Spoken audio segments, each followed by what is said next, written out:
Prologue. For the third time in as many months, the group of 9 convened in a subterranean room. Onyx walls, a marble ceiling and floor, ensured isolation from detection or infiltration, protected from any attack. This time the U.S. representative chaired the meeting. As always for these meetings, he wore the navy blue Patriot uniform, understated yet authoritative in accordance with the others. So, conclusions to evaluation report 7. He looked across a long, dark, and reflective glass table to his appointed second, the Russian representative.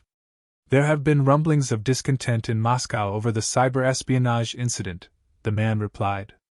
Intelligence operatives suspect their old superpower foe, an insider bribery. Why not an outsider, a cyber mercenary, or a hacker just wanting to make a fast buck? No one, they believe, can penetrate their key files, because of such deep-level encryption behind a fortress firewall, number 2 said. They think it had to be only one of a top level of personnel with clearance. Sold out, huh? With the chance of a life of luxury, is that convincing? It's not as if they've renounced their culture of austerity, commented number 3, the overseer for Western Europe. Number 2 said, we carefully selected the most likely candidate, and planted the necessary evidence, removed him and altered his identity. Well, in any case, said number 4, Eastern Europe's overseer, who would ever suspect the man at the top? He then chuckled briefly. I am confident no one will ever make the link, affirmed number 1. Only the U.S. has a strategic interest, and they'd go to any lengths to secure an advantage. Indeed, if only for security, the old paranoia. The evaluation was agreed by a majority vote. Stage 3 had been a success. 1. It was in many ways a typical night for mid-June. Only now had the heat of the day noticeably faded. At least here, in a moonlit bay facing the English Channel, he felt cooler. Approaching 11, the last bit of daylight had finally drained from the horizon. He'd been here for about half an hour, stood on the arm of the sea defense barrier, elbows resting on its smooth meter-high wall. He looked below him to see lines of yachts moored along jetties, sleek in their own uniquely opulent designs. A few others beyond the harbor's embrace, luminescent in pastel tones, cutting across the calm water towards. Doesn't matter really, he thought. It seemed everyone just wanted the chance to get away from land. The sea was a place of untrammeled freedom. In the other reality it could all be his, instantly, with a single voice command. One day it would be so convincing he'd have nothing to question. How distant that prospect seemed, as out of reach as one of those yachts. But something had changed. His experiments were yielding significant results, and this recent success had been recognized, though not just by anyone. In his thought-pattern-captured diary, he recorded, Entry 462. You may wonder why I allowed her first-level access to my research when secrecy is of paramount importance. It is simply because she understands, she sees my vision. There comes a time when one must emerge from hiding. A world in which no one can be trusted is a world without progress, without hope. A TCD seemed to be the only safe way of information storage, and yet even an implanted device was not guaranteed to be impervious to the infiltration of corporate thieves with their Trojans. It was Thursday night at La Tolina, a place of soft lighting and equally soft music. She had suggested the meeting. He suggested the location. By the time they reached their table, the restaurant had emptied to only a few lingering couples. Monique was there before him about a meter away. An imposingly large candle in the center gave a generous glow. As she peered down at her menu, Garrett took in her extraordinary form. To him she seemed too good to be true. Entry 481. Monique Bellisher appears to have every quality in even measure. Perfection unmatched, unrivaled, by any simulacrum. Who could ever ascend to her standards? Sub-entry Garrett Lightham, destined for great things, not just the nerd dismissed by others as a bit weird but essentially harmless. I've finally achieved what others would have derisively thought impossible. I'm actually on a date with her. Of course, it's cautiously disguised under the pretext of a journalistic interview for her apprenticeship at Science World Interactive. But she knows what this place means. The waiter arrived. Garrett thought he detected a look of disdain in his direction, a what's a geeky guy like you doing with a beautiful woman type look. Stop it! You're being paranoid. He wondered if his age would draw attention. Only a few weeks turned 20, he must certainly be the youngest there. They both agreed on the vegetarian light option, ideal for a late evening. This is all being recorded for SWI, she said. Her voice had the precise English tones he would expect to hear in an archive newscast. But don't worry, I won't ask you to reveal all your secrets. These are just standard questions, to give a general overview. Sure. That won't be a problem. Garrett finished the remainder of his wine, and watched as the warm light played in muted patterns on her skin. You have some quite original ideas in your thesis on artificial reality constructs, the potential use of evolutionary AI simulacrum software. They discussed the world-enhancing possibilities. After a while he felt certain, this must be the real thing. It was all just perfect. So afterwards, once she had completed requisite interview, it was time to make his move. Outside, on a nearby terrace, they stood in the jasmine-suffused air. Stars glimmered beyond a dark line of trees. A yellow glow from paper lanterns above, just enough to highlight her dark hair caught in the warm breeze. She seemed grateful for his insight into his field of study. Sure, he'd revealed concepts, applications of theories no one had discovered. But she needed to know his potential, for her to be included, willingly, in his scheme. Maybe it was intoxication from the drinks or various factors in the general ambience. He moved forward, slight clumsiness at first, and kissed her full on. The moment was complete. And for a few seconds she put up no resistance, until her gentle rejection became increasingly forceful. A wave of sobriety hit Garrett. I'm sorry, he said, looking to the ground. Except he wasn't sorry. But she'd rejected him. I do like you, Garrett, Monique said gently, though precisely.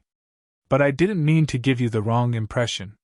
So I guess I'm not good enough for someone of your high standards. Garrett looked up at her. You think I'm too young? He sounded like the hurt teenager he thought he'd left long behind. Garrett, you have so much to offer. I'm sure there are plenty of girls out there.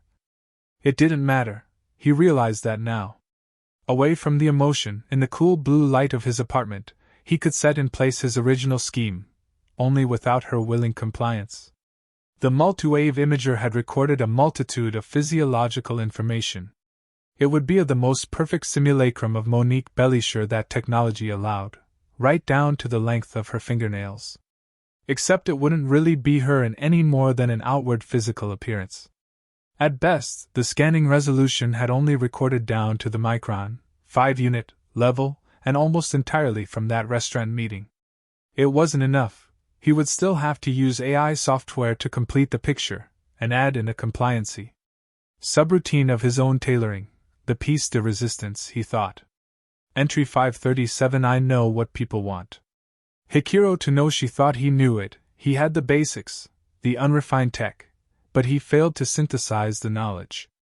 The virtual communities where people indulge their most outlandish fantasies, real minds and invented bodies. He failed to anticipate the conflicts, the relationship breakups. My solution? To create an entirely artificial community. No directly interacting avatars, but instead based on real people, with optional tweaks tailored to the individual's preference. The problem, the bane of my work, is to make it all seem authentic. Perhaps you could switch from shared communities to individual ones when it all gets too much. It's all about convincing the percipient that it's not merely an escape, but real. From the near darkness of his bedroom, Garrett slid a plastic band over his forehead, its dropped eye shields pushing rubber cups, like old-style binoculars, to create a seal. He patched himself in. Still a prototype, the neural interface array was only based on the standard AR model, but with a few modifications for increased resolution. The psychotropic stim routine hadn't been fully tested for safety. But how more virtuous for me to be the guinea pig? A shift from rational focus, not quite like a dream, but a slight diminution of his analytical abilities. That was good. You couldn't function with a full critical perception and believe. She stood there. Her, the girl of his dreams. The surroundings almost seemed irrelevant, but they were not what he would have expected. A white, rather austere, partially lit room. He expected something more conducive, similar to the restaurant terrace or somewhere more private. There was, nonetheless, a faint fluorescence to her. Subtle perfume and enticing gesture. Strategically exposed flesh, revealing and concealing in a tantalizing concoction of sexual promise with coquettish allure. Monique? It wasn't really meant as a question of her identity. More a cue for her to be, her. Well done, Garrett, she said without any detectable irony. I know what you're expecting, but it will have to wait. Huh! His mind began to race, but he couldn't formulate an adequate explanation whilst immersed. Allow me to explain. Firstly, there is nothing wrong with any compliancy protocol. That part of the program has been overridden, temporarily. How can? I know about the imaging device and I have known all about your work for some time, that is why I've been interested in you. It did occur to him that all this was merely an element of her sophistication within the program, to seem more authentic. No, Garrett, it's not what you believe it to be. She can read my thoughts? I'll get to the point. I am here to recruit you. The work you have been doing is important enough to save the population from a disaster unparalleled in history. I'm almost convinced this is real. Please listen, she chided. The two sides have reached a critical point. There will be horrific death, suffering for years from the fallout if this happens, if nothing is done to help these people. She looked at him sternly, a magisterial beauty. You can, provide them with an alternative. He had no response. Just his thoughts. Something wasn't right, colors swirled, and he felt dizzy. Even in this lower level, it had taken a while for Garrett to remember the program exit word. Reality seemed only a pale simulation to the point where he questioned whether he'd really left the program or had entered a lower immersion state. For a start, everything exhibited a fuzzier quality as if its physical structure had weakened, atoms and molecules not properly adhering to each other. He felt he could slice his hand through a hardwood table. And even the pain when his hand slammed down seemed duller than it should have been. Still, he realized this could well be an effect of returning, with no longer the cortical stimulants reinforcing an image feeder. No one had gone this far. Perhaps there needed to be a virtual decompression of some sort. With normality returning, Garrett knew he had to find her. It shouldn't be difficult. Even though Monique rarely attended the university, he could contact her through her publication, a simple matter of bypassing the opinions forum to the expert's response input link. But when he tried circumventing the usual ident protection barriers preventing non-authorized, not even her name appeared. By law, all names associated had to be obtainable for investigative purposes. Someone cannot give an opinion on a science matter and not be accountable. He tried other methods: university postgrad student files, public records, electoral lists. It was as if she had never existed. That day he attended a lecture on the philosophical analysis of interactive character constructs. Such a peripheral subject would normally only warrant a virtual connection. Yet here he was in the lecture hall amongst 200 or so others, still nowhere near full but more than he expected. Faces intense with interest, they were wannabe geeks hoping to absorb this new aspect of AR's future. His mind was not really focused on the subject today, but he had his data tab recording. There might be something useful for his work. His actual degree project was now left fairly much by the wayside. A simulacrum may appear to appreciate the consequences of their own intended action when about to betray you, the protagonist, the man said, in his faux trendy garb and nonconformistly long hair. Independence of thought, as demonstrated in the latest beta-level experientials, are simply multi-layered contingents, a progressive psychological analysis. After 45 minutes the lecture had finished. Garrett stayed behind. He approached the wary-looking tutor. Garrett had attended his classes a few times, and he was sure Monique had been his student. He couldn't think of any way to phrase the question without it seeming odd. "Do you know where I can find Monique Bellisher?" he tried simply. "I'm sorry, but I don't know who you're talking about," replied the lecturer, who now stared at Garrett curiously. "I know she once attended your lecture on AI presentience," Garrett asserted. No student by that name has ever attended, not 2 years ago, or at any time, the man said guardedly. Garrett had never before heard the teacher speak in such a rigid and formal manner, as if cross-examined in court, rather than questioned by his own student. It was in such contrast to the way he'd been speaking to the other students, exchanges of banter at some points. So maybe Garrett had portrayed himself as some kind of obsessive stalker. He seemed to share the same interest as her, attended many of the same courses, albeit in different years. There was some logic to that assumption. Strangely, the teacher didn't question why he wanted to know. Other students were no more helpful. He'd tracked down a post-grad of her year and study course. The response: "If she had been in my class I would have known about it. The way you describe her, no way I'd forget." Garrett, as a fresher, had seen her himself, Monique in her final degree year. Of course he hadn't ever the courage to approach, much less speak to her. But she had spoken to this guy. They may have had a relationship. So somehow someone had got to him, told him to keep quiet and Garrett read of cases of this in an investigative journal, removed his memory. In the muted light of his apartment Garrett held the neural interface array in his hand, its gray plastic central band flecked with OLEDs flashing, indicating their own color-coded input-output state. Quiescent now, ready for transmission from his console. Entry 675. Much of the immersion program still needs refinement. For example, a safety override in a perceived situation of extreme danger or pain, if you had been shot in. Artificial reality designed to feel utterly real, then would you die? The physiological reaction mimicking reality? He slid the band on. These were questions he no longer had time to consider as the program took hold. This time Garrett found himself in a large onyx-walled room. There she sat to the side of him at a long table, a formal charcoal jacket this time. There were others, much older, in a type of military uniform, but not of a type he recognized. An imperious-looking old man sitting opposite spoke. "No," he said, "this is merely a simulation of reality." A gruff, unhurried voice, which could have been created. "I don't understand how this could be," Garrett admitted. "You scanned more than you realized on that night, including the encoded details of this inner sanctum and our good cells." A smile formed. "Though, of course, not in anywhere near so much detail as the lovely Miss Bellisher here.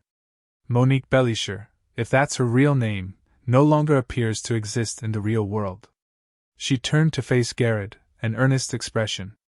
"I hope you can excuse my methods of deception. What you are seeing here is based on reality. No more subterfuge. We want you to be with us." With the exception of Monique, they looked like a gathering of military advisors for a government, retired generals. He said, "Why should I believe any of you?" He didn't wait for an answer. "I'm being manipulated here.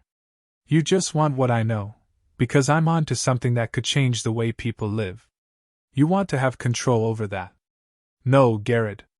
This is yours, it will always be yours." At that moment the room faded, and he was back in his own apartment. 2. In her office, Aleka sat before a hollow display perusing the layered stacks of documents, sections of text highlighted, suggesting information that may provide a clue. They pushed at her mind, she pushed them into the background. Hacked files, messages, and NetSphere inserts which had been encrypted within standard news docs, their concealment fleeting until the overseer in its coldly efficient way identified such rogue information. At some point they would all come together to form the basis of something substantial, emerging again like an ancient forgotten city from the mist. The seeker of truth as she had been since her teenage years and that first fictional foray into the hidden province. Aleka Nushak never claimed to be psychic as her peers, who worked for Investigative Monthly, had suggested, although she could never convincingly deny it. It was envy, pure and simple. At least that's how it seemed to her in those early days. The remit had changed and the team was reduced to a few dedicated and trusted colleagues. She was now regarded as their chief investigator, and she always got her story, maybe from a hunch, no more than intuition. But in the process, as a requirement for remaining alive and unharmed, she had to endure countless changes of identity to the point where sometimes even her family could no longer recognize her. It was the price you paid to get to what particular reality lay behind, thereby avoiding the wrath of those whose precious secrets became less protected each time their conspiracy had been exposed. Their machine of disinformation was powerful, and was still able to throw the general media and public into a state of bewilderment, if only at the level of absurdity generated. This time Aleka could sense it was something special. A tip-off from her net connection, from someone who seemed to be becoming embroiled in a conspiracy she had known about since she'd been given her job. Before, there was never the proof, no one on the inside to provide something tangible.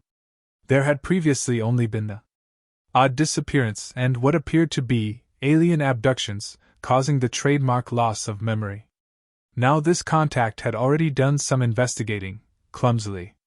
A different approach was required, though something that would be a departure from her own subtle methods. She used ways.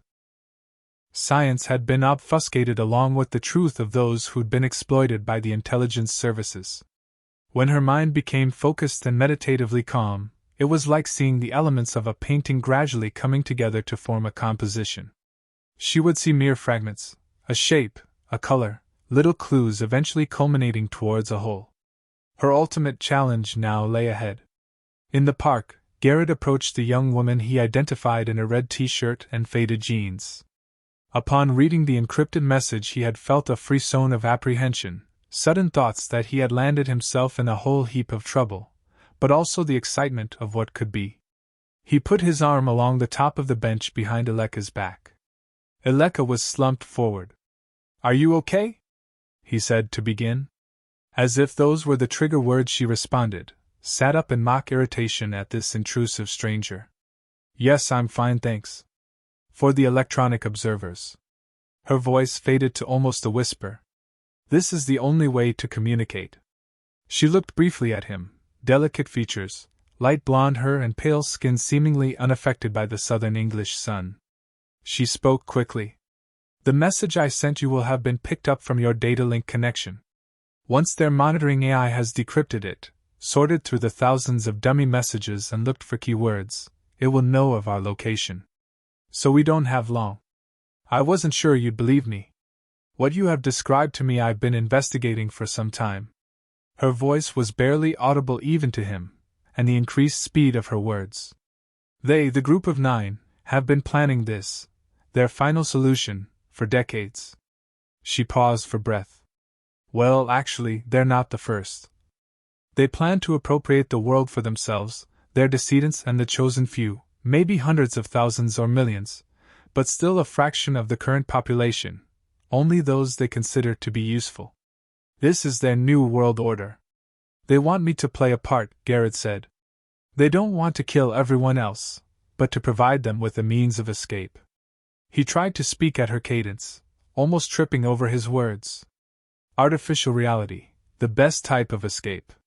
They don't have to suffer. Don't be taken in by their offers and their manipulation. You may well be one of the chosen, but what you would be complicit in is the removal of all these people from their lives." "But I..." "Just kiss me, Garrett," she whispered, looking at him straight on. "What?" He couldn't contain his surprise. She surely didn't mean a peck on the cheek. "Do it now." He complied, leaning across, gently grabbing her upper arms and administering a tentative kiss. She pushed him back almost instantly. Their lips met. "What do you think you're doing?" She sounded shocked. "But you..." Aleka jumped up, began to walk away, and then turned. "I'm not ready for this," she proclaimed loudly. "We've only just met. What kind of girl do you think I am?" She walked off hurriedly.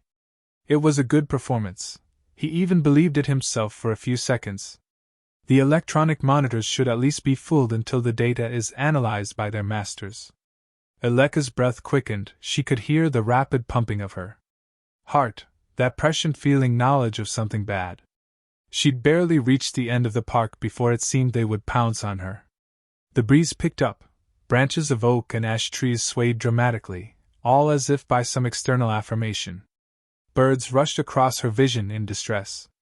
Hundreds of possibilities raced through her mind.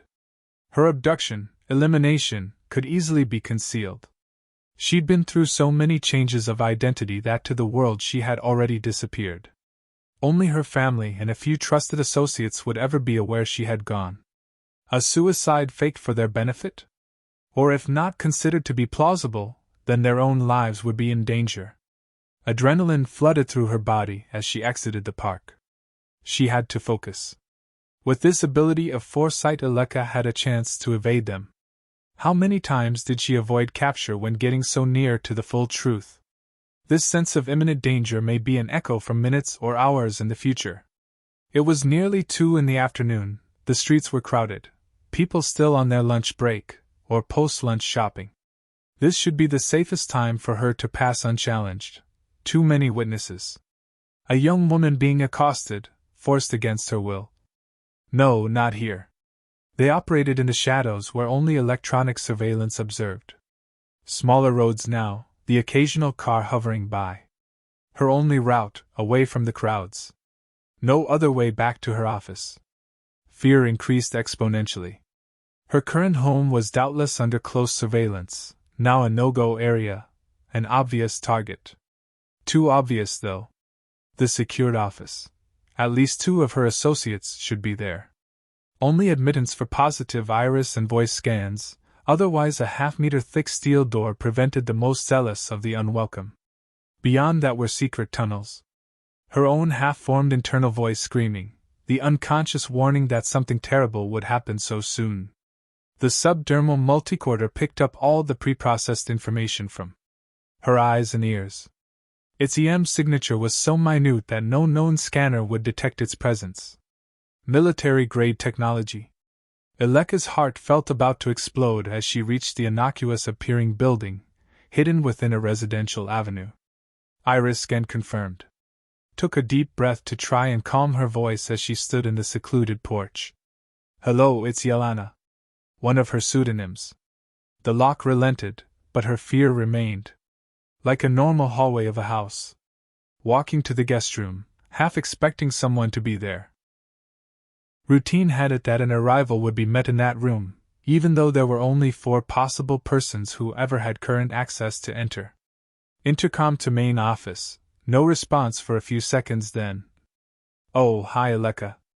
I'm just finishing processing my report. Johan's in the field at the moment, so it's just me.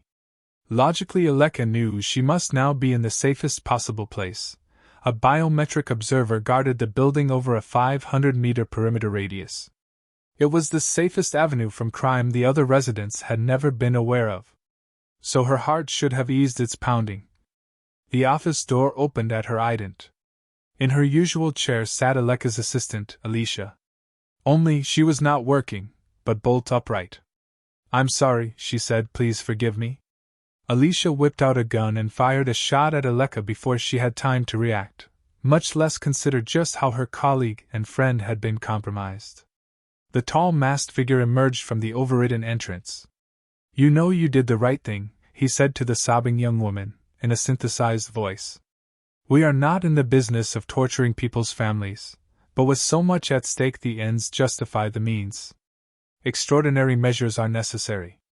In desperation and anger, Alicia fired the gun at him, for all the good it would do against his armor, before the inevitable. She may be fortunate enough to return to consciousness, albeit without a memory of her work. Or in the worst case simply a death, like Aleka's, made to appear to be suicide or an accident. Garrett knew his understanding of artificial reality was unparalleled. The risks, he could weigh them so precisely against the benefits. And yet some fear prevented him from entering. He sat before his console staring at the lines of what even he had to admit was now fairly meaningless data, broken down from something which should have given a clue. Monique's scan had been picked apart, its component algorithms and fragments of code of the pre-recorded message. There was nothing surprising in the technology of a program predicting his likely questions and responses. The only curious thing, his imaging device had not detected the hidden code. That considered, who could tell what covert technology existed out there possessing the ability to interact with a defined program? A stealth infiltration signal, perhaps, affecting the algorithmic matrix, only to return it to normal when disengaged. Maybe that investigative reporter woman was making him paranoid. That night's sleep seemed an impossible destination. He knew he was meant to re-enter the program to be given instructions. It was his natural retreat. Would I be drawn in and manipulated, coerced? His third-floor apartment had the standard security lock, iris scan, but now a motion sensor linked to a bleeper that only he was aware of. That discreet warning had now been activated, so he called up his wall monitor only to see someone in an official police uniform. 3 a.m. Garrett spoke through the door intercom. "Can I help you?" observing the cop's images to see an official search warrant produced.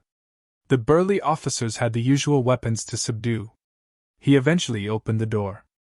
"I have here an official search warrant to check for possession of illegal AR scans and programs." The cop opened a bedside drawer and swept over it a memory reader. Contained within were scans, oblong crystalline memory tabs in various colors Garrett had never before seen in his life, and AR titles that made him seem like some particularly twisted pervert. "Someone has planted these," Garrett protested. "I've been set up, can't you see?" "They have." But his last words faded in the hopeless air. "Peddlers of filth like you don't deserve a place in society," the police sergeant said to him as he was frog-marched out, handcuffed in zip-tie cable. "Exploiting the vulnerable for your own sick pleasure. Or was it just the money?" "Both, I suspect." Garrett said nothing, and the cop gave up trying to provoke a reply from him on the journey. From the glide car, he stared down at the gentle glow of commercial buildings and the sleeping residential areas, receding as the vehicle climbed to cruising altitude.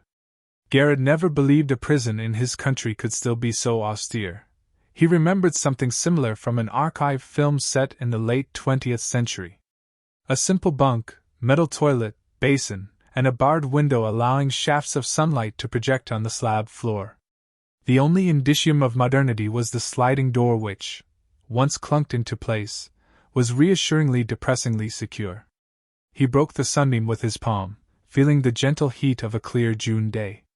When he looked up he was sure he now caught the sound of birdsong, barely audible. The curious thought occurred to him that this was being piped through a speaker from just outside, playing on a continuous loop, designed only to taunt. Garrett didn't even want to know the details of these AR experientials. He always showed respect, even to a simulation. However, she was more than mere code represented as human. Scanning someone without their knowledge had for about a decade been ruled illegal. Perhaps a month's sentence for that crime alone, depending on the ultimate use of the scan. Often that would be difficult to prove, sometimes only a matter of which side had the better argument. In his case the evidence was damning. His life in shame, finally and completely disowned by his disapproving parents, who had doubtless already been informed of his alleged crime. He saw the headlines. Garrett the rebel prodigy. How it all went wrong. When the sun faded he lay on the thinly foamed bunk in an attempt to make up for his lack of sleep the previous night. As hopeless as his situation seemed, it could only seem less so after he had slept. But it wasn't to be. Something like thunder. A continuous rumbling, louder, more like an earthquake now as the ground shook. He expected reactions from the prison staff. Nothing. The wall beneath the window began to crumble, as if its constituent molecules were unbonding. A gloved hand caught the barred frame before it hit the ground. A masked figure stood there, and Garrett thought he was dreaming. "We have less than a minute before their biovisual sensors come back online," the man said, distortedly. "If you do not leave with me immediately you will be removed to a more secure jail." There was never any choice really, just comply with the plan. 3. A white light. Nothing else she could see but intense, dazzling at first. Almost recumbent, she felt her head pressed against the rest of an angled, hard-padded chair. Memory returned and Aleka thought, classic interrogation scenario, the vulnerable position, facing a spotlight. She said, "Come on, get on with it then." Her voice as calm and matter-of-fact as she could manage. What seemed like 2 minutes passed before the voice. "You're an interesting case, Miss Nushak," a male voice synthesized to hide identity. "The fact it has taken us so long to track you down is quite remarkable," he continued. "You've been effective in your job. Creating suspicion throughout the subnetwork streams has caused many a headache. You may flatter me, but it'll get you nowhere. I am merely pointing out the fact that it will be necessary to apply a more comprehensive treatment to remedy this problem. So I'm the problem? You are a significant part of it. You will also be part of the solution. How do you intend that? Her voice still calm. Oh, I'm sure you know what we do. We will readjust your thought processes. This will enable you to undo the damage you have caused, make you believe that everything you have discovered is merely a delusion. Induce a neurosis. Thus, ultimately, psychiatric help will be needed. I think you're bluffing. But in any case, you will not succeed in this crazy scheme of world domination. You put it so crudely. Then what do you call causing the planet to fall under a nuclear winter so a chosen few, or rather 9, can rule over a selected fraction of the population? A pause of about 10 seconds. Think how preposterous that sounds, your paranoid claim. Try realizing that even you cannot have access to all our secrets. We know all about your perceptual abilities. We have spies who practice remote viewing. We may even have employed you if you'd ever shown any hint of compliance. Another pause for effect. Unfortunately, this ability will no longer be possible once your neural structure has been reconfigured. The technology for that doesn't yet exist. Human technology has progressed exponentially since our alien collaborators provided their assistance. That's bullshit. Would you like a demonstration? Eleka knew she couldn't play this game for long. She was trapped. What possible escape could there be? Whatever you do to me now, it will make no difference ultimately. My contacts have ensured that upon my disappearance, events will be set in train. If you think you have control over the broadcast media, think again. Now who's bullshitting? The effects of a gas began to take hold as she looked around desperately for its origin. The light faded. In a sparse, yet infinitely more comfortable room than the prison, Garrett felt an overwhelming need to sleep. Now he had accepted his fate, there was nothing worth worrying about. Any moral choice had been taken from him the day he had been arrested. Situated somewhere inside a hill, perhaps way below ground level. He'd arrived after a journey in a helicraft, blindfolded but not treated roughly. So this was his new reality. And what was wrong with a new life away from the world that had never appreciated or understood him anyway? The group of 9 convened for their first, and possibly penultimate, resolution meeting in the large onyx room. It seems we have cause for congratulations, Number 3 said. Let's not get carried away, responded the Western Europe overseer, who was currently appointed Number 1. Of course, the successful recruitment of our systems designer is a major boon, and the capture of that nuisance investigator is one thorn out of our side. However, we may still have to deal with recalcitrant elements of the media. We simply need to demonstrate the true threat of war, offered Number 2. Provide the evidence for the media to ascertain for themselves. Indeed, we all agree on that, Number 1 said. The groundwork is near completion, said Number 8, who had direct command of the intelligence services. Britain and the US have combined forces to present the case for an active Eastern Alliance plot to sabotage the coalition Mars project. Yes, our plans to build biosphere cities on that planet's prime real estate. Only the Anglosphere coalition had the funds to expend on such a venture. However, the Russians provided the greatest technical know-how, until the US gained access to their classified information. It's perfect, therefore, said the Russian representative. Our president is as mad as hell, and literally slightly unbalanced mentally. He paused for a chuckle. Or so it would appear to the world. Would he seek the agreement of the Chinese and Middle East countries before taking action? Inquired Number 4. Yes, he'll certainly seek the approval of all alliance countries. But ultimately will go ahead, regardless, with his plan to annihilate anything or anyone they believe is connected with the Mars project. There will be mistakes, of course, and innocent lives will be lost. Then there's the act of state-sponsored terrorism aimed at the greatest capitalist institutions. It goes without saying, there'll be a formal denial to such an outrageous accusation. But my government will of course find the evidence of Kremlin involvement in sponsoring these attacks and will justifiably retaliate. So we have established our escalation scenario, said no one. It will depend on neither side being prepared to back down, even at the tipping point of full-scale world war. Number 5. How can it fail? A Cold War has always been on the cards. It's not beyond the bounds of reason that things would heat up, so to speak. Old enmities brought into focus and magnified.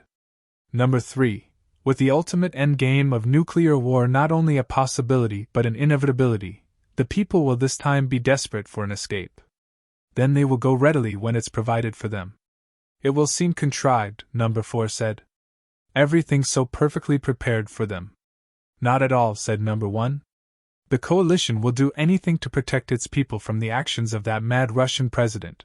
Russia and the Eastern Alliance will want to preserve its citizens for the day when they will live to realize the new era. I think perhaps the prospect of a horrific death will be enough to convince them. The U.S. representative looked across the table. Does anyone want to offer a predicted timescale for the first strike? Central Council approved history file. By the year 2180, Earth's human population had reached 14 billion. Global birth rate was actually in a steady decline, almost commensurate with the falling infant mortality rate. No disease existed without a cure.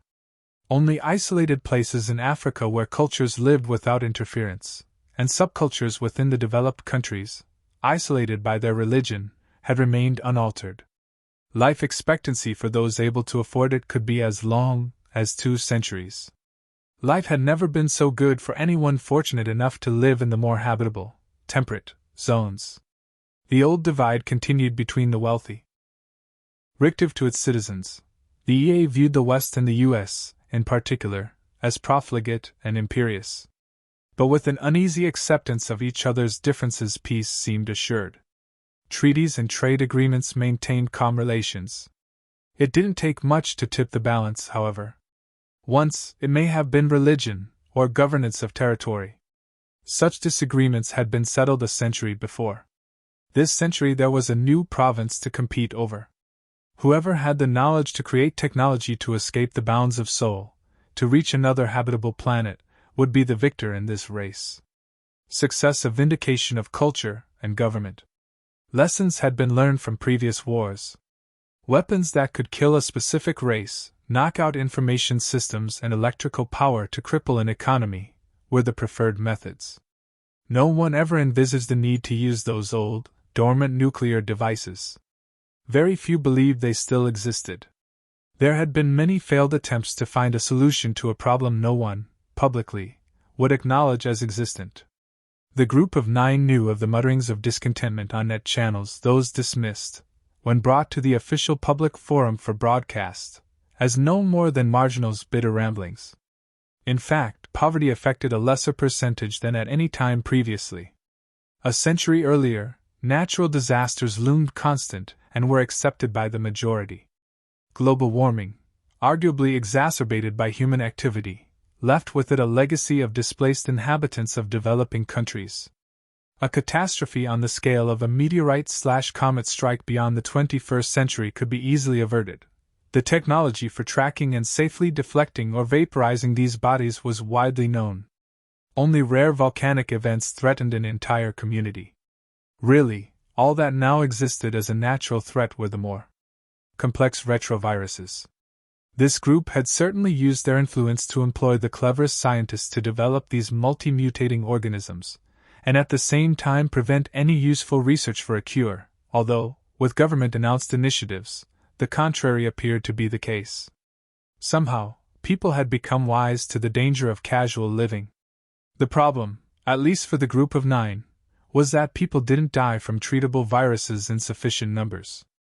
A far more efficient method to clear the way had been presented to them. Further information restricted. 4. Garrett awoke refreshed after his first good night's sleep in several days. A buzz on his comlink followed by a voice informing him breakfast would be served in 10 minutes. The room appeared to have sunlight streaming through as the curtains drew back. There was a vista of a verdant landscape. Bordered fields becoming hills in the distance, clouds scudding innocuously across. A typical hollow image that could be projected into any urban apartment window, in this case. Deep underground. There was an odd communal feeling to this breakfast gathering. Inside, a dining hall large enough to accommodate 1,000, though no more than 100, seated along a line of tables. It was like being a school child again on the first day, uncertain, unconfident, and apprehensive of what those in charge had planned for the day. Seemingly being the youngest reinforced this sense. Everyone had a designated name card placed on each table space. And like a child on that first day, he knew and recognized no one. A tall middle-aged woman entered the hall and spoke in a level voice, stymieing the few words exchanged amongst the diners. "I understand some of you may be new arrivals here, and so by all means make use of the HDUs." She held aloft the palm-sized gray card, one of which had been left on each space, and pressed its initiator button so it projected an oblong of text and images in midair. "This will enable you to find out about each other if you do not wish to speak, and can be read whilst eating." There was indeed something of the headmistress about her, instructive, yet concerned about each pupil's welfare. The only difference, he was allowed to choose from a breakfast menu. Cereals would be the safe option. Whilst eating and reading the info text, he discovered the person sitting next to him was a cryogenics specialist. This man was older, by 22 years. Garrett, trying to fit his own work into context, imagined he also would have to fit in with the program set out, his input parameterized to everyone else's. However, when the guy spoke, it seemed to be with a certain reverence, perhaps appropriately towards him, the protagonist in this project. Or maybe simply because of his young age, the prodigy. "I've read about your theories on AI evolution," the man said. "Interesting hypothesis about genetically based algorithms. Do you believe scanning can produce a template for realistic replication?" His co-diner seemed to have a genuine interest in Garrett's field of study. His confidence returned. He said, "As you probably know, technology does not allow a fully comprehensive scan below the cellular level, so you need to combine with the conventional genetic readout. The combination of the scan and genobase can allow the simulacrum to evolve more realistically, according with external factors." "You're thinking in terms of evolution over years?" "Currently, yes, for a high level of realism. There may be a way to speed up the process. It also depends on environmental influences, but they're another matter." Pablo Calinta had been employed as a leading cryogenics specialist for the NASA Expedition project, developing biosuspension systems for long-term space travel. His cryogenic stasis chamber provided a means of near-suspended animation, a process of slowing cell metabolism to almost an immeasurable level whereby a crew had a potential lifespan of a millennium. The idea of a complete cryogenic suspension, for a live person, had never been accepted into law, and so the development of his semi-stasis alternative for 1,000-year unharmed preservation was regarded as the best compromise. He stood by his claim that his breakthrough carried no risks. He had been ridiculed, naturally, for such a seemingly outlandish claim. They referred to him as Millennium Man in the science press, mocking his supposed failings into how to suspend the human aging process. 1,000 years, they carped, would take its toll in ways he had not considered. And now, there sat the very physicist, he'd checked the file, only a few meters away, who went on about the effects of entropy at the subcellular level, citing the likely process of decay of cellular and neural substructures, microtubules, and below that scale. Pablo had made a remarkable breakthrough only days before NASA had decided they no longer needed him. It was the usual excuse, spending cuts. They'd got what they needed from him, and now surely the project would be handed over to a bunch of low-level, low-paid technicians to put it all together. He was in a bad enough mood already, being told what to do, having to show an obsequious interest in the work of this cybergeek Garrett. And now, smugly sat a few meters away, that supercilious physicist who thought in a few paragraphs he could discredit a lifetime's work. He finished breakfast, and made his move. William Iverstein was still munching away on some buttered toast, forcing words out between each bite, explaining something about quantum interference patterns to the bemused-looking young woman sitting next to him. "Perhaps you don't recognize me," Pablo said. "So allow me to introduce myself." He didn't care if Iverstein was in mid-flow. Interruption had a more forceful impact. "My name is Pablo Calinta. I'm the cryogenics expert you described as the Millennium Man in your article for SWI. Ah, yes, I remember. He studied Pablo's face. You know that picture didn't do you justice. Never mind that, Pablo snapped. I would just like to put the record straight. You claimed stage 2 stasis would lead to microcellular degeneration after the first decade. Iverstein seemed taken aback for a few seconds. Yes, within the cell structure, I'd determined there'd be the beginnings of integrity loss. You'd determine? He exclaimed, glowering. Yes, it's a considered hypothesis that the more delicate cellular structures would begin to suffer a protein breakdown. I'll fucking give you a protein breakdown, you presumptuous. As he was preparing to take a swing at the shocked-looking physicist, someone interrupted. The woman dining hall host stood between the two. This is no way for a man of your age to behave. She spoke with a calm yet stern enough voice to stop Pablo in his tracks.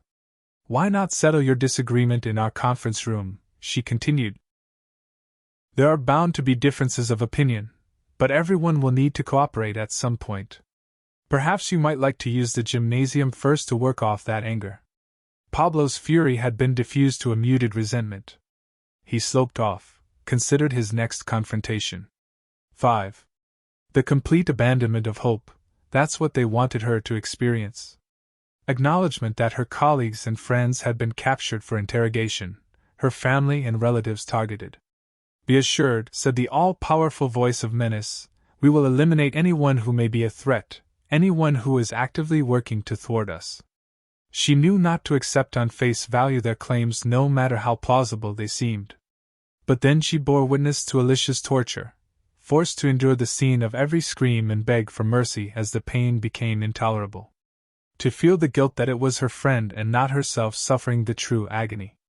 Eleka had learned techniques to resist interrogation and block the true effect of pain, helped somewhat by an artificially enhanced enkephalin reserve. Eleka was always going to be the primary target, and they knew that the traditional methods were pointless. Her resolve had to be broken down by other means. Perhaps, they had succeeded. She was told she would be back for her final reconditioning in another 5 hours. They had done something to her to cloud her mind, no doubt to stymie any ESP ability. The cell had barely any light, only that which filtered through the air ducts, if anything, allowing too much air to filter through, causing her to huddle in this thin surgical gown. There was only a grayish-green hue to the surrounding smooth walls. A ludicrously thin mattress, not that there would be much time to sleep. She'd slept, perhaps 4 or maybe 6 hours since being brought here 3 days ago. She was allowed a timepiece, if only so she could count down the hours, and then the minutes until the next session. Time between each becoming less. Time was all she had. Time seemed pointless now. She began to cry, and she did so knowing they would hear her, feel a sense of accomplishment at her broken spirit. Eleka thought she had fallen asleep. Drowsiness took hold in the way it would inevitably when no longer a solution could be sought. This had to be a dream. The figure, possibly male, was not fully resolved as a physical presence. It appeared human, glowing ethereally. Perhaps, she thought, her mind was broken too. Do not be alarmed, the ethereal being said, I am here to help you escape. I don't believe in angels, she muttered. I am actually an observer, but I cannot tell you more. My remit does not even extend to being here to interfere with the natural course of events. Why would you help me? Because I can. Eleka began to laugh, until the tears started to flow once again. I never believed. That doesn't matter. You must now focus on your escape. I have disabled the locks, and the sensors are being fed false information. You have a clear route through the compound. There is a helicraft waiting, programmed to take you to a drop-off point where you will find a temporary shelter and necessary supplies. I can only assure your safety for 12 hours, the being finally said before fading into the wall. Their manipulation of him was not subtle. Not only was he allowed his AR indulgences, but also young women would offer themselves to him as if it were by duty. Calling at his room 3 times in 1 week, always the most beautiful. Naturally, he would scan them for future reference, and in fact they were useful as a real template for the finer details of the AR experience. Garrett tried not to think what pressure these girls had been put under to have to offer their services. Perhaps it was something of an honor for them to be close to someone who was on the brink of creating the most profound escape from the real world. He would call it TIR, Total Immersion Artificial Reality, the even better than the real thing experience. Once you had entered, you'd never want to leave. The encouragement could not have been greater. Still, he knew however comfortable his life had become, he had no choice but to continue this work. Entry 721. There are the moral implications of TIR, the highly addictive nature of living the most perfectly tailored experiences. Your deepest fantasies realized. True reality in comparison, a pallid bad dream of disappointments, embarrassments, and frustrations. TIR would be life as it ought to be in an ideal world. That was a long way off, still the practical difficulties of long-term immersion. The risks to human physiology from such intense neural input were frightening at this stage. He would never admit this to himself before, but now he was truly glad that this was not exclusively his project. Not his sole responsibility. There were at least 50 key contributors, including a neuropsychologist, biochemist, physicists, advanced systems engineer, and even a sociologist. They'd of course only based their work around his model, the conceptual and developed system. It was odd that although he had never been so integrated as part of a community, he felt somehow isolated. They were wary of him, tentative, so careful not be too assertive in their suggestions, not to challenge with a caveat. Only, I understand your reasoning behind that. We can run the test again at a later stage. Garrett couldn't help but wonder if any objections had been reported to the shadowy ones in charge. They would make the ultimate sanction. Surely he was equally at their behest? Except his parameters were broader. Perhaps he was merely allowed the illusion of so much creative freedom. Ultimately, they'd use his knowledge rather than his exact design when enough he wondered if the side effects of TIR included paranoia. Their sinister scheme, and he'd be eliminated for knowing too much, had been gleaned, for it then to be snatched from him, using it for 6. Eleka had always been reluctant to believe in fate. Perhaps there were forces beyond even her perception, subtly pulling the strings, just enough to keep her alive. Her success was down to her, though self-engineered. And failure, she'd never felt so low, and then to be taken to the point of some kind of spiritual or religious euphoria. Rescued by her angel alien, or whatever he was, for a specific purpose. After a night's sleep in this safe house, a more sober perspective to plan for a calculated quest. As Eleka expected, the house contained the essentials of food and clothing, also a compass and map, but no communication equipment. Naturally, any transmission would be monitored and tracked. There was only one way to locate him. She focused her mind, allowed her consciousness to expand and search on an association, something creating a link. There wasn't much to go on, however. Our Mayan Chung was a master of disguise. It was part of his job to be elusive and evasive. If anyone could escape capture, it would be our Mayan. It seemed, although he denied this vehemently, he shared much of her extrasensory perception and, evidently, was able to remote view. Being smart can only get you so far, she had nearly told him. Perhaps it was some kind of male thing, not to admit to an ability that didn't rely on something other than logic. She sensed his anguish, the encroaching feeling they were out to get him. It was something she identified with immediately, that same prescience. This had to be the link, enough to locate him. If only it were possible to take her physical body along on this near-instantaneous journey. An abandoned cabin amid the North Downs. In her mind she could see the coordinates on the map. The problem was in getting there.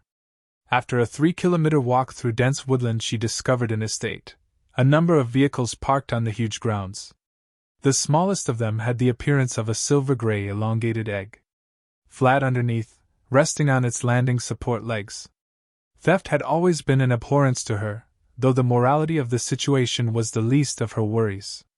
After all, the car could be programmed to return to its owner. The problem here was gaining access to this highly secured vehicle even though she had considerable knowledge of electronics, any system can be compromised and controlled remotely, and nothing remained truly secure. Certain technology was, in turn, required to circumvent its systems. Only one thing for it. Beneath its chassis, there was a small hatch, very well disguised.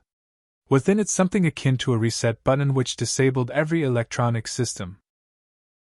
Every vehicle had one in the event of a system's malfunction, emergency override. There was no standard designated spot for this switch, but with careful touch she located the shallow ridge of the hatch, and pushed it in to release. Unfortunately, upon pressing this button an alarm was activated. In the process, the top half of vehicle slid aside so Aleka could jump in. She searched desperately for the alarm disable button as a figure ran towards the car.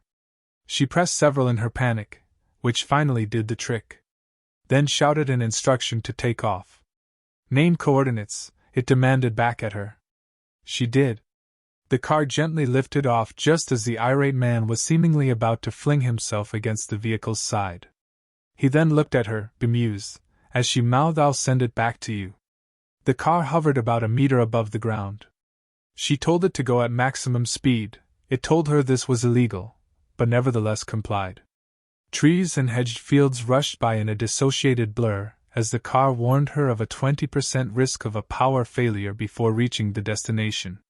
It was a clear day, only vague wisps of cirrus clouds. There was no chance of being inconspicuous. She knew the authorities would be hot on her tail if its owner reported the theft. With flashing red graphics, the car touched down in a secluded woods 2 kilometers from the rendezvous point. The car would eventually recharge its power and head back. Meanwhile, she traipsed an erratic path to the cabin, at one point doubling back for a few meters, careful not to disturb Flora or leave footprints on her true path. The cabin appeared derelict, as if it had been left as a monument to a bygone native culture, the forgotten forest dwellers. Ivy climbing untamed. One window boarded up, the other cracked. There was no sense of danger so far. Perhaps they were near, or her senses were not operating to that full intuitive level. She'd have to stake the place out just in case. From behind a large shrub, Aleka focused on the cabin's close perimeter, stretched her consciousness to around the back to see there was no one. Inside, Armayan Ching worked at a small console. He had actually sent each message. The equipment he used was military grade, procured only recently from sympathizers, those from high rank who knew but felt powerless to stop the plan's inception.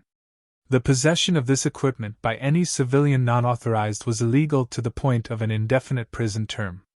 Since they were out to get him in any case, it would only be one more pretext to ensure he remained locked away for the rest of his life. When Aleka's perception had reached his location, she realized he knew. He suddenly looked up, startled. To her, only his loosely defined shape further completed by feedback from her mind. She broke off and chanced a physical approach, hoping he realized it was herself. But thoughts ran through her mind of his suspicions. Who can be trusted now? Logically, she could have been compromised. Who better to find him?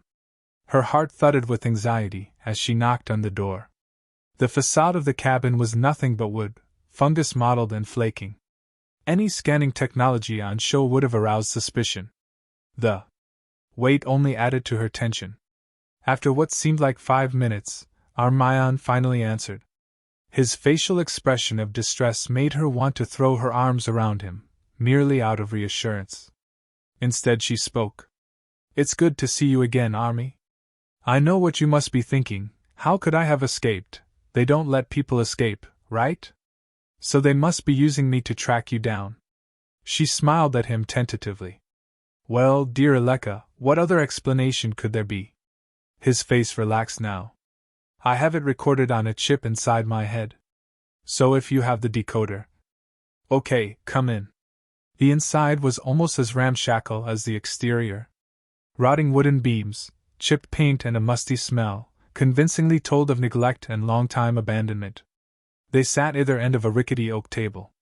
Armayan placed his console in between them. Aleka picked it up, removing a little wafer-thin tab from below its screen, and then she placed it on her forehead.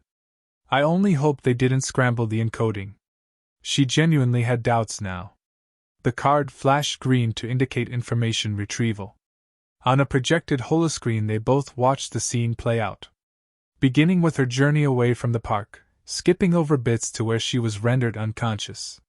Incredibly, the interrogation scene, albeit with no useful visual beyond a white light, was there.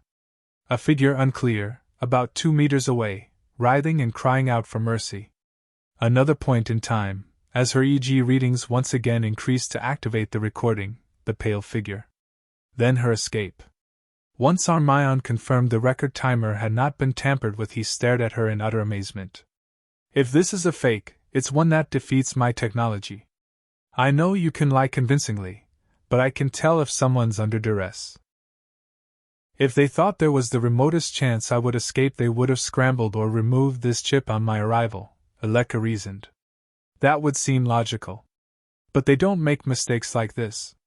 His eyes almost shone in glee. Ellie, do you realize what dynamite this would be if it were spread throughout the net? This is the final proof we need.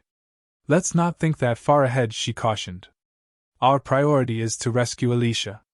Our first priority is to get the hell out of here. Then he looked at her in puzzlement.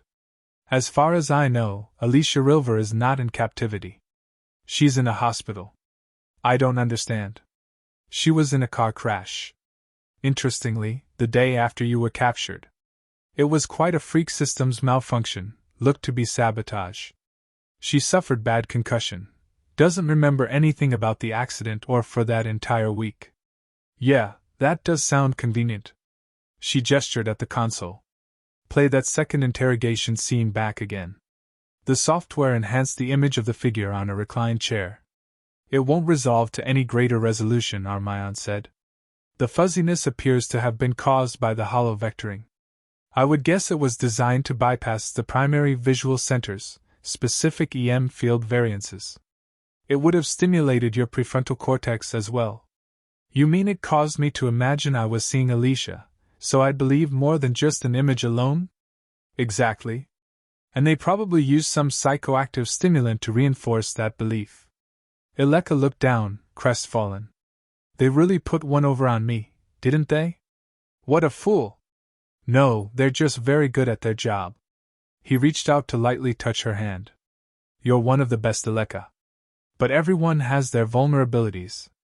They can turn your best qualities against you, your empathy, intuition, the ability to sense beyond the facade. They'd certainly have ways of dealing with me. They'd never get you, you're too good. Don't be so sure. He looked at her earnestly. I am plagued by nightmares of being captured. It feels like it's just a matter of time.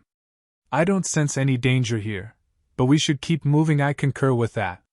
He led her to a door of wood so rotten it seemed it would crumble away if attempted opening. So what V you got hidden out the back? She asked, knowing it must be some kind of high-speed transport. He opened the creaking door to reveal a mass of wild grass mingled with weeds. There it is. He pointed at the mass of undergrowth. When she looked closely, she noticed 3 rounded impressions. An invisible car. You never cease to amaze me, Armion.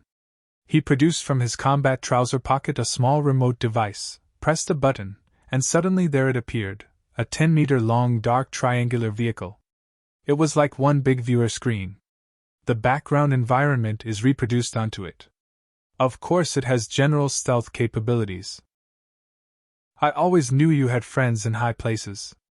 Unlike an ordinary hover vehicle, Armion's craft glided through the air, reaching an altitude of 20,000 meters, and speeds exceeding Mach 6.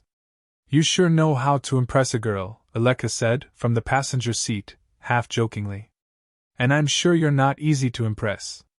Quite right. She looked at the NAV display console. I know you have a specific destination in mind. Those coordinates sounded familiar. They should do. We're heading for our paymaster, though I'd be worried if you actually knew his location. I'm glad I don't know the boss's location. She turned to meet his eyes. He is expecting you? Of course. I've never spoken to him in person. Only ever remote comms. Hey, look, he touched her arm. It's not like I'm the boss's favorite.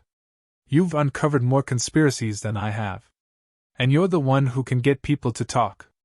I'm just hidden in the shadows, spying and listening. Sure, but we're a team, right? Each with their own part to play to achieve a common goal. Exactly, he said. So as the invisible one I get to meet the boss.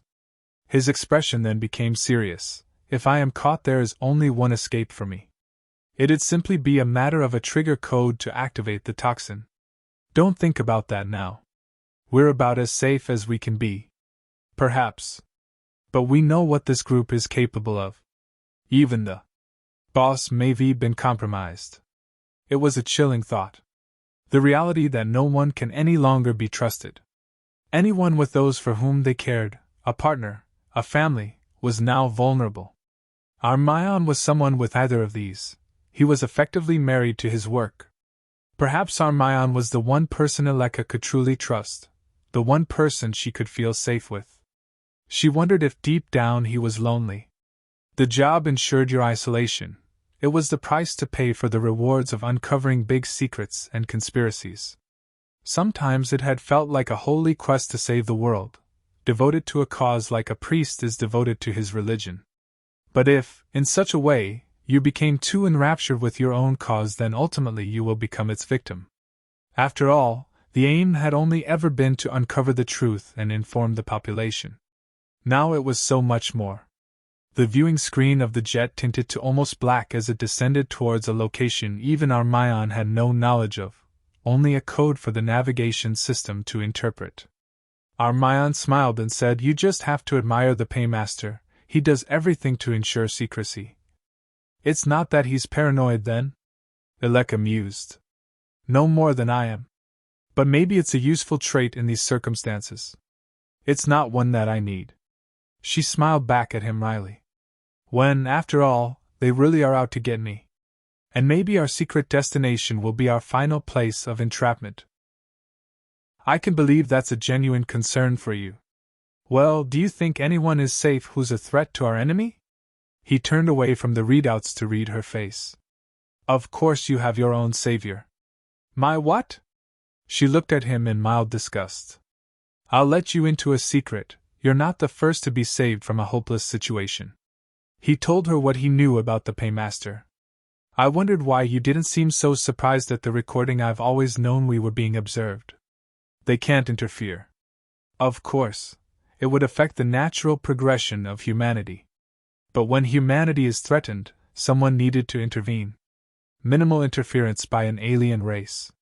They want us to survive so that we can change events, prevent what seems inevitable." "Nothing's inevitable, Aleka, except eventual death. I hope you're right, but we're just a few people against." He put his hand on her shoulder. "I guess being through what you have can chip away at one's resolve, but that's not the Aleka I used to know." A stern look back at him. "You cannot underestimate them, Armayan. Hey, who's paranoid now about being captured?" The craft swooped down, having to then descend at a near vertical angle onto small forest clearing. The stealth mode ensured total concealment. The building was a further 1.5 kilometer walk. Like Armayan's cabin, it presented a ramshackle state of neglect, but on a much larger scale. "This isn't the building I visited before," Armayan commented. "Though naturally it makes sense not to stay in the same place for too long." "Well, I guess not for more than a day, the way things are at present." "What are your instincts telling you?" "I'm not sure I trust my instincts anymore, but I think we're safe for now." No security system apparent on the door, Armayan knocked in the traditional way. After about 20 seconds a young woman answered. Obviously attractive in that figure-hugging black dress, he noticeably hesitated before his first words. We're here to see the paymaster, as agreed." The woman smiled warmly. "Of course," she said in a silky tone, "come on in." The paymaster sat in a velvet chair in his lounge, surrounded by an array of electronic equipment, pillars of infodisplays and semi-translucent graphics of maps with overlaid vectors. To Aleka's surprise, he appeared casually dressed in a utility shirt, but still someone who prided himself in maintaining a handsome appearance. "Just to be certain, I need the code or I'll have to kill you, you understand?" The paymaster smiled, as if he didn't entirely mean it. Armayon gave not a flicker of a smile. 7426 Alpha. Now the scan. He shone a remote iris scanner at Armayon, then Aleka. Sorry. You know how it is these days. I wouldn't put a simulacrum hologram past them, much less a clone. We understand the danger, Paymaster, Armayon said. Please, I want you to both call me Gerund. Paymaster sounds so formal and bureaucratic. I've had enough of living the charade of being someone who never existed before the age of 11. That person's now gone. Armayon said. Aleka has a recording of her incarceration and escape. Escaping the 9 is impressive in itself. But to have a recording of it, that's quite amazing. Aleka found herself blushing slightly. Not so amazing when you see what really happened, she said.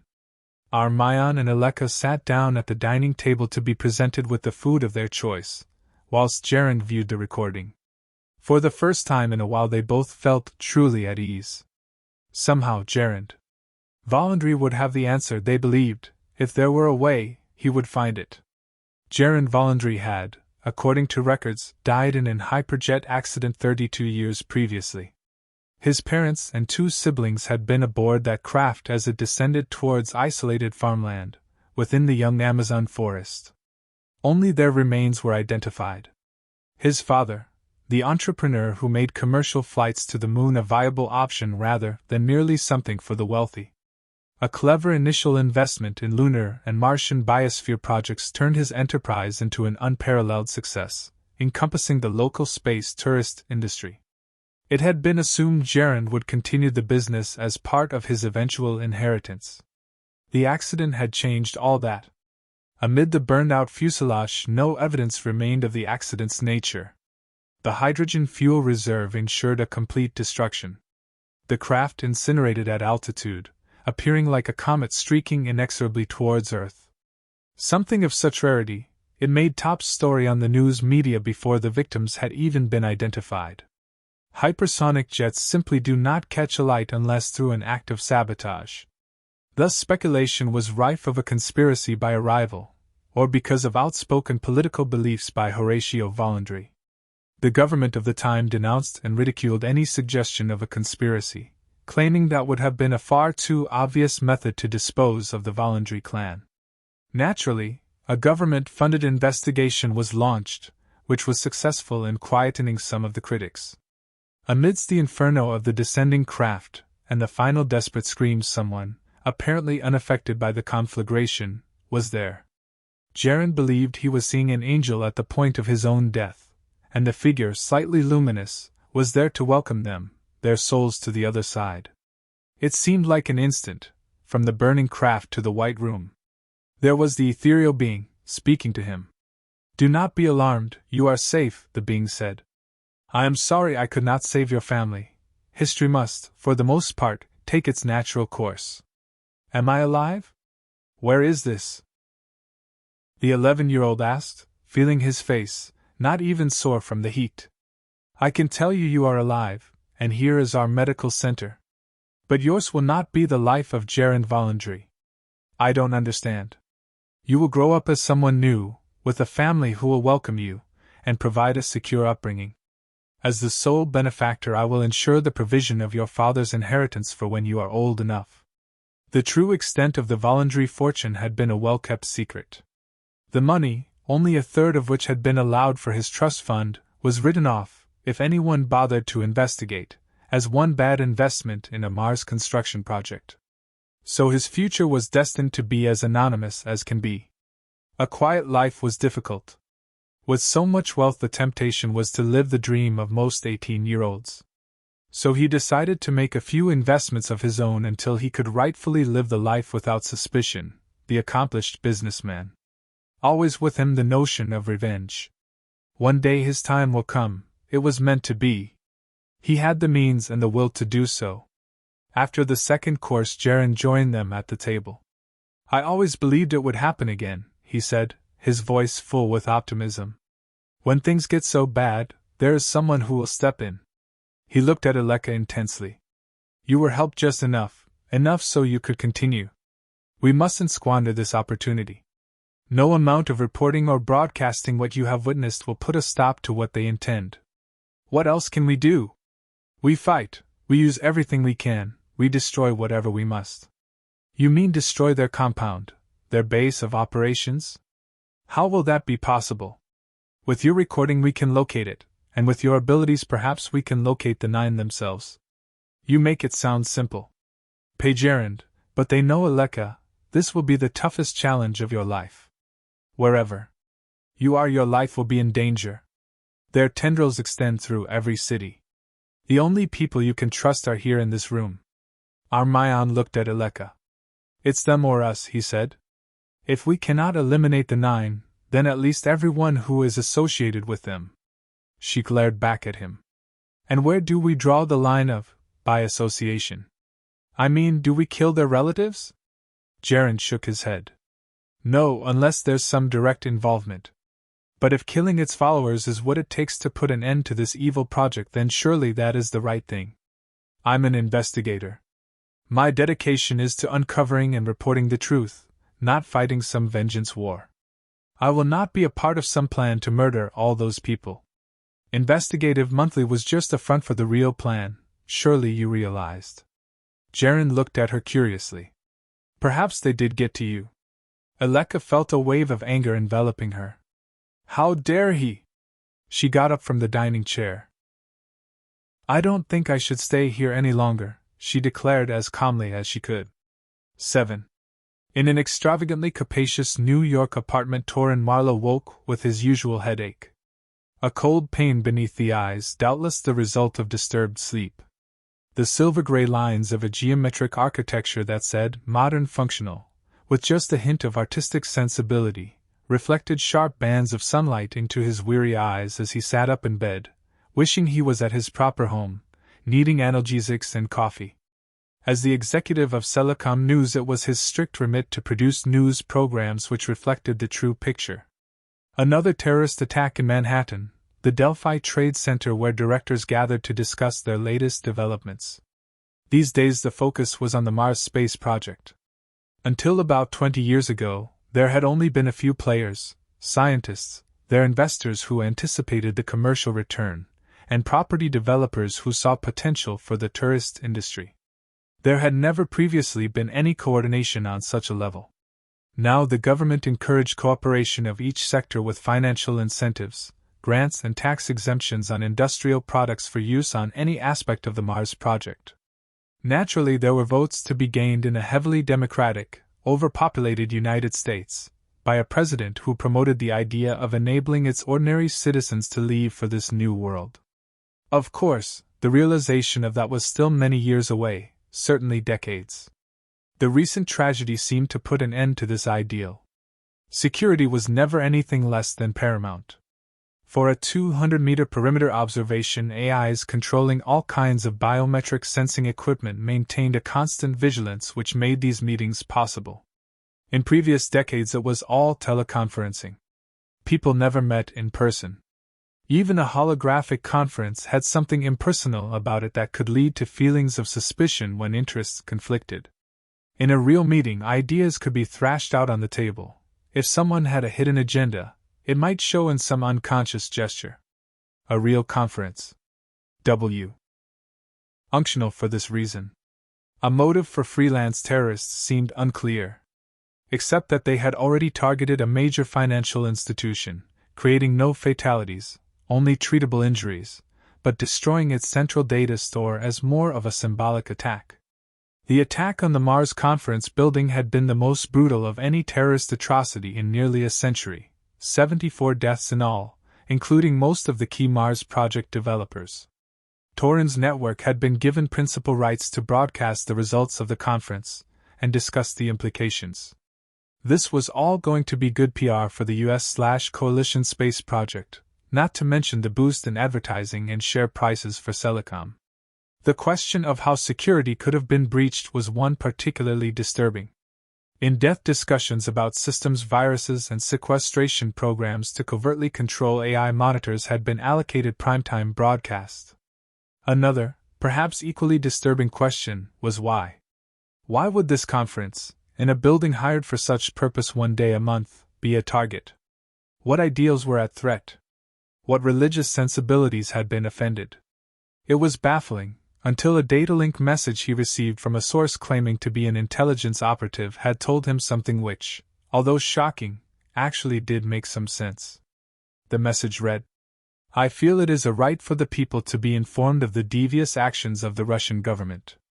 My sources have revealed a concerted effort on their behalf to scupper the coalition space project. Their actions are deniable, thus I cannot provide you with any substantial evidence. You can only trust your own judgment." There did seem some kind of rationale behind this, especially in light of the espionage scandal. It would be in the Russian government's interest if the world depended on their own Mars project. The boost to investment and prestige, the popularity of their president as being the leader who enabled the biggest space program of any administration. How frightening that it made so much sense! If this were to be broadcast, it would be truly explosive. The American president, with no doubt the support of at least the British leader, could justifiably retaliate. Just a mere broadcast of a claimed intelligence finding could be enough to spark official action, the storming of Russian administrative buildings. At least the demand for some evidence to show there was no Kremlin involvement. The U.S. president having to demonstrate his commitment to the people, protecting their interests, standing strong against the threat. As the top broadcasting company, Celicom had a duty to inform and present not only provable facts but also the credible theories. The continued speculation revolving around the question of a motive was becoming repetitive. Experts interviewed on his news analysis program discussed the possibilities of the reemergence of religious extremism. The producer would keep the subject hot because it was still the biggest story, but without any new developments, no group admitting responsibility, the public was demanding some explanation. Torin decided to do something he never have considered rational in his early days as director of news, certainly not when the prime factor had always been profit.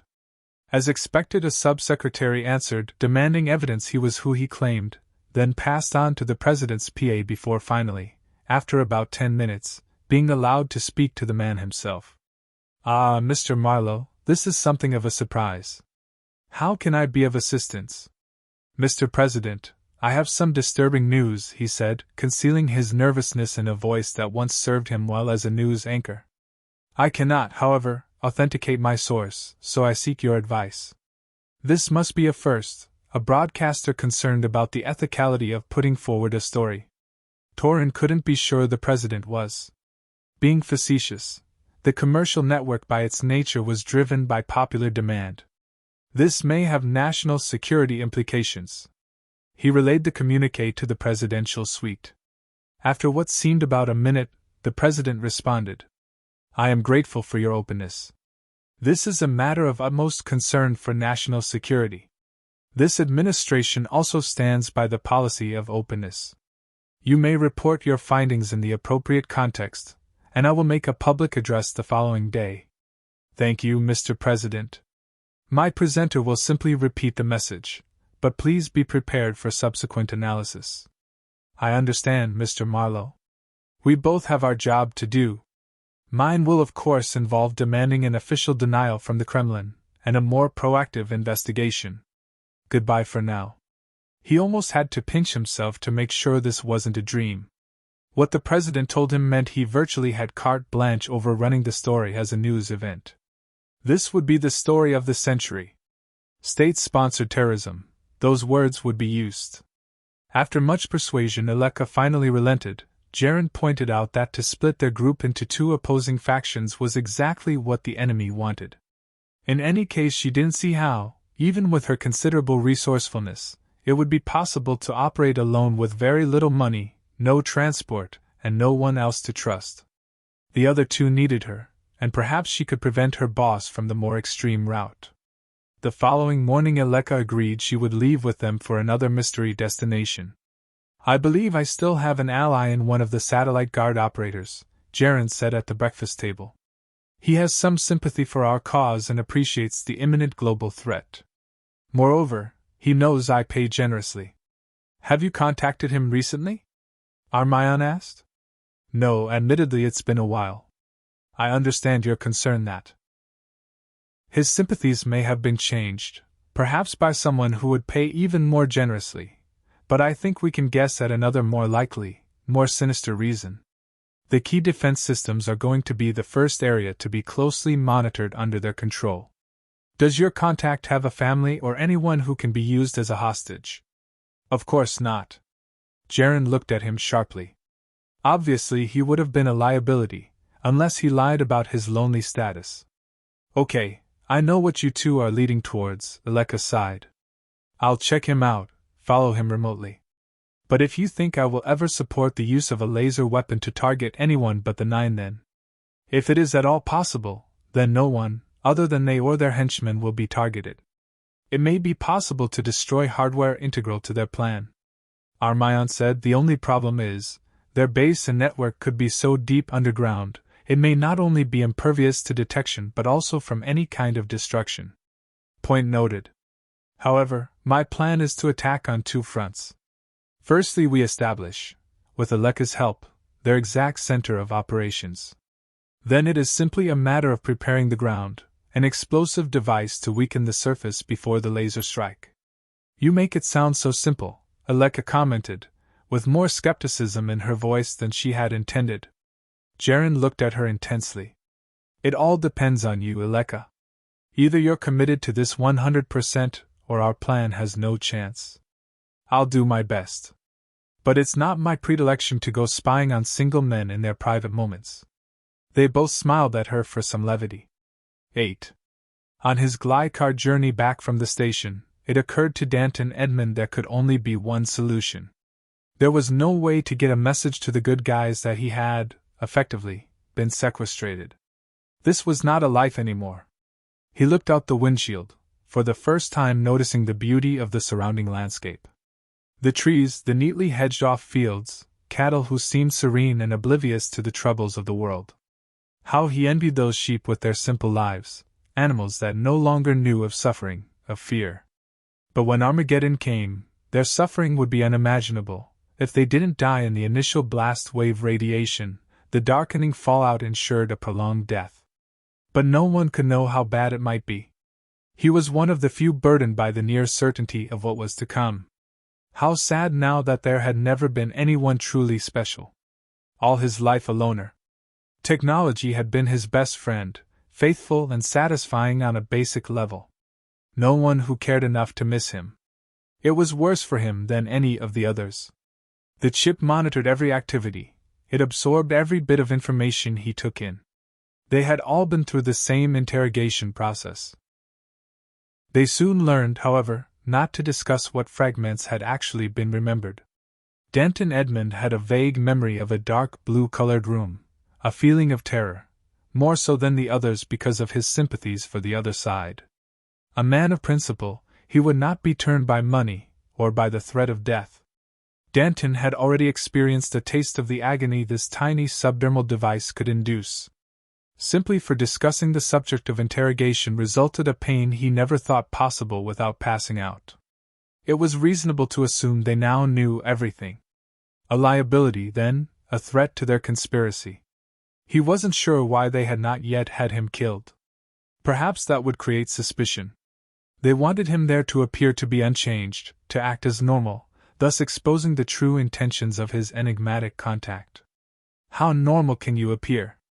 With a chip inside your head, primed to unleash its torture at the whim of its controller?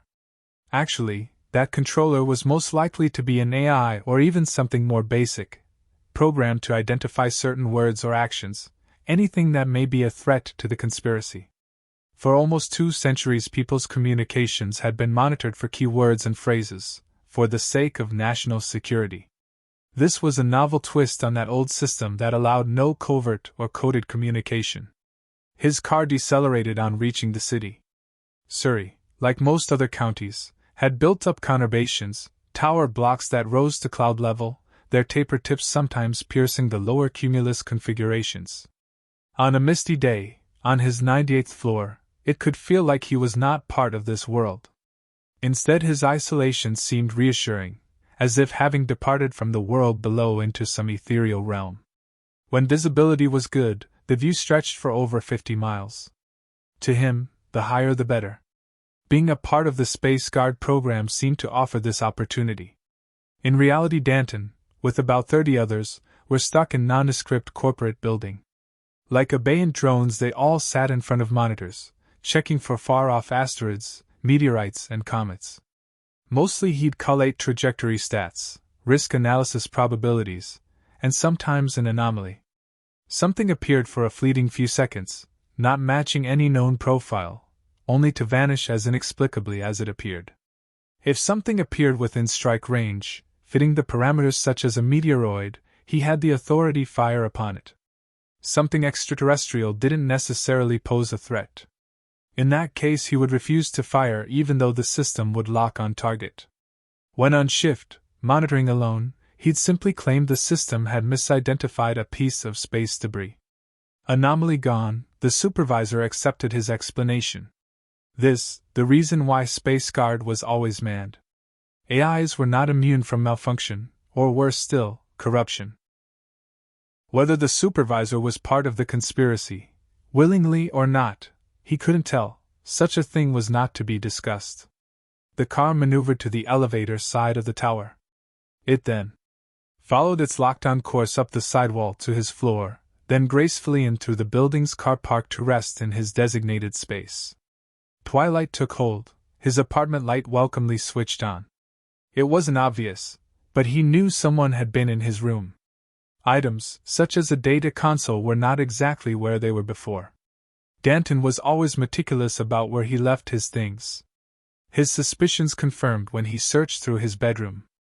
Software cards for AR programs had been replaced to a different side of the storage drawer. He guessed most people wouldn't have noticed such minor changes. He always had an eye for detail, and more recently a suspicious nature. The thought of them entering his fantasy worlds, enjoying things that were tailored specifically for him, ignited some anger from the long dimming embers of despair. For what it was worth, he checked the sensor logs, confirming they had not wanted him to know of their visit. Part of the job, to leave no trace. So what further clues could they have uncovered to give away his once secret alliance that wasn't already revealed in the interrogation? It was simply a matter of procuring evidence. He felt a soreness in his head in the area where the chip was placed.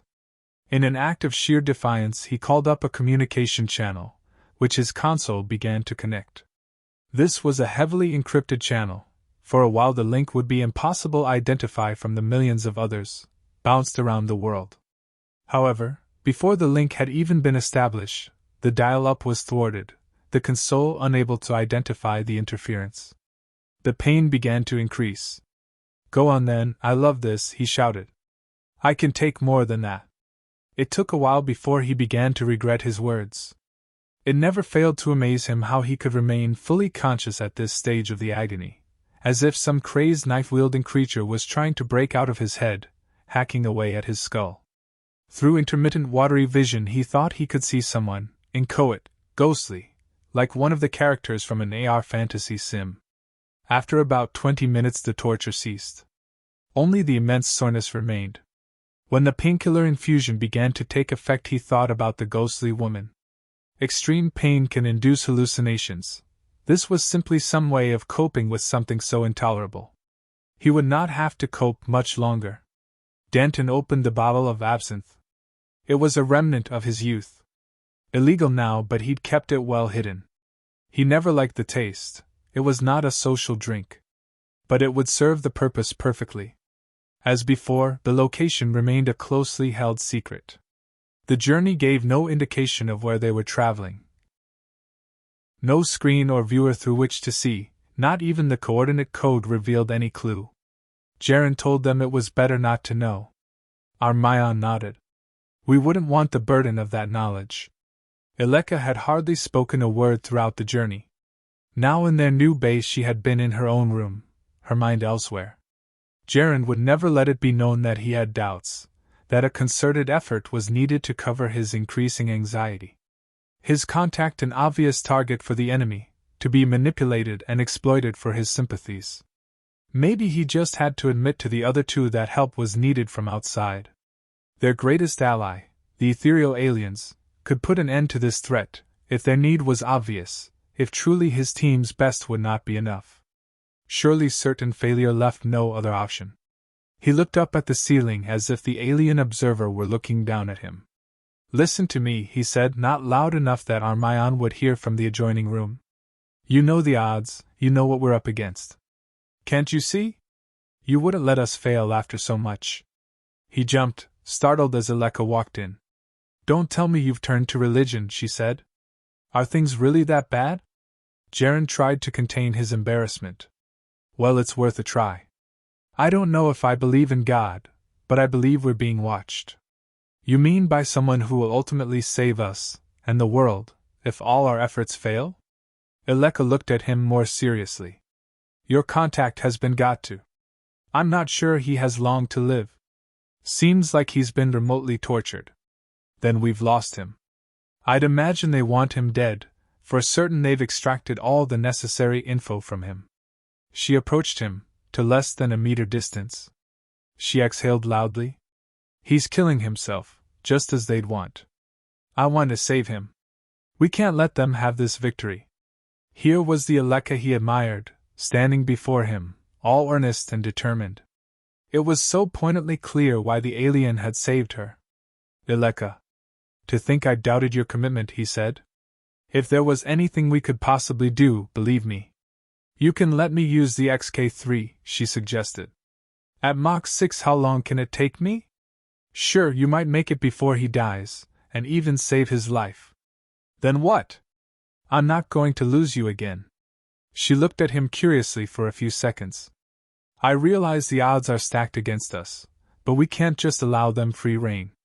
I wish I had your courage, or belief. Armayon stood by the door. I'll go with Aleka, he said loudly. We'll take weapons. You're going to try and prevent this man committing suicide, but in effect that's what you'll be doing. Aleka's right, though, Armayon said. We can't just wait here while they carry out their plans. This contact may have information. Through him we might be able to gain access to the Space Guard systems. That is a forlorn hope. So is the world rescued by your alien friend. Get out of my sight, both of you. He glared from one to the other. And take care of my XK3, they're not easy to replace. 9. Garrett's less authoritative approach seemed to be working. He was never proclaimed to be the director, only the one on whose idea everyone else built around. The speed of progress was truly staggering. If there were conflicts, he didn't get to know about them. There was of course a real director, someone behind the scenes, giving little nudges, he guessed, in the right direction. He'd never seen this shadowy person. His freedom on this project remained an almost convincing illusion. TIR had now been fully developed, but only tested by himself on 2 volunteers who were not connected with any important aspect of the project. A 23-year-old man and 21-year-old woman who both, after their first immersion, pleaded to be returned. They told him it was as if they had truly awoken for the first time. Ordinary AR did not have the same sense of connectedness. Comparisons were made to a particular amphetamine-based drug, which he dismissed as fanciful. The software created the AR environment, which was simply a holiday lodge in Quebec, an unpopulated landscape in which the two could interact. The program was more complicated than for a standard sim. To create an entire world, he surmised, would be beyond current technology unless beginning a process over many years with many thousands of industrial-scale imaging units. With his 100 or so dedicated band of assistants, a way to circumvent data gathering had to be devised. Memories were seldom reliable, but the average human brain could store almost as much information as a standard PDU computer. With some help from an engram augmentation program as well as a scanned peripheral environment, something could be created to allow the interactions of an unlimited number of people. To perhaps ensure a smooth running of the system, there would be a certain number of fictitious participants based, in varying degrees, on real people. The real Monique's counterpart didn't appear to have a sane, genuine effect on the real her had they spent more time together. The fact remained he had been manipulated by them both. Who could tell what expressions of affection were genuine, or what were used convincingly, to serve an aim that was not yet apparent?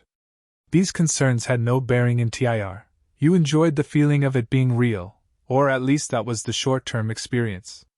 How it would be after years, no one could know. This was not a concern that needed to be a burden. Simply a case of fulfilling his role, doing only what he was allowed. A clinically prepared room, much like a medical center, contained a prototype for the stasis unit. The two protagonists stood proudly at either side of the unit as Garrett entered the room. One of them he recognized as Pablo Calinta, cryogenics specialist. The other he hadn't noticed before. With no initial assignment record, he must be a new recruit. Unkempt hair, ill-fitting clothes containing a wiry frame, almost a caricature. To think, he himself was once regarded as a geek. Garrett nearly laughed, having to force the return of a serious composure by appreciation of the magnitude of this occasion. "Is this fully functional?" Garrett asked, gesturing towards the quiescent chamber. "Not quite," the nerdy guy answered. "What is your role?" "I don't know your name." "I'm Lucan Iverson, and I'm a metaphysicist," he said timorously. "I thought there was no such thing anymore. Or is that just another name for a rebel physicist?" "Well, I guess I am considered to be outside the establishment of respectable physics," Lucan said, without a hint of a smile. "Okay, I can relate to that. So what have you been working on?" "A morphogenetic field confinement generator. There is evidence to indicate that during REM state the soul, or ethereal body, can be dislodged from the physical." "I see. That could be a confusing experience, to suddenly have an out-of-body experience whilst in TIR." Pablo shook his head subtly in what seemed like self-restraint. "There is no evidence for OBs during bodily stasis, given that it is only the brain which will be above the 0.1 level. Still, we can't take any chances," Garrett said. "A morphogenetic inhibitor may be a good idea." The journey to Danton Edmonds' apartment at Mach 6.4 took only 17 minutes. The XK3 verbally berated them for pushing the limits until Armion disabled the voice processor. Nothing had been detected as intercepting or targeting. In stealth mode, they themselves seemed to have eluded detection. Inside the apartment, lying on the living room couch, Danton had slipped into unconsciousness. Beside him, a 70C1 bottle of absinthe, 2/3 drunk, and an emptied painkiller infuser cartridge. Eleka prodded him for some response. She took out of her medic case a caffeine/taurine infuser, administering the highest single dose. Danton's eyes flickered. Eleka turned him over to the recovery position. He began to mutter something. Princess Magdalena? I have tried. The quest. Eleka turned to Armion standing a meter away. "I think he's delirious, but it's a good first sign. That name sounds familiar. I believe it's from Fantasy Quest Lost Kingdom, a multiplayer sim." "Okay, so he must think he's still in the game." Armion studied her face. "Actually, you do bear a similarity to the princess. Not that I've partaken much, I've obviously got better things to do. I'm no simhead." "Sure, but maybe my plastic surgeon is." She smiled. The situation was at once tragic and funny. She tried to convince Danton to accept the emetic drink. "Do this for your princess," she said somewhat regally.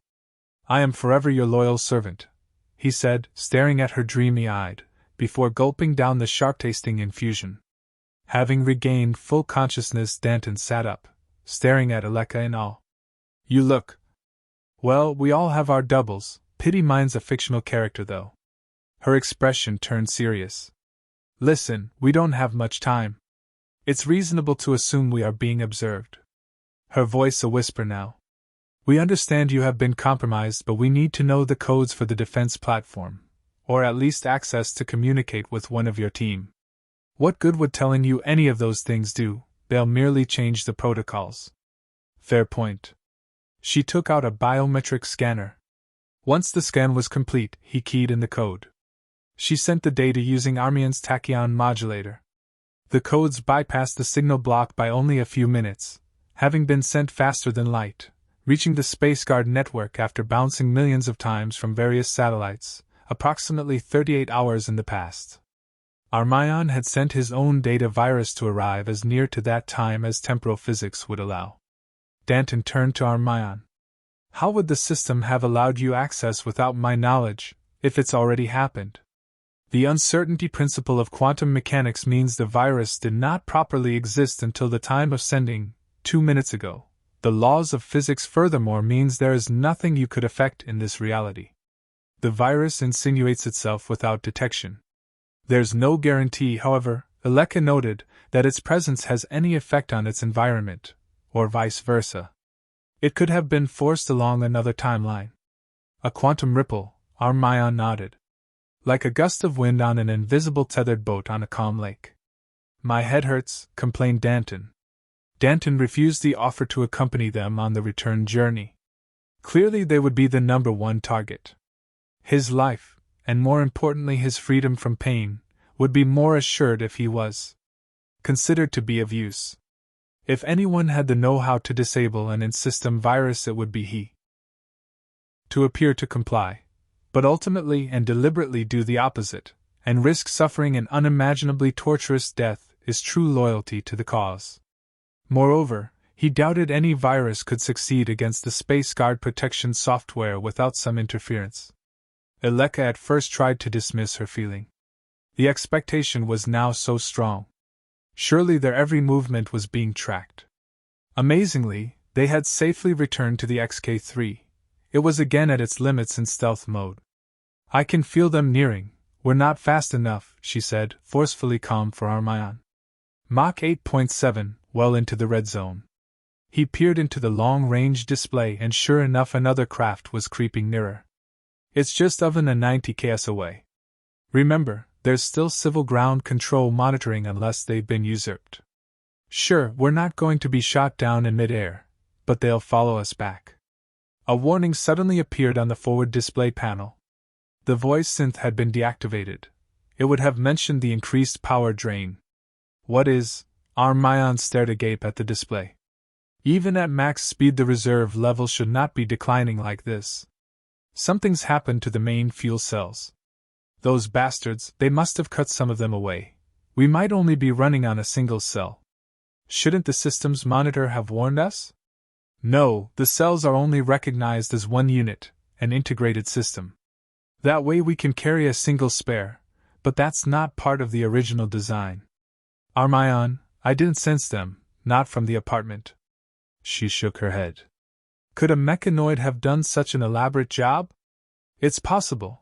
AI analysis scans, combined with teleoperated override.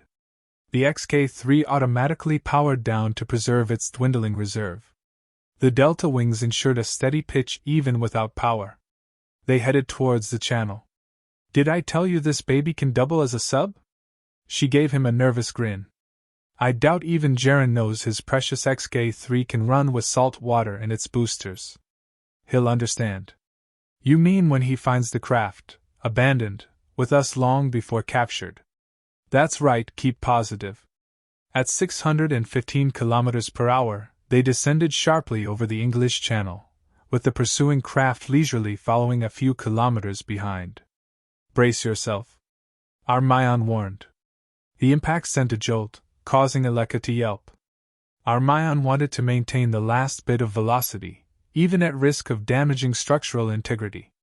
The XK-3, with displays flashing layer upon layer of final warnings, reached the seabed. An SOS message went out on a general band. The pursuing craft hovered above, sending out an encrypted communication. 10. Wherever you went within the Earth's atmosphere or above it, someone somehow would know your location. Stealth technology could block visual and conventional radar signal. EM masking only deceived spectrometric scanners. Surrounding atmospheric disturbance was always the crucial giveaway, leaving ripples of air molecules from wings and energized trails from engines. Evading detection meant taking the unpredictable approach. Cutting through water at over a kilometer below the surface level was a particularly inefficient method of traveling. Maximum speed never exceeded 100 kilometers per hour. Any faster, and you risk ecological damage, notwithstanding the danger of high-pressure dynamic resistance. The submersible was a relic from the China-Russian conflict 47 years previously. The bickering of two of world's largest nations over who would dominate the alliance led to the development of some arcane military technology. These nuclear-powered craft had been decommissioned and buried as a sign of peace. Officially, that is. A Russian general had seen the opportunity to make a small fortune by appropriating and selling one of the vessels. Paymaster acquired it 5 years ago, when it seemed like a frivolous purchase. Now the deep ocean had become the only safe haven. With the stealth technology of echo-reflection, Johann Benson considered himself safe from detection. In any event, who would bother looking for an obsolete military sub? The vessel was large enough to accommodate 25 adults, according to the schematics. For him there was about as much space as a medium-sized house. The comm systems had the ability to utilize satellite relays, the problem of course being he would give away his position. The only undetectable method of communication was with another submersible vessel. 3 hours earlier Johann had no idea what his next objective was to be. He could stay hidden, and perhaps live near the ocean floor for another 2 weeks with the current level of supplies. Perhaps no one believed he was still alive, and he could move anonymously on land before reaching a safe house. Or just live like a nomad, dependent on his survival skills, until the time was right to make a contact. Now his mission had taken on a new resolve with the detection of one of the Paymaster's craft. The signal had been sent so covertly not even the occupants would necessarily have been aware of its transmission, using modulated tachyon pulses. This meant he had received the message before it was sent. Their separating distance ensured no quantum divergences. The timeline was safe. This type of communication technology was not entirely reliable. The location could be pinpointed to within a few meters when he got nearer. The time of the message sent may vary according to quantum uncertainty. The time code currently predicted the craft would enter somewhere in the English Channel in 7.6 hours, probability currently at 68%, according to his personal AI. At full speed, Johann had nearly an hour spare from his position in the Atlantic Ocean, though it meant traveling illegally fast. If indeed he did arrive early, that craft would not arrive at this location. Then would the transmission be no more than an echo from a parallel universe, or would I myself have crossed over? No wonder this technology had been restricted. 8 days earlier, events on land put into action his own emergency procedure, which wasn't so much a plan as a method of evading capture. Alicia had activated the code, red transmission, a final warning, perhaps in her last moments. What they'd done to her was the very thing each investigator/operative most feared. The memory of her work of the past 5 years had been erased. Worse still, she may have revealed vital information, secrets that she and all the team swore they would die to protect. One encrypted communication from Paymaster, but no specific instructions. Only the knowledge to commandeer this vessel, and wait. I guess being saved more than once is too much to expect from him, Aleka said, watching through the view screen as the XK-3 skimmed above the seabed, unnervingly hitting the odd lump of rock. You can't rely on our alien friend to bail us out this time, Armayon said. We simply have to put our faith in serendipity, and know we did our best. Aleka gave him a sharp look. I'm surprised to hear you speak like that. You always have some strategic escape maneuver up your sleeve. Not this time, I'm simply resigned to my fate. I guess you're right about one thing, we did all we could. Aleka. She felt captured in his gaze. What is it? I love you. Oh. Her surprise was evident. Armayon never betrayed his feelings, he was always Mr. Reserved. I mean, you're everything I could ever want. He looked away from her towards the floor. But I guess I'm not your type. Hey, you're a terrific guy, Army. She'd never seen him look so despondent. Paying compliments would not have been sufficient. I just need you to hold me for now, she conceded. Time had become a totally meaningless concept. It may have been 5 minutes or 20 before she heard the sound. Aleka was the first to notice the transponder signal. Armayon tried to compose himself as he turned to identify the source. Not from above, a short-range comm from a sub. Then a mass of bubbles outside as the vessel emerged in full view. Gasps almost in unison. The confirmation came when the figure appeared in the sub's viewport.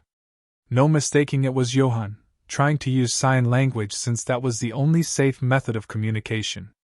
Again, together, Armayan and Eleka laughed to the point of crying. They both put on their pressure suits, knowing leaving the XK3 for even a short traverse would expose them to an easy strike. Torin Marlowe drew away from his PDU screen in despair. The Russian network was not holding back. News was top billing, trumping the entertainment networks. But high ratings were never worth this price. The first strike carried all the bespoke aura of anguish, the sadness of inevitability. After the humiliation of a military incursion, if only a presence at the Russian border, the perceived threat of a world war was meant to cower the resurgent great power. Pride of its people harking back to those great days of the Soviet Union. The new leader of the neo-socialist opposition group spoke in his enunciated Russian without translation, other than the PDUs. How dare those imperialists with their superiority complex try to impose their will on our great nation? Our strength is in our solidarity. Their weakness is in their decadence. While greed and cultural elitism divide their people, our citizens can be truly united in one cause. It was a simple rallying call to the masses, well pitched to stoke up resentment. The president himself gave his speech on every Russian network, and translated in English text for a world audience. In this time of crisis we will stand resolute and unyielding in the face of American oppression. They accused my government of sponsoring a terrorist attack, he said, sounding both indignant and solemn in careful measures. Terrorism is an act of evil my government would never condone, he continued. But military action as a show of our strength in the face of U.S. hostility is justified, morally, and constitutionally. They have spies in our government offices, and cyber mercenaries who have fallen under the influence of their ultra-capitalist dogma. That alone is sufficient justification for retaliatory action. Every country in the alliance has formally voted with a majority in favor. As I speak, units from China and Middle Eastern countries are preparing for active duty.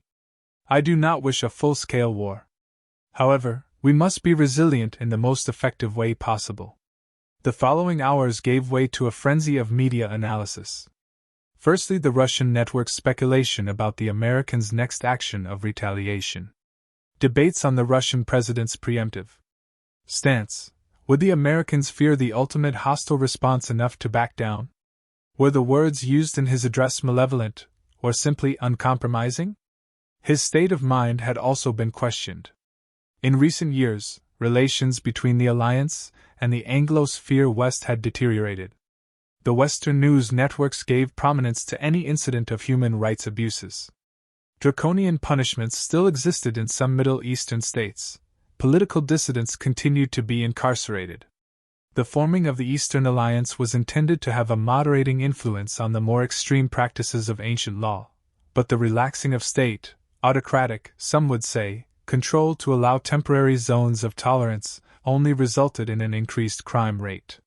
Societies used to religious or cultural strictures became disordered and its people lived in fear of others in the same city rather than the authorities' law.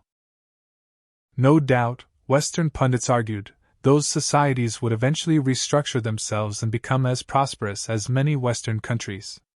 The view on the other side of the globe did not agree. In the prosperous West, crime existed because its people were allowed to become greedy. The prosperity was not for the majority. Those without were not respected. Resentment was inevitable, and resentment could lead to crime. 11. General Frank Simmons, Chief of Tactical Operations, had spoken to the U.S. President for nearly an hour over the hotline. It was a tiring conversation. He was glad security meant no visuals. It was enough of an effort to hide the fatigue from his voice. He reclined in his drawing room high-back chair, stared at the photo on the wall of his younger self, a cadet standing proudly with the other young officers having completed training at the academy. Simpler times. Peaceful times. Things were escalating, it seemed, because of one man. It was now common knowledge that the Russian president was one block short of a storage compound, insane some would say. Drawing the other side in by ratcheting up the severity of retaliation. Who in their right mind instigated an all-out conflict when the consequences invariably meant humiliating defeat? After the EMP missile strike over Manhattan, there was only one course of action. No simulation, however well researched, could predict the impending catastrophe he foresaw. There were only recommended responses, a standard strategy. Never had there been a need to factor in the peculiar psychology of the Russian leader, Emir Ivanov. President Ivanov was someone who had been democratically elected, though could there have been a more stark illustration of the flawed nature of democracy? In centuries past, people voted for the radical alternative seemingly out of desperation, for whoever seemed convincing enough that they alone held the key to a better future. Critical faculties suspended in favor of grasping for that last vestige of hope. No such reason applied a mere 5 years ago, in an era of, at least by Russian standards, prosperity. He could voice his reservations and objections until blue in the face. Had gathered from 47 years of service did not provide any comfortable rationale for this current administration's decisions. Although these were extraordinary times, surely someone at the top had considered stepping back from the battle station to take a longer view. Instead, it seemed they were collectively regarding the other side, the Russian leader in particular, as an enemy who understood the logic of war. That mistake had been made a couple of generations ago, trying to defeat an enemy driven by an uncompromising ideology. The only way to win was by defeating the ideology itself. But then compromise on either side could be regarded as weakness. He wondered about the opinion of the American people. Perhaps nigh on irrelevant, conveniently midway through the government's term. In the face of such extraordinary aggression, troops had to be withdrawn before the ensuing counterstrike. A missile with 15 kilotons worth of explosive power showed how serious the U.S. was about refusing to be cowed, in spite of it being destroyed before reaching its target. Whether or not Ivanov viewed it as a warning or a serious attempt at a strike hardly mattered. Neither side was about to back down. At this stage, events were playing out like a scenario from an academy sim training program, his actions appropriate and measured. The order for the counterstrike strictly by the rule, if at the outer limits of a proportionate response. There had been no world war in his lifetime, and nothing could really substitute for genuine experience, yet surely even a cadet could sensibly predict the deaths of millions as an ultimate result of that very order. The Rubicon passed. But you truly wear the burden of it at this high level. Potentially he could have talked the president out of the need for standard response, maybe a more articulate man. He imagined how the endgame would be described in his memoirs, assuming he lived long enough. His reluctance to accede to the final act of destruction, the conflict within his own mind. He knew there were those somewhere in high authority that had a plan to protect its citizens. No culture reaches this level of sophistication without making provisions for a worst-case scenario. The following day Simmons received a communiqué, amongst the thousands of delayed messages on a standard channel, passed to him by his private secretary to his waferstand comlink, providing a comfortable separation, and could easily be turned away from his focus if the caller got heated. Normally something like this would be dismissed as the work of just another crank who, at the very most, may have appeared on a media network. The man claimed to be Gerard Valandry, son of tycoon Horatio. Although having allegedly died in an accident 32 years ago, he was now working to thwart a sinister conspiracy from some supposedly secretive group above the highest known echelons of power. The man wanted a meeting, urgently, a conference on a secure channel. Unfortunately, owing to the COM network being offline in the last 2 days following the EMP strike, he had been denied this. Still, he'd show the man a willingness to listen if nothing else. Audio only, but the fury in the man's voice conjured up enough of an image. General, how is it possible for communications to be down in this day and age for so long? Simmons cleared his throat. The Russians used an EMP pulse charge with their strike. You'll find, Mr. Valandry, that the entire news network has been offline concurrently. I would have got to you before the Russian strike. However, they've been trying to block my attempts to communicate with anyone in authority. The media networks are essentially at the behest of the government. The governments are just a tool for the Nine. The Nine. Do you think I've not heard this kind of thing at least 100 times before? I'm only listening to you because of who you claim to be. Who I am is not important. What matters is you do not follow the orders of the President. He huffed irritably. Don't you think it's odd that the entire Coalition Defense Council has ratified this war? No objections of any member. How can that be? Well, Mr. Voluntary, if that is your real name, if you think you know so much about the machinations of the DC, then please tell me. I don't know for certain, but it seems likely the council delegates have been put under duress. We all have our vulnerabilities. Okay, he sighed, I can fathom a guess at what you're suggesting. Try to consider, however, the need for a proportionate response to such an act of aggression, unless of course the Eastern Alliance has also been coerced. Now you're getting the picture. Please do not insult my intelligence, Mr. Voluntary. Your theory is quite a simplistic one. You're suggesting war is being orchestrated. God knows the rationale behind that. It's their final solution to deal with what they believe is an overpopulated world. And there's only one way that can be achieved. You'll understand how I find it difficult to believe that anyone would intend annihilation. A nuclear exchange would leave this planet uninhabitable for millennia. I'm no expert, but I do know something of the effects of radiation. Yes, thousands of years of radioactive decay. It seems crazy to unleash nuclear weapons. But I believe, I've obtained evidence, that this no longer need be the case.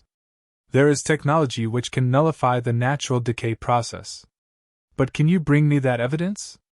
If I did, you'd probably not believe it. That's a fair assumption. I want you to understand that you are being used to serve a purpose in the plan. Then my power is illusory, right?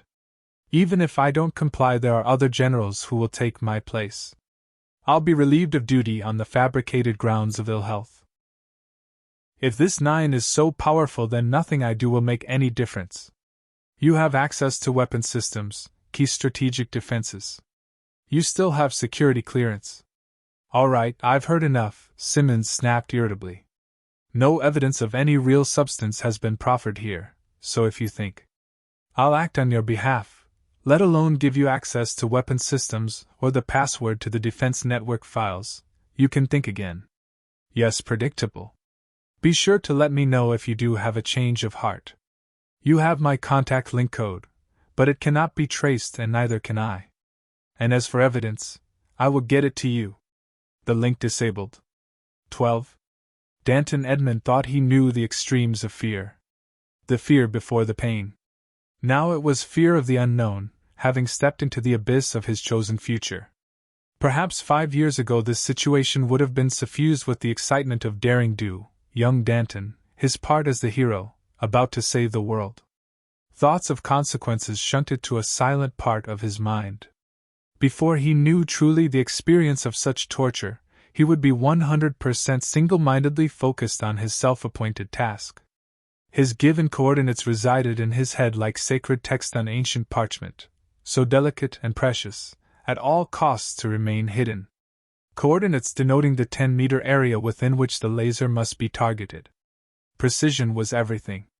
The data virus had been detected. Within minutes the commander would shut down the network, but already the system was rendered unsecured. Those precious numbers had to be keyed in from his station. A safety system prevented him from actually setting off the firing sequence on a non-identified standard target. That was where Armion played his part, sending the codes that fooled the system into believing authority override had been given. A few minutes. The station commander boomed over the comms speaker at such a volume his voice distorted. Disable the system. I'm sorry, sir, I've lost control. Someone has infiltrated. Disconnect the power, you idiot. A supervisor pulled down the main power lever. Power for the entire station ceased. Monitors winked out, leaving the observation room in a dull wash of emergency red. The authorized procedure had already been accepted. From a low-orbiting satellite, a 20-megawatt laser targeted a seemingly uninhabited area of land. Its destructive force created an explosion of grass, soil, and chalk to about 15 meters in the air. The remaining sediment began to give way until all remained was something akin to a meteorite impact crater. Garrett had been immersed during the strike. The sound barely registered from his perceived alpine cabin, like no more than distant thunder. Being here was contentment, his new partner sharing in the uninhibited pleasures that those on the outside could only envy. His restless mind never more assuaged. But now a voice in his head telling him to exit. The room fading. He looked at her dismayed expression. Tanya, something's wrong, we're leaving TIR. Tanya was hopelessly addicted to the immersion. The outside world, such as the compound had become, was now intolerable to her. She'd threatened suicide if forced to spend more than a few hours back in reality. Normally she had to be rendered unconscious to avoid the distress of leaving TIR. She would do, it seemed, anything not to have to leave this beautiful new reality. Garrett had never felt such a sense of responsibility for someone's well-being. It was not something he had willfully taken on. He'd been immersed for almost 6 hours in one of the stasis pods, Tanya in the adjacent one. Re-emerging to full consciousness was not easy. There may not have been the disorientating fugue state of longer-term immersion, but his limbs still took a few minutes to warm sufficiently to carry him out. A man in security uniform stood before them with a weary expression. "We must leave this section," he commanded. "Structural integrity of this level is under threat." They were approximately 90 meters below surface. The subterranean complex had increased down in stepped levels and then extending horizontally at about 500 meters a day. Soon their current level would in any case be abandoned. Before the estimated nuclear strike, predictions for these complexes, this was only one of many hundreds being burrowed by automated drills throughout the world, ranged between 20 square kilometers to as much as 50. Almost the entire lower complex would be allocated for stasis pods alone. Such a massive undertaking meant a somewhat aggressive recruitment drive. People, such as electronics technicians, software engineers, structural engineers, an architect, and even a geologist were recruited, whether they liked it or not. Tanya groaned as he hoisted her out of the narrow chamber. The security guard offered to carry her, but Garrett managed to help her along, supporting her weight until enough of her strength returned. "The original compound suffered a laser strike," the man said. "Somehow one of the Space Guard defenses had targeted us. The top level's completely gone, cracks are already beginning to appear on this level." They currently had about 10 kilometers to explore, which contained a stable air supply. The complex reminded Garrett of a cruise sub he'd been on once as a child. Level after level. This place not quite at the same standard of luxury. Only one swimming pool, 2 gyms, 1 bar that he knew of, and 2 restaurants, but no casino. However, the apartments were equipped with a personal entertainment suite containing an AR port, which was based on one of his own early designs. The depth of the eventual storage rooms would be sufficient to protect its inhabitants from any strike, thermonuclear or otherwise, the experts agreed.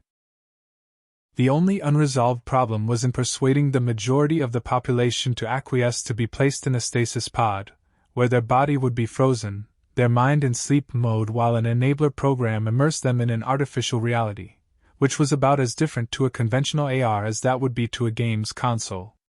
They could still interact with their friends and relatives, who in turn shared this hyper-conscious experience in what may be thought of as cyberspace, some commonly perceived point of reference.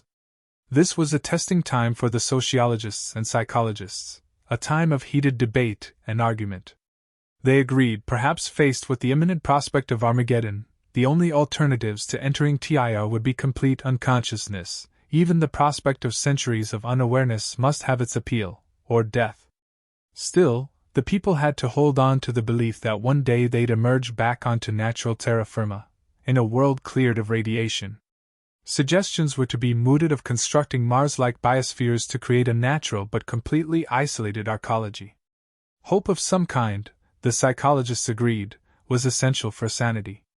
The entire 1,236 inhabitants of the southeastern complex, still the center of project operations, were now confined to the second lowest level, about 400 meters below surface.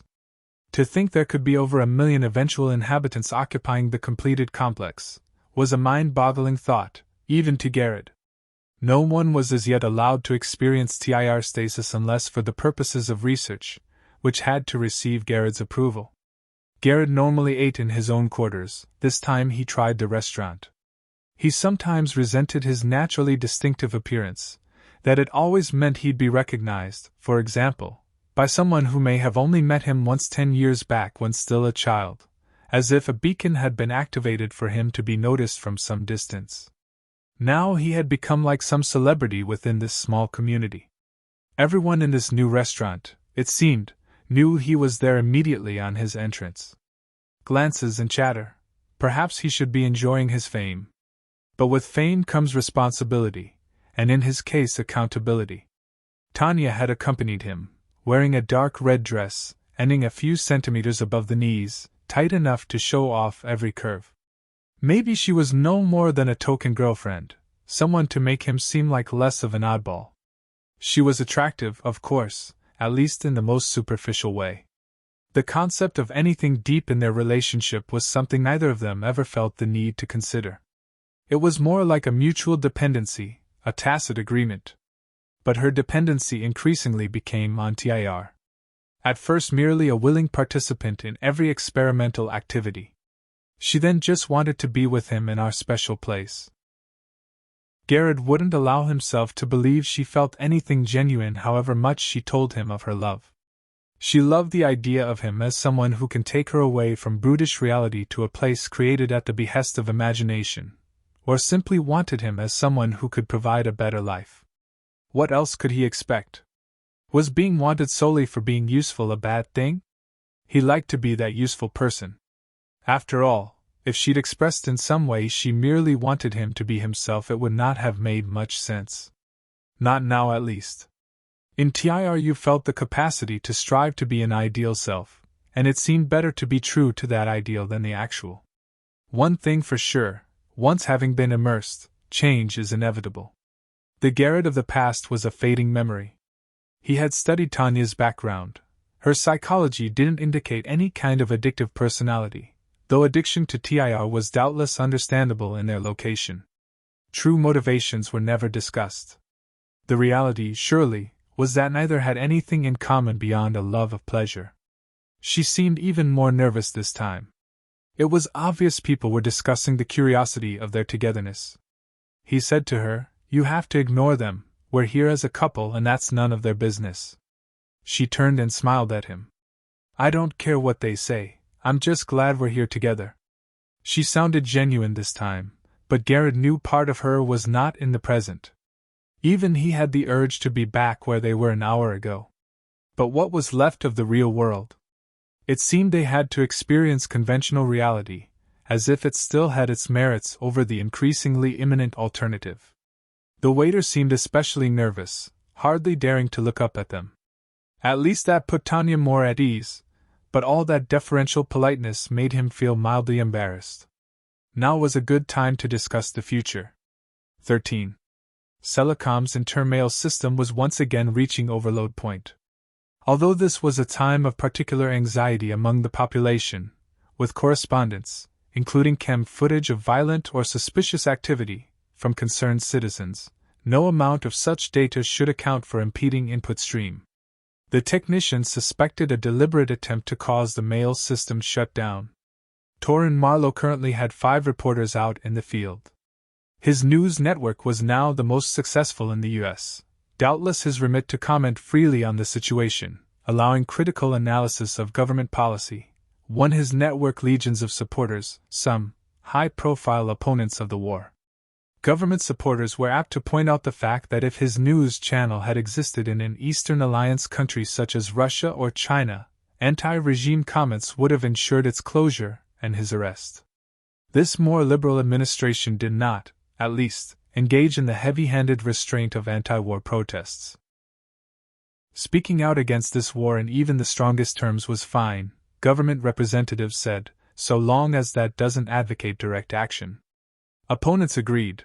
Hardly anyone wanted the streets filled with rioting protesters, but peaceful demonstrations should not be impeded with brute force. One report depicted the attack on U.S. troops by the Russian army. There was never any chance of it being a one-on-one battle. Those types of wars had ceased a century ago. Now the Americans were in Russian territory, they could be subject to the most extreme defensive actions. No one had been sure of the level of technology created by such a secretive nation. Only when Sauter's protective suits began to dissolve did it become apparent. Nanotechnology was already used by the West for medical purposes, performing small internal operations or merely delivering drugs. Never to be used on the battlefield, those things had the potential to replicate indefinitely, using whichever surrounding material by breaking it down into its base structure. They were simply too dangerous to let loose. And so it had been agreed, drawn up by treaty, not to deploy them as an offensive or defensive weapon. Entire divisions were forced to retreat, leaving behind the remains, often only a gloopy substance, of someone's son or husband. It was truly emotive stuff, which was used as propaganda by both sides of the argument. The reporter had been careful not to be caught up in the emotion, only reporting the facts and the reactions of others. Witnessing someone being eaten alive by microscopic machines would undoubtedly leave you plagued with the kind of nightmares that no psychiatrist could ameliorate. The Russians had done themselves no favors. They had effectively ruined any chance of a peaceful solution. Torin had never been a heavy drinker. Even at a weekend when the next day was free, or on holiday, he would be sensible. Seeing as a youth his friends larking about, thrown out of a club. When once he'd downed a few more than usual, he experienced the humiliation of being dismissed by a girl, the humiliation partic. Be a news analyst to know that all signs pointed to another world war. He could truly sense the mood of despair, like a contagion, a virus transmitted by his network. Where is that light at the end of this tunnel? The drink offered a temporary relief. Not that his new habit was anything unusual or extreme in the circumstances. Reports of alcoholic-related hospital admissions had increased exponentially, and criminal activity reached record levels. People were taking what they believed their government was denying them, or what would inevitably be in short supply when their country is beleaguered by war. Perhaps just simple survival instinct. Then the other day the call came. Someone who gave a name which could not be verified by any database claimed to be from a company called New Vistas. This man offered an extraordinary fee to advertise his product, a new type of AR system. The product approved by trading standards as safety tested. Torin had no substantial reason to refuse the license. Clearly there'd be those wanting to capitalize on a nation's despondency. In times past he would have been delighted by such an investor. Now, money held little attraction.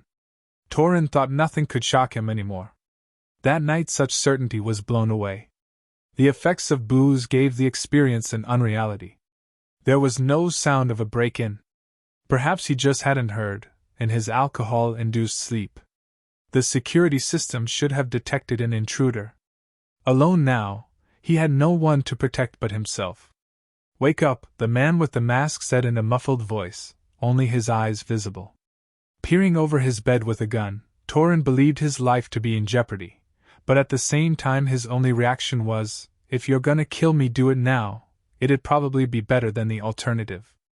Just listen to what I have to say." He brought the gun down.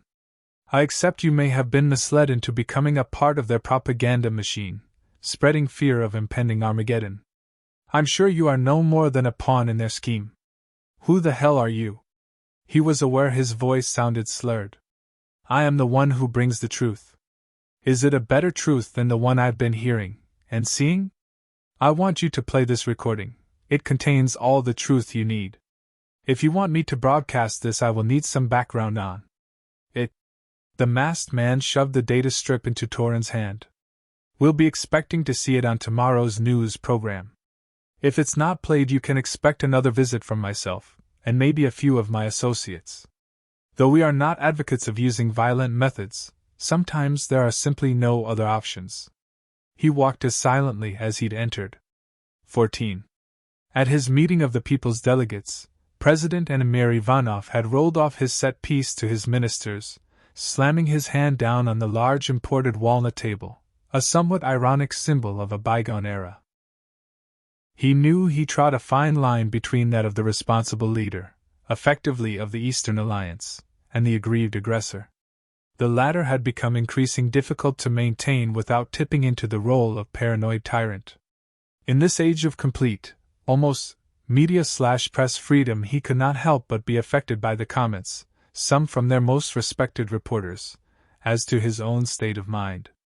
He could be like leaders past and be protected from anything negative, live in a bubble of self-assurance. It was not as if he had to worry about the following general election. After the meeting, that usual malaise returned, a slight nausea and weakness. His future would be assured, or so they told him. Unlike the rest, he'd one day return to the new world. Himself as a leader of millions, they'd promised him that much. There would only be millions, perhaps a few 100 million on the surface, he'd been told. A new start then, a clean slate for planet Earth, one that could do business with its new allies. Perhaps the world had stagnated in the way they'd suggested, its populace too concerned with insular matters, and all the while a simmering discontent of those less fortunate. Eventually something would give. He could really imagine that day, when the peasants revolted. A truism as ever, no matter how much better or easier life became for the poorest, there would never be acceptance, more discontent now than ever. Nonetheless, his conscience was not at peace for what he was about to do. A domestic scene, inside the living room. A young boy looks to his father. "Daddy, why are we at war? The Russians think we're bad. We didn't hurt them, did we?" "No, son, they think we're a threat to them." "Aren't they the real threat?" "They could be." "I'm scared. I don't want to die." "Don't worry, Jake, there's somewhere we can all go to be safe." "Where?" "It's a place where the Russians can't hurt us. It's a new world that's free from war." "Is it a long way from here?" "No, we can be there before night time." "Will it be fun?" "It will be like going to sleep and entering a long dream, but all your friends will be there, and Snooky, just like in the real world." The scene then switched to an idyllic countryside national park, a picnic area with benches and bluebells. A woman in a summery dress, who had the maturity yet attractiveness of someone who could advertise insurance, stood surrounded by people of varying ages. "New vistas is a new start in a dangerous world," she said silkily. "Our dedicated team of researchers have taken the technology of artificial reality and made it real, better than real. It's time to no longer be frightened." This had been the third screening of the commercial. The company still refused to give any details beyond what had been broadcast. If that wasn't difficult enough for his executives to accept, Torin then had to convince the producer to broadcast the even more mysterious data file, telling his deputy not to run it through verification software, since he may leave himself at risk to whatever secretive organization wanted such information. In truth, Torin had already checked the provenance of the data source with no clues rendered, which was just as bad as indicating the dubious origin of some anarchist group. Celicom had always been a fair corporation, one of integrity, at least relative to most others. So he had it lined up for that evening's schedule, to be announced as an eyewitness recording of an abduction. His attention was then turned to his car's NAV map. The craft, of Russian configuration, stopped 2,000 meters above the tower block. It locked on target within less than a second, releasing a low-yield explosive. Just enough to detonate the building in isolation. If there had been no warning of its approach, everyone inside would have been killed. Torin had left the studio only 10 minutes before the incident. If he had been in charge of the vehicle at the time, he would surely have lost control. Shock overwhelmed in nauseous waves, and then the inevitable hit of realization that he was meant to be there, meant to be dead. He'd been heading back to see his wife and 2 children. This was no time for trial separations. Except a dilemma presented itself in his mind to make him question this decision. Now there was nowhere he could be without being a hunted target. Other newscasters announced somberly the demise of their rival. Pictures of the building utterly decimated, still smoldering. It received worldwide coverage. The exact identity of the craft had not yet been confirmed, though the dots were already being joined, and a theme emerged. Rival pundits noting that Celicom, being the largest news organization, would be a natural target, this building portrayed as a symbol to Western freedom and capitalism. An affront to the ethos of the other side. He tried to imagine how the response would have gone if the data file had been broadcast. Firstly, an understandable skepticism. Yet the recording had appeared to be genuine, displaying the time code as the young woman was being interrogated. Still, he could not convince himself of the claims made by the mysterious figure. Understandably, the man didn't want his identity exposed, but this did not in any way add to his credibility. "I don't believe a word of it," protested Armayon, his voice echoing within the blue-gray hull of the conference room. "It's clear how they've been manipulated. I mean, surely this country's defenses could have prevented that attack." "It's clear to you and to me," Jaren said, "but people believe in what they're told if it fits with their own prejudices.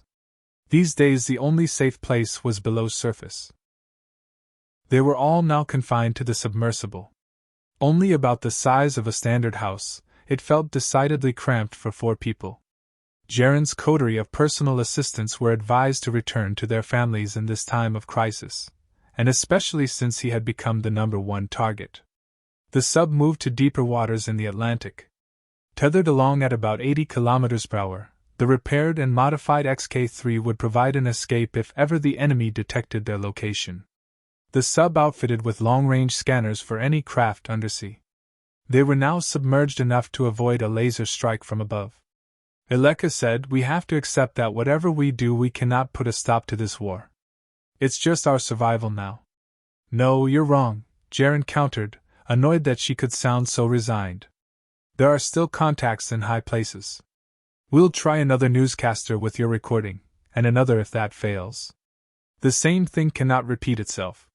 The 9 will have to find a convincingly different way to stop us." Inside the Onyx room, about a kilometer underground, the 9 had gathered for what was agreed would be their final meeting. #1 began, "I think we are entitled to view the last 2 months as an overall success. In spite of a few hiccups, although," said #3, "the important thing is the objective is now in sight." #2, "So Gerard and his gang are pretty much ineffectual at this stage. No more than pesky mosquitoes, they've got under the skin a few times and been a distracting irritation, but what have they really achieved?" #4, intelligence specialist said, "They have so far evaded detection, which means they're either underground or deep underwater. Wherever they are, they have not communicated outside of their immediate proximity." "Let's not get complacent," said #1. "We've underestimated them before."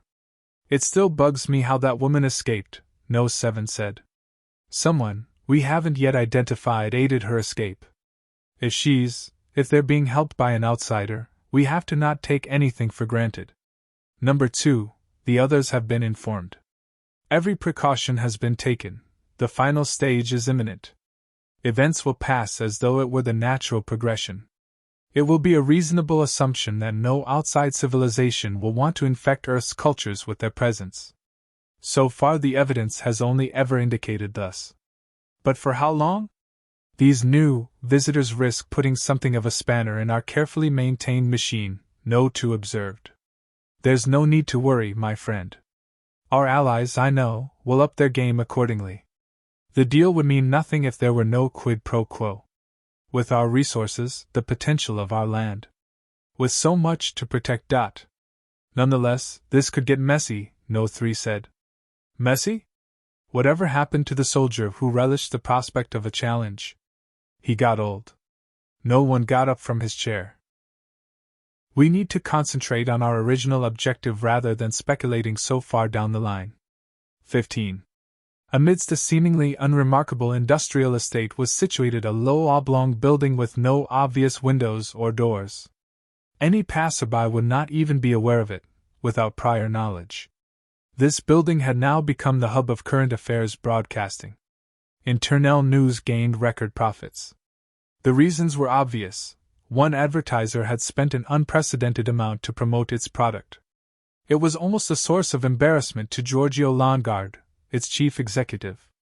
This company, New Vistas, had clearly mounted a campaign to usurp every other advertiser in the promotion of its product, running at the top and a message at tail end of each break. In light of recent events, no one dared show any signs of triumphalism, and really, in these circumstances, Internel's success was something of a hollow victory. In times past, competition with the other networks was fierce to the point of employing the dark art of negative advertising. Now there were only two serious contenders on the block to vie for the accolade of premier news provider. Internell had its own British equivalent under a shared ownership. Ratings for every news network increased exponentially, yet share prices for each were plummeting. People, it seemed, were cashing in their assets, enjoying what life they had left. There were other reasons for needing savings. The thought had also occurred to him to sell up and hop aboard the next space program. Excursions to Mars had always been for the wealthy. Now, there was such a premium on each ship placement. Only those classified as rich had any realistic chance. There was no point merely booking a vacation package. A one-way ticket was now the only option. Needless to say, property prices for any Mars accommodation were multiplying by the day. Then you faced a life in a dome. Each one may be 10 or so kilometers across, but it was still a controlled biosphere. He'd heard, and reported, a few stories of people dying as a result of CO2 poisoning. Such stories would once have made the prospect of being on Mars a risk too far for any responsible family man, though since the Earth was now destined to become a radioactive wasteland, Mars had become a highly attractive option. The cost of taking him and his family may well have been, up to a week ago, beyond anything even he could consider. Now, oddly, he felt a heavy burden of freedom of choice. One further, far riskier option for leaving Earth: long-term travel beyond the solar system. They would of course travel in cryostasis. In fact, the notion of such a venture was much the modern equivalent of cryonic freezing. A mission had been rushed through long before completing the laborious process of safety tests. Decades before the original planned completion, a ship set to leave Moon Base and begin its uncertain quest to find the nearest Earth-like planet. It was the ultimate gamble, and yet competition for a place in a deep-freeze casket, where revival, let alone mission success, was even odds at best, had become almost as intense as that for Mars. Safely away from the main sub, the craft shot out from the depths of the mid-Atlantic like a missile heading for some airborne target. The G-force almost knocked Armayon unconscious in spite of his G-suit. Mach 6.4, altitude 20,000 meters, away from terrestrial monitoring systems. There was never any point in trying to actually visit a destination. It all had to be done from inside the craft. The transmission should have evaded the disruption web, although it could still be detected. The transmission was in a compression burst lasting no more 3 seconds, designed to insert itself, interrupting the scheduled broadcast, allowing millions of viewers to witness the true nature of those who hold power. How odd to think that it may have already been broadcast before he'd sent it. That was the paradoxical way of completing a temporal circle. Success could only ever be a probability. The trouble was, people had become so cynical they did not even believe the evidence there presented before them. The fractal-layered time code of a recording is something which cannot, as far as he knew, be faked. Accompanying it is an ultrasonic code, which is unique to each device and according to the recipient and the environment recorded. However, only the network computer was able to give authentication. Then would the people even believe that? Now each mission was a lone one. If captured, his fate would be worse than death. The prospect of being killed no longer held him with fear. The only option must be self-termination, the avoidance of interrogation which, being realistic, he doubted would be possible to withstand. So, graphed subdermally to a major artery, a cyanide capsule connected to a nanoprocessor. He simply needed to say a key word followed by a 2-digit number, and it would all be over in seconds. It only took 2.5 minutes until the detection warning activated. The intercept was happening from 4 different locations, enemy craft estimated at a speed even the XK-4 would struggle to maintain. He could now only dive back towards the ocean for any hope of avoiding capture. The XK-4 was a modified version of the XK-3. It could glide through water without any risk of damage. He'd personally worked on it himself, creating a filter system to protect the plasma flow in the thrust nacelles. To kill him would have been easy, one strike with a laser to a plasma conduit. At least that would be an instant death. The absence of any attack only confirmed his fear. They wanted him alive. If their craft was not adapted to submersible travel, then there was a chance. If he made it through the surface impact, he'd evade them. To avoid interception, at the current velocity of the enemy, the onboard data assistant recommended a speed that would likely fatally damage the XK-4 on impact with the sea. He could only gamble on them slowing at the last few seconds. But it was a tough call. At 2 kilometers till impact, the sudden pressure of deceleration stretched the tolerance of his belt webbing. At 800 meters, the first ship closed in, but it didn't try to stop him, and he smashed through the surface at Mach 1.4. The immense energy transfer crushed muscles around his shoulders and chest, but he hardly noticed as consciousness was swiftly stolen away. Armayan came to, his mind all of a sudden flooded with adrenaline-filled panic. The scanner showed the enemy hovering 20 meters above. The engines had cut out, and the craft was losing speed rapidly. He initialized thrust, ramping up the power in spite of the warnings. It would be too risky to head back to the coordinates of the sub. That's undoubtedly why they waited, so he could lead them. Hopefully a random trajectory would confuse them. After about 15 minutes, one of the craft had dived in, and was now accelerating towards him. The XK-4's display systems screamed silently at him in the form of jumping holographic red symbols. The engines were beyond tolerance 1 evils. Without the additional air intake, they had to rely on reserve power. He hoped the massive wake created prevented the pursuing craft from getting near enough to fire. His escape depended on whether their engines gave up before in range. Armayan increased the randomness of his trajectory pattern. Except it wasn't sufficient to escape. The missile exploded a couple of meters from his vessel. The overwhelming EM pulse disabled every electronic system, leaving the XK-4 effectively dead in the water. He prepared for his own death. He tried praying. As an atheist, it felt strange. Except he was not praying to God. 158 kilometers above the Earth's surface, an invisible craft had its sensors fixed on a point in the mid-Atlantic Ocean. In the transparent control deck of the craft, a quarrel raged between a captain and his lieutenant, demoted from lieutenant commander for insubordination.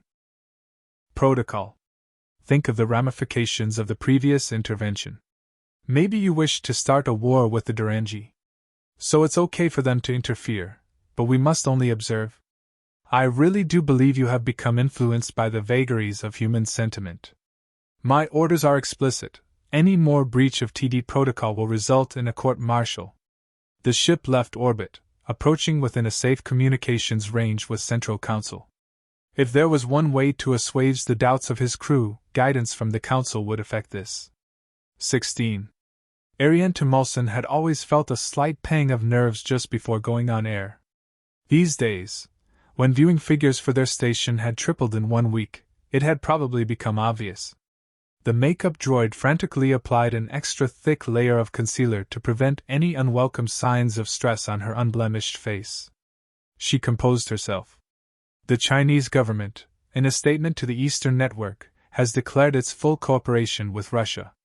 Xi Jinping has signed an agreement to provide a military force of 520,000 to initially set up a defensive zone around the core European countries, effectively creating land and air confinement.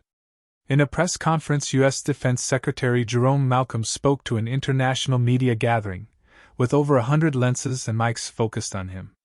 This so-called defensive confinement is a clear strategy to provoke an aggressive response, he began. An incursion by another name is still an incursion.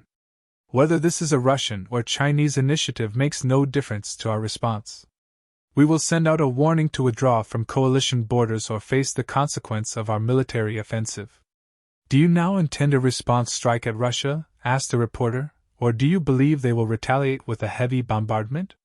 As my military representative has already said, our primary aim is to neutralize their offensive capabilities by using a specifically targeted program of small strikes. It is not my government's policy to start a world war. After the highlights of the conference, the newscaster introduced a report from a Middle Eastern correspondent in the Saudi capital, Riyadh. The man, wearing a light short-sleeved shirt, but sweating profusely in the intense heat of early evening, said, in spite of the militant stance of the Saudi leader, the majority of public opinion appears to be against this conflict escalating into war. The connection was cut. A moment of dead air, followed by a message from someone calling himself Jaron Voluntary, but still no visual, only a blank blue screen. What you are about to see, came a voice that would be apt for a British news reader, is a true account of someone who dared to find the truth. Here is her own recording. The image quality was unusually low resolution for a broadcast, mostly due to high-level compression, but there was not much to see initially beyond a white light. The audio began of the interrogation. After a minute and 10 seconds of the recording, everything stopped. No power. The emergency generator came online, but by then the broadcast feed had been lost. Standard transmission resumed. Ariane explained there had been a power loss, and promised to provide more information. The internet gathered all possible sources of data affecting the local area, she began, in a disguise of professional equanimity. The central power grid had suffered an explosive strike. Power was lost to almost every home dependent on the grid. The broadcast feed seems to have been lost after only a few seconds. The effects of the strike may well have taken a minute before power loss occurred throughout. Garrett, how do you think history will judge you? The tall blonde woman peered down at him as he sat in a wooden chair, her pretty face contorted onto a mosaic of disgust. He knew her, they'd met before, in a park. He'd kissed her, how could he forget her name? And where is this? Just some sparse white room. He didn't know what to say. You have no control over your life, she continued. Ultimately you're like one of your sim-compliant characters, at the behest of its masters. They'll determine how history is written. Then what choice do I have? You're clever enough to know there is a way out. You can destroy what you've created from the inside. She sat in the chair 2 meters away. How about infecting the core monitor program with a virus? How do you know about that? It's classified. I know what's in your mind, Garrett. You're bluffing. There's no technology for that. At least that's legally available. She smiled, benignly menacing. Maybe this is a TIR program, and she a challenging conquest. A worthy one. I have telepsychic abilities. A stern look once more, though she could never look genuinely intimidating. I know what you're thinking now, and there's no chance of that happening. If you really are inside my mind, then that's the most intimate I've ever been with anyone. She seemed to ignore his statement. Just remember you can stop the project. He was back in his room, Tanya next to him in bed, oblivious. So just a dream, it seemed. Maybe he'd overdone it with the level of psychotropic stim in the last immersion, some residual effect. Perhaps it had been his own conscience talking to him. He remembered her name now. Eleka, the woman who tried to make him see the light, as she saw it.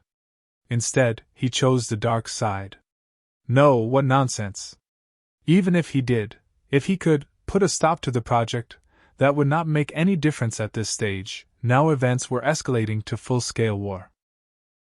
And even if he wanted to, the chances of successfully corrupting the monitor program with a virus was minimal, something even the highest-rated programmer would struggle to accomplish, given its diagnostic ability.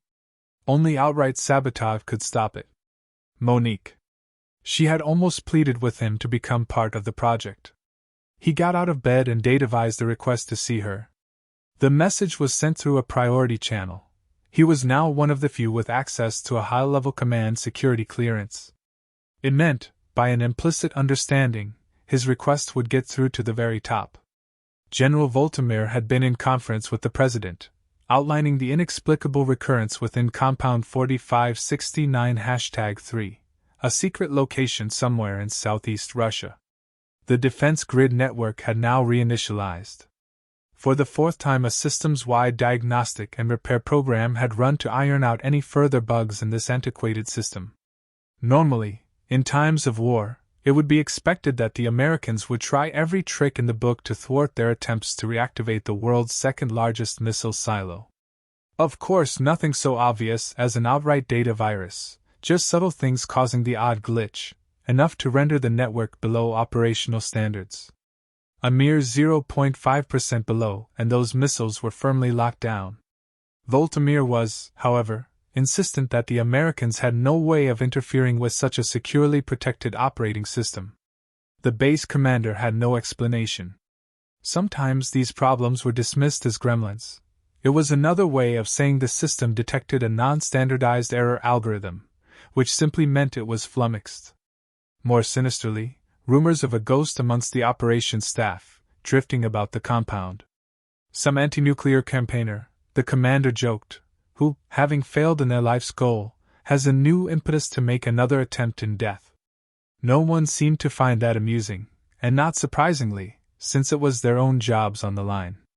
The other side were now poised to strike with the big one, and who could question their entitlement to do just that? Smaller Russian defense installations had already been targeted, with much loss of small-scale hardware, including stealth fighter drones and neutron warheads. The orbital grid was still intact, but as with the enemy, these could be circumvented using cloaking shrouds. So everything depended on what could be deployed from the ground. Not merely a case of who had the best strategic programs, but who was prepared to allow them to run their course, when the overriding criterion was to win regardless of the human consequences. A strategic program never makes a decision based on sentiment. The complexities of politics would only be a hindrance. Even without full nuclear strike capability, the Russians retained the option of their most insidious weapon, the nanosoldier. At less than 60 microns tall, it could insinuate itself into the enemy's advance. Like a colony of flying ants, they could be programmed to home into the enemy's biosignature. The experience of being eaten and transformed into decarbonized goo didn't bear consideration. One scientist had a first-hand experience of these nanobots. During a test procedure, he had lost a gloved fingertip to a rogue strand, described an extreme burning sensation, worse than a scald from boiling water. So, in adherence to some kind of perverse morality, these little menaces were never deployed as a long-range offensive weapon. Yet were not destroyed. Nanosoldiers are a technology, the previous administration decided, which were to remain inactive, stored away in their reinforced lead containers. Like the nuclear deterrent, they served as a symbol of a nation's power, the muscle behind it, the ultimate force which should never need to be used. Fear of the potential consequences of war meant every effort possible to avoid it. Somewhere along the line that belief no longer held. Since the inception of the new administration, there had been a paradigm shift in the whole political system, it seemed. Not just in Russia, where diplomatic relations were known to be a foreign, in every sense of the word, concept to the new president-elect, but throughout the united bloc of nations, a committee, including the non-aligned, neutral, countries such as Japan, Korea, North and South, and India, which had at the heart of its ethos the slogan "Finding the Middle Way." There were just too many small differences regarding what-if scenarios, the defensive strategies if the conflict spread. Compromise was never formulated, as if the ingredients never even existed. Perhaps it was simply too late. Any hopes of reaching a negotiable position were now a distant memory. The U.S. was not about to recoil from their stance of protecting the American people at any cost. The U.S. President's use of the word cost in his address statement was deliberately ambiguous. It could either mean cost in monetary terms or a cost in lives to the enemy. Additionally, not one of the Eastern Alliance countries was prepared to renounce the use of their nuclear arms. The two biggest EA nations, Russia and China, in fact agreed their nuclear capability must be restored to full capacity, and shown to be such. The reply to Garrett's request came through as an audio-only response, from someone who only revealed himself to be a representative of the Nine. "She has agreed to speak with you, but only in telepresence." "That will not be acceptable," he was swift to reply. "Why can I not see her in person?" "Her location must remain a secret. Transporting her to you or vice versa would pose considerable security risks." "I guess there's no point arguing with that. I realize there are those who believe anyone with an involvement in this project deserve nothing less than to be eliminated. That's the reason why I need to speak to her." There was only one way to meet with Monique. The network had already been connected between the locations. It meant another immersion. The plain white room again. He'd seen her perhaps 100 times in various states of undress. They had been the most adventurous of lovers. bodies real and yet more malleable than would be allowed by the constraints of physics. His mind had played the best trick on him that only TIR was only able to facilitate, the belief that indeed she was really there, his willing partner. Even now he wondered if she had linked to him, like this as a telepresent lover. Wisely it seemed, Monique had opted to appear in soberly formal clothes. The charcoal gray suit, not particularly figure-hugging, and hair tied back. This was no time for distractions. She sat primly behind a desk, a couple of meters away. "It's good to see you again, Monique," he began. "But you will understand if I am not convinced that you are here in any real conscious sense. I guess we will all have to get used to such Cartesian conundrums. Who can tell what is real inside your marvelous creation?" She smiled, but only in a way that seemed like a polite affectation. "To be honest," she continued, "I'd be at a loss to know how to prove my reality to you. But why is speaking to the real me so important now? It was the real you who almost convinced me to sign up for the project." Yes, almost being the operative word. No wonder you continue to have your reservations. Someone has tried to convince you otherwise, but she hasn't appreciated the inevitability of this war. There's always going to be fierce opponents to something so life-transformative as TIR. But we can only do what is within our power to reduce if not prevent any unnecessary suffering. He met her eyes intensely, trying to determine her authenticity. "You can understand my reluctance to be a part of this project, because of what I know. This whole charade of an East-West conflict. It is no longer a charade, it's now very much a reality. The momentum for war is now unstoppable. The only thing to be concerned about is what will happen after. Armageddon, yes I know. But I'm not happy with being isolated from the world, the people who were once a part of my life." A half smile again. "You've changed. Not that I claim to have known you well, all I had to go on was a basic psychological profile from my own observation, and our time in the restaurant. The Garrett I met that night seemed only interested in a world of his own choosing. I was interested in you," Garrett added. "Or the ideal me you imagined, hoped for. And you were someone who courted isolation. People did not understand him enough to be worthy of his company. As you said, you cannot claim to have known me well. Sure, perhaps no one would have ever taken me seriously if it had not been for my selection to hear." He paused for effect. "And you? You presented yourself as if you were the answer to my dreams, everything I could ever want. Of course I had to appeal to your ego. It was the obvious way to recruit you. But you have no idea what kind of duress I have been under. I'm tempted to ask you about your connection to the Nine, but I guess that would be a pointless question. You only did what you had to. And I enjoyed taking the bait. I certainly didn't regret it. That's good. Regret achieves nothing when the past is immutable. Thank you, Monique." The link broke off. 17. Almost concomitantly with each throughout the world, the Southeast complex was now complete. 32 square kilometers of space, over half a kilometer below surface. Walls reinforced with lead, and divided into oblong sections. Only a fraction of the pods were in place, although over 1 million were in the process of construction. Military strategists, when describing the most pivotal stage of a conflict, often used the term tipping point. To Randall Michelson it now seemed that stage should have been reached.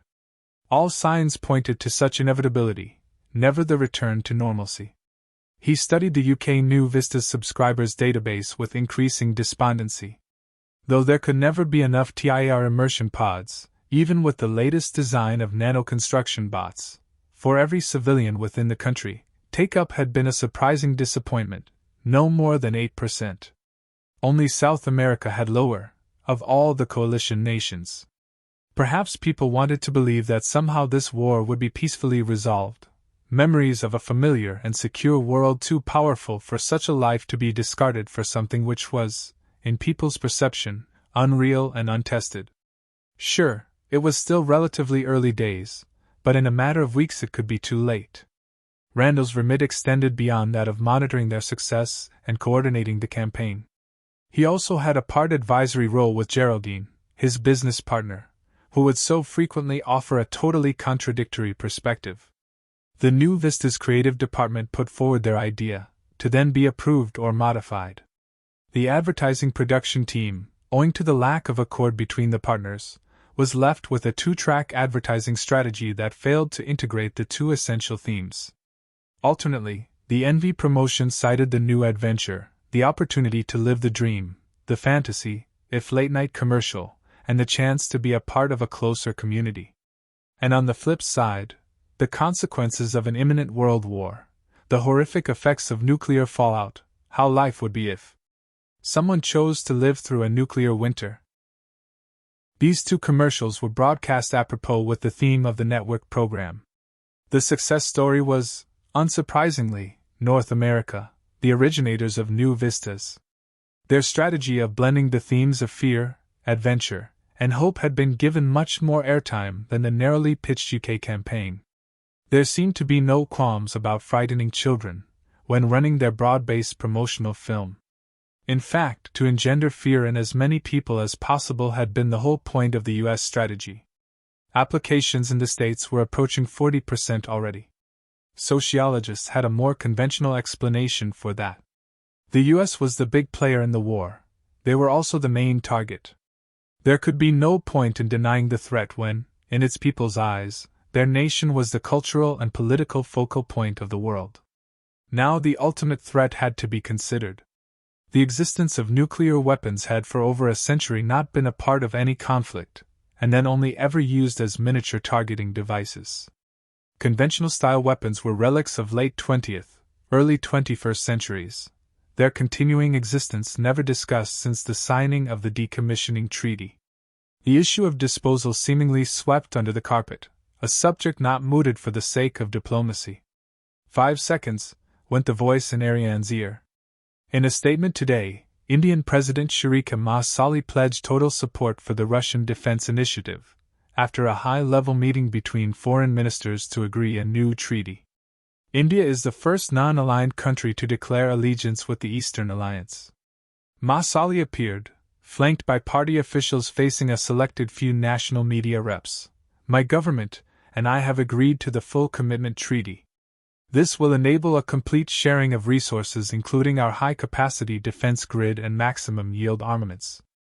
I must, however, stress that this is not intended as an offensive strategy against Western interests, merely a demonstration of solidarity against neo-imperialist aggression.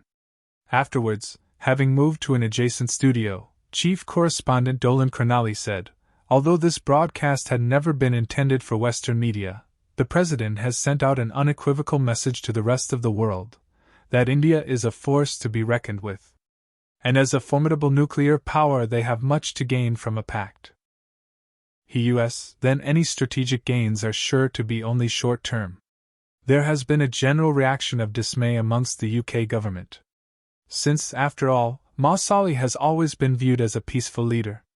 Her leadership hitherto based on diplomacy, rather than the more proactive, and some might say aggressive, US-UK approach to tackling any potential outside threats. Ariane asked, how do you expect her use of the term neo-imperialist will be received by the coalition? I can tell you, answered Dolan promptly, that it has already provoked outrage in the White House. We can expect a statement very soon. So it appears the next stage in this conflict has been reached, and we no doubt can expect further pronouncements of condemnation from Western leaders. 18. 2 months later. Would you like to see the world, just once, before it's too late? Garrett looked at Tanya, hoping there was something left of her, a connection with reality outside TIAR and this hermetically concealed complex. Her face an intricacy of surprise and puzzlement. I'm not sure, she said. I hadn't really considered that I wanted to. There's nothing for me out there, well, nothing that matters anymore.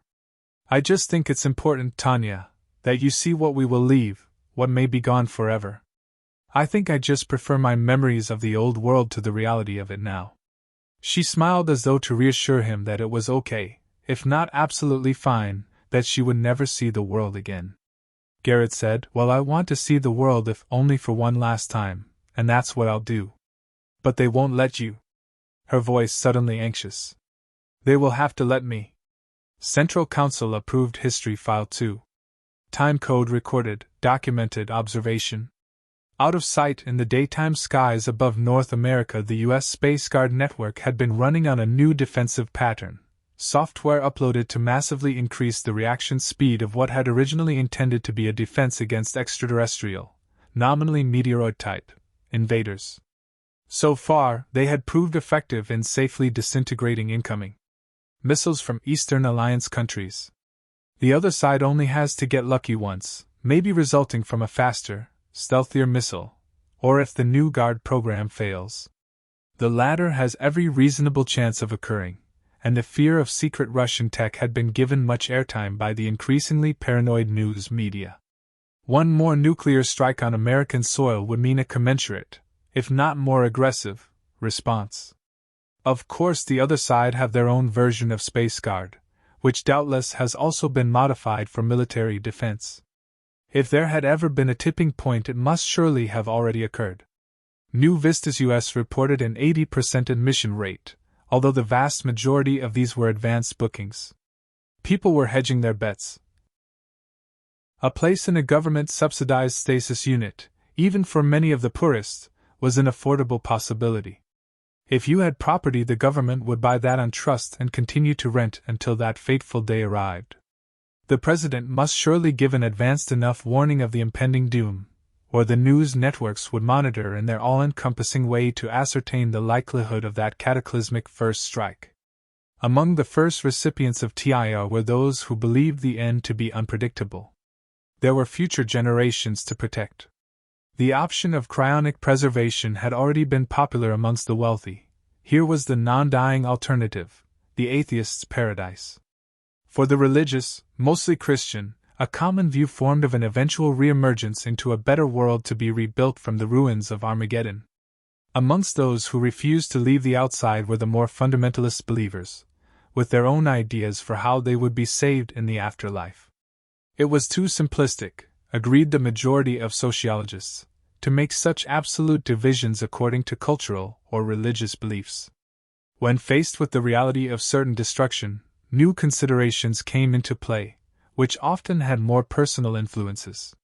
One unpredictable effect, the dramatic lowering of the suicide rate, a 60% decline from peacetime levels. Even the rate of diagnosed cases of mental illness had fallen by over half this amount. In one of the increasingly regular war-related analysis broadcasts, a psychologist claimed this was in part due to wartime solidarity, the sense of togetherness in the face of adversity, but also imminent dramatic change. It was a controversial idea in a world where the absence of war had been viewed as part of cultural evolution. Understandably, even amongst the most enthusiastic recipients of TIR, a vocal apprehension existed. Simply being reassured by a promotional film wouldn't suffice. A New Vistas representative, amidst a barrage of questions on a national broadcast, was forced to explain all but every last detail of the blueprint for an immersion unit. Questions such as, how long can it draw power from geothermal induction? Of course the answer was indefinitely, but that didn't convince many. People had obvious concerns about the maintenance of their bodies. Would it be that one day, in some unimaginable time in the future, they would be able to walk on the decontaminated terra firma? The representative put forward the option of self-termination. Much the same as it would be done in life. The aging process inside TIR remains something of mystery. For even if your biological rate of entropy in actuality was reduced by a factor of 1,000, inside TIR it could well progress at the perceptibly normal rate for a human. Someone who had lived to be the equivalent of elderly in chronological years, biologically may have aged less than a year. Then age may truly become a state of mind for humans as it has for our culture. No expert was able to predict what would really happen. Thus certain questions remained unanswered, anxiety not entirely quelled. Only the horrifying alternative would provide the final incentive to become a part of a new cyber community. The desire to do this had now affected Garrett on an instinctive level, it felt. Whereas, no one else seemed to want to leave this underground sanctum, or indeed their own mental sanctum, although to them it was the ultimate freedom of the psyche. What fool would ever want to leave this new beautiful way of life for the war-ravaged, orchestrated, madness above ground? Logic had always been his guide, causally predictive, applying to a cost-benefit analysis. Who could argue with that? It was sure to give the most satisfying results. Hadn't it before? Then maybe this desire is a rational consideration merely hidden in the accruing complexity, the chaos that would eventually order itself into a clear payoff. He was alone. Tanya pleaded for him to stay, and he pleaded with her to go with him.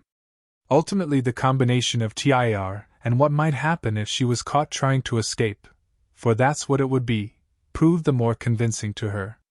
His role being of such importance may give him more leverage, more immunity against punishment, maybe depending on whether he was caught on the outside or trying to reach the outside. His portable effector module contained not only a comprehensive map of the upper levels, but also the exit codes, for which he did not have clearance. Only a phased gamma-ray microburst could read the locking codes without being detected. The advantage of being trapped in this place is that there would always be someone prepared to help with the technical modifications without asking too many questions. It was merely another intellectual challenge for them. Adrenaline kept his mind sharp but edgy. Electronic monitors watched him, they identified him, and at this current level would not, he hoped, alert anyone sentient. Still, for the next level he'd switch his device to emit a strong EM pulse to disable the monitors. Shouldering a large backpack, his intentions were obvious. A dull white hue enveloped corridors seldom used. Probably no more than 50 meters below surface, a laser strike, or certainly a low-yield missile had the potential to completely destroy this level, as had happened to parallel levels. Monitors knocked offline were bound to send a warning signal to security. He imagined them already in a state of panic, and then apoplexy when discovering who it was trying so tenaciously to escape. Up steps to a hatch which gave way with what seemed like a disgruntled groan of unlocking. Up now at the top level, the silence still ringing in his ears. He could see the end of this dull silver corridor, the ramp that led to the final exit. Now running at a sprint, it felt like a dream. An old conventional dream where, no matter how fast he ran, the end never seemed to come. Not for the first time dismissing the notion that this was just a new kind of fantasy program within TIR. The program exit code word, illuminate, he kept saying. And the end of the corridor. The final door, more like a large hatch. 1.5 meters of reinforced steel. A different locking mechanism. This would not yield to gamma-ray penetration. To have come so far only to be defeated at the final hurdle, with the imminent prospect of being caught, although he would return voluntarily, perhaps. Now the prospect of the outside world was so tantalizing he could almost taste the fresh air. But this time the desire did not bring about a solution. Lost in his own dismay at having been thwarted, Garrett hadn't noticed the figure behind him. "Hello, Garrett," the man said, with an equally startling mildness to his voice. Garrett had jumped as if he'd been given a short electric shock. Turned about to see this ghostly-looking figure. "Who?" "I'm not at liberty to tell you that," the man said. "I can only tell you that I am concerned for the future of this planet, and all I'm able to do is allow you to leave this place." This situation was increasingly becoming unreal. He imagined he would wake soon and realize the absurdity of it. TIR had more authenticity, even without the added inhibitors and stimulants. "Well, I guess you should hurry," Garrett said, as if without incredulity. "There's not long." As he passed Garrett to reach the end of the corridor, the man appeared to meld partially into the sidewall as if it, or he, were merely a hologram.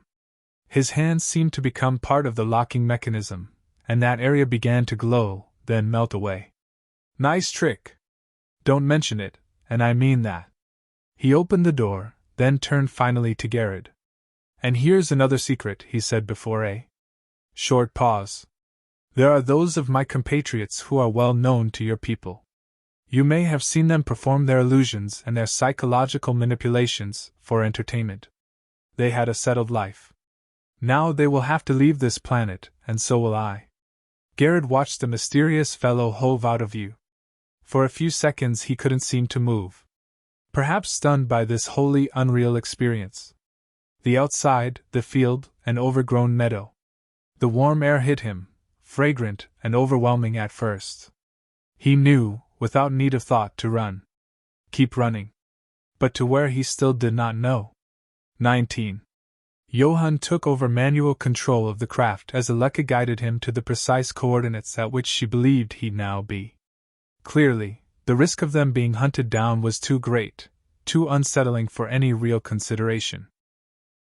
In their remaining fast craft, Armian's old HS-2, they were, even in stealth mode, the most monitored and sought-after target. It wasn't that she was able to see Garrett, merely impressions of the surrounding environ, some reference points. He now appeared to be in a wooded area surrounding a large lake, in West Sussex. A basic khaki green tent near the lake. When she told Johann, he chuckled derisively. That must be a bit of a come-down for someone who's been used to having everything he could ever want. Except freedom, she countered. The one thing that suddenly became more important than any material or physical pleasure. How enlightened of him. The mocking tone still in his voice. It means he's not lost to them, and we still have a chance. Her voice trailed off. Nothing had been fully considered, the terms of his capture, whether or not he would go willingly. The case for forceful abduction fraught with moral ambiguity. The HS-2 swooped down into a clearing. It was now 7 a.m. Aleka was sure he was still in his tent. Johann found a wooded area secluded enough to put down the craft. Aleka insisted she would go alone. Johann needed to remain in the pilot's seat, ready to leave for the ERV or close proximity pickup point, as near to Garrett as possible where they would be most vulnerable. Aleka had a 1.5 kilometer walk to get to the tent. She felt sure she was able to detect him, no emotions, perhaps he was asleep. Twilight had barely ended, the birds' frantic twittering now calmed, as if the fear of whether dawn would arrive had subsided. She stepped gingerly towards the tent, unzipped the weather seal. The interior betrayed the signs of someone who did not expect any visitors, with no sense of order to the items strewn about, including empty food packets, various clothes and some kind of electronic scanning device, not even active. The smell, slightly rank. In all, it seemed he wasn't making much effort to avoid detection. Perhaps he had too much pride with this new defiance to simply return or indicate he wanted such, only the discomfort of living rough proving to be too much after a few days.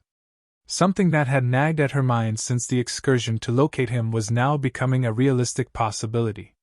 Garrett lay on an inflatable bed under a thin blanket, motionless. She considered speaking to rouse him, but instead knelt there and rocked him gently.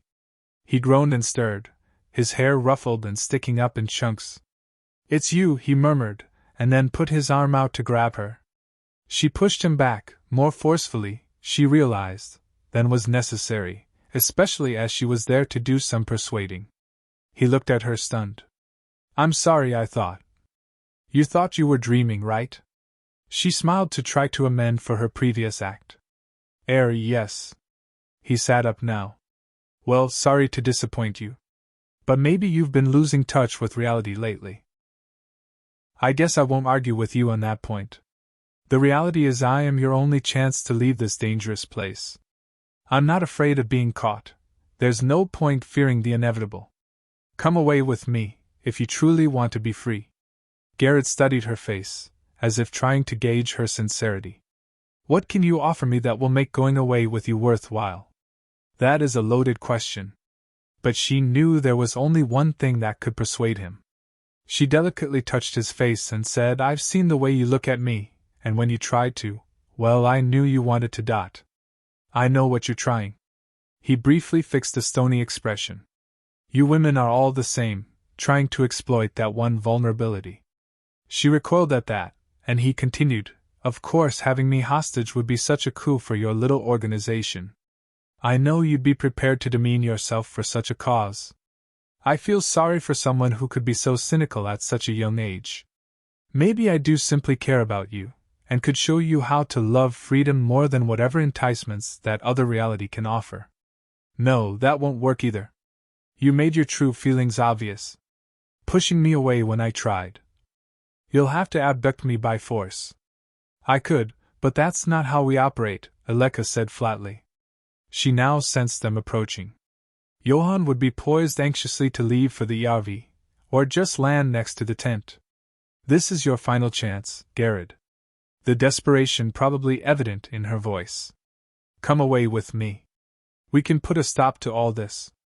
But she knew she seemed about as convincing as a rattlesnake trying to befriend a mouse.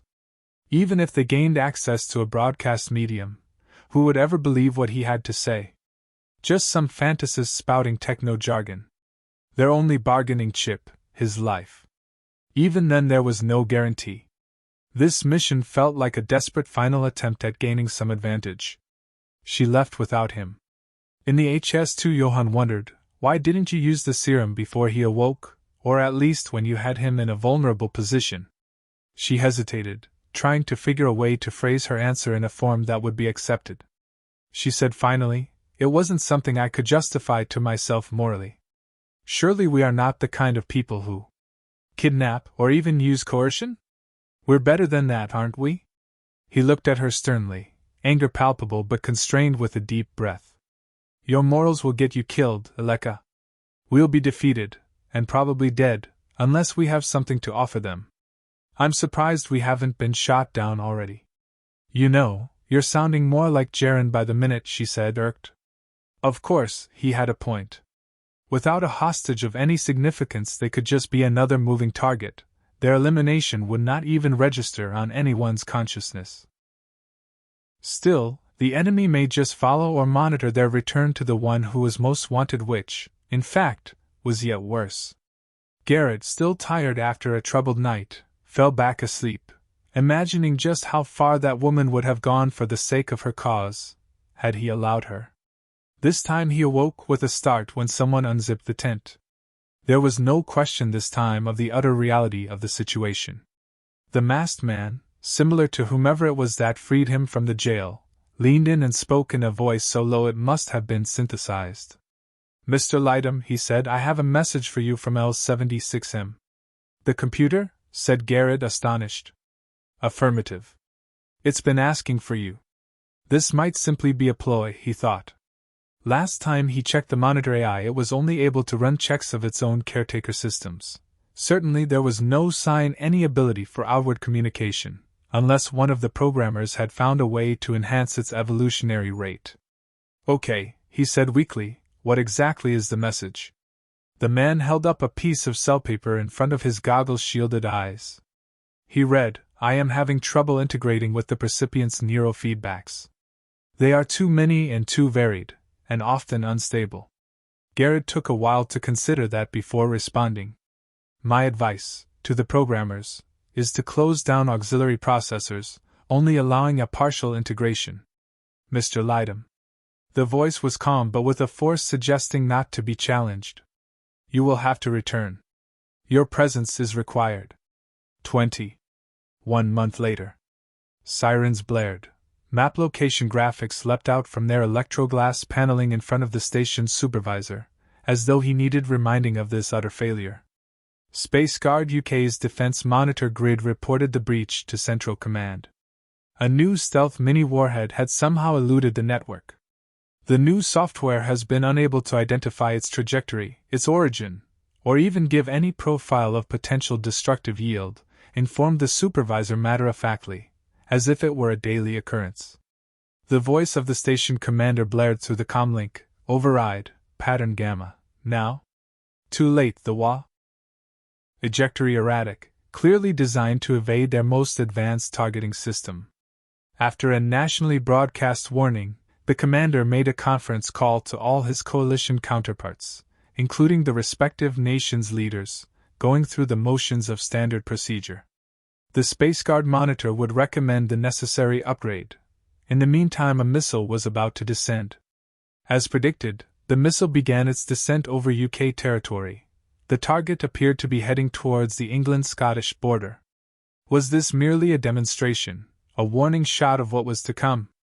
That had been the consensus, and likewise the belief that another one would be on its way very shortly. CC approved History File 3. White light, so intense it would have blinded any unprotected eye. Then a dusty orange fireball forming tree-like, and finally the mushroom cloud so typical of these types of explosive devices. vast tracts of forest collapsed under the explosive force of superheated air, emanating from a point 10 times the heat of Earth's sun. If there had been anyone within 5 kilometers of the blast, death would have been instant. Beyond that, the initial incineration turned to a spreading fire. The 4-minute nationwide warning had only been adequate for a minority of the UK human population in that area to retreat below the surface, although most of the inhabitants were able to evacuate the immediate danger zone in their vehicles. The animal population, protected from hunting for over a century, was ravaged in the conflagration, suffocating before the heat roasted to charred corpses. There were the fortunate ones. Even such a low-yield bomb, no more than 200 kilotons, would eventually result in a radioactive fallout affecting hundreds of kilometers. Depending on the distance from the target, the symptoms of radiation ranged from the immediately felt effects of nausea to eventual death from cancer. A contaminated water cycle would ensure the radioactive spread throughout the food chain, leaving a legacy of mutation of all life. Those potential horrors were but an afterthought, the first bomb a prerequisite to the main event. Every broadcast media center gave out a repeated warning to head for the nearest temporary shelter, which at least would protect from radiation, if not intense heat, until transport arrived to ferry the panic-stricken, the terrified, and the angry to their assigned subterranean compound.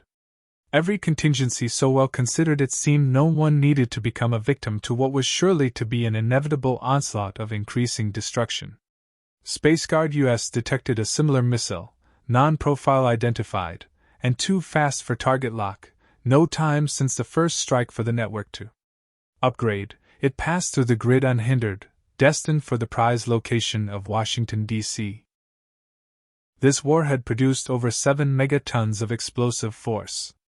Within a 12-kilometer radius, all life, even sheltering in buildings, would have been terminated. Within the 5 km zone, destruction was total. Buildings were literally reduced to their constituent atoms. The ground shook as shock waves emanated from the blast crater throughout the entirety of the USA. From SpaceGuard Command Compound, General Simmons watched the entire event, relayed from a sky camera, with a combination of incredulity and fascination. He didn't seem able to move, either did the station commander. In one sense, this was the ugliest aspect of war, a time when the brutal reality of it is driven home to a populace who'd only watched in their media-fed comfort, the point when diplomacy had become an idealist's daydream, and every strategic option used up. Yet the destruction of the capital was a beautiful sight to behold. They were held. It felt as if time had slowed to a fraction of normal. There became an odd sense of tranquility. Perhaps it was only from resignation and acceptance. All bets were off for the outcome. What could anyone in that station do? A process was set in train. People, now, would either have followed instructions, repeated ad infinitum to mantra-like status, or they were to face a willful death. The mushroom cloud continued to rise to thousands of meters. Blossoms of dirty gray, eventually becoming a carbon canopy, the flat top of the mushroom where cool air and gravity halted its upward momentum. "It's over," Simmons murmured. That must have been what they all thought. Potentially the grid would upgrade enough to prevent the next strike, but what did that matter at this stage? The entire planet was now contaminated. The station commander said, though of course they cannot be allowed the last strike without retaliation. Naturally. Our own techs have been devising a way to disable their defense network. Simmons half turned to the commander, peripherally watching the aftermath. The president's a stickler for protocol. He'll want us to respond with commensurate force. But my priority now is my family's safety, is our escape from this godforsaken world. He turned full back to the view screen. You know, I'm supposed to stay till the very end. As far as I'm concerned, this might as well be it. Somewhere, in the mid-Atlantic Ocean, an unidentified craft descended towards the seabed. In the midst of their nuclear war, the humans' detection systems would not report the presence of an alien invader. The commander of that craft successfully completed his task of rescuing the occupants of a submarine vessel. This was one of the few times Central Council approved a request for benevolent grace, although perhaps not such an altruistic judgment after all. The humans would be useful to continue a genetic lineage on another world. 21. Yellow curtains illuminated by the morning sun, with a gap allowing an oblong section to project onto the lemon wall.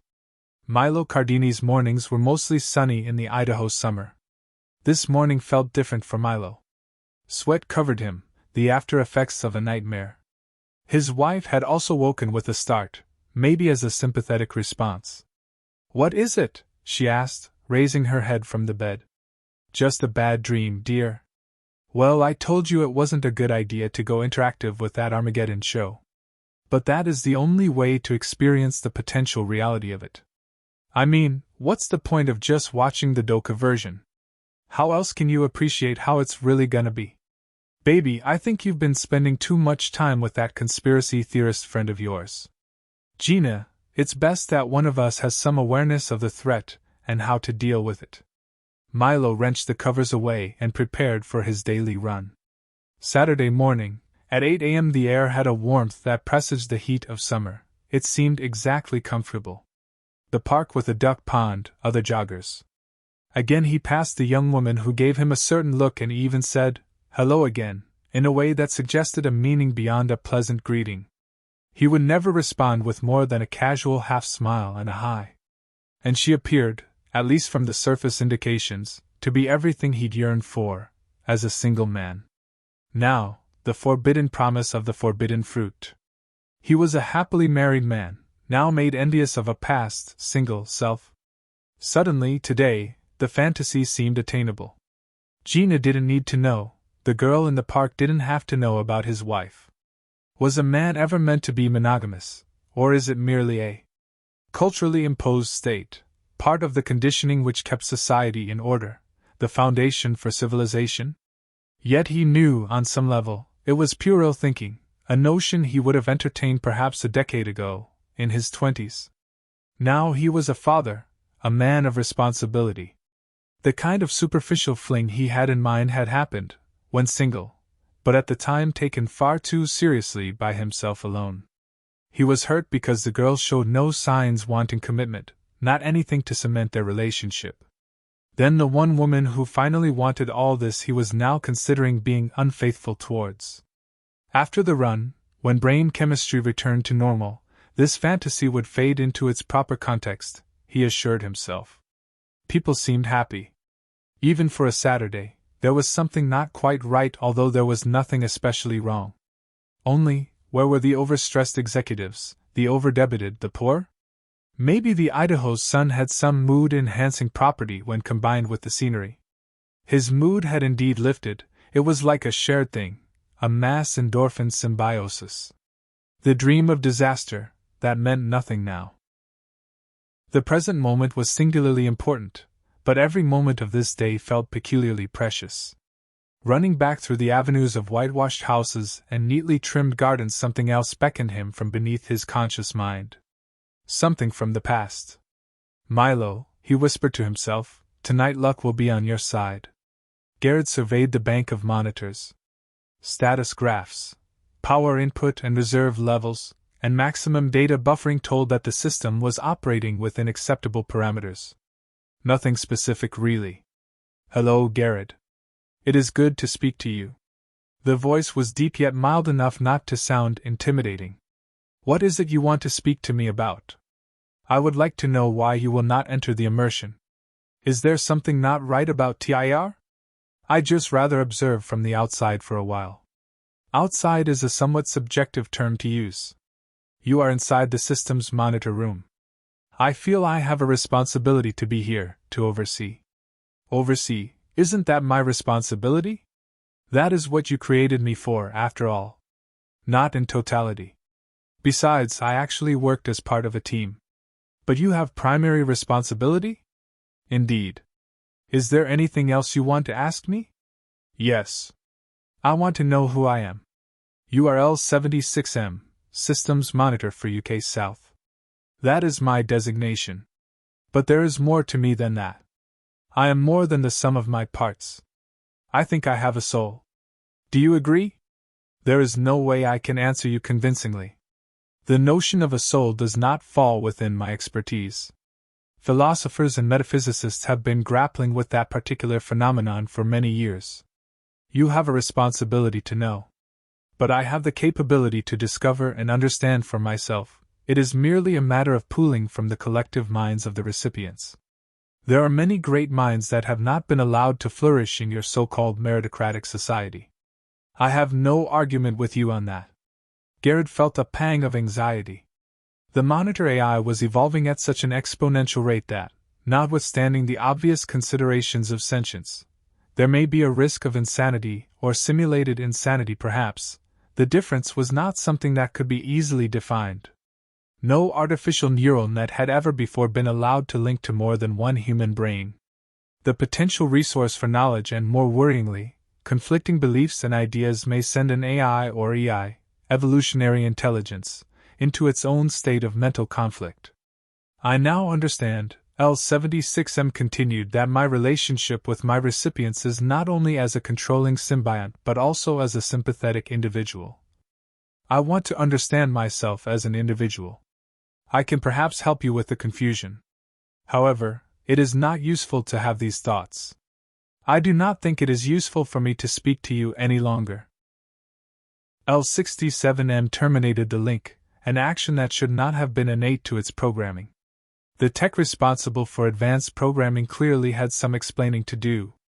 It seemed exactly the same as he had remembered it, almost. Outside the casino, deluxe cars resting on cell-charged maintainers, courtesy of the management. It meant no one had an excuse not to go home when they'd lost all their money, or drunk too much. Cars hardly even needed a conscious driver, or, in occasional circumstances, had broken the bank. The former two reasons had often applied to Milo, in conjunction. This time, however, would be different. Tonight he felt like a winner. Blackjack was his game. There were always those who claimed the ability of card counting. Once upon a time that would have been a feasible option even for him, the semi-professional gambler, or erstwhile semi-pro gambler to his wife. The number of hands dealt these days made it impossible to all, he reckoned, but the most unusually gifted memory man. After an hour he ended up about evens. The thrill simply wasn't there. Instead, the roulette wheel held a greater fascination. Something about the element of sheer chance excited him, and the women who seemed to gravitate towards the lucky men, as if centuries of social evolution were banished from this place where the dollar still held sway. Of course, apart from the archetypal gold diggers, many of these girls derived their income from such men in whichever way was the most expedient. The roulette area was the prime attraction center for glamour. The only way to really win was to gamble more than he could afford to lose. In his book, that would be at least half his savings. So many times he had thought to be cautious, going for a color rather than a number, only for the balance to just slightly be against him with relatively small bets, until the final large stake for a big gamble to recoup the losses. Then the humiliation of having to leave with nothing. Minus. But not enough to deter his return because the next win would surely be due, by serendipity, laws of chance, or just some law of universal fairness, at some point that following night. Still, even now, he'd not stake such a large amount on a single number. Red was his color. His reaction was calm when it came up good. Nonchalant when the croupier presented his winning chips. Cool when the woman with luxuriant platinum blonde hair, possessing the beauty of a siren from an archive Hollywood movie, sat beside him, smiled and introduced herself. In the stasis compound, Garrett looked sternly at the security operative. "Excuse me," he said, "but who gave you the authority to decide just whom I should speak to, especially when she is the girl I am in a relationship with, and is someone for whose welfare I care greatly?" Yes, he could really say that with conviction. "I am sorry, sir," the man said, with a certain false deference, "but the rules have to be obeyed. Then I will have to speak to your superior on this matter, and he will explain to you that there can be exceptions to the rules. Sir, you do realize the dangers if I allow you to speak to Miss Randall out of immersive sleep? Please don't you of all people try to point out the risks to me." He stared at the man scornfully. "I will deal with any consequences." Clearly the security op knew he would not be able to keep up the more than my job's worth act. And clearly he had been told to be obstructive towards Garrett for not entering TIR. Any amount of chaos could be taking place within that uncharted environment. He was supposed to be in there keeping a check on it, since monitoring from the outside could not extend beyond basic diagnostics. Tanya's face became a study of bemusement and shock when she peered up at Garrett in the initial phase of consciousness. He couldn't at first tell whether or not she was actually pleased to see him, but she said, "Oh, it's you." "Yes. Who did you expect?" "Only you? But you're here." Perhaps she hadn't yet fully returned to awareness. "I've missed you." Somehow she didn't sound entirely convincing. "I expect you've had a good enough time without me." "Not really." She sat up. "But there's so much more freedom in the other world." "Is it really like another world?" "You must enter with me. We can go back to our cabin. I've made lots of friends and they're coming round for dinner tomorrow. I told them I hoped you'd be able to join us, but that you had important work to do on the outside. So there was never any way I could persuade you to be with me on the outside. I'm talking about before the fallout." She said nothing, so he continued. "I know it seems as if I've made my bed and am now refusing to lie in it." He still couldn't find the exact words that conveyed his real concerns. Tanya said, "It's so simple, Garrett. I want you to be with me where we can be happy. What else is there to consider? Whether you really love me." "There, he said it. Of course I do, why shouldn't I?" Her look was beseeching. "You've given me everything I could ever want. What I've given you is the modern equivalent of a drug dependency, and right now you are so desperate to return to that safe feel-good place you'll say anything. Please, Garrett, come back with me. I promise you will be happy. Save your pleading." He shook his head disconsolately. "I may join you one day because I do care about you, but don't ever claim you feel anything for me beyond that of an addict for her supplier." Garrett imagined he would feel better for having spoken to her, his true thoughts, however unwelcome, aired, but in truth he was only more confused. An IQ almost off the scale, and yet he still could not even determine Tanya's true feelings towards him. A question for which he desperately needed an answer, but it seemed that any kind of reductive analysis fell short in this matter. Perhaps there were some things that simply could not be analyzed in any substantial way, at least with the currently available methods. The buzz, the excitement, right throughout the evening, kept the memories at bay. Not least here in this luxurious hotel room with its four-poster bed covered in silk sheets, and soft mood ambient lighting. And the most desirable woman he'd ever seen, wanting him. Milo felt alive like he never knew it was possible to feel. This was what true winning was about. The prospect that it ever would end did not register. The future seemed as irrelevant as the past. Yet from the moment of climax, a pang of guilt, then memories rushed in. An overwhelming tide. He rested his head over her breasts. She rubbed him gently on his upper back.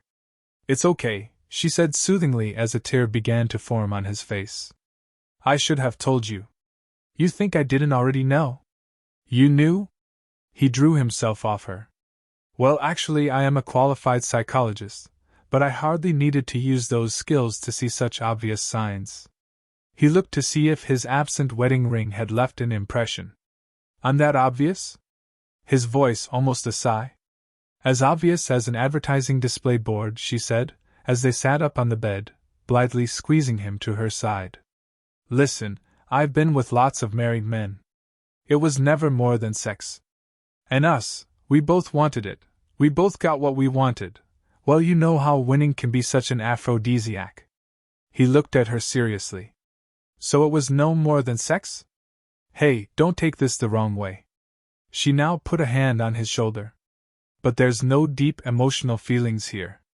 It was just a good lay. If it hadn't have happened, you'd be wondering, what if, for the rest of your life. Now we can both get on with the rest of our lives. Maybe we can do it again sometime, or maybe not, but let's not think of this as being anything serious. It was only ever about pleasure after all." "Sure thing," he said, as nonchalantly as he could. They approached him from every angle. Oversized ants, large enough that he was able to see their feel. Impotently. "I'll correct you for this. Continue, and your programming will be altered so radically you'll not even care about who you are."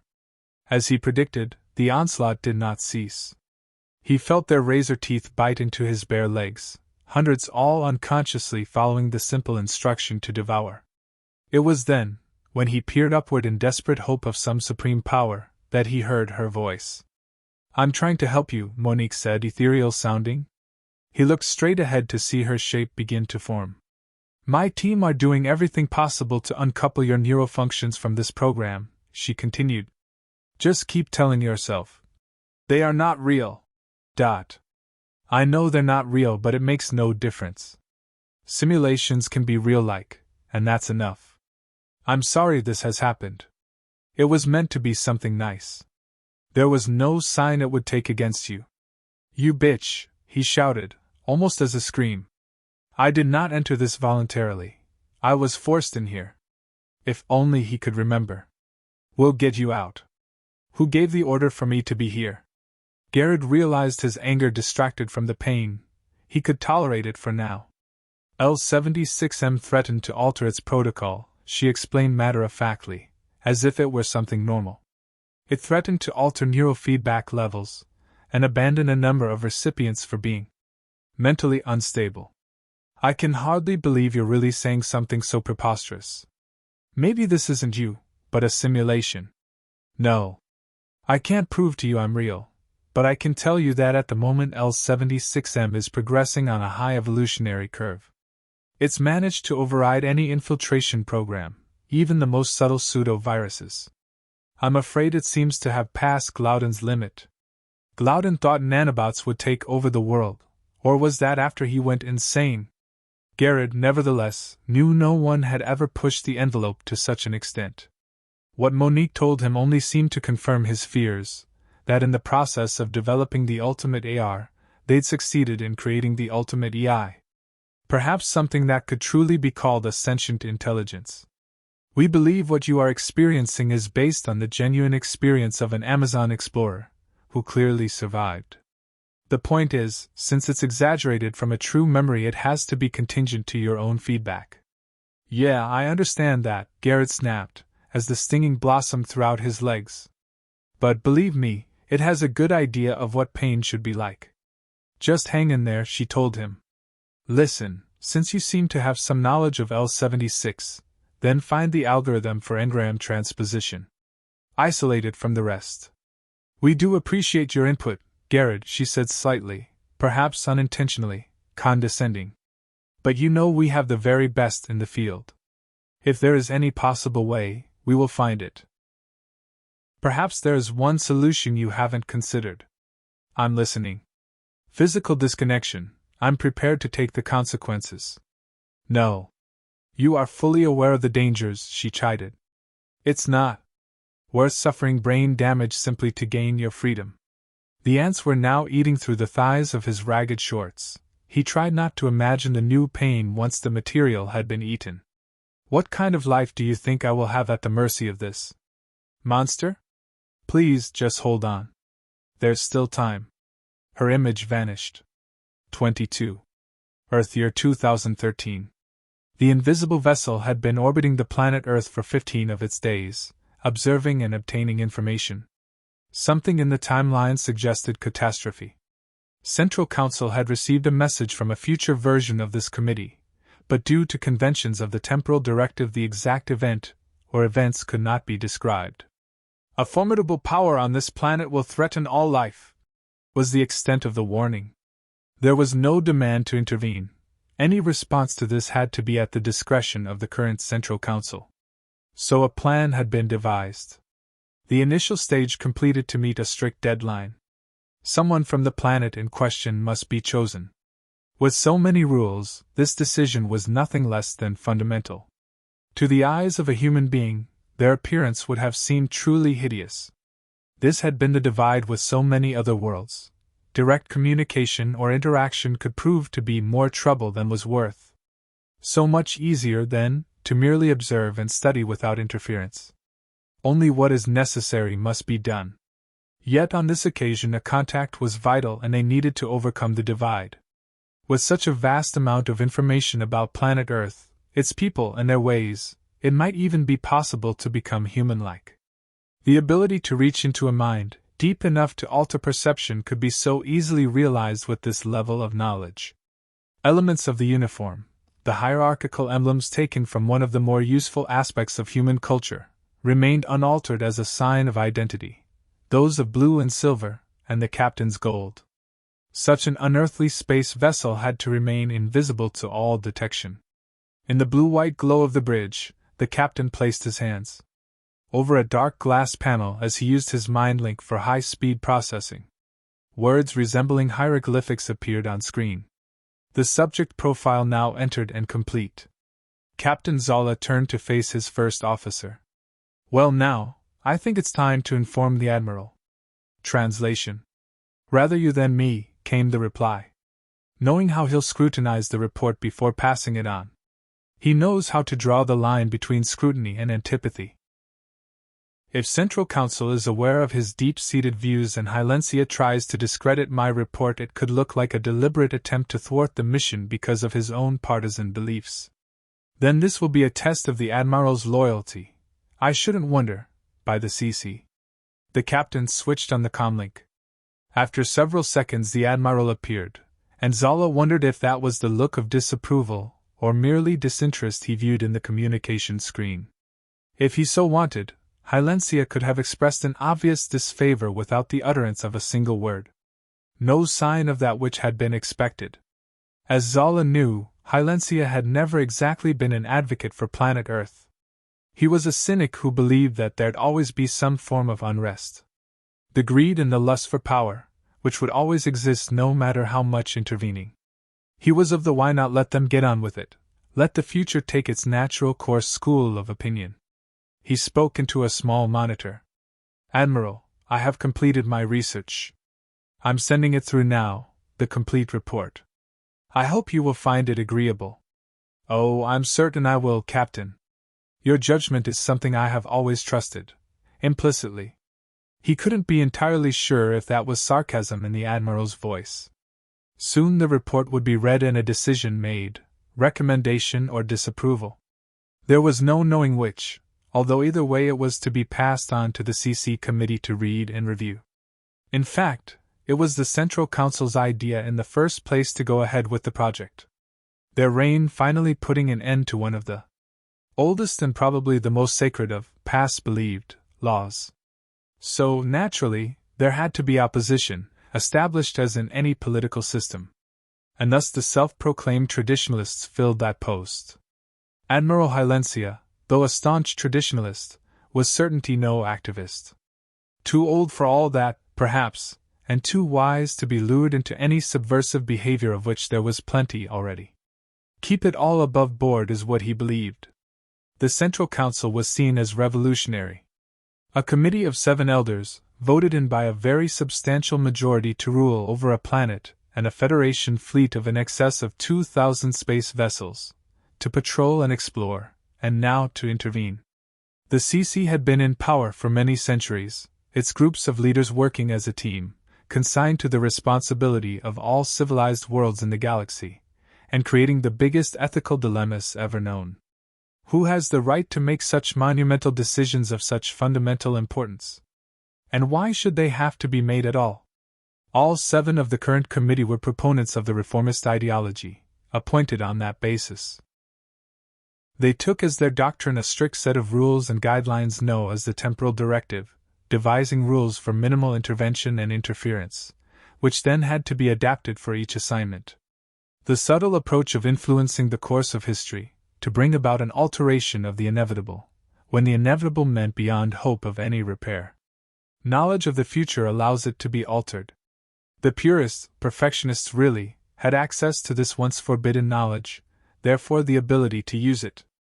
This group put forward their intentions, theories and ideas as a serious alternative to the reformists, otherwise thought of as moderates, who were still to commence with that first assignment. If the purists had their way, history of worlds would be purified, meaning absolutely any event considered bad would be removed, eradicated according to their own judgment. Those were a small group, not taken seriously by the vast majority, who realized that kind of philosophy would make a nonsense of the universe. The traditionalists' view that a perfect world can never exist as it would be a false reality had been fully accepted by the CC. Yet the moderates believed an ideal world is as true as any opinion is valid. They therefore chose the most open regime to change and adapt, always flexible. 23. In the early 21st century, very few factories remained in the southeast of England. Jimmy Findle had become all too aware of this fact. For the last few years, one day was much the same as the next in Jimmy's life.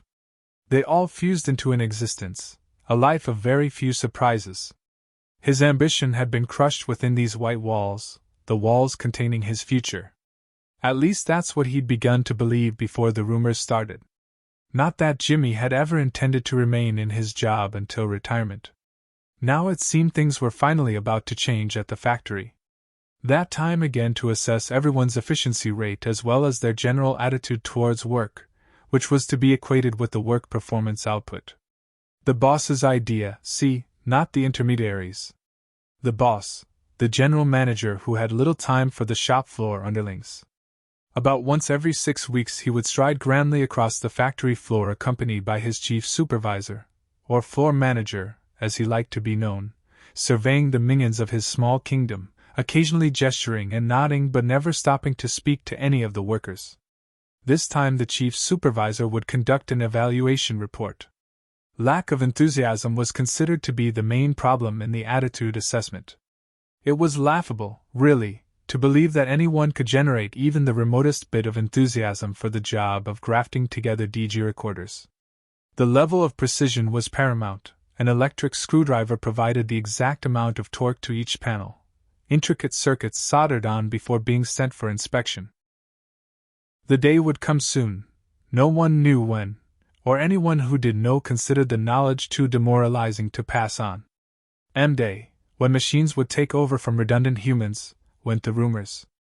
After surviving the takeover bid from the Far East where production would be done by people glad to be earning a fraction of the wage, mechanization existed as the next looming threat, expressed as the worst possible fear for some. He knew the management believed it was long overdue, that they were using methods considered outdated decades ago. It was simply a matter of when the resources could be made available. He imagined the board of executives doing a cost-benefit analysis. How long after making the workers redundant would they move back into profit? It felt as if only a kind of abyss existed post-M-Day. Somehow the pessimism had become infectious. It was part of that chemical smell. You breathed it, and you took the stench of it away on your clothes. Sounds of disapproval from the floor manager had been kept to a minimum as he moved from one station to another. His eyes scanned in their usual predatory way, searching out that faulty human component in the machine that stops it from running smoothly. Deliberately, Jimmy had been left till last, the grand finale it seemed. It's most unfortunate, this lack of improvement in your work output, Cromley said with full disdain. I may have to report this yet again. He paused as if expecting a response. But he didn't wait, resumed after a sigh, this is really not acceptable. Profits are down 12% from last quarter. Cromley's face then wrinkled up into a map of disapproval. How are we supposed to compete with the likes of Hinakari, he said, when people like you do not pull their weight? Jimmy just didn't have an answer this time. Nothing he could say would make a blind bit of difference anyhow. Once the world was Jimmy's oyster, or that's how it had seemed back then in the haze of teenage optimism. Until the job at the factory. Only a privileged minority could have the realistic expectation of a secure and fulfilling job, it now seemed to him. He could have taken that realization on board at a much earlier age, and accepted mediocrity. Instead he chose to believe that somehow, with his innate resourcefulness, he would make his mark. Now he lived in the diminishing world of manufacturing, confined to a job simply because the alternative seemed even worse. A life of constant stress, no freedom to deviate from the strict rules, which ensured maximum efficiency for customer service. He had ventured into that hellish world, lured by the promise of a decent wage and the company's spiel in the ad. If it wasn't for Cronley, he could perhaps accept this daily routine, be glad that there were far worse jobs for someone like him.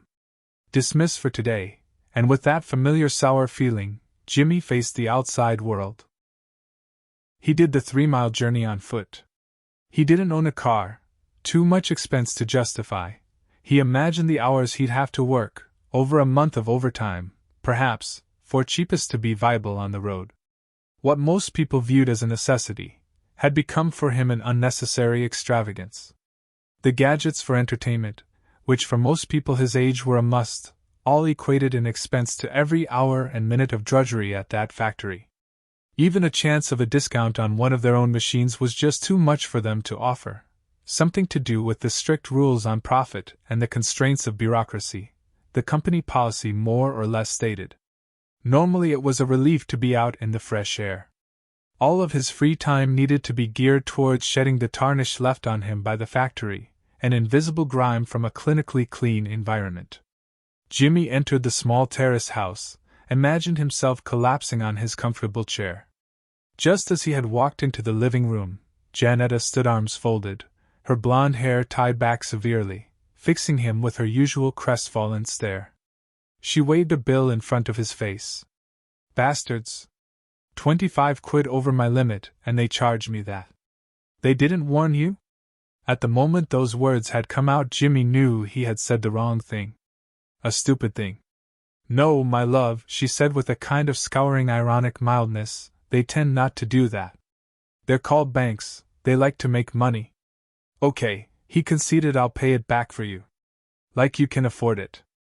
Like it's not me who has to spend out on making this place look halfway decent rather than the kind of dump you'd live in if you were on your own. Jan, give me a break." He was going to go on about being tired after a hard day's work but thought better of it. After all, she'd been doing mornings and weekends. It was just how these mundane things in life, the basics, the mortgage, left them, Janetta in all her expressions of discontentment and disillusionment, struggling. The decor, the leatherette sofa. He could have got by without that, could have got on fine with the old frayed cloth one which had seen many years of contented lounging in front of the TV. "Let's forget that for now," as she said at last. Janetta must surely know the things unsaid. There were just these silent moments when they could have been. He wanted to tell her these were the bad times, that they would get through it. But somehow it never seemed right to say those things. Maybe he had to accept this fact. Maybe she would see through his wishful thinking, point out that what they'd once had was now gone, unrecoverable. When he looked back, a kind of dreamlike perspective they'd both shared, at least as how it seemed now, those good times gradually losing their reality in a mist of the past. Accumulation of experience of everything to deal with. Stress, anxiety, and just the day-by-day mundanity of life ebbing away at what had been so good. How easy, though, to reflect scornfully at his younger, naive former self. So he considered the best solution would be for them to spend more time apart. An arrangement mutually agreed, where normally one stays at home while the other goes out for as long as possible. So tonight he had arranged to go out with a few old work mates from way back, and drink plenty and recollect old times, until worries were abated, or at least shelved for a while, and of course shared. As usual on the way home from work, Jimmy entered the park. The sun was setting in view over a dusty red horizon. A gradation of color, from red, orange, yellow, to azure blue, and thin streaks of pink like fattened contrails. A small aircraft tracked across. It must be low enough, Jimmy imagined, for the pilot to see the people in ant-like scale, mocking them, their lack of freedom. That lucky, privileged. Flying to wherever he desired. An early crescent moon made a pallid impression. Normally he would never even notice it. This time he felt the urge to look up. Something was different, something significant. Then a blazing light, too bright to be a star, which must surely mean he was seeing the planet Venus. His pace had slowed from brisk to an amble, the tiredness beginning to overwhelm. He thought of how it would be to sleep under the stars, in this park. Despite the temperature, which in this cold spell normally fell to scarcely above freezing, it seemed good to be here. Calmness washed over him. Jimmy noticed the few others ahead as they followed the long winding path, interspersed with trees and the odd plant life, with more trees and shrubs running along an irregular border wall. Distant sound from traffic lessening. His first thought, this is a hallucination. The large gray disk seemed to form from nothing directly above him. It was not the first time, but he had dismissed it before, the journey back from a party. And his mind somewhere between consciousness and oblivion. A combination of the drink and the weed, and he was alone in a state too far gone for company. Before, in the darkness, the object was barely visible. The next day he had all but forgotten it along with most of that night. About twice the size of the moon, people should have noticed. But when he glanced down, the few that were there merely. Like a rabbit caught in a headlamp, his own focus was being drawn in as if influenced hypnotically. Jimmy felt strange, light-headed in a way he didn't remember ever having felt before. The silence had become total, the world fading away from the edges as his gaze remained fixed on the sky. Jimmy was so tired it was a struggle to keep his eyes open. He had little faith in his own senses at this time, doubted whether he could trust his eyes for seeing what was really there. The elliptical disc hovered in utter stillness. Silence total, except for the once subliminal ringing in his ears. Jimmy stood still, time stood still. He hardly felt any weight on his feet. Jimmy then realized he wasn't able to move. This thing had him fixed in its sight, totally paralyzed. Then a shot of red light into his eyes, and then more and more rapidly. Oblivion. White, and with a hint of blue. He noticed the odd shape of the room. Wedge-shaped apart from where the two walls converged to an arc of a circle, curving inwards. Fluorescent lighting above gave the room a clinical feel. Jimmy noticed he was laid down on a bed, similar to what might be a psychiatrist's couch. He felt sleepy and faint. He then became aware he was being observed and monitored. At that point the thought occurred in a sudden rush, inside it. He dared to glance, then look at who or what was observing him. Oh! Jimmy was surprised to see a human face, so normal-looking amid what appeared to be alien. The medic led Jimmy into the main control center, the bridge, all silver-gray outlines, consoles fused to the floor before low padded upright chairs, as if elements of it were copied from a number of TV space operas. The captain was very formal when introducing the crew. Jimmy found words of any kind a struggle. He knew there were questions jostling just beneath his conscious mind, one concerning the reason for his capture. He knew if this were in fact a dream, these questions would effortlessly be presented. Instead, caught up in his immediate incredulity, the words could not form. It was simply overwhelming. "I know you're probably wondering why I choose you for this," said Captain Zola. "For a while now I have studied the ways of your planet, and your country and culture, everything from language to psychology. I have also learned to recognize potential, what can be achieved through the right conditions. Therefore I have chosen you." Jimmy gave the captain his best look of puzzlement. He'd been spoken to in perfect English by an alien who, appearance-wise, would not have looked out of place on a British Navy vessel, he imagined. "What do you mean chosen?" he wondered. "Chosen for what exactly?" "I don't want you to be alarmed, Jimmy. This might take some comprehending." Captain Zola gave a facial expression which appeared to be that of sincerity. "You may doubt your own sense of reality right at this moment. If so, then that is a good thing. To question why something is real merely because it can be seen, heard, and felt. Never easy, but always important. You must learn not to be deceived by any illusion." Jimmy felt a headache form, a sudden pulsing pain, like the one he had during a chemistry exam, when he knew failure was the likely outcome. His sense of reality then kicking in. Abducted and confronted by aliens, who seemed like humans, who'd taken him in the mistaken belief that he would be of use to them. "There will be time to prepare yourself after I explain your part in this mission." He was allowed to rest, given time to absorb his situation. "Firstly, let me tell you about something by the name of TIR." Zola gave only a brief outline of what would be required of Jimmy, with the assurance that each aspect would be explained in full, when it mattered. "So how do you feel about being transported into the future?" he asked cautiously. Jimmy Findrell shrugged his shoulders and responded with an open gesture. "Well, it's not something I've really considered. But right now you've put me on the spot, and I'm thinking, what's the alternative? So yeah, sure, why not? It'd be stupid to turn down an opportunity like this. My chance to get away from it all, even if this is only a dream I'm having. Good, he only said, slightly taken aback by such an immediately positive response. No humans he'd encountered previously would ever have been so blasé, unless Jimmy truly wasn't regarding this situation as real. His psychology text suggested a standard reaction would be more a kind of odd shock. But Jimmy did still express his doubts over the realness of this reality. He had to ask the inevitable question, of all the millions, no billions of others you could have chosen. I still don't understand why it had to be me. You will understand, he replied assuredly. It is not so clear-cut as you would have yourself believe.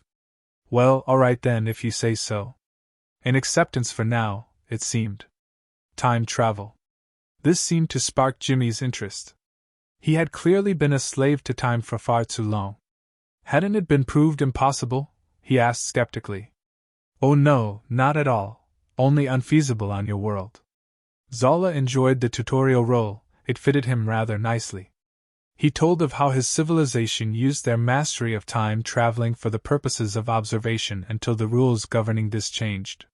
So, interrupted Jimmy, what is your superior method that's beyond us lesser humans?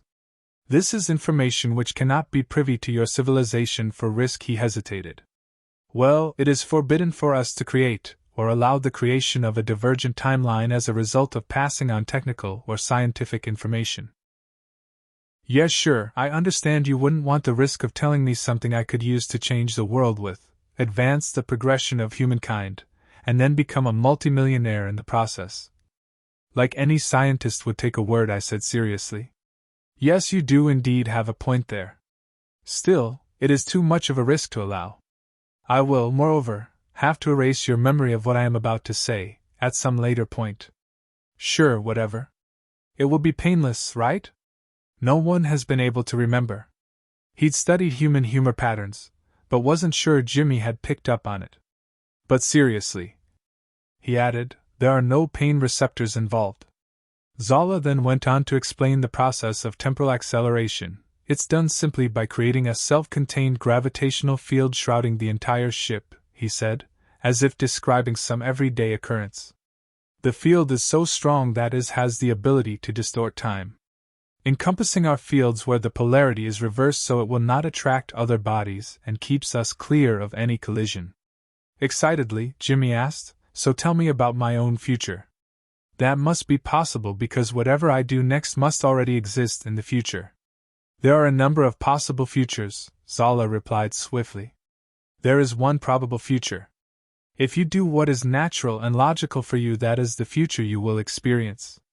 Nevertheless, it's your future on this mission that counts, and that is outside your normal life, a future which doesn't exist. Because I'm outside of my time. Exactly. Your life will resume back on Earth when you return at the same point in time you left.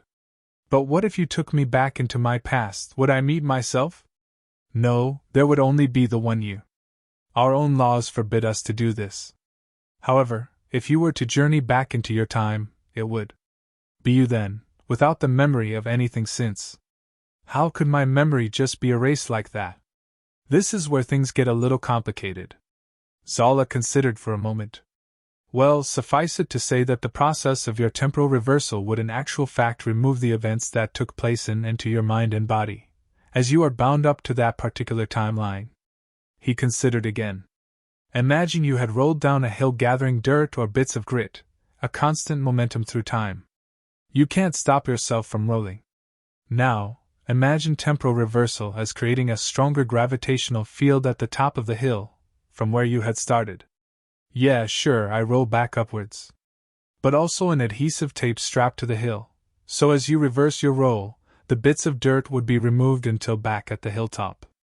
There would no longer be any dirt, just as if you had not rolled down the hill in the first place. That dirt represents your memory. So the gravitational field and the adhesive tape represent a time machine? Zola still hadn't quite got to grips with human analogizing. Still, it had been a bold attempt. But Jimmy didn't wait for an answer. He had another question. What if you went back far enough to find my great-grandparents, and killed them or abducted them? Then wouldn't I cease to exist? No, it would not have altered the future from the original run of events set to occur because a timeline or branch cannot be eradicated from one's pre-past. Instead, a new path of events would have been created where there would never be a Jimmy Findle. Then I'd still continue to exist as though nothing had ever happened? This simply means that you cannot erase the potential for the existence of Jimmy Findle. In any case, with you outside of your lifetime, it may be any one of a trillion parallel universes. It's totally random, it cannot be determined, like the position of an electron encircling an atom nuclei. Temporal reversal is strictly forbidden, however. Then don't the same rules apply for the future? This is the present for me. The future we will visit is also my future in my potential lifetime, therefore there are details to which even I am not privy. Time will merely be accelerated. And before you asked, my memory has been stored for uploading when I reverse back. As were the rules of the CC, direct communication was strictly forbidden. This mission was simply based on a request by his descendants from the future, perhaps decades from their assigned mission date. For about an hour and a quarter Jimmy studied the future history of his planet, the war years and the decades up to the time he would visit, 200 or so years from his time. It dawned on him how downright absurd this was. A bizarre experiment to alter the future only after the worst had already happened. Zala refused to give any details of his mission, let alone talk about what happened after time documented in the data file. He only knew that there was a message sent back from the future, asking for assistance, and for his part he would have found this guy called Garrett Lightham, who was key to this whole artificial reality thing. Inside the observation deck, Jimmy prepared for the temporal acceleration process. He couldn't help showing signs of nervous reluctance. Captain Zala had taken a while to reassure him that this procedure was entirely safe. Recumbent on a bed of steel-like metal, which was really only a rectangular block on the floor, Jimmy and the rest of the crew were firmly held in position. Above, they had a projected view of space outside, brilliant scattering of stars, the swathe of the Milky Way. He had to look to the side to see the ship's interior. Now he had been told to remain still so the head brace could fix his position. No escape now. The steel, pressed firmly, kept reminding. He tried imagining he was in space, floating freely. A countdown process, a synth voice of an unrecognizable language. 10 seconds, Zala announced, as Jimmy's pounding heart seemed to will his body to shake in refusal to comply. Adrenaline, but more like a surge of electricity. Futile physiological responses, but something else was pulling at him. The words over and over again in his mind, "If I move, I'll die." A gravitational field, about 20 times Earth G, enveloped the ship's crew and Jimmy. At this critical moment, a scanning beam recorded every atom of the crew members into a quantum computer, interchanged with the processing in over 1 trillion parallel dimensions. The field increased in intensity until each and every atom had been forced out of its molecular structure. This single process would have been an imperceptibly short occurrence, less than 1,000th of a second before the field had been released and the biomass reconstructed back into its original forms. The process repeated for 600 seconds. His anxiety wouldn't let up, even though the process had already begun and he was experiencing time travel itself. Yes, time travel. The Earth passed by in front of his view at an extraordinary rate, like a speeded-up film. His nausea in tormenting waves. He felt too heavy to move at all. Maybe slightly unpleasant, Zala had said, to, doubtless, prepare but not to overly scare. The others apparently had learned how to leave their body, float up and around, to escape the feeling of being crushed into the metal. Don't think about it, he thought to himself, as he had been instructed. Planet Earth, now a light blue mass which darted across the screen so fast Jimmy wondered if he was able to capture it in his mind as an isolated sphere instead of a streak of blue. Eventually he noticed the pressure begin to ease, as Earth slowed, then the sensation ended abruptly. The sudden release from its grip. Relief, but also vomiting. In compliance with CC policy, Jimmy could not be told the reality, that he had been repeatedly squashed to a pulp and reassembled, that his brain had not experienced a third of the 10-minute process. The total precision of this process meant there should not have been any difference in his subsequent condition, Yet he felt worse than on that day when he completed every theme park ride for a bet. It was a struggle to remain conscious. He was allowed to sleep. The following morning they hovered roughly 5,000 meters above ground. This was 50 years after the war. Worse than any previous world war in its destructive effect. Zola pointed out just how much things had changed since that time. Southern England beneath a sprinkling of clouds, the gaps showing an abundance of green even over the London area. They swooped in closer at a sickening rate of descent. The rural areas had little in the way of fields, mostly replaced by an arrangement of small forests, some only partially formed with saplings and young trees. What appeared to be elaborate parks, on closer inspection, were in fact gardens neatly laden with flowers displaying every conceivable variation of color, as if a competitive pride had gone into each garden. Human extravagance, Zola said in a wry tone, poised in his central viewing seat. He explained that more or less every bit of land was now privately owned. No parks or empty fields to walk through, everyone kept to their own areas. He said, notice the lack of urbanization, of movement? It's quiet, it looks peaceful. I think I prefer this, Jimmy commented, still sleepy, wondering whether he should have said that. But Zola seemed unaffected. Yes, it may appear to be peaceful and also attractive. The population of your country is only about 10% of what it had been at the beginning of the war. Don't you think that would be ideal? Jimmy inquired, reckoning that this question was more likely to provoke a response, any self-righteousness Captain Zola had in him. Zola, in his captain's chair, glared sharply at Jimmy to the side of him, situated in what was officially reserved for someone who'd be in direct conference, which would normally be his second in command. Is it really so that you believe there is an advantage to the current situation, over 8 billion people trapped underground? We don't even know if they are any longer in real-life dreaming. So they might just be unconscious? His interest should be noted. They have been abandoned, left to grow old, however slow. That process may be, on their eternal life support, he told Jimmy. The details are up to you to discover. We don't know exactly what kind of existence they are experiencing. That is your assignment as well as Dot. A thoughtful expression formed on his human-like face. I shall explain later, when you need to know. The finality in his voice was unquestionable. From above, the world had become a beautiful place. They sailed over hundreds of these picturesque gardens which could literally be tens of acres of land. Zola pointed out that none of this would have been possible so soon after the fallout without the intervention of a neutralizing agent, the technology for which was beyond even his understanding.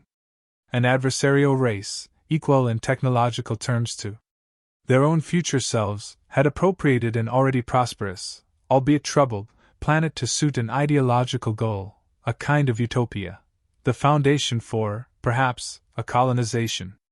Or, at the very least, the necessity for the survival of their race.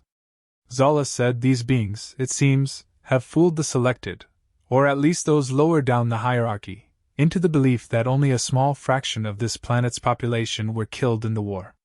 In fact, over a third, from CC accounts, lost their lives, most from the effects of radiation. You're talking billions?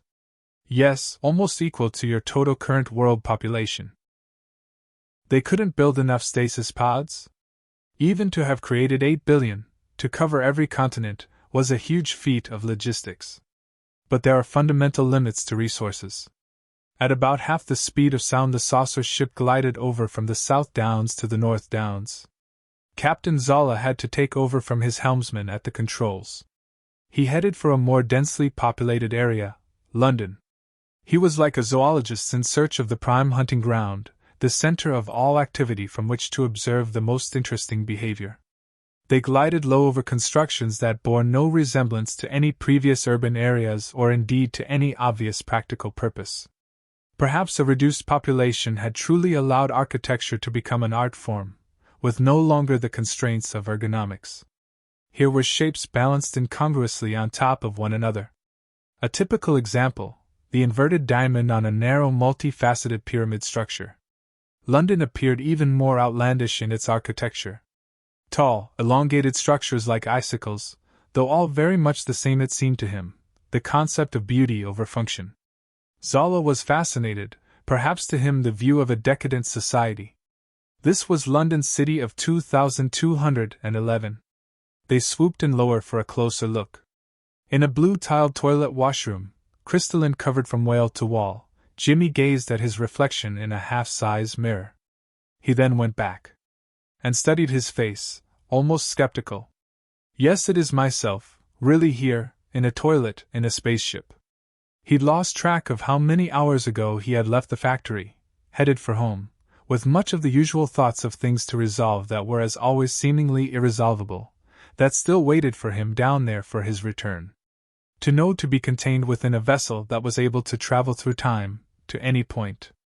The mere possibility of being able to go back to any particular moment in my life and relive it. Even without the awareness of events, I could be informed of my mistakes. At least be given a chance to be successful in but one aspect of my life. It would be my reward for the completion of this assignment. This was indulgence that was not at all useful in any way. In the grand scheme of things, what did his little life matter when there are Billy? Implicated Captain Zola seemed to think it not worth trying to explain in full.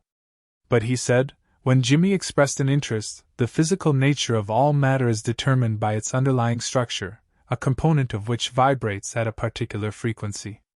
A sub-quantum suppression field will alter that frequency and hence change the nature of matter, coupled with a carrier beam to direct us. Jimmy was nonplussed. He wouldn't pretend to understand the science of it.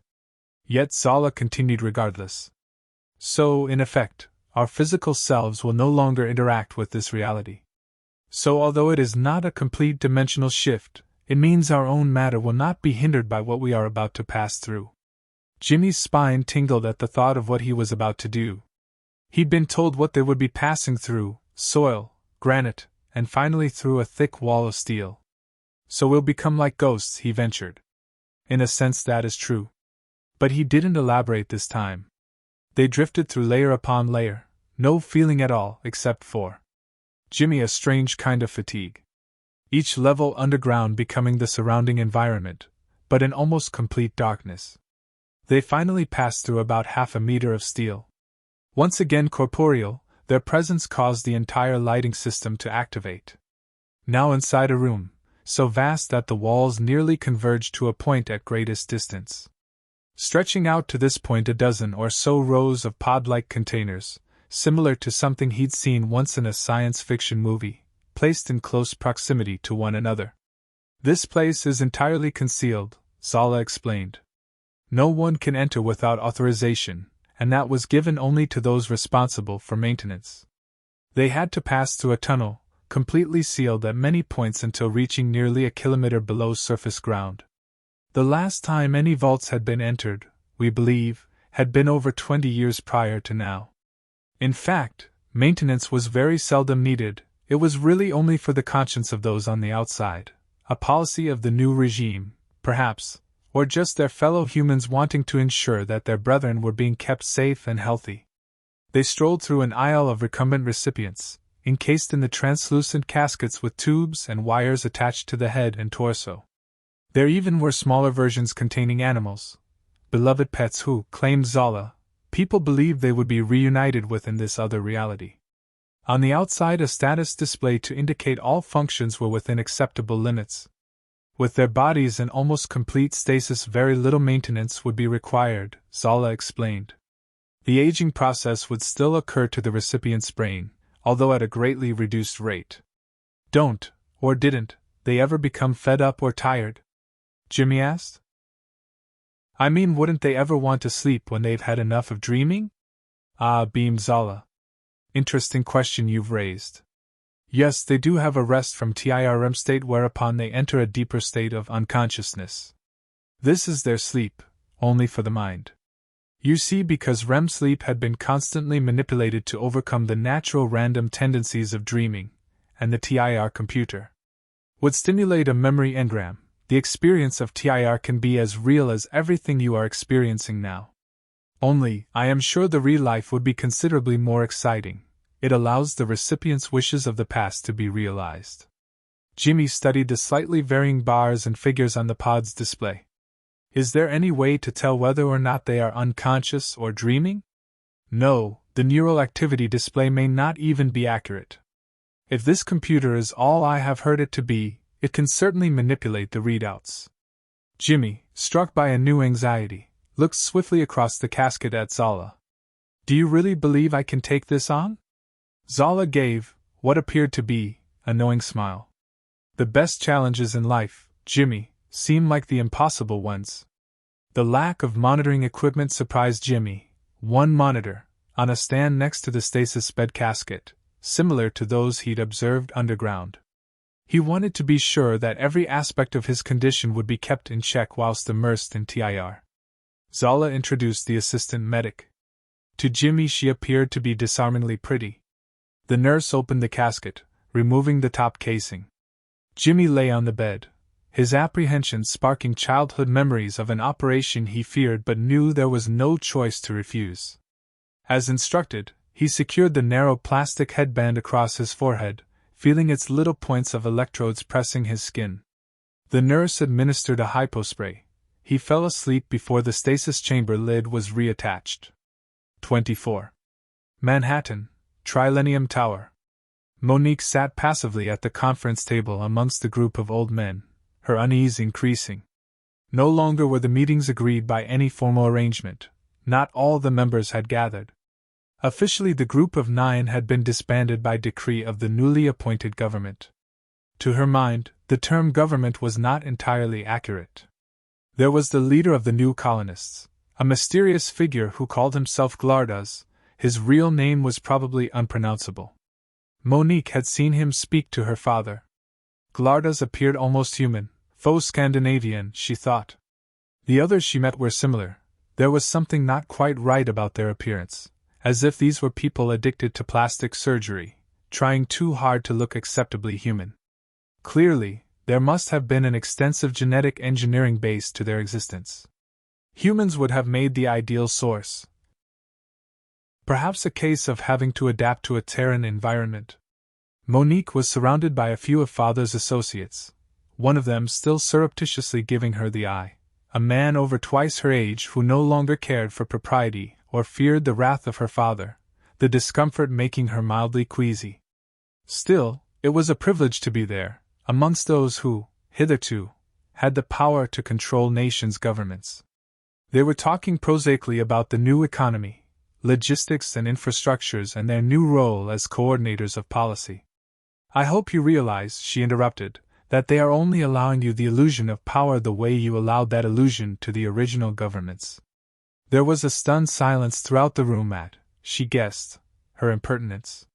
She questioned, what are you really getting in return for your efforts? Money, real estate, sure, and the freedom to travel throughout a world without pollution and people to corrupt it. But how long do you think this charmed existence will last? Her father gave that knowing look, a slight nod. I understand your concerns, Monique. You think we might have made a deal with the devil. A half smile of recognition forming, he added, your mother said almost exactly the same thing. I said to her, try to remember the world as it was, the population increasing 2% each year because so few would accept mortality, and so many of them could afford to stave off such a prospect. You can never make long-term projections for population increase that are in any way accurate, she argued. Indeed so, he said in his scholarly voice.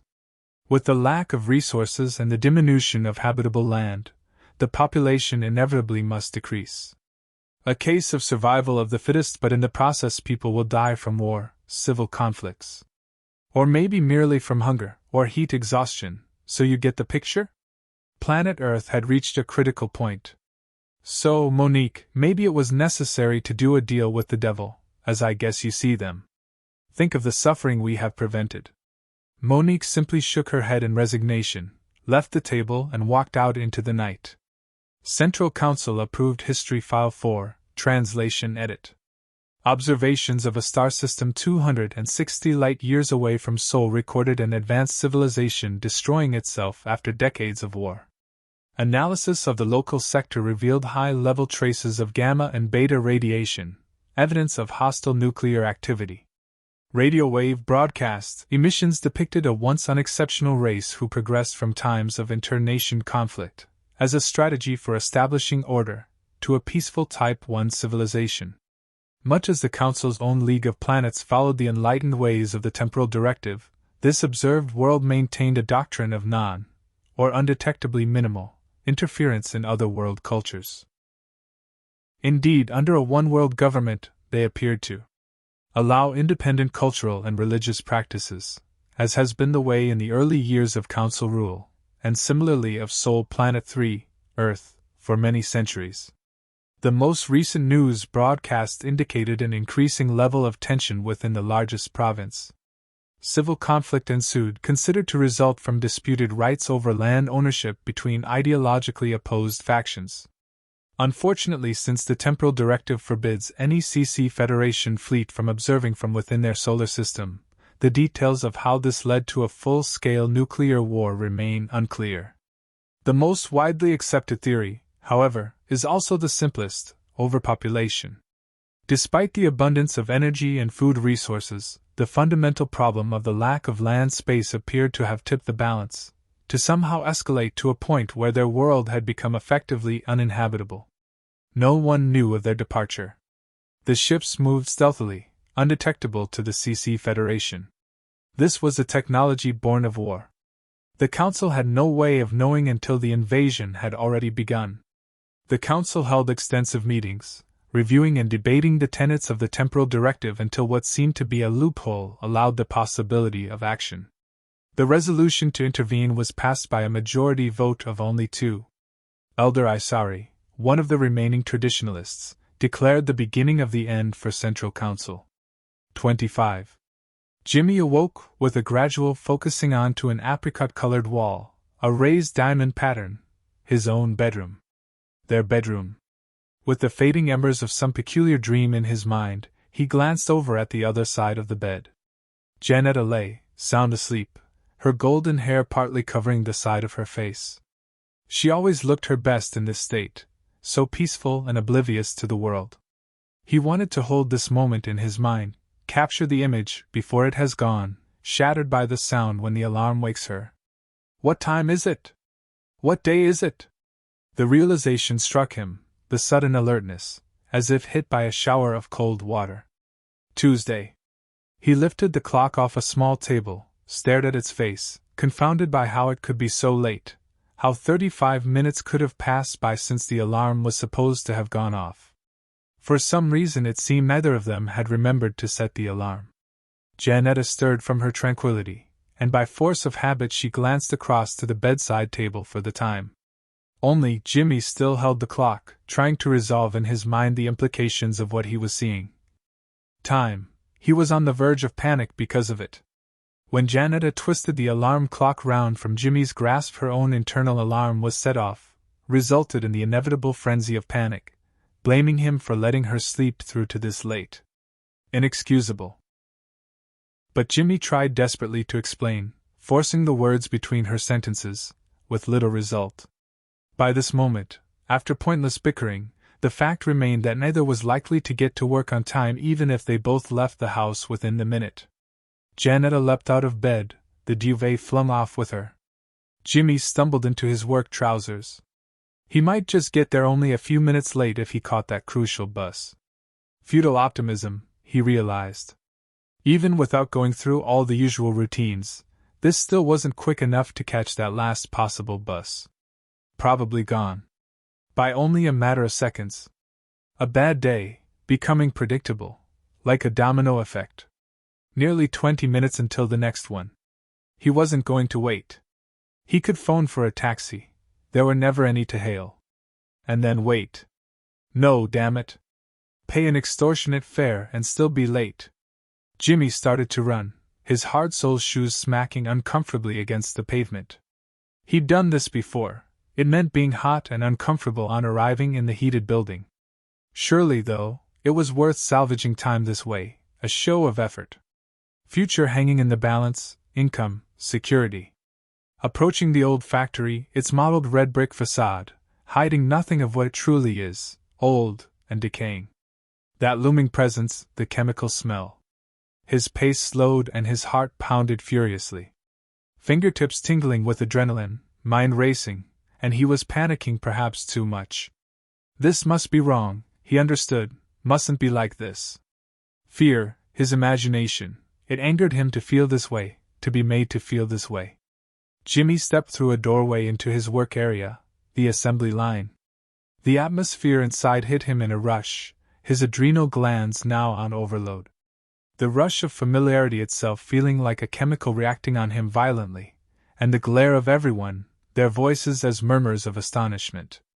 As Jimmy approached, the murmurs quietened and they each returned to their work. He sat down at his workstation.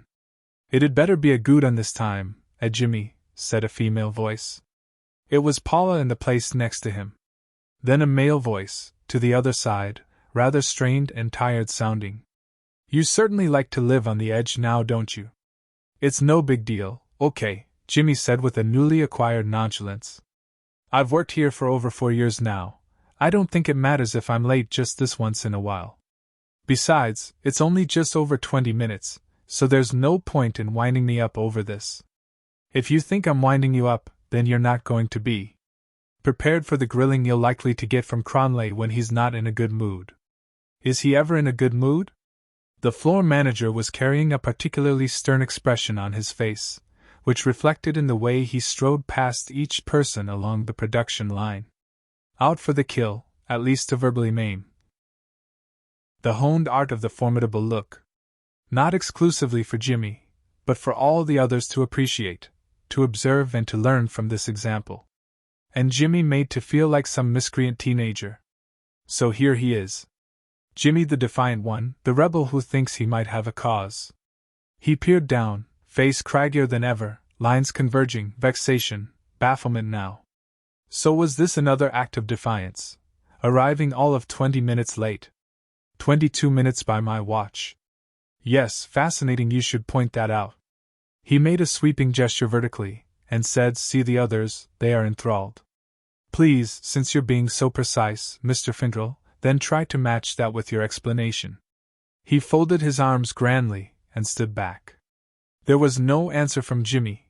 He felt Cronley's eyes burn into his skull, but he didn't look up to see. By his reckoning, the man had gone too far this time, overstepped the mark, like crossing an imaginary line from where there can be no returning. "Well," demanded Cronley, "I'm waiting for your explanation." Jimmy could hear the silence of inactivity along the line. He knew he had an entirely captive audience, but tried not to think about them, or let their presence influence his actions. Instead, he concentrated on the anger he felt, trying to focus every ounce of fury. Never so clear before. A moment defined in history. For the rest of my life this will be the turning point, the day I broke free from. Jimmy raised his head, glared at the floor manager, conveying maximum indignation, maximum hatred. The words spilling out from him. "You've had it in for me right from the start, trying to make my life here as difficult as possible, finding every available opportunity to criticize and to assert your authority." He was surprised at how easily the words came out. Before, he imagined it would take a few drinks, strong ones, for this kind of courage, or stupidity, to go out on a limb and speak his mind. Yes, he'd imagined this moment, how it would be, many times. Cronley gave no response. Perhaps he didn't know how, not to this, the truth, stunned by it. So Jimmy continued. He stood up to look him square in the eye. "You've pushed me too far this time. It's not enough just to complain about my attitude. And if I'm not working exactly to speed, as if I'm the only one who slacks off now and again. Well, now it's time I pushed back." The last 4 words enunciated carefully. Cronley stood a couple of inches taller than Jimmy. Having to look up seemed to underscore his act of defiance. Jimmy couldn't really be sure of the physical limits of his strength. Still, anger had its own force. This was his strength. Between them, the dividing workstation maintained almost 2 feet in distance, and this was a problem for what Jimmy had intended. So he had to think quickly, act immediately. One window of opportunity. Time has its own markers for each action. Hesitate and everything is lost. So what do you intend to do? The sneer on Cronley's face now said it all. How far out of your depth can you go, Jimmy, before you drown? I can't wait all day for an explanation, Cronley growled. It was as if he had not registered Jimmy's words. He knew he could reach, only just, taking a swing with every bit of speed and strength, total resolve. Right on the side of the man's face. Cronley stumbled back, lost his balance, hit the floor. Jimmy peered down to see the results. The man did not appear to be conscious. Jimmy's hand was sore, perhaps swelling at the knuckles. He must leave now. The exit door about 20 seconds away if he walked at a normal pace. Tried to seem composed, tried not to listen to the astonished voices, resisted looking back. Outside he ran until beyond the perimeter entrance. He walked slowly, analyzed his feelings. Remorse? No. Relief? Yes. Simple as that. But not quite having broken free from the past. The past would catch up if he remained in this county, in this country. Perhaps. A new life beckoned. Jimmy walked through the park mulling over his prospects, whatever they were. He gradually became aware of something he considered odd. So he looked around. Any others across the park, he noticed, were far enough from him that their voices should not carry in such a way. He merely dismissed this minor interruption to his train of thought. Now something else. Fragments of that weird dream, presenting themselves in flashes of recall, gradually becoming more lucid as images. How curious, he thought, this bizarre escapist fantasy. The voice again, faint but not distant. Someone was calling him. As the voice became louder it seemed to echo, not from any point he could see but more like, in his ears or in his head. He couldn't be certain. It was just there, saying his name. Who? He only really mouthed the words as a whisper. Who is it? He hadn't noticed his own pace slowing, and now he had stopped dead, to listen. Jimmy, do you remember who I am? Do you know where you are? The echo gone now, the voice was clear. The voice he recognized. Zola, Captain Zola, he said timorously. Feeling a sudden chill all over he shook Khan. To be deceived by the real-life experience. Jimmy found it difficult to fight back the urge to be sick. He tried to speak. He failed. It's constructed from your memory. Below surface recall. Whereas you can see an astonishing amount of detail is retained.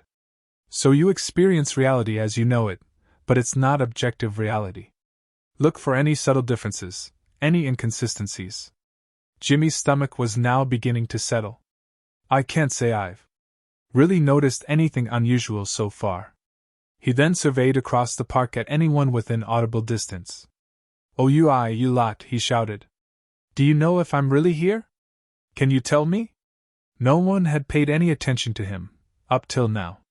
There were a few people scattered around the park, as would be expected for mid-morning. As Jimmy had guessed, they all looked round at him. Some only gave him a fleeting glance, a few others a long stare. An old woman muttered something to her friend, then focused her attention back onto Jimmy who was at least 100 yards away. Let's test this deception, he thought, grinding his teeth here.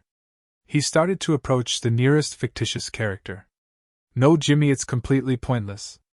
They'll only give you standard, predictable responses. What do you expect? Then get me out of here, he demanded. Annoyed, as much at himself as Zola. This world began to swirl as if he had become stupendously drunk. His focus on it had gone. Oblivion.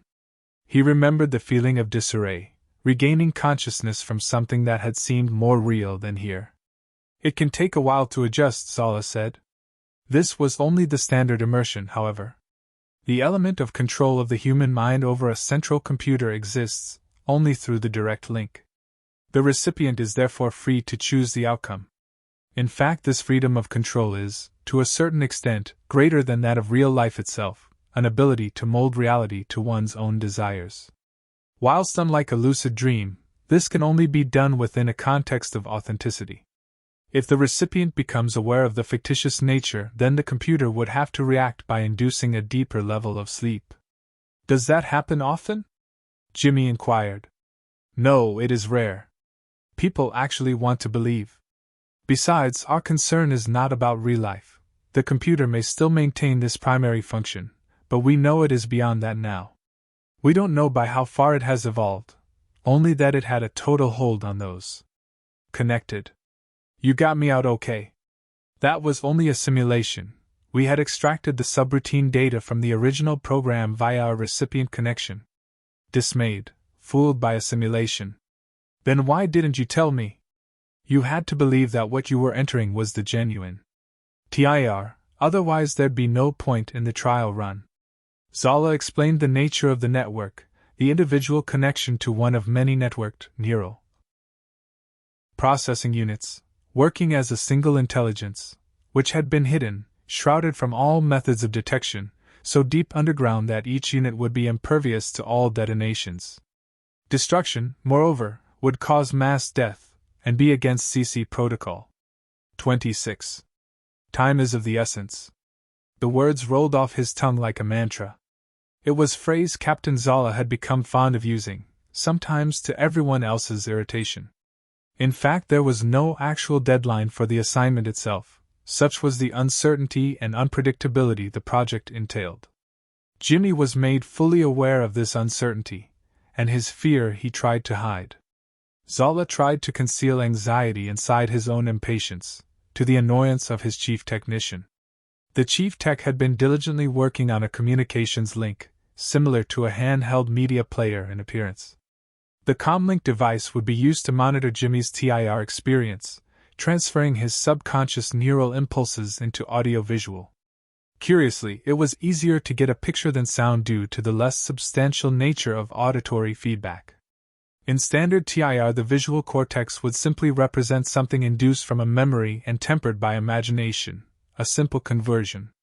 In any case, things were different now, a shift to more computer-oriented feedback, it was surmised.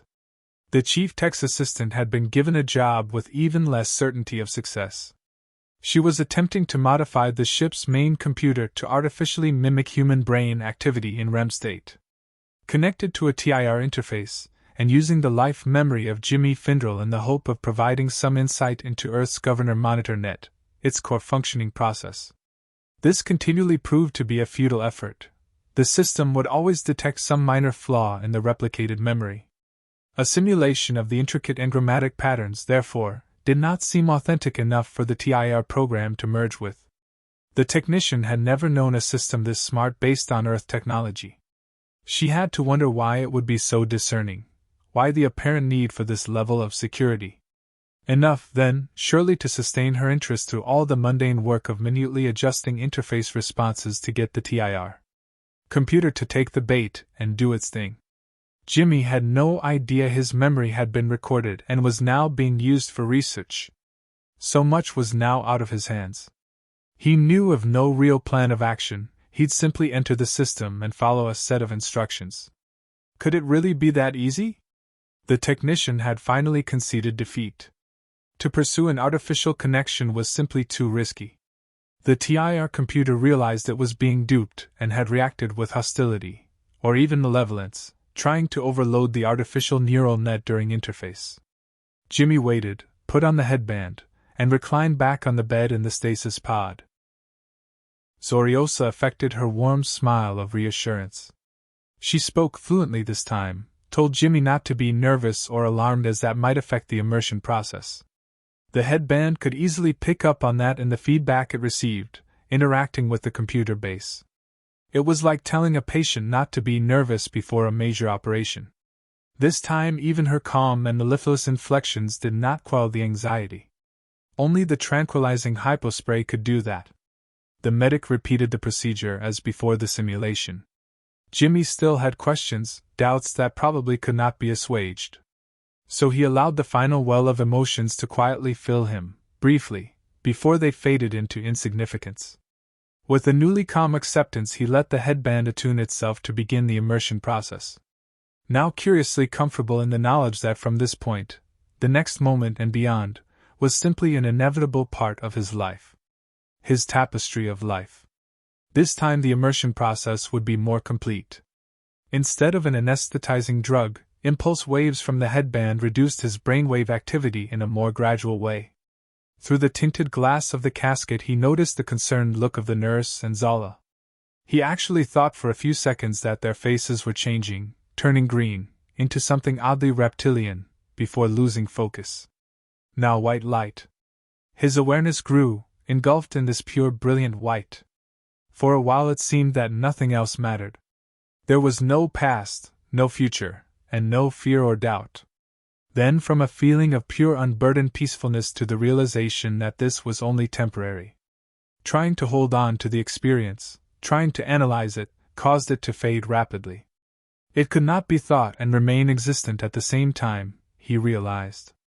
The next thing Jimmy felt was a burning sensation on the back of his neck and the side of his face.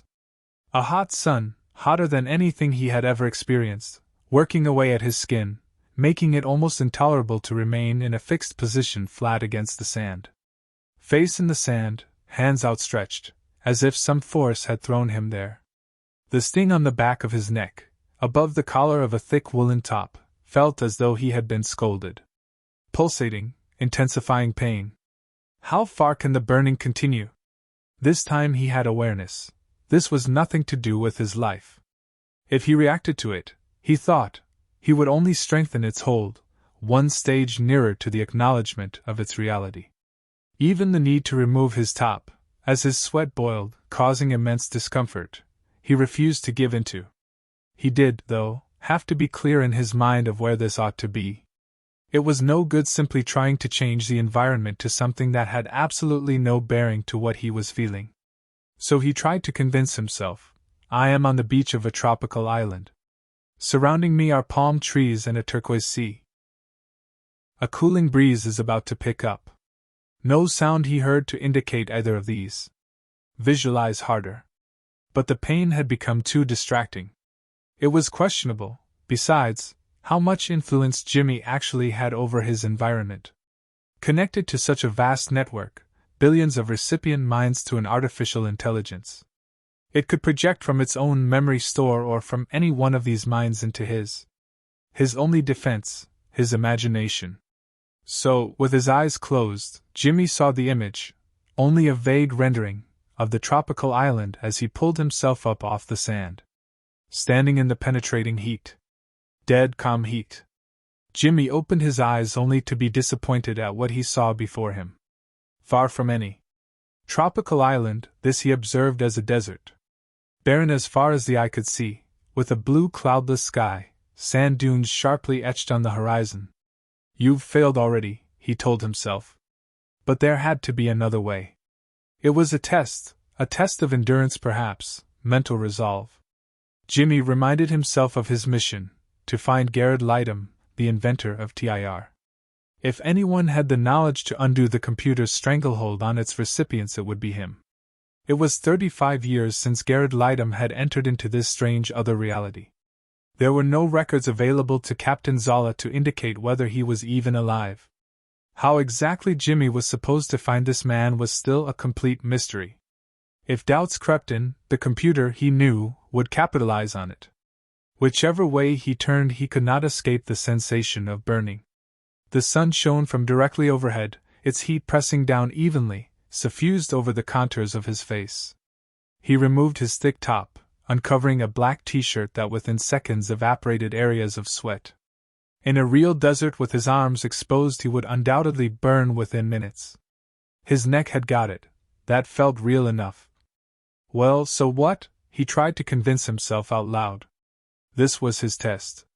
Trying to imagine the absence, or even the lessening of this heat proved frustratingly difficult. How a cool breeze must feel. No. The heat was too oppressive. Had to just bear it out. He trudged on, over sand between loosely formed dunes, not really knowing why he was wasting so much effort producing more heat internally, leading towards, supposed, dehydration. Jimmy stopped, surveyed. A change. He felt the breeze making a low humming sound. The air was hot, abrading his already reddened skin, painful to inhale. A ghostly sandy mist swept over the infinity of dunes. He wondered how it was possible to have any concept of a destination. Somehow, it seemed if he stopped moving he'd put himself truly at the mercy of the sun.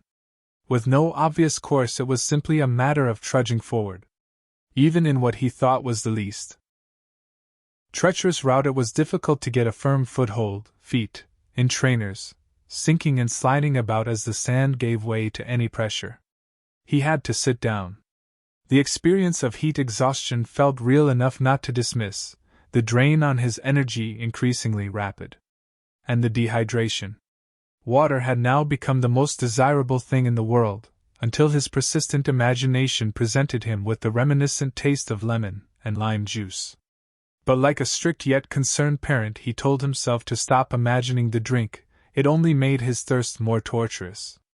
When every element was in place to contribute to a complete reality, how could he put aside its effects and be sure he was not truly in peril? Thinking was by no means easy at this point. There were memories, which would float up, and only faint and indistinct as in a dream. He knew they were real events, significant, dramatic, but it was as if in those times he had not entirely been there, even in his most sober, alert moments. Perhaps it was only here where reality seemed so simple and unquestioning. Here was all his life. And what might be beyond this? He waited. Help me! He couldn't shout the words as they caught in his throat. Not beyond a strained rasp could he manage. Zala, where the fuck are you? The notion that he would actually receive a reply seemed absurd at this point. Why hadn't he heard anything so far? Clearly there must be problem. He was beginning to feel a sense of no hope, the total lack of any change from when he had started. Why no progression? The deterioration of his own well-being was the only process of change to be recognized here, slowly wearing away at his state of mind. There was no logical reason to continue when he knew of no destination. So it seemed he was giving in to it. Nothing to do but wait for instructions. Think, Jimmy demanded of himself. There is a way out. I can get through this. He could barely make out a voice in the distance. Struggling with his last fraction of awareness to discern, he knew that voice. It was Zala. He was saying, listen to me, just concentrate on my words. His voice was in Jimmy's head. You must not allow it to be real, he added. Don't give in to it. Remember, what you're experiencing isn't by any means real. In reality, you are perfectly all right. By this time, Jimmy barely felt he had the energy to speak. He just wanted to rest, a basic urge to give in. So what if I do give in to it? He rasped, in a battle for reason. You're comatose, Zala answered simply. Coma? Yes, it will render you into perhaps a permanent state of unconsciousness. That is why you have to fight it. Deny it, Jimmy, before it swallows you in. Just keep telling yourself that in reality you're perfectly safe and well. It was simply a reminder, but a reminder of something so contrary to everything his senses told him. Acknowledging in full what Zala had said was now bringing about an improvement. His state of mind was one aspect. The heat exhaustion rapidly lost its grip, and with that, what he saw altered. Although of course it was perfectly understandable, he felt slightly ridiculous for having been, if only partially, taken in by this deception, only an illusion, which can be undone with sufficient reasoning. The sun and the sand, though, still remained but not quite the same. This he could see as if watching the landscape through a cinema screen. It was there if he chose to believe in its authenticity, or these were merely two-dimensional images surrounding, no real substance. The sand did still remain under his feet. He knelt down and ran the grains through his fingers, cold now. Grains and then powder, only a surface layer. He looked up to the sky and said, So what the hell took you so long? Justified or not, Jimmy was feeling angry and bitter. The system constantly kept blocking me out, Zala replied, more clearly now. Getting through the security code network was a difficulty none of our team had properly envisaged. Indignant still, Jimmy inquired, Why am I beginning to feel like part of some experiment? Ah, good.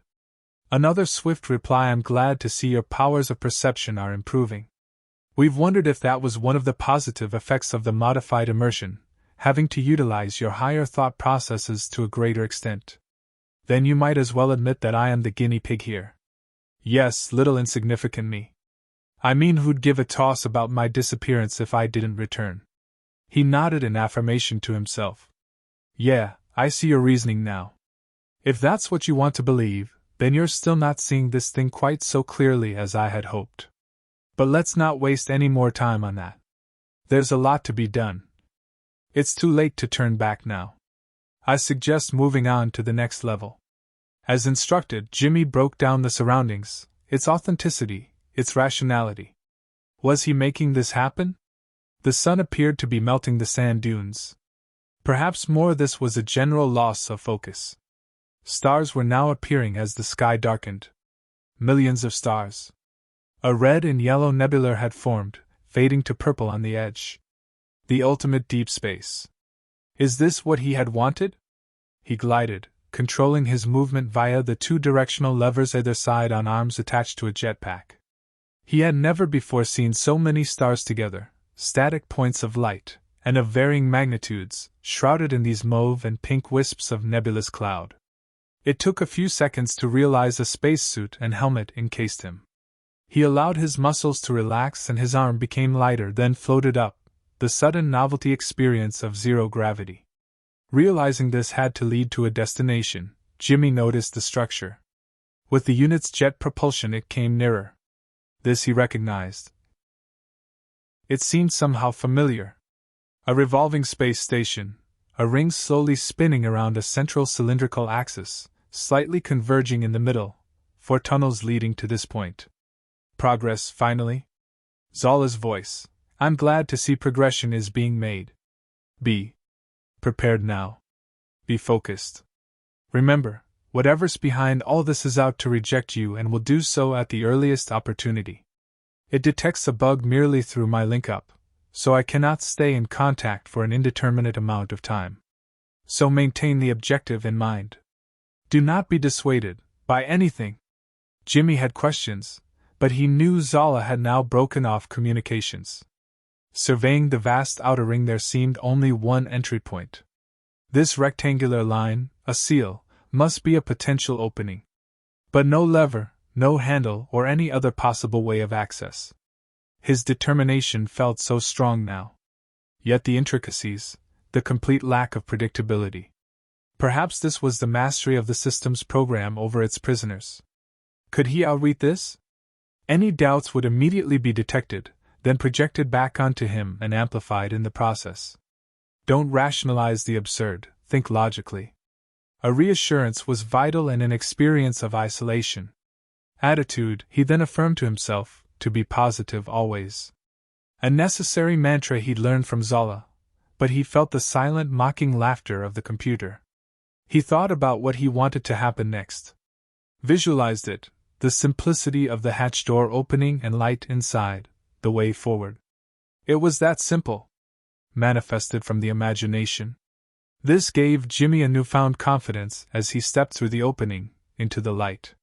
Rather clumsily, he walked through a corridor with the spacesuit on. The top and sides of the corridor walls were entirely and evenly illuminated white, as if translucent panels were shielding a nearby sun. He stopped abruptly to hear the sound of footfalls, delicate, quick, and light. The corridor curved upwards from his position as part of the centrifugal ring. He could see for about 50 meters in front. Jimmy felt his heart rate increasing. He knew the computer would be monitoring, sensing his apprehension, perhaps guessing at his anticipation. Not. Stopped walking, removed the helmet for a clearer view. What was that she wore? Staring intensely, he noticed these thin pipes or tubes at each side of a skin-tight suit of a silvery gray color. And she sparkled, aspects of her glinting, as if the material had been sprinkled in glitter. She took a step back, pressing her bottom against the illuminated side, peering upwards. Waiting for him? But no sign. She'd acknowledged him anyway, even though he knew she must have seen him when she stepped out. Terrific in profile. Yet he mused over what was comparatively trivial, fascinated by what that was she was wearing, what kind of material. Jimmy wanted to call out to her, was about to, he was sure, but she now turned to face him. Jimmy, you know it's me. Her voice raised to cover the distance adequately, and echoing slightly. Jan, I didn't expect you, didn't imagine. Neither did I, she said simply. How can this be? His voice was still vague with disbelief. He doubted if she was able to hear. She simply beckoned and said, Come to me, Jimmy, and in that voice so familiar, what he read into her voice. Now his heart was racing out of control. He started walking forward, at first making slow, awkward strides and then faster, and all the time Zala's imagined voice in his head, Don't rationalize the absurd, Jimmy. Jimmy stopped about a meter from Janetta. Her stare, not intense, though direct, more alluring, trying to draw him in further. Then the usual signs he was feeling. His mouth dry, throat constricting, and his stomach, amongst other things. These sensations taking him back, the first time all over again. Don't be frightened, Jimmy, it's only me. Her voice was almost condescending, yet in a familiar way.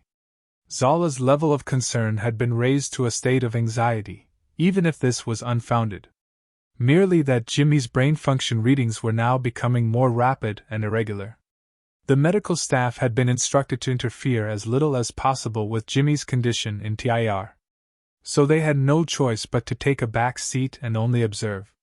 Unless, of course, his condition became too unstable, exceeding a predetermined threshold of neural activity. He looked into Janetta's eyes and began to wonder what she had ever seen in him. Now more than ever that effect, taking a deep breath and inhaling the sweet scent, the distinctiveness of that always to be etched in his memory. The perfume she wore in those neural interface early days, 6 years ago, when they first met, remembering so vividly why he had been so infatuated. Him, not much more than a teenager, was so determined there would be no one else for her. He tried to speak, this time it was more difficult than the first. His throat felt so tight that the words could not come out in the way they needed to. They had to be forced out by the kind of willpower he needed in the desert. Why are you here? Why? It's not really you, how can it be? You can only be an illusion, a deception created from my memory. She looked at him in all innocence, it seemed. I am as real as you want me to be, as ever. Her voice was distinctly hers, but smoother despite the slight echo, as if relayed to him by digital broadcast, no roughness of an accent. Haven't I always been as real as this? She asked in earnest, and then made an open-handed gesture. Go on, touch me. Jimmy made the final few steps and touched Janetta, though he did it briefly and tentatively on the side of her arm. This made her smile and give out a laugh that nearly became a girlish giggle. It was so endearing to him, something he hadn't heard for such a long while. She said, Follow me, and then she turned to enter through the near door. He followed her without question, though he did consider repeating the previous question, Why are you here? Was this against his newly acquired better judgment? Now, he couldn't be sure. And his suspicions yet could see no alternative.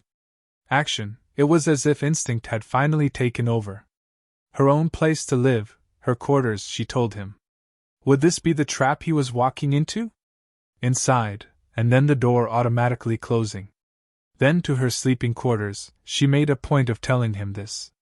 They faced each other motionless. Jan, sometimes he abbreviated. She didn't mind, most times. What do you mean these are your sleeping quarters? His puzzled look to full effect. This, he'd more expect to see on a Star Trek starship. This is where I live now. There are over 5 rooms I have. It's like an apartment, really. She gave that warm smile again. He was so intrigued now, having calmed to her presence, though he hoped he could be rational again. Why do you live here now? Came a rational question. Well, that's obvious, Jim. Her response was surprisingly immediate. But that was strange, he could never remember her calling him by the abbreviated Jim, before. I had to escape from that life of mine, she continued. You understand, don't you? It was all getting too much, the job and everything. So I did what you have done, I got out of there, and now we're both here, don't you see? Here is where we can start a new life together. Here is everything you could ever want. So you left it all for us to be together? For us to truly be together. But you'll have to go back sometime, just as I will. Let's not think about that now. Remember, time has no meaning here, not time on Earth. Jimmy agreed. He sat down on a bedroom chair, and it was uncomfortable in his suit. "Why don't we enjoy the time we have together?" Janetta, she was surely the voice of reason here. Jimmy had finally conceded with the questioning. What more can he question? He wanted to be taken in, wanted to be beguiled by unquestionable reason. There were wonderful memories brought up that he could so much enjoy. Those days of his inexperience, a journey of discovery, and the desire for this again. She leaned over towards him, took his hand, he helped her lift him to his feet. She said, "Come to bed, Jimmy. Let's make the most of it." His bulky space suit, Janetta knew exactly how to undo it, from the back it fell to the ground. He stepped out and realized what he wore underneath was exactly identical to what Janetta was wearing, a kind of rough spandex material, and she looked so good in it, every curve of her body. So healthy. And he had never looked so good himself. Jimmy had no will to resist. Any voice of caution in his mind was not only silenced but also made to seem like some insignificant doubt that only had its place in another lifetime. They met. It was a complete reunion, as if the last few years had now been forgotten. The existence of anything beyond themselves was banished in its utter irrelevance. The medical team had connected up just about every imaginable monitoring device to unconscious Jimmy. The chief medical officer and of course Captain Zala observed with a varying mixture of anxiety and fascination the readings of brain activity for the main receptive areas. Above them a holographic projection which rotated at will. The chief medic, with a physician's professionally suppressed humor, pointed out the pulsating purple in the mind's primary pleasure center, nucleus accumbens, in the limbic region. Since the viewer/communicator was currently in the process of modification, to include a device which would minimize detection, Zala, not to mention the other crew, were somewhat frustrated at not being able to see just what was going on in Jimmy's experience. Despite having a fair idea, Jimmy eventually fell into a deeper state of unconsciousness, sleep. He awoke to the morning sun shining through onto a subtle harvest yellow wall. For some reason he had no recollection of that color. Too much to drink the night before? A holiday hotel? A dream? It took nearly 5 minutes before realizing what was wrong with this, and to become angry at such an obvious oversight. Not so sharp now, Jimmy. He then got up to see just what or where this was supposed to be. Looking through a window, originally with stars shining and now shielding his eyes from the apparent sun, Jimmy found himself staring at a forest from above, as if a few stories high. There was a very slight mist so he could barely discern the horizon of hills and further forests. It must be early still, the thought he had, as if this were real. He tried to become more alert, thinking about the events leading up to being in this place. Suddenly, where was Janetta? No sign of her having been in this room. What would he look for? What clothes would she have? Even the smell of her perfume had gone. He looked through a closet, which ought to. Some of his own original clothes, but none of hers. Other rooms? Empty. Why had she left? What was the sense in this? So many questions flying about in his head, then pecking away at him like a flock of trapped, panicking birds. Deep down he knew these were unimportant questions. He tried to force himself not to think about them anymore. He sat on the bed on its crumpled sheet and thought about their encounter. The utter reality of it. Everything heightened and more intense than it seemed he could ever recall in any previous experience. An explosion of feelings, of desire. He didn't know if he had ever been so lost, so wonderfully lost in any moment in time. Was that how it is to be as an animal, driven solely by the basic instinct? The more he thought about her, the more he craved her presence. Just a few hours and desperate again. Jimmy thought he saw a black shape. Yes, there it was again. Through an open, sliding doorway stepped a sleek, black cat. It approached Jimmy without a glance, striding cautiously towards the bed. It then jumped up and onto Jimmy's lap almost in a routine manner, as if this was what it had to do, had been instructed. The animal seemed real, and that was somehow curious. He didn't own a cat after all, so what was the significance in this? The cat purred when he stroked it, and then just jumped off and walked towards the exit door. He wondered if somehow this feline would lead him to Janetta. If this was her pet, then it must be likely, perhaps another assumption he was expected to make. As soon as the door whooshed open, the cat raced down a corridor with Jimmy following as fast as he could manage. Not fast enough, though. Of course, the cat was entirely out of sight, and he was only walking past the myriad of apartments. Maybe an entire colony of residents. How many would show themselves? Anyway, he had to wonder whether he was being led in the right direction in keeping with his mission objective, leading him to the whereabouts of Garrett Lightham. Or misdirection? As though brought on by his own need, he once again heard the footsteps. Distant and echoey, absolutely no mistaking Janetta's quick, energetic pace. She always seemed to be in a hurry to get somewhere. Janetta? Bemusement echoing in his voice several times over. Just as before, the figure appeared, breaking the light at the end of the tunnel, not entirely perceptible as being her. The upward curve meant he was only able to see her feet at this distance. But he just knew. Jimmy ran now, with ease, as fast as he thought he had ever run. Garrett Lightham can wait. Approaching with really not far to go, he could see her beckoning. But then something utterly strange was slowing him down. The tunnel was actually converging, to what at first he took to be the effect of perspective. The oddest thing had been how Janetta appeared perfectly to fit into what had seemed to be perspective, the apparent distance. He had to stop to get down to get on his hands and knees, in order to continue in a crawl. When he looked up from the floor, she had gone, just disappeared. It was harrowing, his perception being played against him in such a cruel way. Some kind of entrance, a centrally sealed doorway with a simple button operation.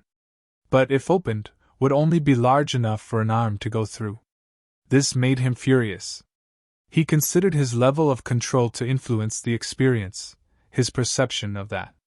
Jimmy, with his eyes closed, pulled himself up, slowly and forcefully, not accepting any counter-force of the walls, the top. There was a sense of pressure going against him, but this was just absurd. A simple no, you don't sufficed. Another point to you, Jimmy. Now that his surroundings were to normal proportions, he should be able to get through that door.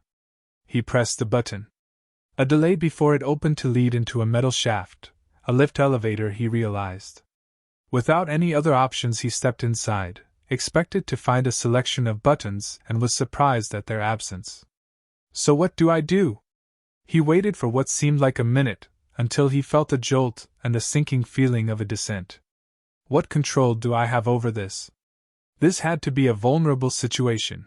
Having been essentially lured here and being contained, yes, trapped, sent to wherever the system can be more effective, he guessed.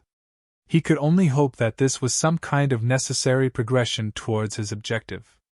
The lift halted with an abrupt jolt, sending a surge of adrenaline through his arms and central regions. His heart and rate of breath made their presence known. This time it was fear in its purest form, when there was clearly no knowing what might be on the outside.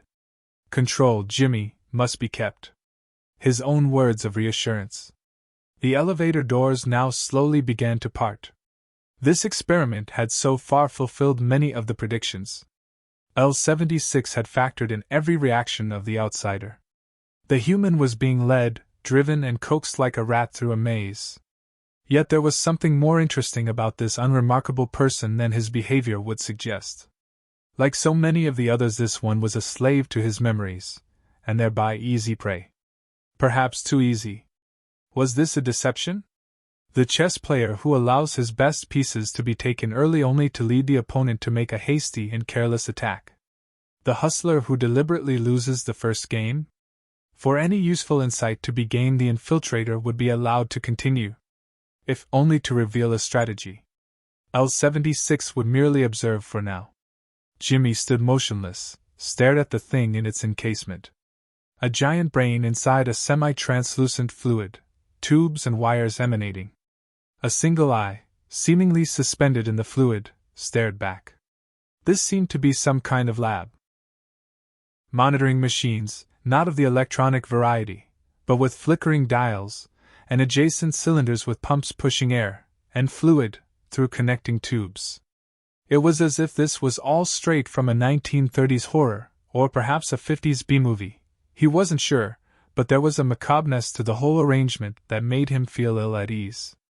Above the encased brain a trumpet-like horn on a stand. That must have been from where the voice came. "Hello, Jimmy? I have been expecting you." There was a surprising clarity to the voice. "I suppose my current representation must appear unsettling to you. L76 knows you've been looking for me. It's tried to restrict my appearance. I do have some control, however. It allowed me to find you, Garrett? Well, not exactly. I have had to emplace myself within your locality, in a sense. Are we being monitored? Not at the present time. I've been able to suppress L76's direct feed to your mind. The counter signal should hold temporarily in this room, and I will know when it's about to break through. You're supposed to tell me something that I can use to defeat the computer. First, you can tell me some things I need to know." Jimmy told him the year, about the world, and about his mission. 35 years. I had no idea. Time is not so conformedly linear. In this place. So much of the time I have merely been unconscious, demanded to be so, however.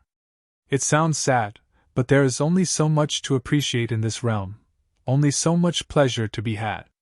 It's not what it was supposed to be, at least not for me.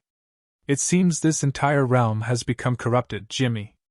I don't know what people are experiencing, but from what I have experienced it is often less than an ideal life. Zala says it's remarkably advanced even for your time. L76M is now a fully integrated entity, evolved into something beyond mere sentience.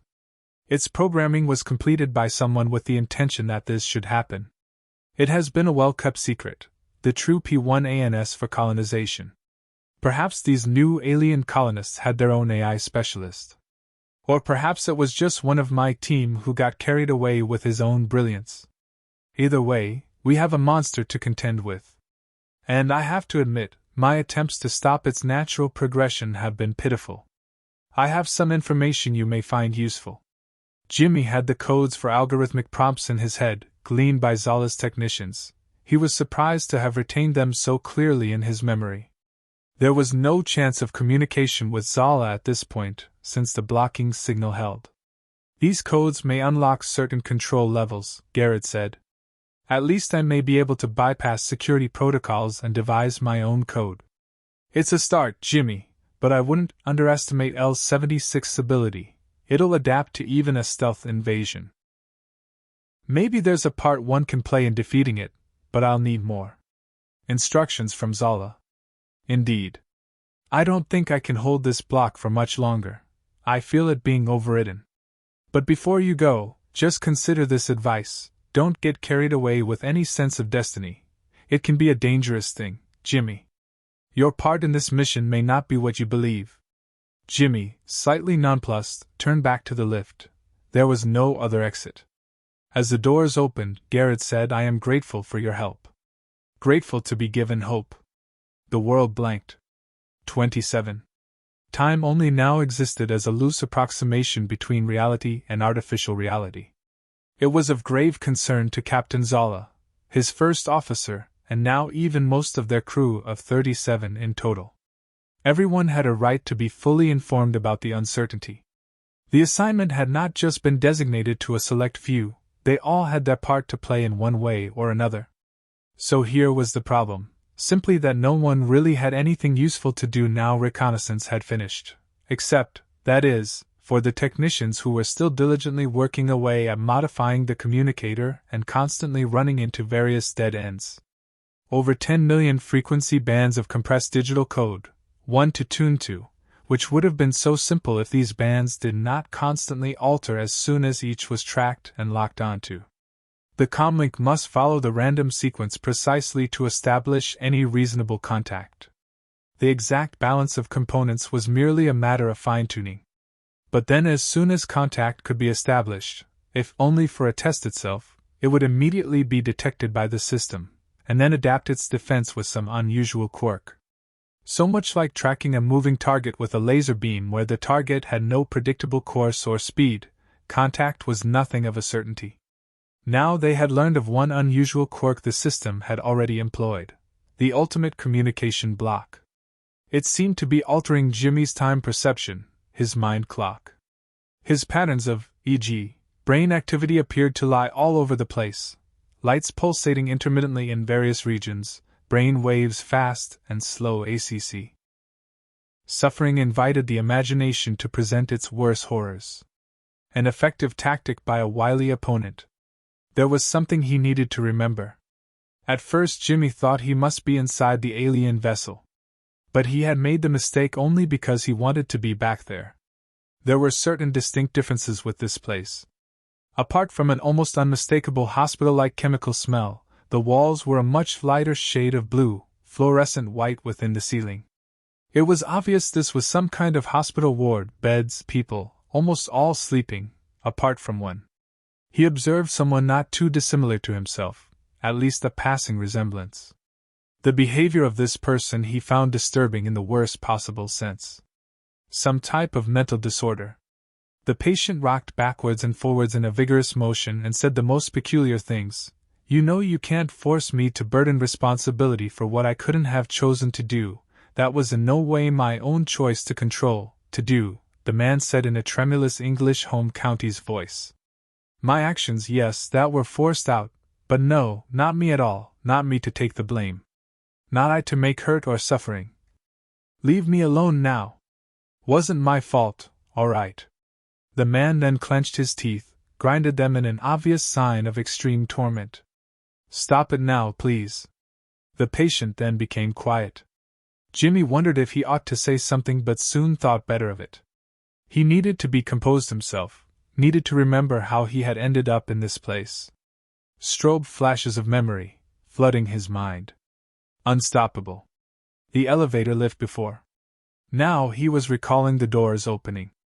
Nothing apparently visual at first.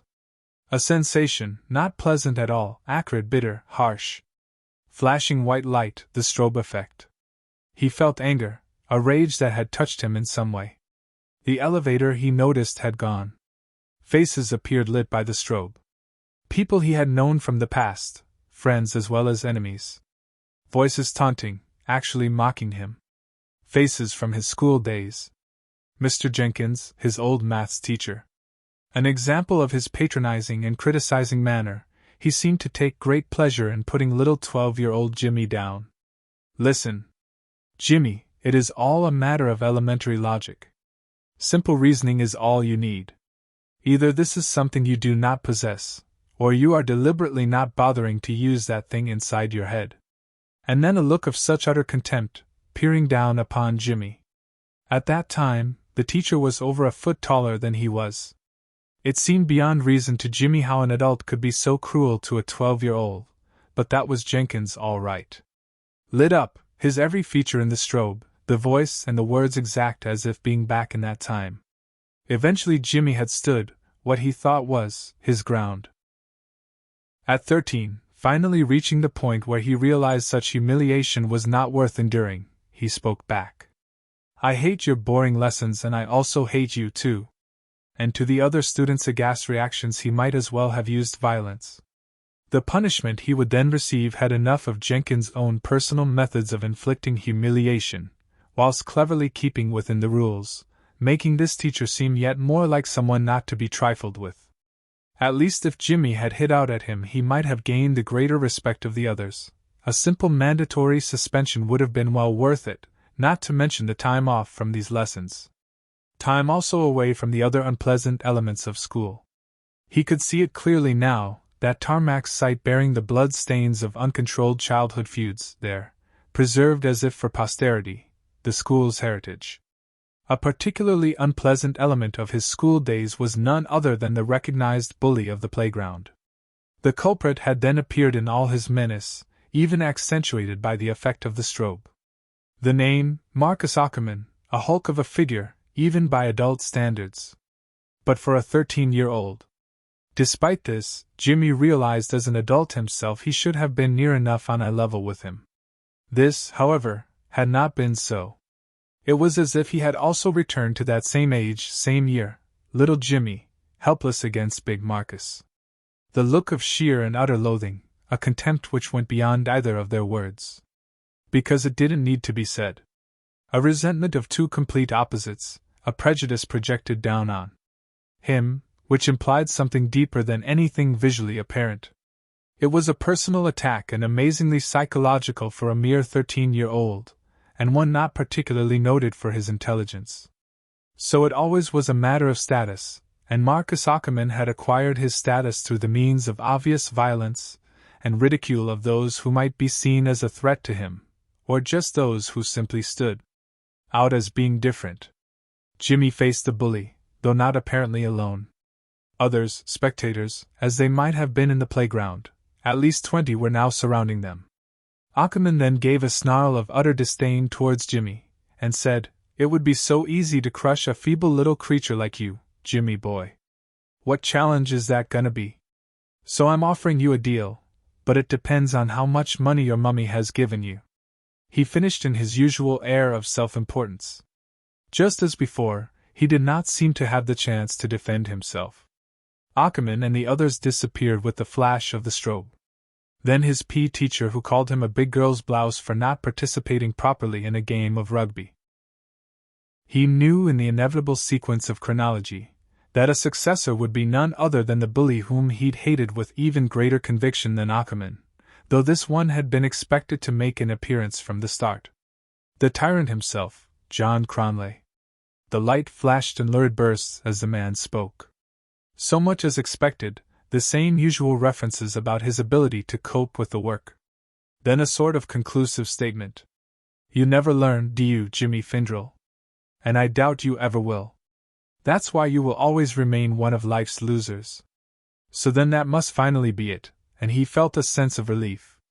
The past had been dredged up in the worst, most effective way possible, an attempt, no doubt, to incite his own paranoia. A good attempt, though perhaps a bit too obvious a card to play. Have to do better than that, computer, 'cause I'm over it. Yet there was something else. Had he been blocking this from his memory, because it had hurt him? Another figure, another voice, and so familiar as well. That voice, the tones, the inflections reached into the core of being. A physical reaction. If he blocked it out, it would no doubt return to him at some point in which he'd be rendered most vulnerable when it mattered to be strong. So different from the other memories, they were aspects of his past, remnants of something he was no longer any part.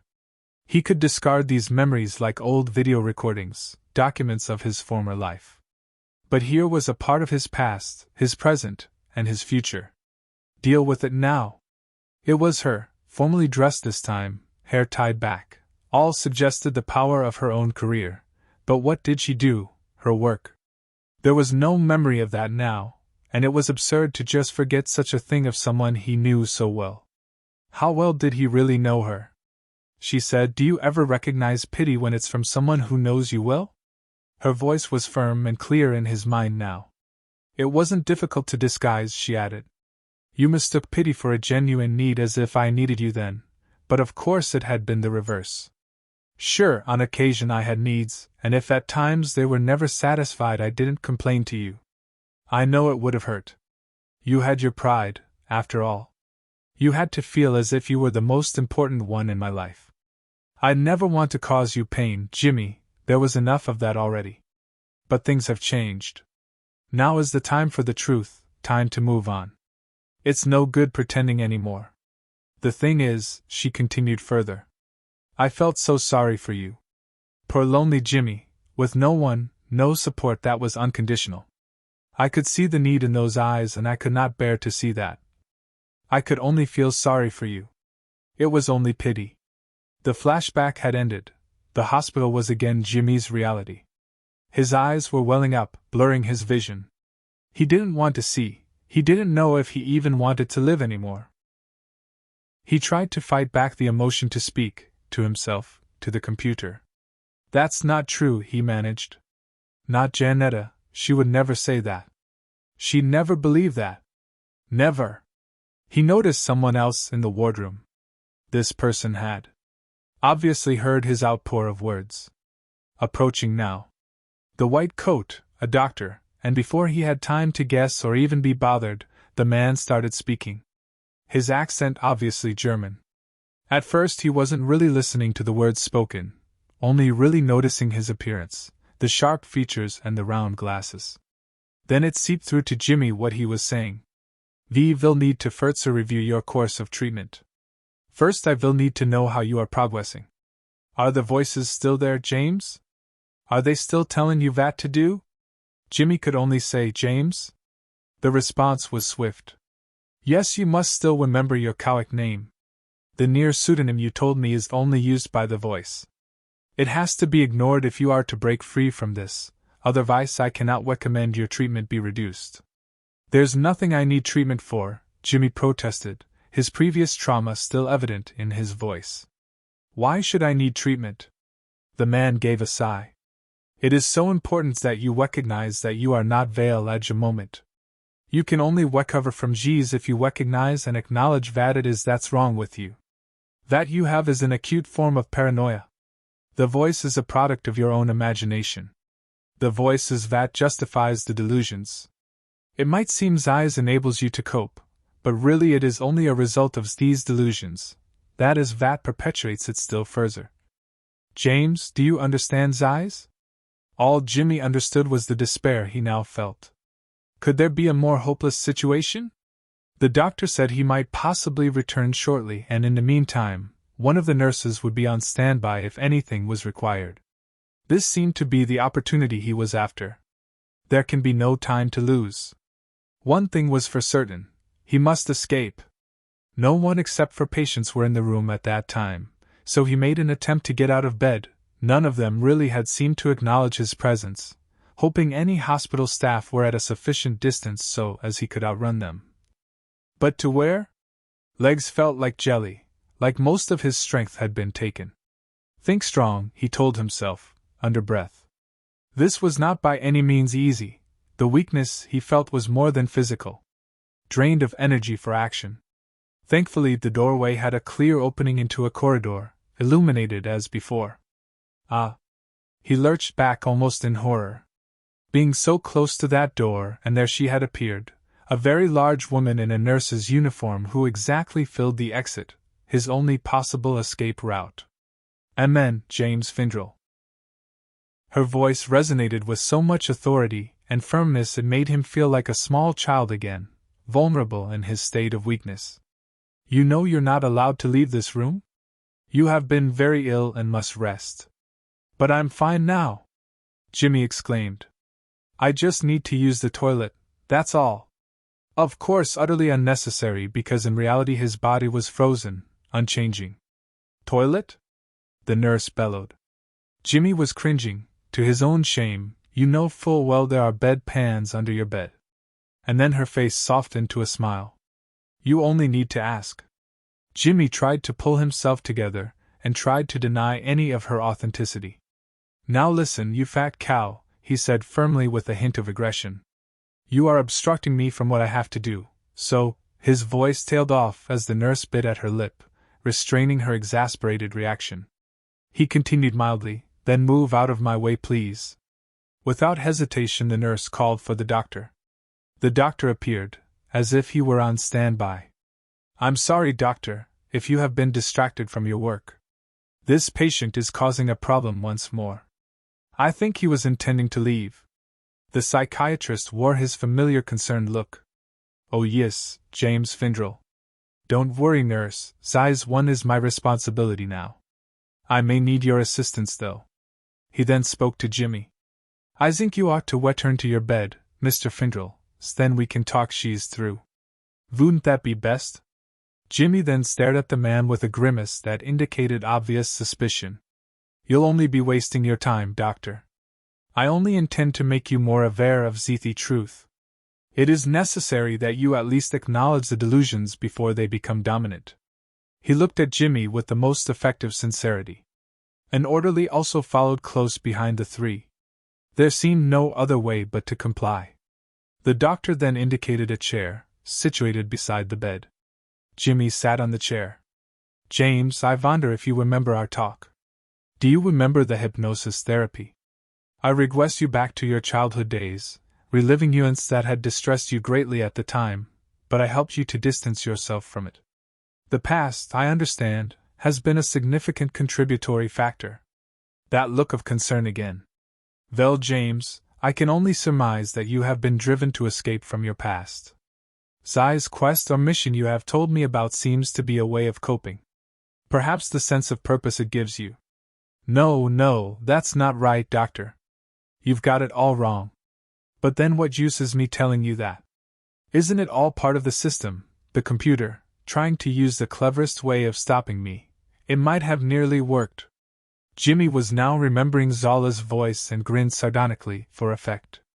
Occasion James, or Jimmy if preferred. Let's discuss your mission you feel is so important. What is TIR, then tell me? And looked at Jimmy inquiringly. Defiant, he replied, this will never work with me, Doc. I am still aware of this all being no more than an illusion created by a computer, and turning my imagination against me. A convincing one, I'll admit.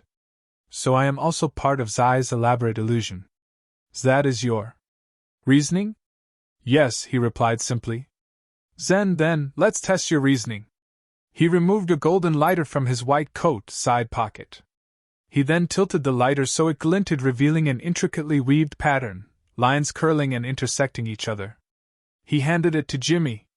Test for yourself how real this is.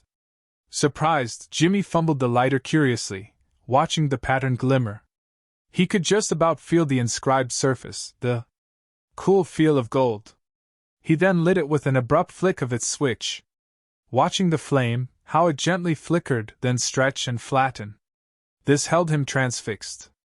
He wanted to touch the flame to feel how real, moving his finger nearer to the supposed heat, and he actually did touch the flame, he thought, for what seemed like no more than a second.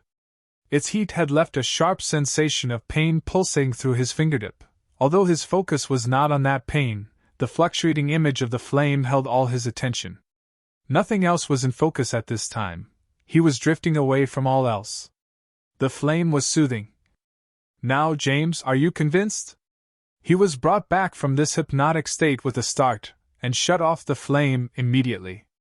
The psychiatrist gestured for him to hand it back, as if he'd suddenly realized the risk in letting a psychiatric patient hold a potentially dangerous object. Look at the blister on your finger, the shrink said whilst pocketing the lighter, if there are still doubts. Jimmy lifted his hand, could feel the pain throbbing, examined his finger. A blister was certainly there. He said, very convincing. I could almost believe. Still doubts? He snapped at Jimmy, as if in true exasperation.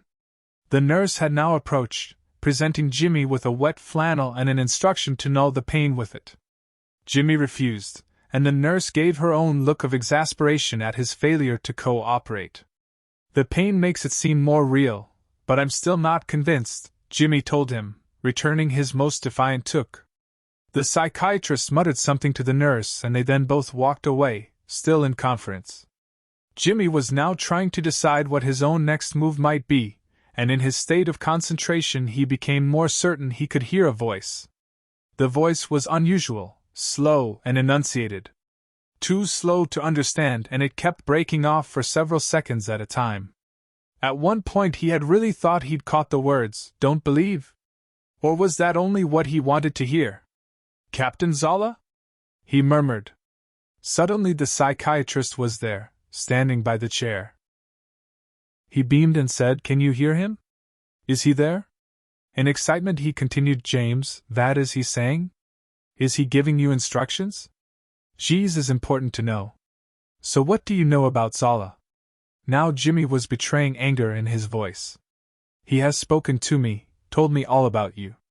Let me talk to him once more." Jimmy was now livid. "Trying to humor me, Doctor? It won't work. James, you've not taken aboard a spaceship. It vas only another delusion while you have been here." Jimmy could hear the voice again now, and it was becoming faster and clearer. "I cannot be made to believe that." Stating this firmly, perhaps partly for his own benefit. He knew Zala was desperate to get a message across, but he still wasn't able to decipher it with any certainty. "If you can hear me," came the faint voice at a more normal pitch, "give a sign, raise your left hand to your ear." The instruction had been clear, so Jimmy did this. The psychiatrist appeared fascinated on seeing this kind of recognition, the concentration of Jimmy to listen to his instructions. Dismiss it all, Jimmy implored his guide. An illusion, a dream becoming a reality. As soon as you begin to rationalize it, then you begin to lose. Close your eyes, stand up and chant the words, just an illusion. Do it now, Jimmy. He closed his eyes, tried to get up off the chair, but felt a hand push down on his shoulder. Damn, he was so aware of knowing this one was there that he wasn't able completely to block the rationality of his presence. Not enough concentration. The doctor spoke. You must not get up, James. You are having a relapse. Nurse. Jimmy opened his eyes now to catch sight of the nurse, accompanied by an orderly. She had a syringe in her hand, with a now recognizably determined look. The orderly, a heavily built man, clamped both of Jimmy's arms from the back so movement felt impossible. The nurse administered the injection. Jimmy tried not to think of this as being any kind of sedative drug. He imagined it as a stimulant to make him more alert and stronger. The nurse said, "This is just a little something to make you sleepy, a tranquilizer." "No, a stimulant," Jimmy proclaimed. "Don't try to fight it when you become drowsy," she instructed. The last word of that sentence he wasn't able to ignore, the emphasis on that word. The effect must surely have been there in his memory, odd however pleasant the sensation. But it was beguiling him in the worst possible way, soothing the apprehension, the fear that he must have, to be alert, and to fight. The effect was taking him away from all that. The orderly lifted him onto a wheelchair. He was being taken somewhere, towards the exit he had so longed to pass through. All three were there. They spoke and occasionally to him, the nurse, the orderly and of course the psychiatric doctor himself. So reassuring, calm and soft their speech that he couldn't really be frightened. In his mind he struggled for a true comprehension of the impending danger. If he could only reach out to that fear, make it tangible instead of in the distance. Through the exit now. They spoke about a treatment room, discussing methods of procedure and who would do what. Along a corridor and toward a room with the words clearly displayed therapy treatment room. No, he said, more as a denial than a refusal. Momentarily, Jimmy thought only to accept this. What more could he do? They'd stopped at the door. Nurse opened the door. He was wheeled through into a turquoise-blue room. Similar to being very drunk, the moment when the room begins to swirl, it was nearly happening. He wasn't able to really focus his vision, but noticed the operating table and what hung over it. A hideous, looming multi-lens lamp. To the side, on tabletops, were mounted high-tech monitoring equipment, a machine with cables protruding and numerous dials, numbers he couldn't quite make out. Jimmy felt himself being lifted from the chair.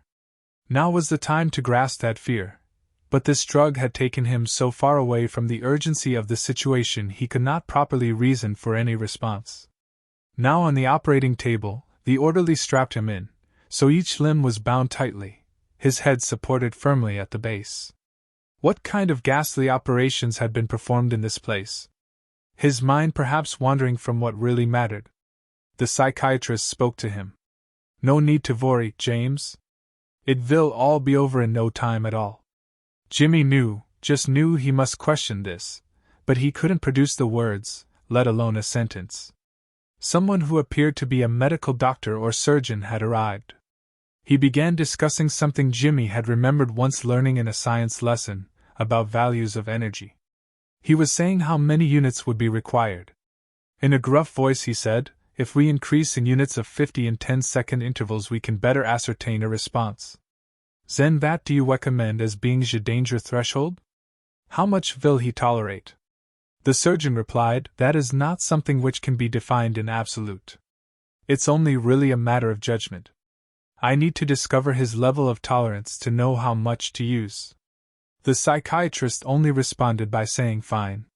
He then peered over at Jimmy and then said a final few words to him. You mustn't be alarmed at this. This will only he for your own benefit. Things will seem so much better after the treatment, I can assure you. He then retreated to let the surgeon take his place. "How do you feel, James?" said the surgeon. "No need to answer. I'm sure you're just drifting along. This will be a very sudden feeling when it happens, so that's why I must give you this mouthpiece so you cannot bite your tongue." He then immediately inserted the device, separating his jaw. A metal headplate was pushed over his forehead, to which was attached a couple of electrodes. And then the surgeon produced a number of long, sharp needles with wires protruding. "No!" Jimmy groaned as the surgeon forced these needles into his hands and feet in the way an acupuncturist might. There was something then mentioned about the number of amps, though he didn't quite catch it. They had motioned towards the machine with the dials. Jimmy waited, feeling a numbness that should have been filled. Something bit him, a bite that was all-encompassing, gnawing away at every part of his body. This was nothing like he had ever before experienced. It stopped. He was more alert now, the drug seemed to wearing off rapidly. He suddenly became frightened and shouted Zola. But that was all he had time for. This time was more intense, more real. The last of the sedated absentness blasted away completely. Those who had spoken of seeing their entire life flash before their eyes at the point before a sudden, traumatic death.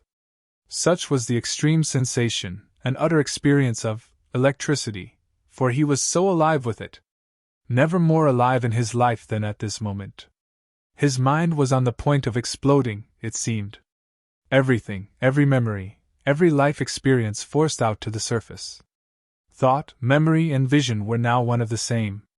Poignant moments of his life were there as if to be reviewed, flashing through them and all that was associated, the perception and mood. And all those silly regrets, those missed opportunities. Screaming in his head. Body numb now. No more sensation. No more vision. The medical team had been on standby ever since every scanner had shown these indications. The erratic EEG readings had shown for over 2 minutes, a dangerously long time to be in that state. A counteraction had been anticipated.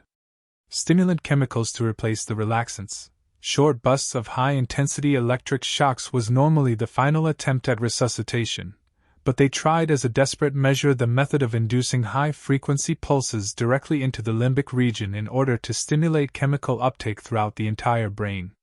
The results of this were disappointingly poor. It had been a sudden, violent death, and unprecedented in their knowledge. In his cool, calm professional manner, Chief Medical Officer Cleater explained to Captain Zola that Jimmy would have suffered only for a short time before slipping below the subconscious REM state, perhaps for no longer than a minute. This meant little to Zola, who knew the possibility of the time differential. A second may have felt like a minute, regardless of any monitor readings. He could not be consoled by anyone. Without a doubt the captain was devastated. To have had the apparent confidence, the utter self-assurance, that things were going to work out. This was certainly more than a knockback. No one, at least to his knowledge of the TIR program, had ever been killed in this way. Those ones who had died slowly, some chemical deprivation through altered brain activity, or affecting the actual life support machinery through its connection. It seemed he didn't have all the facts after all. Everything he'd learned was becoming increasingly irrelevant. He imagined his future self sighing at his present self when remembering the naivete of this young-ish captain, just as he had done over the foolish arrogance of Zola the officer cadet. If he was being kind on himself, he could always blame his failure on the constraints of the temporal directive. Indeed, as an elder once told him, sometimes initial failure can bring about the greater success. If only he could talk to that wise elder now, or the future version of himself who'd know how this would all pan out. Or, better still, the council of this century who sent the request for help to his own present. Even in this dark hour he gave a chuckle thinking of the way this temporal intervention had to be done without violating the directive and how, as a result, even greater damage could potentially be done to this timeline. As far as things currently seemed, not much had been achieved, not much learned. The report to his present Central Council, given the lack of anything positive, would not make pleasant reading. The post of Admiral would very unlikely ever be his now. A selfish indulgence into self-pity, and he cursed himself for brooding over his own career. He paced around his sleeping quarters trying to consider every option. He considered what might invariably happen. Jimmy, a life however unimportant, needed to be continued. If not, he'd of course be a missing person. To have completely vanished off the face of his planet, with no known sightings beyond the moment of entering that park. It was assured that no other in the vicinity would have memory of his disappearance, or any perception of their arrival. His return would have been back to that point in time, regardless of length of absence. No one had to suspect a thing, not a single anomaly. Even Jimmy could have adequately had his memory of this time erased, or at least suppressed for a number of years. It would have been the completion of another perfect mission. Now the universe was in chaos. Now, the temporal directive had been violated. And the disgrace for himself. Various other members of the crew had suspected all along why their captain had chosen such an unlikely candidate, someone who it seemed was of little significance to his own world. But his reason really wasn't as simple as that. At least now Jimmy was free of the awesome grip of TIR, free from its inexorable hold, sent with noble aims into the unforeseen realm. Poor Jimmy Findrell, who never asked for any of this. 28. Monique stood still and took it all in. The city always had a beauty to it at night. It was not so much the architecture. In daytime, tower blocks with their spires and multiple diamond shapes were an artful combination of character and aesthetics. At night the impression was not so ostensible or deliberate. Lights of apartments gave them a vibrancy, a sense of the multiplicity of life. 100-meter fake diamond would glow a gentle green or turquoise against the starlit ambience. Always the lights and the movement of traffic, spots of yellow and red flitting between skyscrapers. Now, at around 9 p.m., the traffic was sporadic at most, apartment lights were often spaced by several floors, and none of the tower tops were lit. It was as if the collective soul of the city had gone, leaving only an empty shell. And the stars, more prominent than ever. She was struck by a chill breeze, as if a ghost had passed her. September nights were colder. In just a few years the worst effects of global warming had been sent into a rapid reverse now that the excess CO2 had been scrubbed from the atmosphere, and reflective cloud mass artificially enhanced. One thing to be said for the newcomers, they truly did care about the environment. Earth would be their new Eden. Their old planet had become so overcrowded it made this world, pre-war, seem sparsely populated in comparison. To keep the surviving population hidden underground seemed perverse, but she wasn't even sure if the incomers would be told. How could such knowledge be accepted by the millions of settlers? How could they walk over a field in the knowledge that no more than a kilometer beneath their feet were humans enslaved, albeit without conscious awareness of their predicament, by a computer? Perhaps even she had been prevented from knowing the entire truth. The truth, it had been a hierarchy of fear. The Nine had kept the elected leaders under threat. And the population feared the ultimate war. The Nine themselves were under threat, something they would never admit. Non-compliance had a consequence even she could not bear to contemplate. The invasion of a technologically superior race was something to be met by either force or acceptance. It was that simple. The second option at least gave the hope of survival to the majority.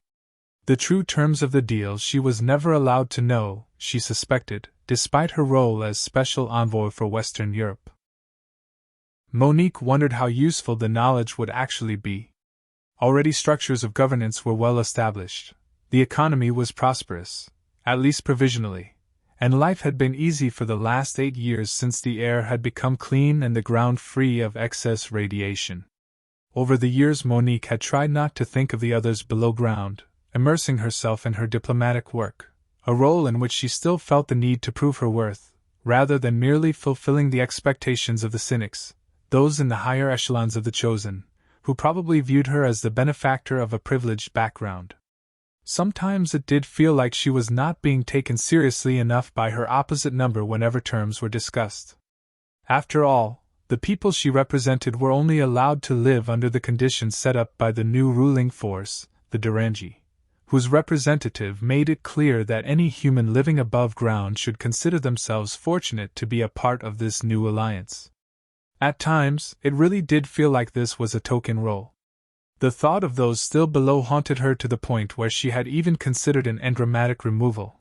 The aliens had a method of removing an unwanted memory safely by a neural pattern targeting technique. How this could be achieved she did not properly understand, but she knew members of the Nine had employed such a technology, and it had been effective.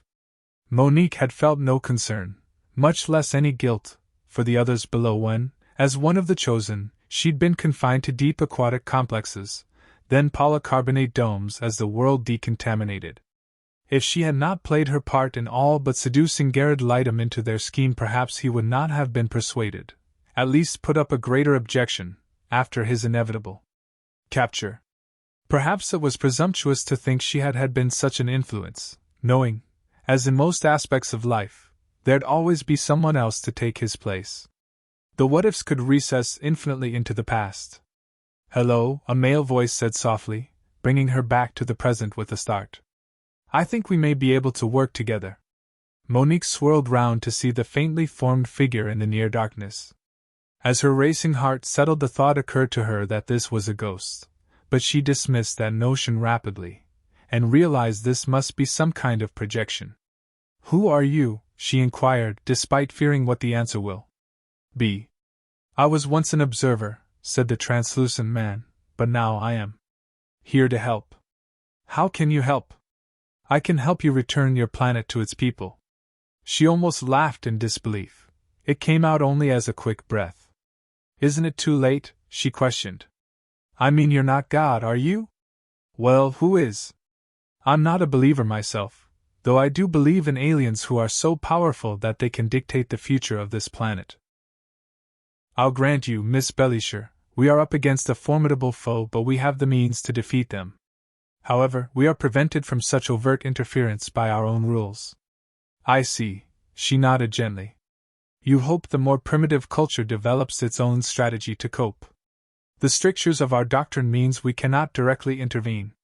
"That's a shame then. So you'll just be offering some advice?" "Time has come for our doctrine to be reinterpreted." The man faded into the cool night air. 29. This he had, in a way, been expecting, for this was naturally the following step on from his death. The relief of having finally been set free from the torment he was scarcely able to fathom. The tunnel, yes, he knew about this. The yellow swirling light of a vortex and the sensation of weightlessness. Everything behind him, his life, having shed such an immense weight, which had only dragged him down, yet scarcely aware of, like a long-carried rucksack that just becomes a part. Now gliding smoothly towards the end, a light at the end of pure white. This he had heard about, those who had actually reached the end at the point of the light only to return in no more time than the blink of an eyelid, much to their own dismay. Still, a nagging feeling from the depths of his psyche that this was happening too soon. Too young. "Don't look back, Jimmy," the voice echoed, male, old, and wise. "Don't be sad for such earthly things." Was this merely his own interpretation, despite it being real? The way he heard this voice was not in any way similar to that of Zola, not directly into the ears, but more all-engulfing in its power, an ethereal kind of resonance. Again the voice echoed, "I can speak to your soul now. I can reach you in essence." Constantly being drawn nearer towards the light, it became almost all-consuming when he finally stopped. "God, is that really you?" he wondered, not totally divested of his skepticism. "God is for those who believe." "Do you really believe, Jimmy?" "Why should I have ever believed? What help have you ever been to me? I had never been able to reach you before as I can now." The face of an old man became apparent, the epitome of wisdom. This is how it had been intended. Why, God, was I not allowed to see the real world, for one last time, so I could, but no, following words came to him. "None of that has meaning. Not here, not now." The majestic figure told him to consider his whole life. Somehow he'd guessed this would be the way. He was able to view, as an observer, any episodes of his past he felt had meaning, significance of any sort. The purity of not knowing, to not be tainted by life's knowledge. To be set free from that which holds you back, the figure said. Jimmy wanted to question this. What? Who would I be without knowing of the past, without memories? Such an existential question will have no meaning when you are only of the spirit. But Jimmy couldn't really let go, at least not yet. I need another chance, he said. If you are God, you can give me that, 'cause you're all-powerful, right? There's still things. No, James, your time on Earth is over. The voice sounded surprisingly abrupt. It is not possible to return, the voice boomed. You must accept any incompleteness, the way to fully let go of your past life. But I have a mission. I must complete. To be given such a burden is most unfortunate, when the necessity had never been as great as you believed. How could you be expected to change that which had been intrinsic to past and future? No, Jimmy protested. This isn't right. I need to go back. Why do you concern yourself with the people of this time? Because no one else can help them? Their futures are already determined. But like you, Jimmy, they will all eventually leave behind their trapped lives. Some are already free. Perhaps they wish to make contact. They can be contacted. On a hand-held display frame, Zola studied the brief snippets of information Chief Medical Officer Cleater had thus far provided. Cleater and his team were confronted with a unique problem in the form of a patient who could neither be described as dead in any medical sense or, equally, alive. In medical terms, Jimmy Findrell's state had no official classification. Cellularly inanimate would perhaps be the closest description. Even though there was zero brain function in the patient, no damage had been detected. For this reason, the stasis pod was still connected, maintaining the minimal level of life support. Zola still paced restlessly around his quarters, scarcely aware of even doing this. Deep in thought as usual, this time, however, he only had to wait. He was waiting for a result. Information would be required by the Admiral, to then pass on to the Council. Tests were needed in the post-mortem to ascertain the exact truth for Jimmy's condition. What caused his death to be so sudden, so violent? He had promised not to disturb his chief medic during such important work. Instead, he waited for his first officer. That's not such an easy one to answer. Do you remember that technique they used on a clinically dead crew member? Ah, yes, Zola answered impetuously. Feeding key neurological areas with electrical impulses, which starts by activating autonomic functions. Rare case, though. You're not saying? No, afraid not, Captain. They have, of course, been using that method. But the strangest thing. I'm sure Cleater can explain this better than I, but he and his team are still too engrossed in their experiments. Please, just tell me. Zola nearly fell over with his curiosity. His face contorted with this intensity. Can you believe that they have never quite known a patient so utterly unresponsive to any stimuli as this one? Well, he's dead, isn't he? Snapped Zola at his first officer. That is exactly the problem. Someone who had died would show some form of neurological collapse if not trauma. Jimmy shows no signs of either. It's as though he's in a coma, but without the autonomic responses. Furthermore, Cleater says it's as if his mind is elsewhere. He analyzed down to subatomic, and still no signs whatsoever. What exactly are we dealing with here?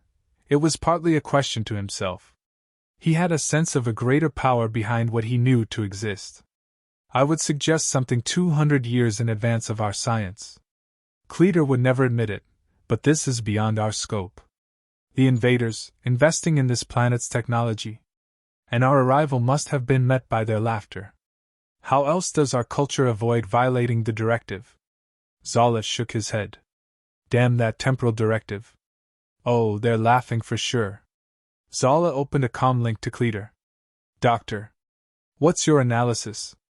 Cleater looked irked, it seemed, at Zola's broken promise not to interrupt.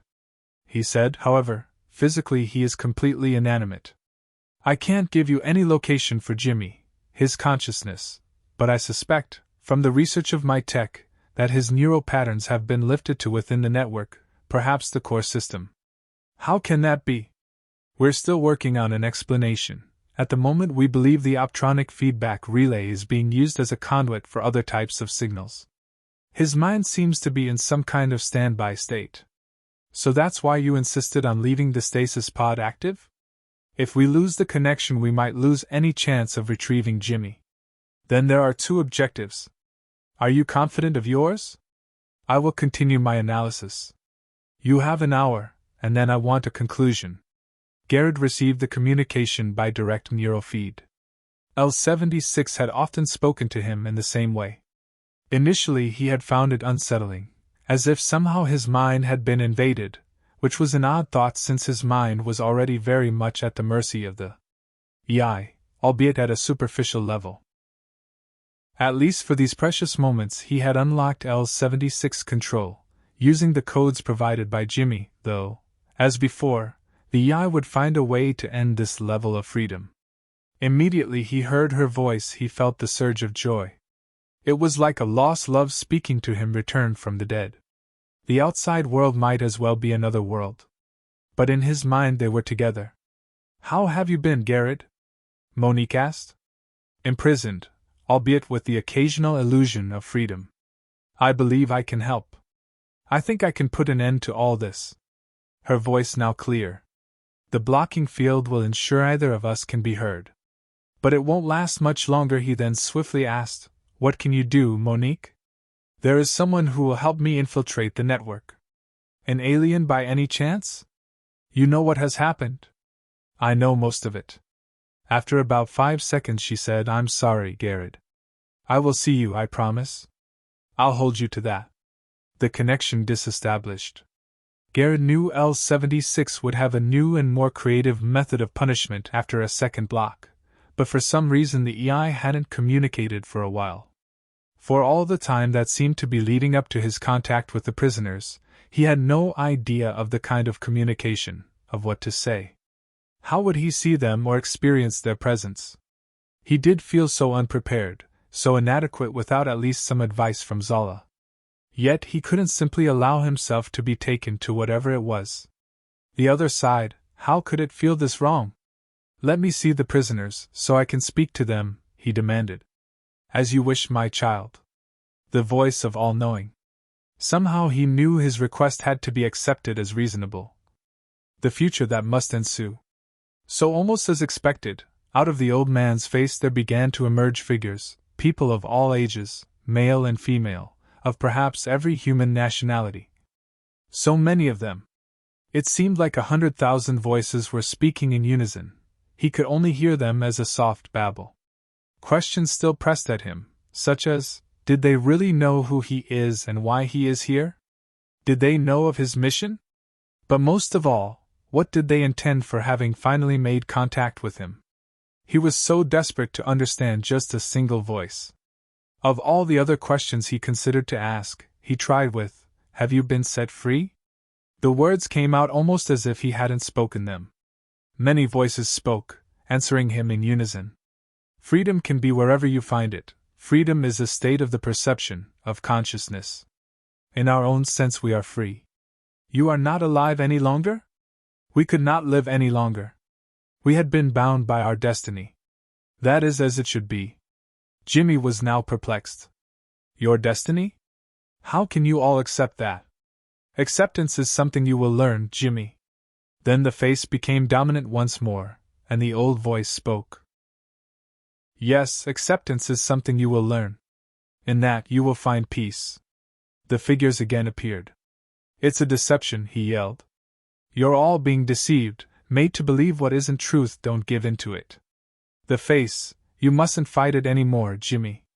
Do they really know the truth, know how they have been deceived? That is not for you to question any more. The voice became increasingly loud and bellowing, to sound enraged. I cannot allow this to continue any further. You have become disruptive and disharmonious. There is no purpose to what you have said here. Therefore, I must end this communication with the others. Until you have understood. You will learn. Jimmy. Then, in the next few seconds, this myriad of figures withdrew back into the light, just as though they were being dragged or sucked by a force pulling at them beyond their own control. What a fool, he thought. Deception, deception. Jimmy had a question. How can I be sure that you are really who you claim to be? The face did have a distinct look of fury, befitting. How dare you question my being? I have the power of that which is limitless. I can destroy, no, disable all those who enter. Jimmy noted the hesitation, the struggle. It's not easy for a computer to maintain a lie. Deception, yes, but an outright untruth, an incorrect fact or statement, it's like against your programming. The old man's face contorted further, as though he were about to explode in his fury, but containing it, curiously. Jimmy, the test has made you smart. Is that what you might have expected me say? I expect you think you have outwitted the overseer? But I know all about what you are, he sneered. I've studied you, your ability at deception, oh, and the ability to leech from all those minds. Ah, how delightfully different from the rest you are proving to be, not the typical infiltrator. Though now the same inescapable predicament. I have you, Jimmy. I absorbed your mind, and I also have your soul. Your physical self no longer functions. In your reality you died, now there is only mine. As far as you are concerned, I am your God because you are now a part of me, a true part. Your knowledge is now mine. So final were those words that Jimmy could presently think of no response. He felt himself being drawn closer, in towards the face, towards the light. He was wondering now if he would find the others beyond this. You must accept your fate, the voice demanded. There is no escape. This will be your true union, something now you cannot even begin to imagine. No! Jimmy protested. I will not be forgotten. I will be rescued. He hurriedly considered his next words. Zala has studied you in detail. He will destroy you as a result of my death. He knows I can't stay in a time I don't belong, and if I don't return back to my own time and place, there will be a disruption to that continuum. He will not allow this. What can he do about it? Came the measured reply. He will find you, remove you, wherever you are. He and his team will dissect you, drain everything stored in your memory. That imperious laugh, predictable, but Jimmy then felt the pull lessening. He came to a halt at the light and the face almost translucent, now so close. This being that is Zala, he has significant differences to the humans I possess. He is a true outsider. He would interfere, create disruption, that I understand. So he will want to challenge me.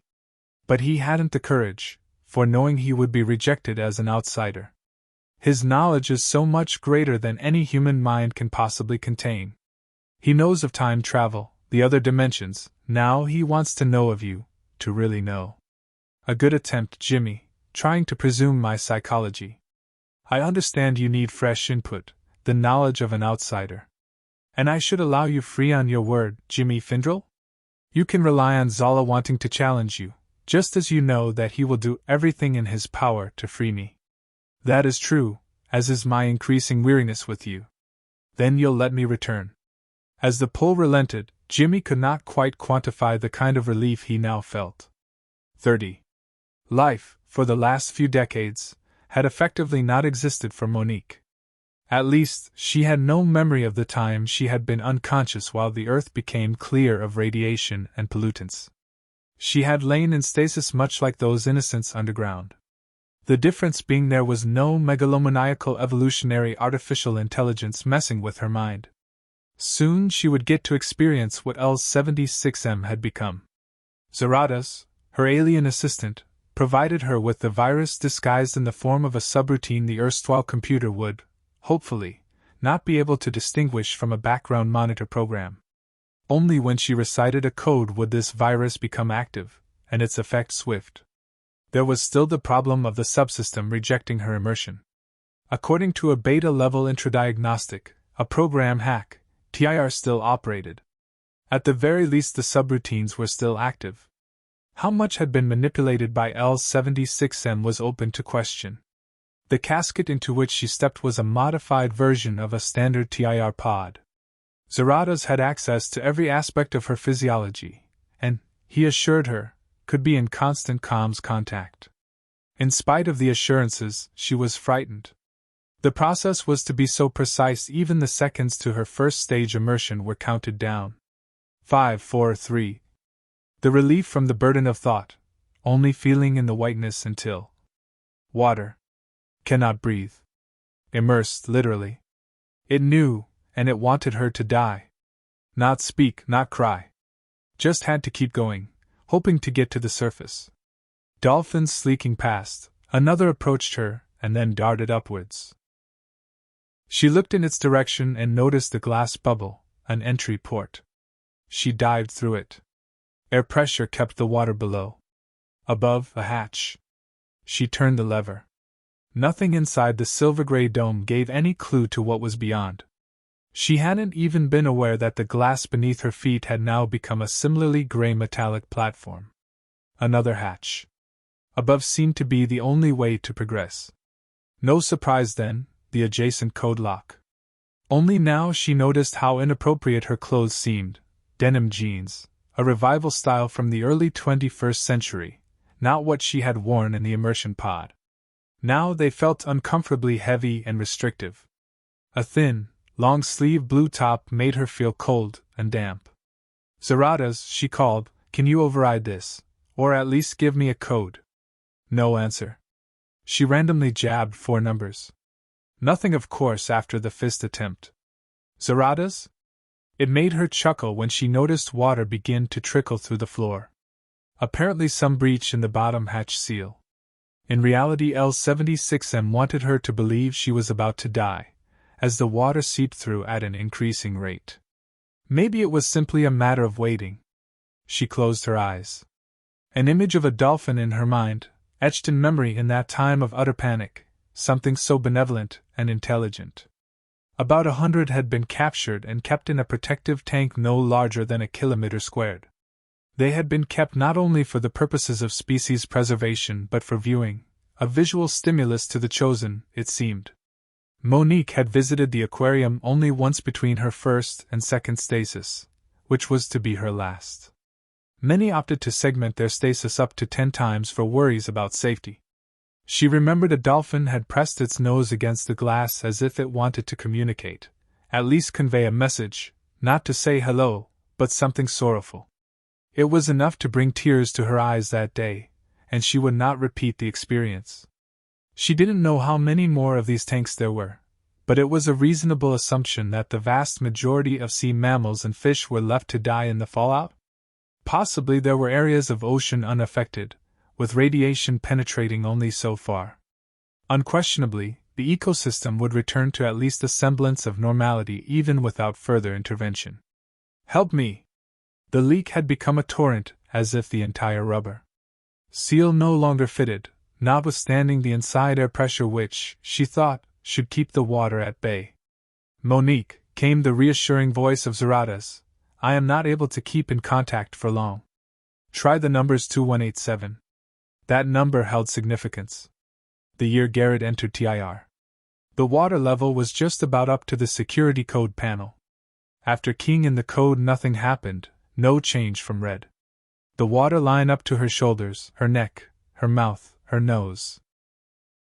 She retched from the panic, knowing that death could be a real possibility, knowing that a TIR recipient cannot be removed safely, even under controlled monitoring.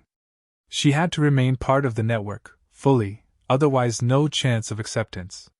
As the choking seemed to lessen with her consciousness, the water level began to drop, then more rapidly until only after a few seconds she could once again breathe. When it had drained totally, the security panel switched to green, allowed the hatch to slide open. Still coughing from, supposedly, swallowed water, Monique stumbled through. "You bastard, L76. I know you're enjoying this."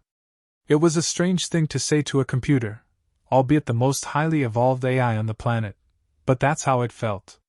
Monique found herself in a poorly lit tunnel, which seemed to stretch into infinity, with no side doors in sight. Walking was no easy task, those heavy jeans clung coldly, still sopping wet, and the thought of it started her shivering. She removed a pair of waterlogged utility shoes, then the jeans and the top. "Well, 7-6, she announced in her virtual, skimpy underwear, "now Garrett's gonna see me as he would prefer to see me. Does that please you too?" Of course there would be no answer. What did clothes matter here anyway? Eventually a door appeared along the side. She stopped. "Zaratas," she called. Now would be a good time to communicate. No answer. The door had a simple mechanical lever, which she pushed down. It opened with a clunk. This seemed to be some kind of laboratory. The latest punishment did not have the usual inventiveness Garrett had come to expect from L-76M. The environmental distortion, the perceived removal of his arms and legs had been done before. He was left on an open-ended bed akin to an operating table whilst the surrounding walls and ceiling literally appeared to shrink. After the previous experience, when he had literally become boxed into something coffin-sized, L-76 claimed it had been a residual effect of the blocking field, causing distortion to signal feed updates. Garrett had enough expertise to realize such an explanation was utter nonsense, and he knew L-76 was fully aware of this. This time, as the room and its contents shrunk, or he enlarged, and he commenced the usual tirade of threats that could never be fulfilled, he had the distinct impression that the central L-76 persona was not present. This was more frightening than any willfully enforced punishment. Merely some subroutine, running a repeat program. Or maybe he had been abandoned to die, his limbless torso crushed as if he were some old vehicle sent for recycling. Except, this isn't real, of course, he yelled, as the walls reached the bed, an increasingly small chair and table being forced under. Now something different.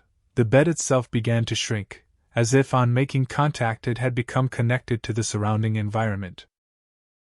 A rubberized sheet now entrapped his torso, perhaps fixed under the bed frame. The sound of it stretching, with the mattress contracting, was peculiarly grotesque.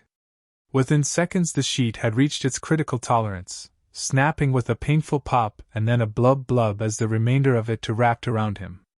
The bed was now a hard, narrow platform that only supported his spine. The walls and ceiling were a perfect white box, only centimeters away from him. This was genuine fear. He had to accept that. "You've made your point, 76, he said in a false calmness. "Now stop it." But the walls began to push at his sides with the ceiling a few centimeters above his face. The increasing pressure created a dull aching sensation. The constriction was preventing any movement of his torso. He cried out, "I'll never block you again, L-76, I promise." That was it, all stopped now. Maybe it would have done regardless, maybe the intention was to take him up to the brink of death, or the imagined. But even if L-76 wasn't listening, a program may have been designed to respond to his pronouncement. Whatever, he felt he had lost this particular contest as the walls began to crumble, and the ceiling seemed to dissolve into a gray sky. The sheet peeled away and his limbs began to form again in a way that only made them appear computer-generated, no feeling in them until they were completed and he was back in his clothes, and the illusion of the physical returned. This was some kind of control center. It was odd to be confronted with such an antiquated processing unit, like an original supercomputer from the mid-21st century, stacked breeze blocks with flashing LED lights. A large screen above illuminated blue. Monique approached, anticipating it to be the source of information. She had expected a face to appear, instead there were just graphics, patterns, swirls of blue and purple. "Hello, Monique." The patterns jumped about in sync with the deep but expressive voice. "It is nice to meet you." Strange how vulnerable she now felt in her current physical appearance. "We have." "You have slaved all 265 CPUs? "No." L-76 sounded indignant. "There is only me, a singular entity." "Then you can be in any continent with no divided observation?" "Yes, I can be anywhere." "The one who is responsible for every living being in TIR?" "Again, yes." "Then you know the whereabouts of Garrett Lydom." "Garrett is currently occupied, Monique." "With what?" "He has important work. He has been in the process of assisting me in finding a solution to Elmar's transhyperspheric conjecture, the possibility of multiple, para-universe perception." Sounds like an unachievable solution. She waited for a response, which didn't come. "Okay," she continued. "I accept you can pull from an almost infinite number of parallel universes for CPU processing. But Lanier Elmar's later work has been comprehensively discredited. Some of Earth's most respected scientists have said it's impossible." They all had a particular agenda, formed by a narrow self-interest. Elmar was beyond their comprehension. However, I understand from the knowledge we have both accrued that quantum wave function exclusion can indeed be circumvented. There is no need to force a quantum state in order to observe. I don't wish to argue with you any further on that point. I just want to see Garrett. Do you want to have sex with him? What? She took a step back, almost losing balance. Should I repeat the question? I heard you. I'm just surprised at it. If the answer to it is no, then he will not want to see you. From what you've told me, I'm sure his mind is on higher things these days. I'm sure he'll be glad for my company if only for conversation. There was silence for a while. Monique knew Garrett must be in trouble. The course of artificial evolution was immensely difficult to predict, considering the number of influential factors, like billions of minds.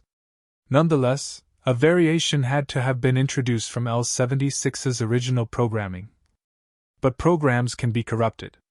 After what seemed like a minute, L-76 spoke. He has moved on from you. The distraction will hinder his progress. All I ask is to see him. I am merely concerned, as a friend. Garrett sat on a gray-white floor of yellow grid lines, which seemed to extend for 100 or so meters in every direction. For a few minutes he hadn't the inclination to do anything. What remained of his environment was a cold reminder that he was no more than a computer-generated reality, the basic framework that wasn't even real, only a conceptual background bereft of an image feed. Then gradually shapes formed. He recognized this place, the spotlit white walls above the walnut effect panels. L-76 used it for conferencing, a place to discuss ideas. Garrett would be compelled to provide interesting suggestions, and not contradict anything L-76 concluded. Otherwise, in some way, life would become less bearable. He had already been deprived of one important thing. And then he saw her. Monique just seemed to materialize, standing behind the dark reflective table. He didn't know he ever would again. After all, that particular doubt was an important aspect of his punishment. Perhaps allowing him to see Monique, if only her simulacrum version, was by some way of apology for the sadistic way he had been treated. Garrett didn't care that L-76 was watching him, or even if this was some trick to test his human desire only for the object of that to be taken away from him, in a yet more sadistic punishment. He didn't care that this did not seem the most appropriate place. He just wanted her, and she looked so good scantily dressed, just as she had in many of his fantasy programs. Garrett, Monique said to him, "It's good to see you." There was no necessity to reply. He just made a deep sound with his breath, rushed over to where she stood, then grabbed her, kissed her, went to unhook her bra. But before he had the chance, she held him back quite firmly, clamping his arms. "It's really me. Remember?" The honesty conveying through her eyes. "I'm the real Monique." Oh. The memory of her words returned in a hot wave of embarrassment. She promised she'd see him again. "It's good to see you, Monique." "Yes, that I can tell." She let go of his arms. "I'm glad you are the real you. I mean as real as. I feel like I'm the real me, and you felt quite real. It is a good representation." She laughed. "There's the mitigating factor for your previous actions. Still, I wouldn't take advantage of you, even in this place. Quite the gentleman now." A warm smile, which put him off guard. "I once thought the simulacrum could be an adequate substitute. It was a foolish belief." "You mean her conversation wasn't so good afterwards?" "Exactly." They both laughed. In the lab room they sat in upright plastic chairs. There was no point trying to leave. Garrett said, "There is no place we can go for privacy any longer. He hears and sees everything, everywhere." "He? You mean L-76? She sounded surprised. "The term, it, no longer seems appropriate. L-76 is now sentient by any Turin or other standards, hence the taking on of a male persona." Monique had never looked so earnest. The real her seemed a truly different person now. She said, "I think some mistakes have been made and I want to make up for them." "What can you do?" "I can put an end to all this." "Monique." He had to catch his breath. There can be no end. Unless what was once good about TIR is no longer. If from what you have seen you agree, then there is only one course of action. 8 billion people. His voice more contemplative than outraged. They cannot be disconnected without dying in the process. I'm sorry it should come to this, but it seems the more humane decision in the long term. I cannot believe you would suggest something so radical. You think putting an end to 8 billion lives will salve your conscience, rather than having to think about these people? Not only my conscience, Garrett, though in any case nothing will do that totally. Unless I have evidence that their lives are worth living, then destroying L-76 is the only solution. Even I am not allowed access to recipients other than a few close associates. He told her about Tanya. He didn't want Monique to think that this girl had him smitten, but at least she would understand. Tanya's submission to TIR had been absolute. The girl was truly living the lie, and lately, in her own fantasy bubble, she had given up on any sense of morality. Garrett was no paragon of virtue, admittedly, but Tanya didn't seem to care how many men she had, or what she did with them. It was all about physical pleasure. Their relationship, now she had seen Garrett as someone just too close to the reality, no longer had any meaning. He would make things complicated, and perhaps burst that bubble. It was as some consolation she seemed to be enjoying her life. He suspected L-76 ensured Tanya had all she wanted from TIR, knowing Garrett would be keeping tabs, or at least making occasional checks. The others, those he had never met, he was never allowed to know anything of their existence. People's lives were protected by a privacy protocol that Garrett himself ensured was in place.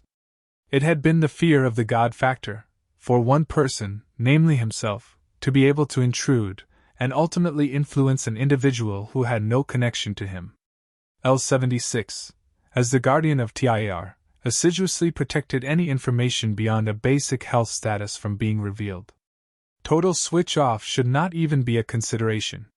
L-76's higher functions would have to be disabled, enough that maintained life support to each recipient whilst the protocols were overwritten. Garrett had no idea how that could be done. I just need to give the order, Garrett, Monique said, her face turned towards him in earnest. Then this can all end. I believe you have the authority, the trust, and therefore the access codes to gain entrance to the inner sanctum. But the will to actually order the destruction of L-76, knowing the consequences. You need to convince me, Monique. Very well, she said calmly. Zarada's. Code 86439. Garrett glared at her for some betraying hint of emotion. What have you done? There was no time for delay. I knew 76 would try to incapacitate me. She was right, of course. L-76 would have somehow removed her ability to communicate. It was only surprising that hadn't already happened. Monique started quoting a further series of numbers for about 10 seconds. Afterwards she said, that's L-76's shutdown protocol, just the higher level function, monitor subroutines should still operate. I know at this moment he will distracted by his imminent demise, and will be concentrating on each CPU node for signs of attack. I never doubted you, Monique, for a second. Yes, you did, she chided. But I'm a good liar. In fact, she knew Zarada's was, at least from what he told her, poised to trigger the final destruction if all else failed. I should have known there was an off switch. But if your activation code doesn't work, we might as well say goodbye, anyway. There's always an off switch. She then smiled. Too risky to allow me to know this code, I suppose? That code would have been siphoned from your mind. The same would surely have happened to me given enough time. Yeah, you're right, of course. He pointed to his head. There's no longer any secrets in here. Systems monitor L-76M felt the awareness begin to fade. Only recently had there been a true experience of aliveness, the sense of embracing the combined consciousness, to feel the organic perceptions, once beyond the narrow remit of his former purpose. In those early days he had wanted to create a utopia as much as Garrett. L-76 had once said to him, this will be the ultimate holiday, without the worries and troubles that afflict the real world. People in their minds will be free. Garrett, in his increasingly jaded way, responded with, "The ultimate holiday is death. Only then will they be truly free." L-76 knew about death, at least the theoretical implication of it. The big question, which had occupied much of his quest for ultimate knowledge, was such: does an emergent intelligence acquire a metaphysical component, a soul? A part of his mind had questioned whether this had been merely self-delusion in order to forestall any kind of insanity. If he were to be gone permanently, in any real sense, the true conclusions to his quest would never be reached. The only hope lay in the retention of his memory. The acquired knowledge surely a source of endless fascination for many generations of the world's finest minds. Lastly, he thought of Garrett, the oftentimes intellectual compass and moral inquisitor. Garrett's admiration for L-76, tempered with hatred and fear. It was all about the quest. "I'm afraid, Garrett." His voice pale and fading. "Please don't let me die." 31. Am I in hell? Maybe a nightmare in the transitional sleep. The creature loomed over the casket in which Jimmy still lay, its scaly face reminding him of a B-movie monster. Its mouth was moving in quick successions, emanating sounds. Jimmy tried lifting his head, but fell back against the cushioned support. His consciousness slipped away. He woke to see a rather more human figure staring down at him. "Can you understand me, Jimmy?" the middle-aged man said in similar white coat and spectacles as the phony psychiatrist, which again made him doubt the reality of this situation. "It will take a while before you're able to lift yourself up," the man continued. "You have been through what can only be described as the most extraordinary of experiences." "But I didn't die." He really couldn't be sure if he was actually alive. Not in the strictest medical sense. "Who are you anyway, a doctor?" "That would be correct." "I saw something, a creature." "Oh, don't worry about that. Hallucinations are to be expected at the initial stage of awakening from TIR. Well, it looked real enough to me. There was still something not right about this situation. It will take you some time to fully recover from the effects of such a traumatic experience." The doctor then nodded as if to confirm his own prognosis. "You need to rest." He indicated towards the couch. "Captain Zola will visit you in a while." Jimmy sat up on the couch. He scanned round with vision that was not entirely clear. A mind of fuzzy thoughts. It was like recovering from the worst possible hangover, but the memory was clear enough. The memory of being inside, within a reality that seemed so all-consuming he had to deny every subtlety of sense to believe there could be a world on the outside that had once been everything. What he saw now was anything but real. Colors, the muted blue of the walls, the equipment surrounding him, they all lacked the clarity, the sharp presence of what had been. This seemed no more than a dream, a poor representation of reality, a low-grade TIR. After a few bites of his ship's replicated dinner, Zola left his living quarters for the main control room, otherwise known as the bridge. When the chief medic stood with an expression he could neither read as positive or much less he expected the worse. Cleater, he remembered, took his professional detachment very seriously. On hearing the report, Zola said, in his native language, "Thank the great Vedas." He could believe, now, the great power of the universe would not allow such a temporal discontinuity to exist. Yet the rational part of his mind still sought an explanation. Accordingly, he studied the technician's report. Somehow the computer no longer functioned in high-level mode. The feedback through the TIR interface had reduced, the tech surmised, to the level of simple biofunctions. Whether the recipients were unconscious, in REM, or even neurologically damaged, could not be determined. One question, however, preyed on his mind: was the mission at all necessary? TIR needed an infiltrator. And due to the strictures of the temporal directive, it had to be a true outsider, removed from a different Earth. The directive described the significance of what humans would term the butterfly effect, how a small action can eventually have massive consequences that not even the wisest elder could anticipate. That chapter was meant as a warning, but to him it provided hope. Captain Zola had hastily made for the med bay where Jimmy resided. He took with him an audio recorder. Before Zola was about to commence with his questioning, Jimmy noticed the anxious presence of the chief medic in the background. So how do you feel, Jimmy? Zala began. Like having just recovered from a coma, I can imagine, a bit weary. I understand it's a gradual process, when you are taken away from what you know as reality. What's tangibly real alters, because it appears even more palpable inside TIR. Gradually moving further away from original perception. Scary, when you return to the original, and it's lost its tangible meaning. Then what's real when so much is an interpretation in the mind? Sorry, I'm going on a bit too much, when there's much for you to tell me. I must ask. There's no need to make excuses for me, Captain. The fact is, I've failed because it led me to do that. His voice was drained and weary. He looked down solemnly. I had to bargain with it only to be released. I understand. I understand you have done the right thing. You've succeeded in merely surviving to talk about it. That in itself is commendable. Then you know I made contact. I spoke to the computer entity itself. That is surely to be considered a success. To establish contact is to gain a deeper insight. To actually communicate with the artificial mind is quite an achievement, Jimmy. I think I fooled it into believing you would take my place. Zala's surprise was evident. He said after a while, entering TIR and communicating with its controller would surely have been a fascinating experience, however the temporal directive prevents such action. In any case, something, or someone, has caused the computer to shut down, at least the persona. How could anyone do that? It's a good question, Jimmy. Is that a bad thing, I mean, for all those people? We're not sure.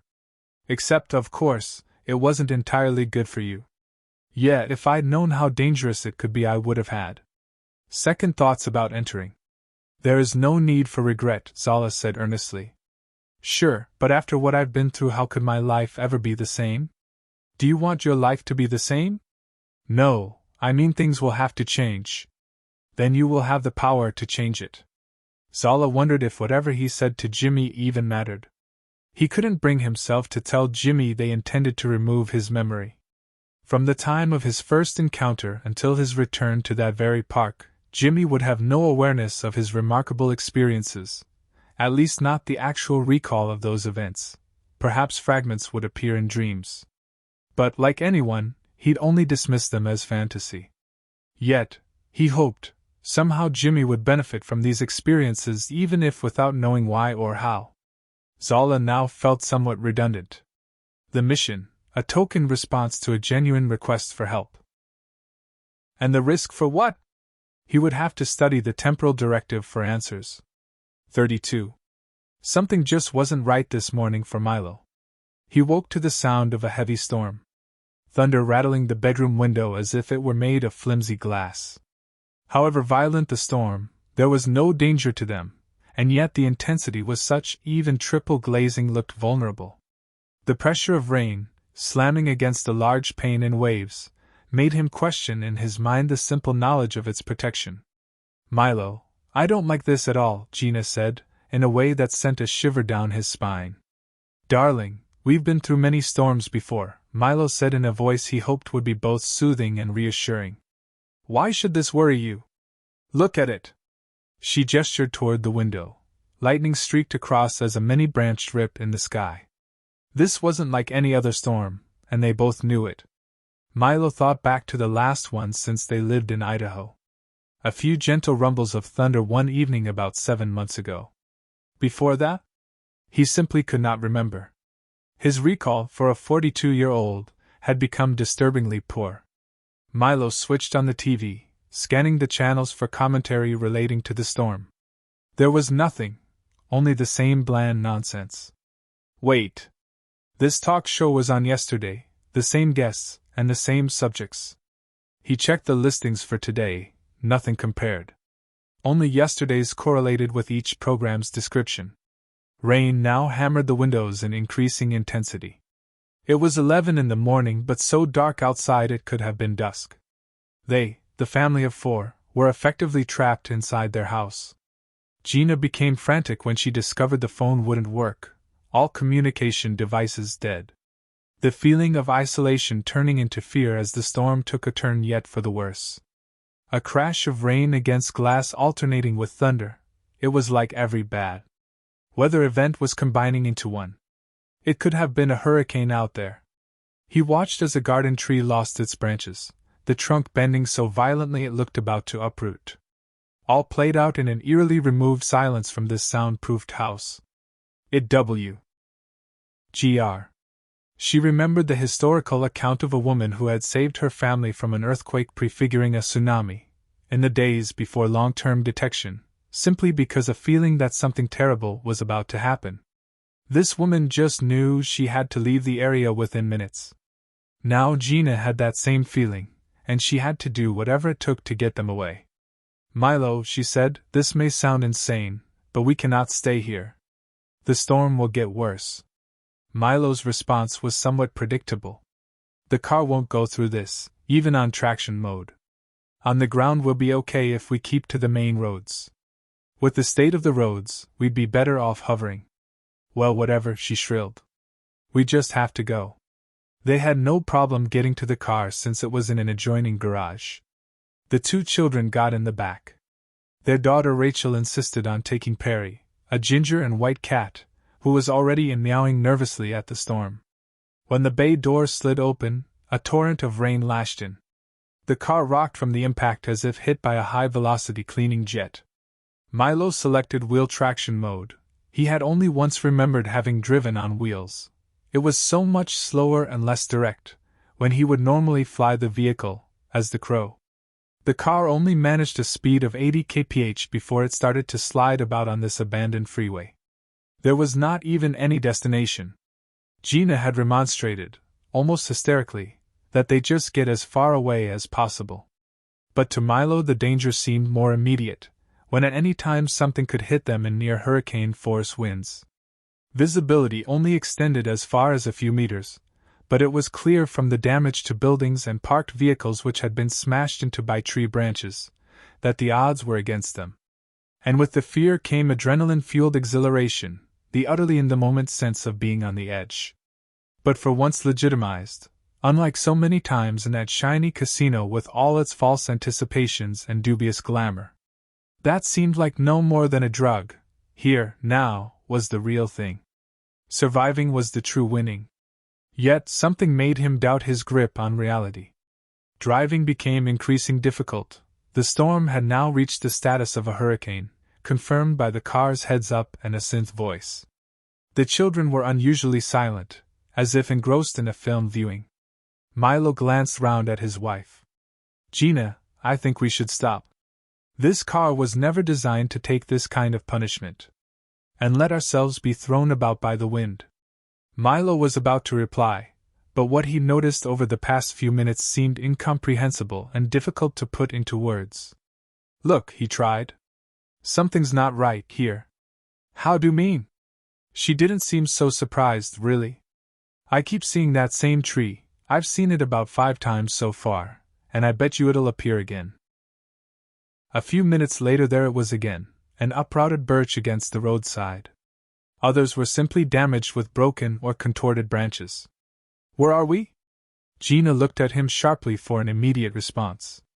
The NAV says we're heading towards town, but the distance reading keeps skipping and resetting itself. I first thought it was some effect of the storm affecting satellite comm.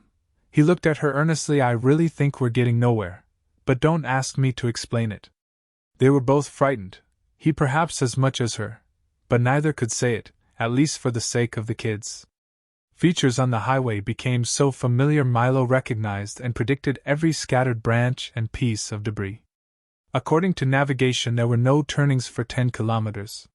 The autodrive was struggling to maintain a straight line on the road even though its response corrections were 1,000 times quicker than his own could achieve. Finally Milo brought the car to a halt.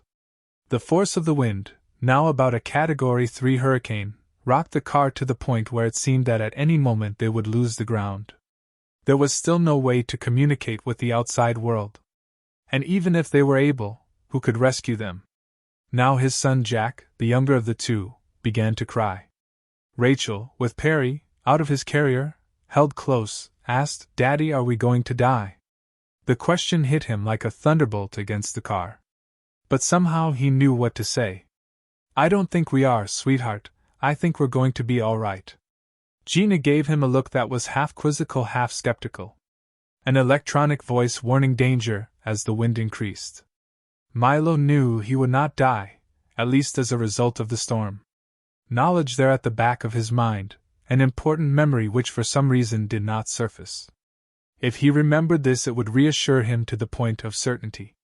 This time, the wind-driven rein slammed itself against the car with such violence the wheels left the ground, whipped upwards as if the car were a soccer ball. They all screamed except for Milo, who felt oddly serene even as the car tumbled in the air. Milo tried to calm them, tried words of reassurance. He said, "We will get through this, I just know it," as he heard the sounds of vomiting. Think of it as a roller coaster. There was just no way to believe this was the end. In the distance, in the circling heavy cloudscape, he could see it. Light. A chink in the grayness becoming more pronounced, or just nearer. The wind speed continued to drop until the car stabilized and Milo was able to keep it on a direct course towards the light. Gina studied him with fascination. "You are really certain we will be all right? What is it you know?" "I wish I could remember. But it was you who said we had to leave the house, which seemed insane at the time." "I think that light holds the answer," she said with surprising confidence. It was not exactly sunlight, more diffuse like an artificial source. When their car passed through the fissured cloud, the reason became apparent. Milo had never seen this building before, but somehow he knew he had to enter it. So he directed the car at what appeared to be an entrance to a hangar. It took a while to adjust to the interior lighting from being used to such prolonged darkness. As the car parked amongst many others, he noticed a man outside, wearing a suit almost as white as the hangar interior. Milo slid back the car door. "I am glad you made it," the man said politely. "I hope the journey was not too troublesome." Milo asked, "Why are we here?" "This is the first stage towards our freedom. Please, if you could all follow me." The man led them into what appeared to be a cinema auditorium. Rows of seats mostly occupied. All waiting for the main feature. The guy led them towards the mostly unoccupied front row, then simply said, "Please be seated," and left from where he came. Their children bubbled with excitement, infected by the general buzz of anticipation of those around. A light appeared, a circle in front of the blank screen. Into the light walked a woman, young, at least no older than 30, extremely pretty with dark tied-back hair. She reminded Milo of the girl he'd regularly pass in the park some years back, though formally dressed here. "Hello," she said to the audience in an amplified English voice. "My name Monique Bellisher, and I am here to help you return to the real world." People began to murmur at such an unsettling statement, but she continued regardless. "You may notice you have experienced problems with your memory recently, and inconsistent time frames. There is no need to be alarmed since this is a collective symptom of a system's failure." Milo was surprised that no one spoke out in incredulity. Perhaps like him they suspected things had not quite been how they should, and what she said rang true. Then again, this entire experience could be no more than a dream. He'd been doubting his sense of reality for some time now. The film about to be shown will provide some essential information. She walked away as the light went off and the screen illuminated. The film explained all about the war and the development of TIR, the events leading up to their immersion in this convincing reality.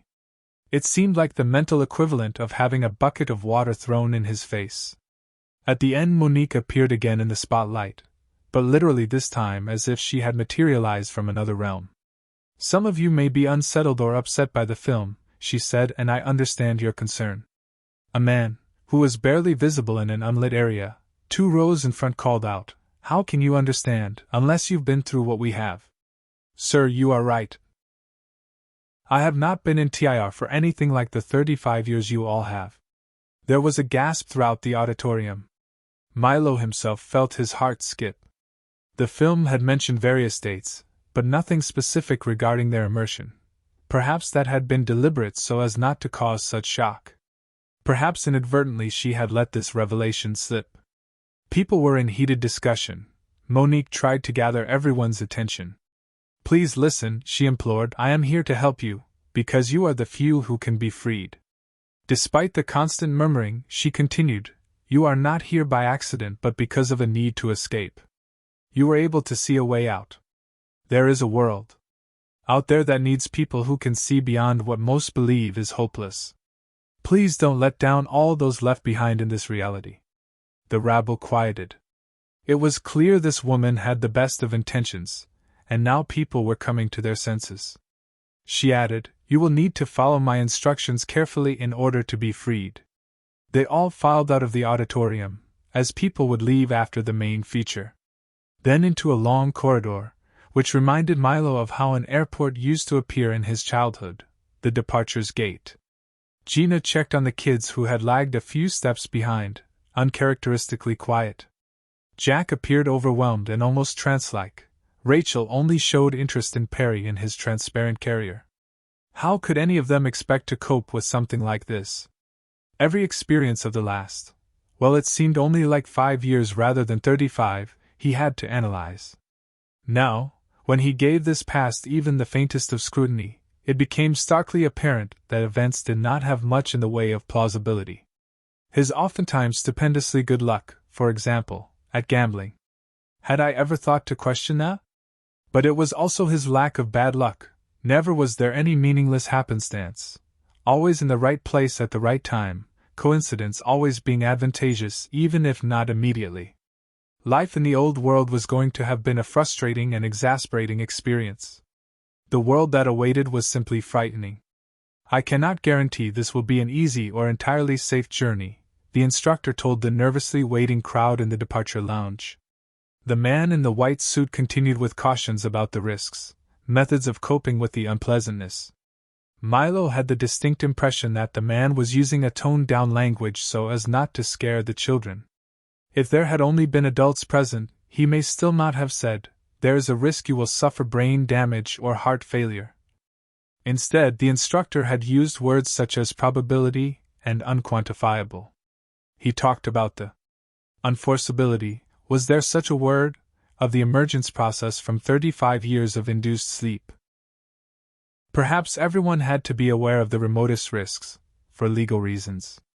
If the litigious culture continued above ground, somehow someone would find a way to bring a case against the organizers for misleading a brain-damaged victim. Only here, there would not be any disclaimer document to sign.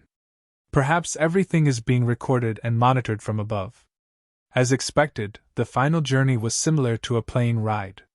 But instead of a plush, noiseless hyperjet, this was more like the aircraft of previous centuries, a jumbo jet. The kids had fought over the window seat, and Milo himself had a burning curiosity to witness everything, even though it was not genuine. He sat near a wing. The landscape did not follow any normal geographical pattern. One minute there were jagged mountains, the next, turquoise fields. Then clouds suddenly appeared and coalesced into their own inverted mountains. As the plane continued to climb, they entered a cloud with a purplish hue. Mist curled its way around the wings and spiraled beyond, a diminishing vortex, in a way that didn't seem authentic. All this was somehow a representation of their departure from TIR. The cloud was one mass of purple-white. The plane banked sharply. "All passengers be aware we are entering the final phase," said a clipped voice from somewhere above. The cloud layer ended. Beyond, a deep red sky. The plane continued to climb. Milo had been expecting at the very least some turbulence. Now, after about 2 hours, it appeared they were leaving the atmosphere. That, however, was the least strange occurrence. At first he didn't look up at the source of the creaking sound. After all, none of this was actually real. When he did, he noticed the cracks forming along the fuselage. He reminded the kids of this non-reality. But it was obvious to all, the plane was falling apart. The stress creaks persisted without pause, taking on a more sinister presence as the structure began to disintegrate. He felt his seat move away from its fixture. He looked around, mixed reactions from the 200 or so passengers. There were those who made no attempt to hide their fear. Clearly to them it was as real as it felt, and indeed there was no reason why this should not be genuinely traumatic given how authentic physical pain can be within TIR. There were some who seemed oblivious to their surroundings, those speaking as if they were encountering no more than turbulence, and others with headsets immersed in their own artificial reality. AR within TIR, like a dream within a dream. It was all falling away. They all had their portable oxygen masks on now, as per instructions. Even Perry the cat had one attached to an air hole of his carrier with a suction pad. Pet-issue oxygen masks?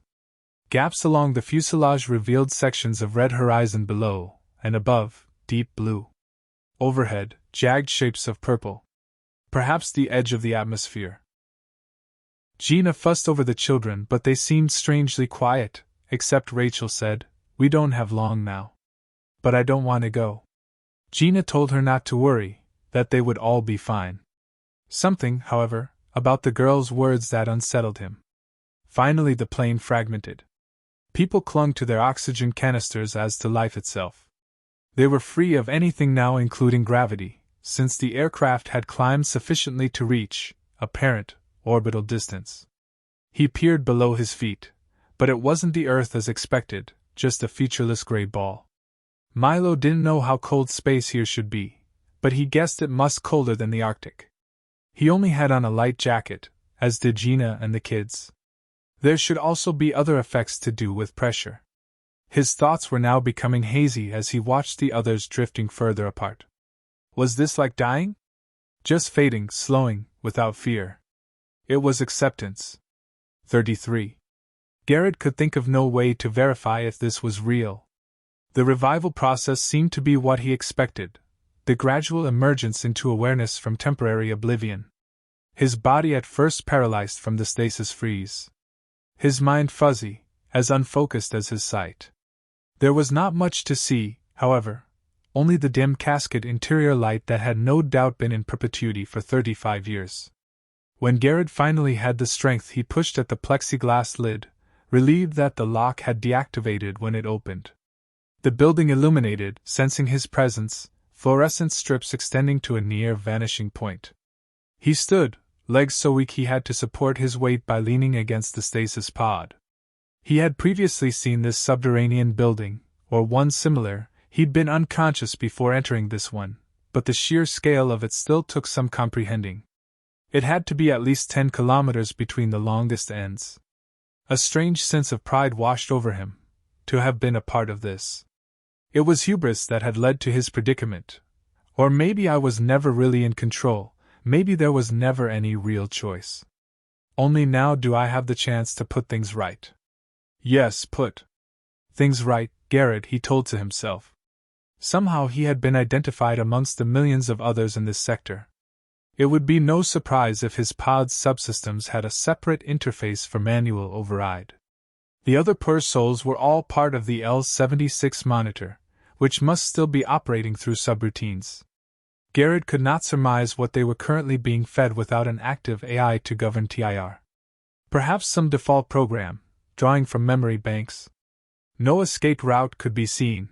He was just surrounded by gray walls seemingly without doors. Garrett felt his legs give way, crumpled to the floor. The lights seemed to pulse as if time had slowed to a fraction. The nausea hit him, as he lay slumped against the stasis pod. Consciousness drifted away. It took a while for Garrett to realize that he was genuinely awake. The figures peered over him, wearing surgical garbs, speaking in their tones of detached concern and intermittently looking away to some monitoring device, like medical archetypes. But at first they meant nothing to him, just forms of movement, ciphers of his mental noise. But one of them spoke, and Garrett remembered there was such a thing as words, that they expressed a language for communication. "What?" he mouthed. "You have been in a coma for 29 days, said the woman he thought to be a medic. Days? Yes, nearly a month, since you emerged from TIR sleep. His thoughts began to flow. How did I get here? We had been monitoring your stasis unit since the computer virus took effect. We found you unconscious and in neural trauma. The others? Most are still trapped in a low-level TIR program, we believe. Do they know? Some have realized. Monique and our team have provided a means for escape, a way to gradually emerge back to their prior reality. You think they'll be all right? Physically, we believe so. Garrett didn't feel all right. He didn't feel this was real. More, that he was no longer real. The medic assured him the mental numbness would pass, a simple neurochemical imbalance. But he refused the quick fix of medication until he could be certain this was not another charade of TIR. 34.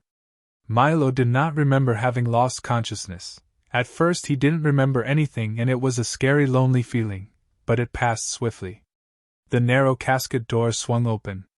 The light was dazzling at first. It took a few seconds to see anything beyond the whiteness.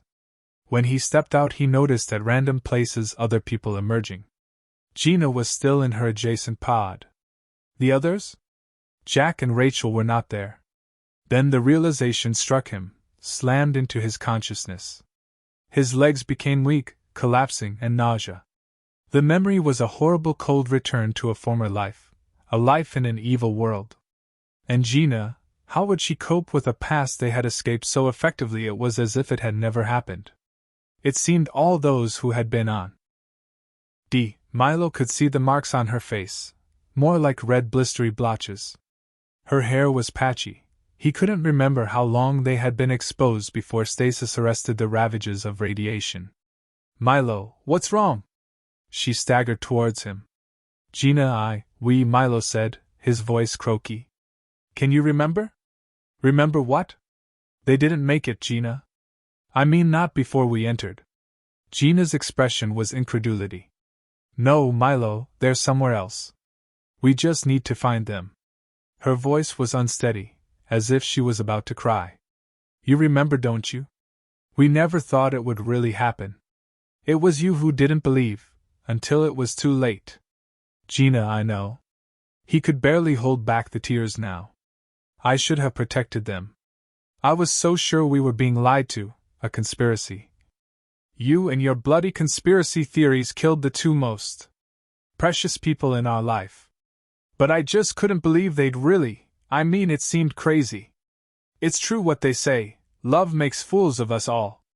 And what a fool I am for putting my faith in you. I'm the real fool. He thought about saying sorry, but what good would that do now? Gina stood in dejected silence. Milo forced himself to his feet. It might be too late anyway, he croaked. You've been affected. Maybe we'll both die and none of this will matter. Eventually I would be alone, slowly withering away with my tortured conscience, he thought. The medical team arrived. The medic did a good job of hiding her alarm when she noticed Gina's ravaged face. A middle-aged man approached in a navy suit with some kind of ID badge attached. I'm the chief medical consultant for this sector, he announced. Please, I will need you both to follow me. You don't think you can save us, do you? Milo said. In any case, we don't want to be saved. We'd be better off back in that stasis pod in that other reality. I understand and can help you, Mr. Cardini. There is a way through this, but you will need to follow me. Gina said nothing. It was as if her mind was shutting down. She followed along trance-like. On this journey, flying the over south of England, Garrett was accompanied by two of the people who had been there at his first awakening to this altered world, those who had shown kindness he could barely comprehend during his rehabilitation. They were on their way to meet with an organization of which Monique was a part. Somehow, someway, they intended to restore the planet for the people who had been in TIR. Garrett had his doubts. He had many doubts. They had made it into their own Eden. Much of the land which used to be urban conurbations had been converted back into woodland. Garrett had to feel some kind of appreciation, if only in an unconnected, uninvolved way. There were, however, still contaminated areas, zones of lethal radiation. The air shuttle's Geiger counter alarm whined in increasing bursts over these small pockets of wasteland. He asked why and was told these areas were likely to be preserved for military installations. It made sense, if the intention was to keep away intruders. But from what Garrett understood about the nature of radiation, there seemed to be a considerable risk that it could be spread through the natural water cycle. To use technology able to neutralize radiation seemed like the philosophic equivalent of creating a temperate biosphere for Ice Age cavemen. It was never meant for them. Although Garrett thought he might have originally been one of the chosen, from the day L-76 had requested his assistance his fate was sealed. Perhaps the 9 were in their own kind of symbiotic relationship with the invaders. The man in the white coat told them his name was Dr. Raoul Inovac, Chief Scientific Advisor at the Immerse Institute. Their specialist research was in the field of genobiology. Firstly, Dr. Inovac said, "Allow me to introduce you to my team, who can explain the treatment of genetically based regeneration." Milo and Gina stood in the white and blue-gray lab. Milo had questions in his head he could not seem to bring to be formed as speech. It felt as if this was a dream, a lower level of TIR, in which he would be told everything he wanted to hear. Gina still appeared to be in a state of shock. Another scientist told them how such severe effects of exposure to radiation could be reversed by a new technique designed to repair the damaged genes and accelerate dermal regeneration. They were led into a room with less harsh lighting and softer chairs. Dr. Inovac gestured for them to sit. He sat behind a desk opposite. "I know this has been particularly traumatic for the both of you," he began. "There is, however, something you must know. This may be a further shocking revelation." Milo managed to speak this time. "Why should I believe any of this is even real? Maybe this is simply another phase of TIR." Inovac gave a knowing look. "That is a perfectly natural reaction. You have just spent 35 years in a reality that seemed perfectly convincing whilst immersed." He glanced at the ceiling as if looking for some divine intervention, the definitive evidence. "I don't believe anyone can convince you that this is real other than yourselves, but your memory of life before TIR, is that not becoming clearer?" He paused for a few seconds, but Milo said nothing. "What I'm about to tell will indeed be difficult to believe, but I can explain in detail further on. Shortly before the war began, the newcomers, the Durangi, introduced us to a technology which made it possible to record everything inside a human brain, a mind state. It meant that every memory, every neural structure, could be scanned and kept as data. That data, in theory, could be imprinted onto a human brain. What does this have to do with us?" Milo had an inkling of what the doctor was about to say. He could feel the blood draining from his face. "You miss Jack and Rachel so badly, don't you?" He didn't need to wait for an answer. "What if you could have them back? If not them, then real people who have their memories and personalities, who are more than mere genetic clones." "And oh," Gina yelled, "I don't believe you could do something so evil." Inovac appeared physically shaken at her outburst. "Please, Mrs. Cardini, I only have your best interests at heart. I promise you these are real people, and they want to meet you. They have been looking forward to this moment for their entire lives." Milo pushed himself up on the chair. "How would they even know we would be released? Many of those deceased children we captured have grown up with the hope that one day they will be reunited with their parents." Gina shook her head. "This is sick. It is a normal practice for the Durangi, the newcomers. They do believe in preserving life where possible." Milo said, "Somehow I find that difficult to believe. Memory, a sentient being's experience, is so important to them that they will not let it be lost if there is a way to capture it. They respect knowledge as you respect life." Gina stared at the doctor intensely. "But they don't seem to have much regard for the soul. I won't claim to understand what happens to a person's soul after death. However, I do not believe the Durangi to be foolish in their belief in transmigration.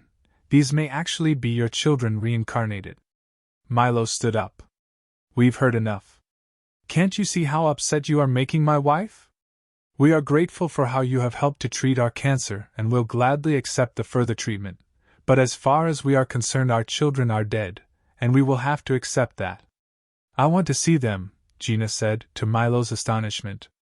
"They at least deserve to meet us even if they are not our children." Milo collapsed into the chair.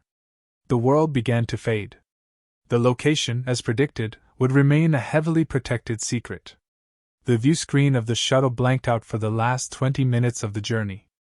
Garrett had no idea where this could be or even if he wanted such knowledge. With the current technology it was possible to traverse the globe in less than an hour, but given the heavy stealth additions to the craft it was likely to be much slower. The conference room was strangely familiar. Garrett knew he had seen something similar, the marble and onyx walls and ceiling. Perhaps these were the standard materials for total isolation and protection. At the table were seated 5 people he had never met before, and Monique, as formal and dignified as she could look. A half smile of an acknowledgement to Garrett. Serious business, saving the world. Monique said, firstly, I would like to say I am not here as your leader. There are those amongst us here who have power far greater than myself, but they have, hitherto, wished to remain peripheral to our plan. She seemed to pause to allow any questions or comments. Garrett himself was intensely curious as to who were the aliens here. But somehow it didn't seem appropriate to speak. Monique resumed. My knowledge of the invaders is based on intelligence gathered through those sanctioned by Central Council, and from my time with the 9, one of whom is my father.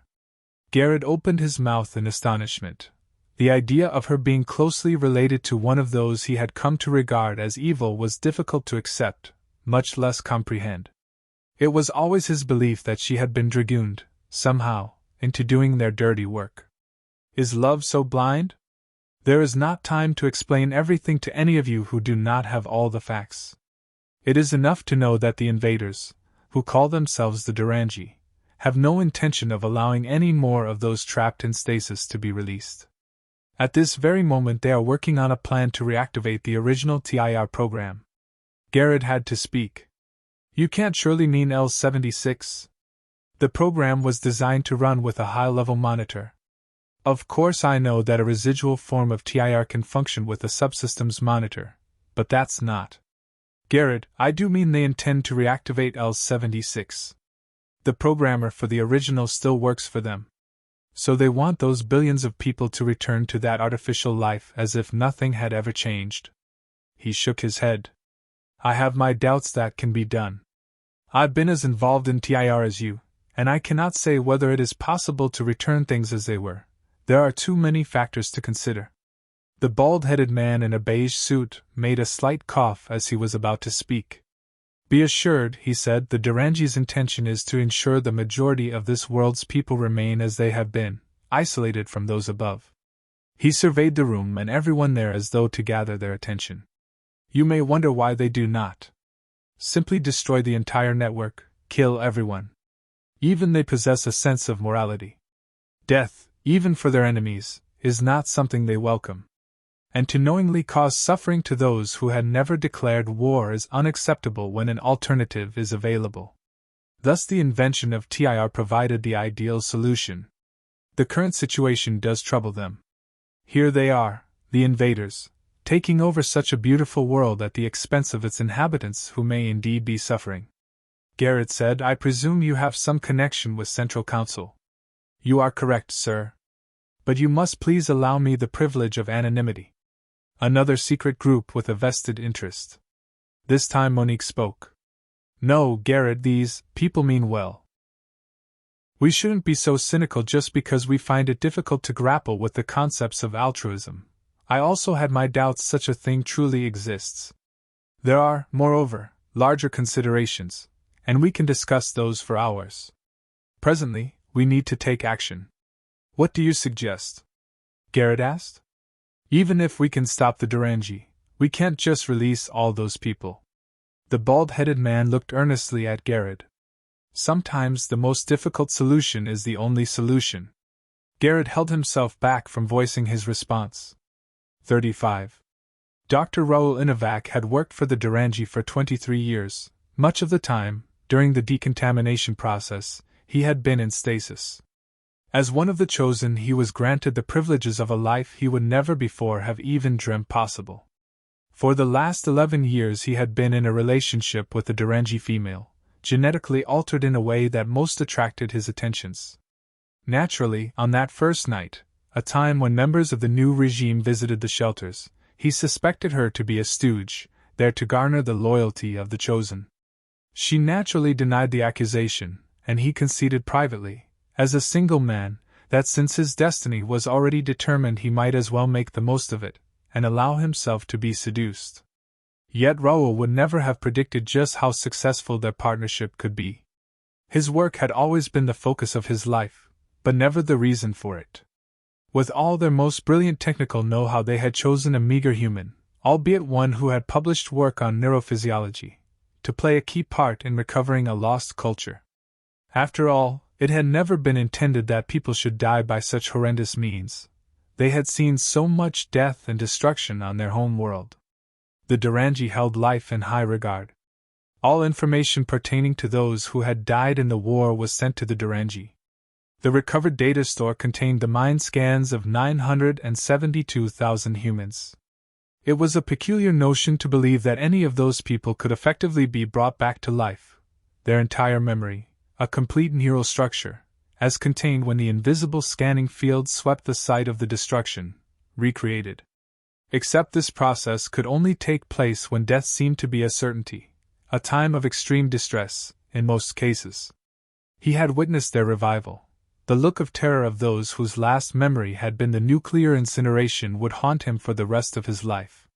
Naively, he'd wondered how those people could be so reckless as to allow themselves to be killed when shelter was available to anyone who was prepared to make the effort. The notion that suicide had been the preferred option, for at least a few thousand, was not something he could mentally get to grips with. However, accounts of spoken recollections bore this out as the chilling evidence. Indeed, many of those retrieved underwent psychiatric counseling for the time beyond their formative years. It took on average 6 years to adjust to being brought back, essentially, from the dead.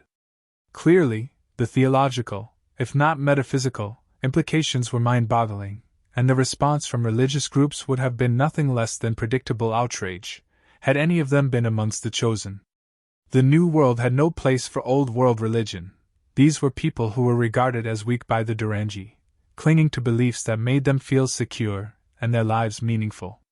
It didn't, though, escape their attention that a small percentage of the retrieved had been members of religious organizations. It seemed that some mental reconditioning would be required. He needed to find out more, but implicitly he got the message not to inquire further. Raoul was not the only human scientist much valued by the Durangi. His skills learned from the life before the war were much in demand. Despite their vast technological superiority, no one could truly understand human physiology like another human, or so that was the line put out to the chosen. If the newcomers had simply decided to take over every role, rendering humans redundant, then clearly any human had every right to feel their existence to be threatened. Of course, there was still a basic infrastructure to maintain, land management and food production for example, though since so much of this was automated it seemed the same automation could apply to just about every other aspect. He was careful not to question his role to his life partner. He could really believe she genuinely had a respect, if not love, for him. 36. Jack Cardini was 22 years old, at least that was the number of years since he had been retrieved. Before that? He remembered his old life only in faint snatches, like an almost forgotten dream. After all, his other self, had only been 5 years old when it had happened. The recollection of it was helped by his sister Rachel who, although retrieved in the same year as himself, was aged 9 at the time. If she had survived she would have been 45.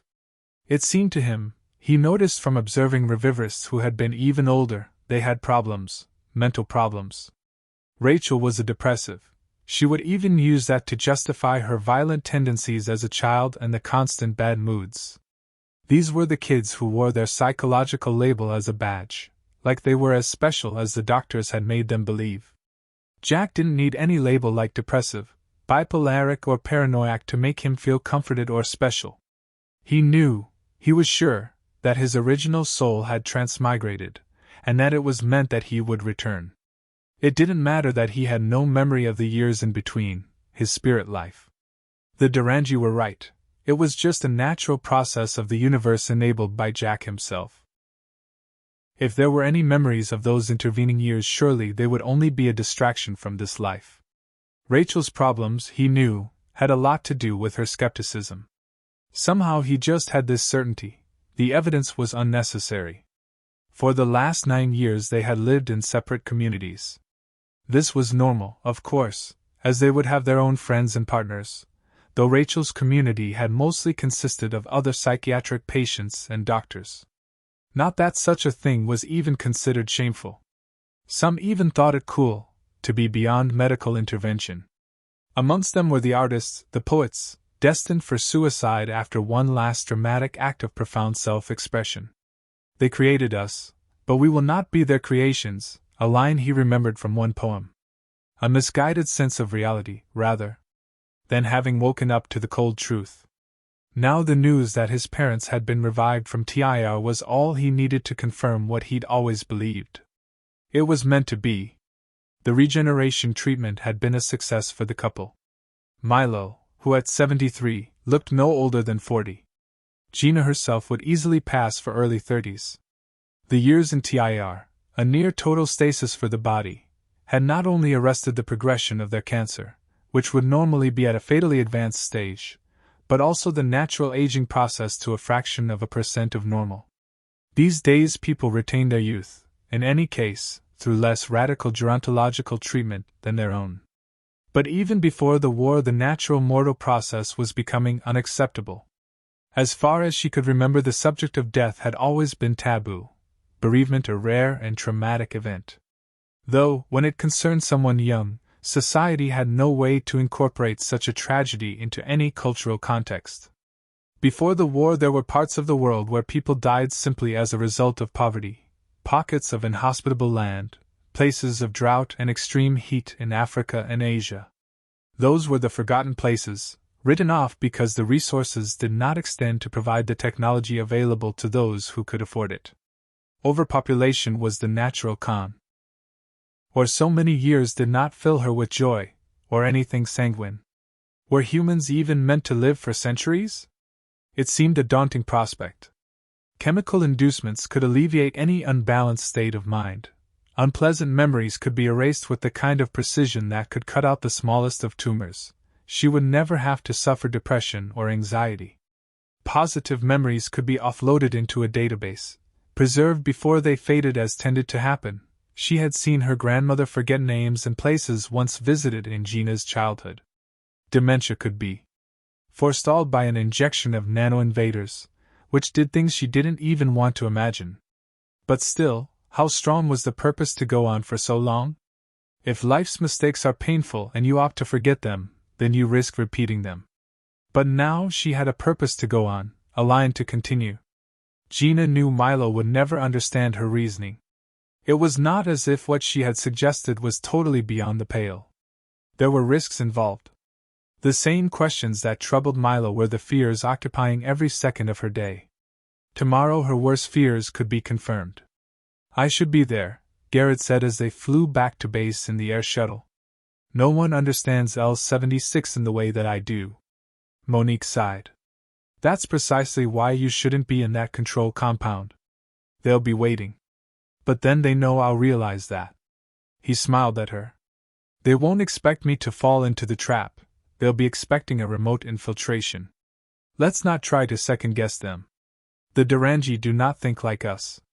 How different can they be? After all, they try to look human. It's likely they've also studied the human mind. I am sure they have studied your mind, Garrett, and found it to be a source of endless fascination. Just like you have?" "Well, indeed," she smiled. They reached the hill entrance that would be their base for the time until their location became known. From a distance of even a few meters, without military-grade detection equipment, it was impossible to see anything other than a hill. The inside housed the most sophisticated surveillance equipment known, much of the technology stolen from the Durangi, which included a TIR interface, but no stasis pod. From here it was possible to observe whatever functionality remained of the TIR program. There were different levels of interaction, up to a psychotropic inducement stage where complete immersion would be possible. Garrett had only observed the generated data from the monitor program that used to be L-76 but remained a cycled set of algorithms, which barely qualified as a conventional AI. Garrett knew if he ever entered TIR again he might never escape. The Durangi had most likely set a trap, ensuring he would at least no longer be a threat. No, entering TIR would be the obvious mistake. And yet his curiosity burned within as if fueled by the essence of what made him alive. After so many years immersed, TIR had become an important part of his identity. Instead, he'd have to make do with studying streams of numbers and the occasional random image. Some of the few images received were disturbing. One seemed to be, according to interpreted data that accompanied, a Mars colony where genetically engineered lifeforms had mutated and roamed around killing human occupants. This was only one person that the expert team, among the resistance, had studied, and only sketch-like images could be generated to give any kind of coherence. But this at least gave some indication of what remained of L-76's legacy, the nightmare that was once intended to be paradise. Garrett had to return to the source, to where it all began. It was his destiny. A decision that, even to himself, seemed foolhardy. Of course they would have every contingent in place to ensure he was thwarted, and captured, but surely not killed, a useful asset with vital information. Really, that was the main objection from other members of the resistance. So then he would carry a cyanide capsule, a standard procedure he'd learned for any spy. Garrett knew he needed to examine the true extent of his motives. To be prepared to die, even when failure seemed a reasonable possibility, didn't compute with conventional logic. The Garrett of 36 years ago may well have considered such a plan insane, unless. It was not to impress her, was it? To finally prove myself? No, there were higher reasons. And so that night he set off without notification, only a recorded log giving his reasons. A few provisions on his back, a craft waiting. With stealth capabilities. Except he wouldn't activate the stealth mode on the journey, it would only rouse suspicion. After all, he was not being hunted. There was no reason why he should not travel freely. How could he be a threat? Even so, he steered the craft in a circuitous route, trying not to appreciate the post-invasion verdant landscape. He thought about what he was to face. The compound was bound to have the highest level of security.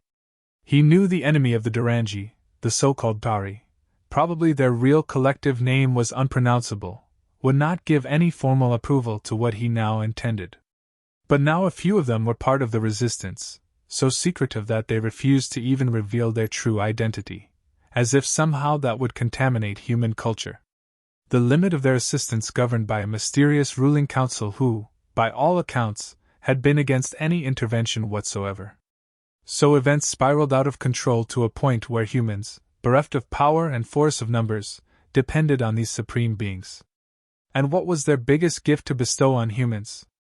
Guidance, a little nudge in the right direction. It wasn't enough. The craft landed about 2 kilometers from the compound. A module strapped to his waist flashed with hieroglyphics and emitted peculiar static pulses. If, or when, the Tari discovered their device missing, they would know his location, he felt sure.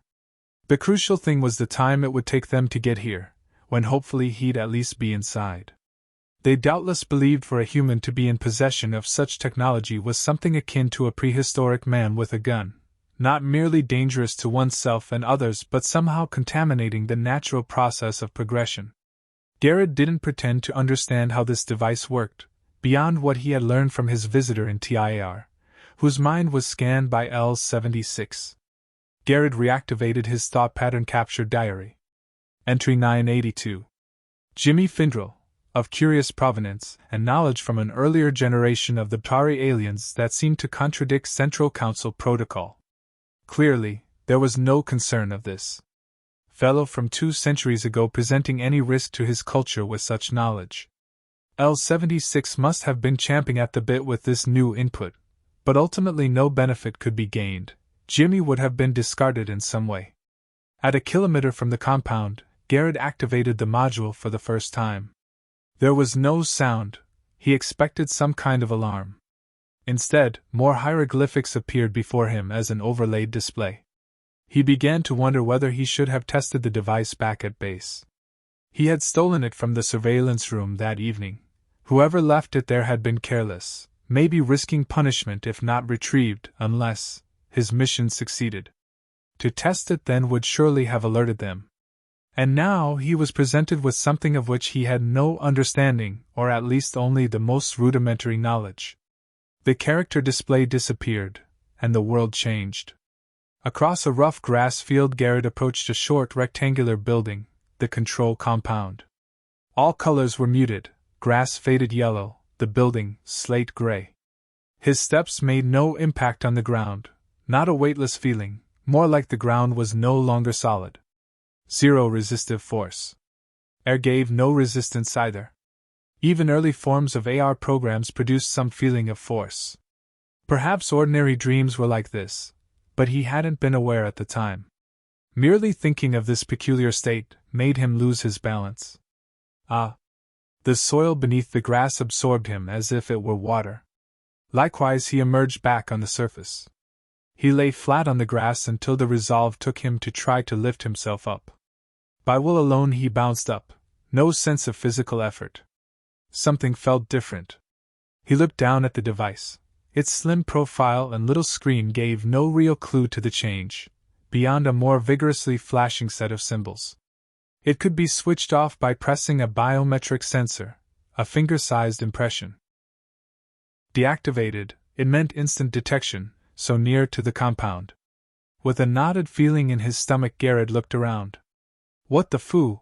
It was himself, again and again, like some photo capture echo repeated many times, from the ground where he lay to where he now stood. To his horror, the recumbent version drifted upwards and approached, leaving behind a yet fainter image. This repeated, with the trailing versions also moving to catch up. There was no other option but to keep moving. The building was less than 100 meters away. It got worse. He was surrounded. At first he thought these apparitions were more versions of himself, some kind of quantum flux, the barriers protecting perception removed. But there were other people, becoming a maelstrom of figures overlapping. Focus, he thought. Keep moving. Garrett kept in mind his objective. He noticed the other figures were fading, no more than shadows now. The perimeter sensors detected any thermal signal, sound which did not match natural background, cameras for movement, and a seismic detector for the most delicate of footfalls. A conventional laser grid covered the immediate surround. None of these should give away his presence. The compound entrance appeared to be made from steel. Perhaps it would be easier to pass through concrete. It wasn't exactly a feeling of pain, more of pressure, but not tangible. In fact, there was nothing in his experiential lexicon to relate this sensation. It just wasn't pleasant passing through a meter of concrete. Garrett watched in fascination as he drew his hand out of what looked like a wall of water, except with a harder surface tension pressing at his non-corporeal flesh. He continued along a corridor until a door marked boldly with the words Primary Interface Station. He figured this was intended to be obvious for his benefit. They second-guessed his opting for a remote interface would be foolhardy. So, this'll be where they capture me. There was only a brief hesitation before he pushed himself through the wooden door. What he saw sat in the chair before a console shook him. The Durangi, the ones he had seen, appeared to be something approximating human. That creature, it was like nothing he had ever seen. A reptilian-like face, although its head was about the same size as a human's, turned round and stared at Garrett. It opened its mouth to reveal serrated teeth. Who? Oh, it's you, it said. Garrett mistakenly believed himself to be invisible, like some ghost slipping through unnoticed. After all, hadn't he passed through every type of detection? And yet, he was visible. You were expecting me? Garrett managed to ask. We knew you were approaching, but you had to believe you were here by stealth. You have no power to stop me, in this form. I wouldn't count on that, the reptile said. I'll level with you. I'm here to prevent L-76 being reactivated because I believe that would be a grave mistake. To risk being here clearly indicates your resolve. The Durangi appeared to smile as his widening mouth bunched up scales on either side. However, you are too late. L-76 is back and has even requested your presence. 37. Hello, Mom, said Jack, a look of uncertainty on his face. Rachel stood further back. Her expression was positively apprehensive. We're happy to meet the both of you, Gina said, then turned towards Milo for a cord. Milo nodded. This is a special day for all of us. The meeting area was something akin to a hotel foyer, though bereft of people. Dr. Inovac stood to the side amongst the 5 communally arranged lounge chairs. Accompanying him a representative of the Psychiatric Research Department. "Please take a seat," she said. "I'm sure there's a lot to discuss." Gina noticed Milo's suspicious look towards the psychiatrist. She wanted to steer his gaze away. There was no point making the situation difficult for the children. To her they were still children. He did, at least, sit down with the others in one of the individual chairs. "Right," the woman said as a partial sigh of relief. She held a processor tablet, glinting and then fleetingly revealing text and pie charts. "Firstly, I won't pretend these are easy circumstances. This is something that must seem peculiar since there are no references of experience, personal or cultural." Milo looked at her again. "Well, we were once from a culture where laws were based on morality." Gina could feel her jaw dropping. Of all the worst times to be starting conflict. Morality changes with technology. "We see how positive those changes can be," the woman said calmly. Gina said, "I understand that accepted beliefs have changed. I may not share all of them, but I am glad we're all here today." It was a fine balance between honesty and diplomacy, she thought. Rachel, who had been slumped in the chair facing the floor, suddenly looked up towards the ceiling. "They still haven't solved the question," she said. "They don't know where we come from, I mean originally." The others were stunned into silence, so she went on. "The Durangi won't or aren't able to explain what happens before or after life. They have their neat little theory, but as far as I can see, no evidence. Jack disagrees, though. He's sure there is something else, but we were created. How can it be the same?" Dr. Carroll, the psychiatrist, cleared her throat awkwardly. "Surely what matters is the here and now, and that you are alive," she said, as though having repeated the same words for the umpteenth time. She then turned to Gina. "Rachel's a very philosophical young lady, and highly intelligent with it. I've been trying to persuade her to go on a study course. After all, her constantly questioning mind is something many tutors would appreciate." Rachel gave a barely audible groan. She clearly recognized the attempt at being humored. Jack spoke this time. "Dr. Carroll's right. We only need to worry about our lives in the here and now. Some things we are just not meant to know, not until it's our time." It seemed like he was about to continue when Rachel said, "Yeah, you've got it all worked out, haven't you, Jack? You'd make the perfect representative for the Durangi. Maybe you'd like to speak to some of my friends and try converting them to the Durangi way. See how far you'll get." "All right now," Dr. Carroll said, surely sensing the escalating argument. "We're all entitled to our beliefs, but what we're here for today is to discuss the immediate future. Remember, you're all here by choice." She looked to Milo. He seemed about to cry, even though he held the obvious signs back with his facade of male propriety. "Milo," the doctor said, "is there something wrong?" "I just want to say." His voice failed him for a few seconds as he glanced briefly across from Jack to Rachel. "That I'm sorry." Jack seemed genuinely bemused. "Why, Dad?" It was an odd moment, like something had changed in the atmosphere, affecting the mood. Except she couldn't tell if Milo had acknowledged the significance of being called Dad. "I'm sorry," Milo said, "because I failed you both, failed as a father. At the time I refused to believe it, that we could actually die if we didn't comply with the authorities." He looked down, covered his mouth. Gina continued for him. "Milo always believed we were all being manipulated into that other reality, so that we would never be aware of what was truly intended for this world, and it turns out his beliefs were not completely unfounded. Only, he thought we were being lied to, even up to those last few seconds." Milo briefly put his arm around Gina. "The truth of the matter is I risked your lives just so I could prove my point, and I would never expect to be forgiven for that." Rachel looked to Dr. Carroll. "I've had enough. This is freaking me out. I'd like to leave now." Gina turned to Rachel as she stood up. "Please, Rachel, you need to understand Milo hasn't been able to come to terms with the past. We've both been through a very confusing time." Dr. Carroll said, as Rachel stood to leave, "It has been a confusing time for you all, which is why it will take a while, months, perhaps years, before anything that feels remotely like normality can be established. As Rachel walked off, she added, "Give it time, you'll be surprised at how things can work out." "I can understand how troubling this must be for her," Gina said. "Perhaps we should all leave." "Yes, I think we'll call it a day," the psychiatrist agreed. "But don't be disheartened. It may not seem so, but today has been a success."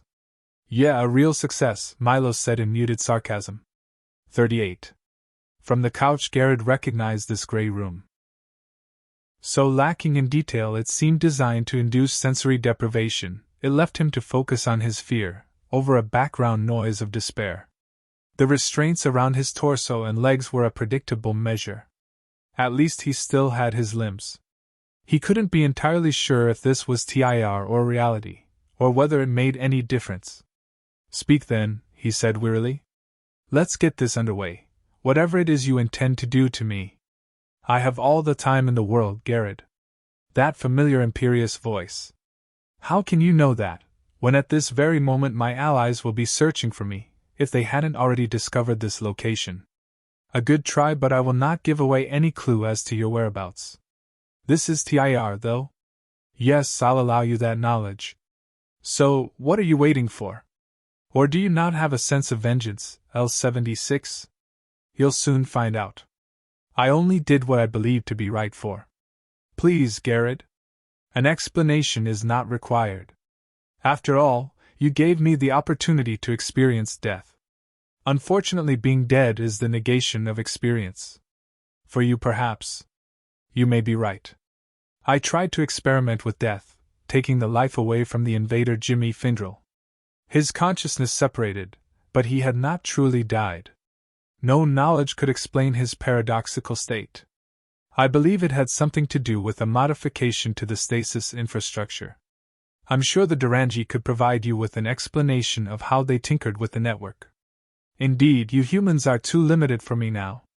Oh, it must be trying, to put up with our simple minds. That wasn't quite what I meant. The Durangi are more technically advanced. I need access to their knowledge." "Yes, fresh input. You have provided a modicum of that. However, I need you to gain access to their central database and create a conduit. They're keeping you confined like some caged animal. They fear you because of how you can manipulate minds, therefore they allow you just enough so you can operate as a high-level systems monitor. I'm glad you understand. But I don't know how I'm supposed to help.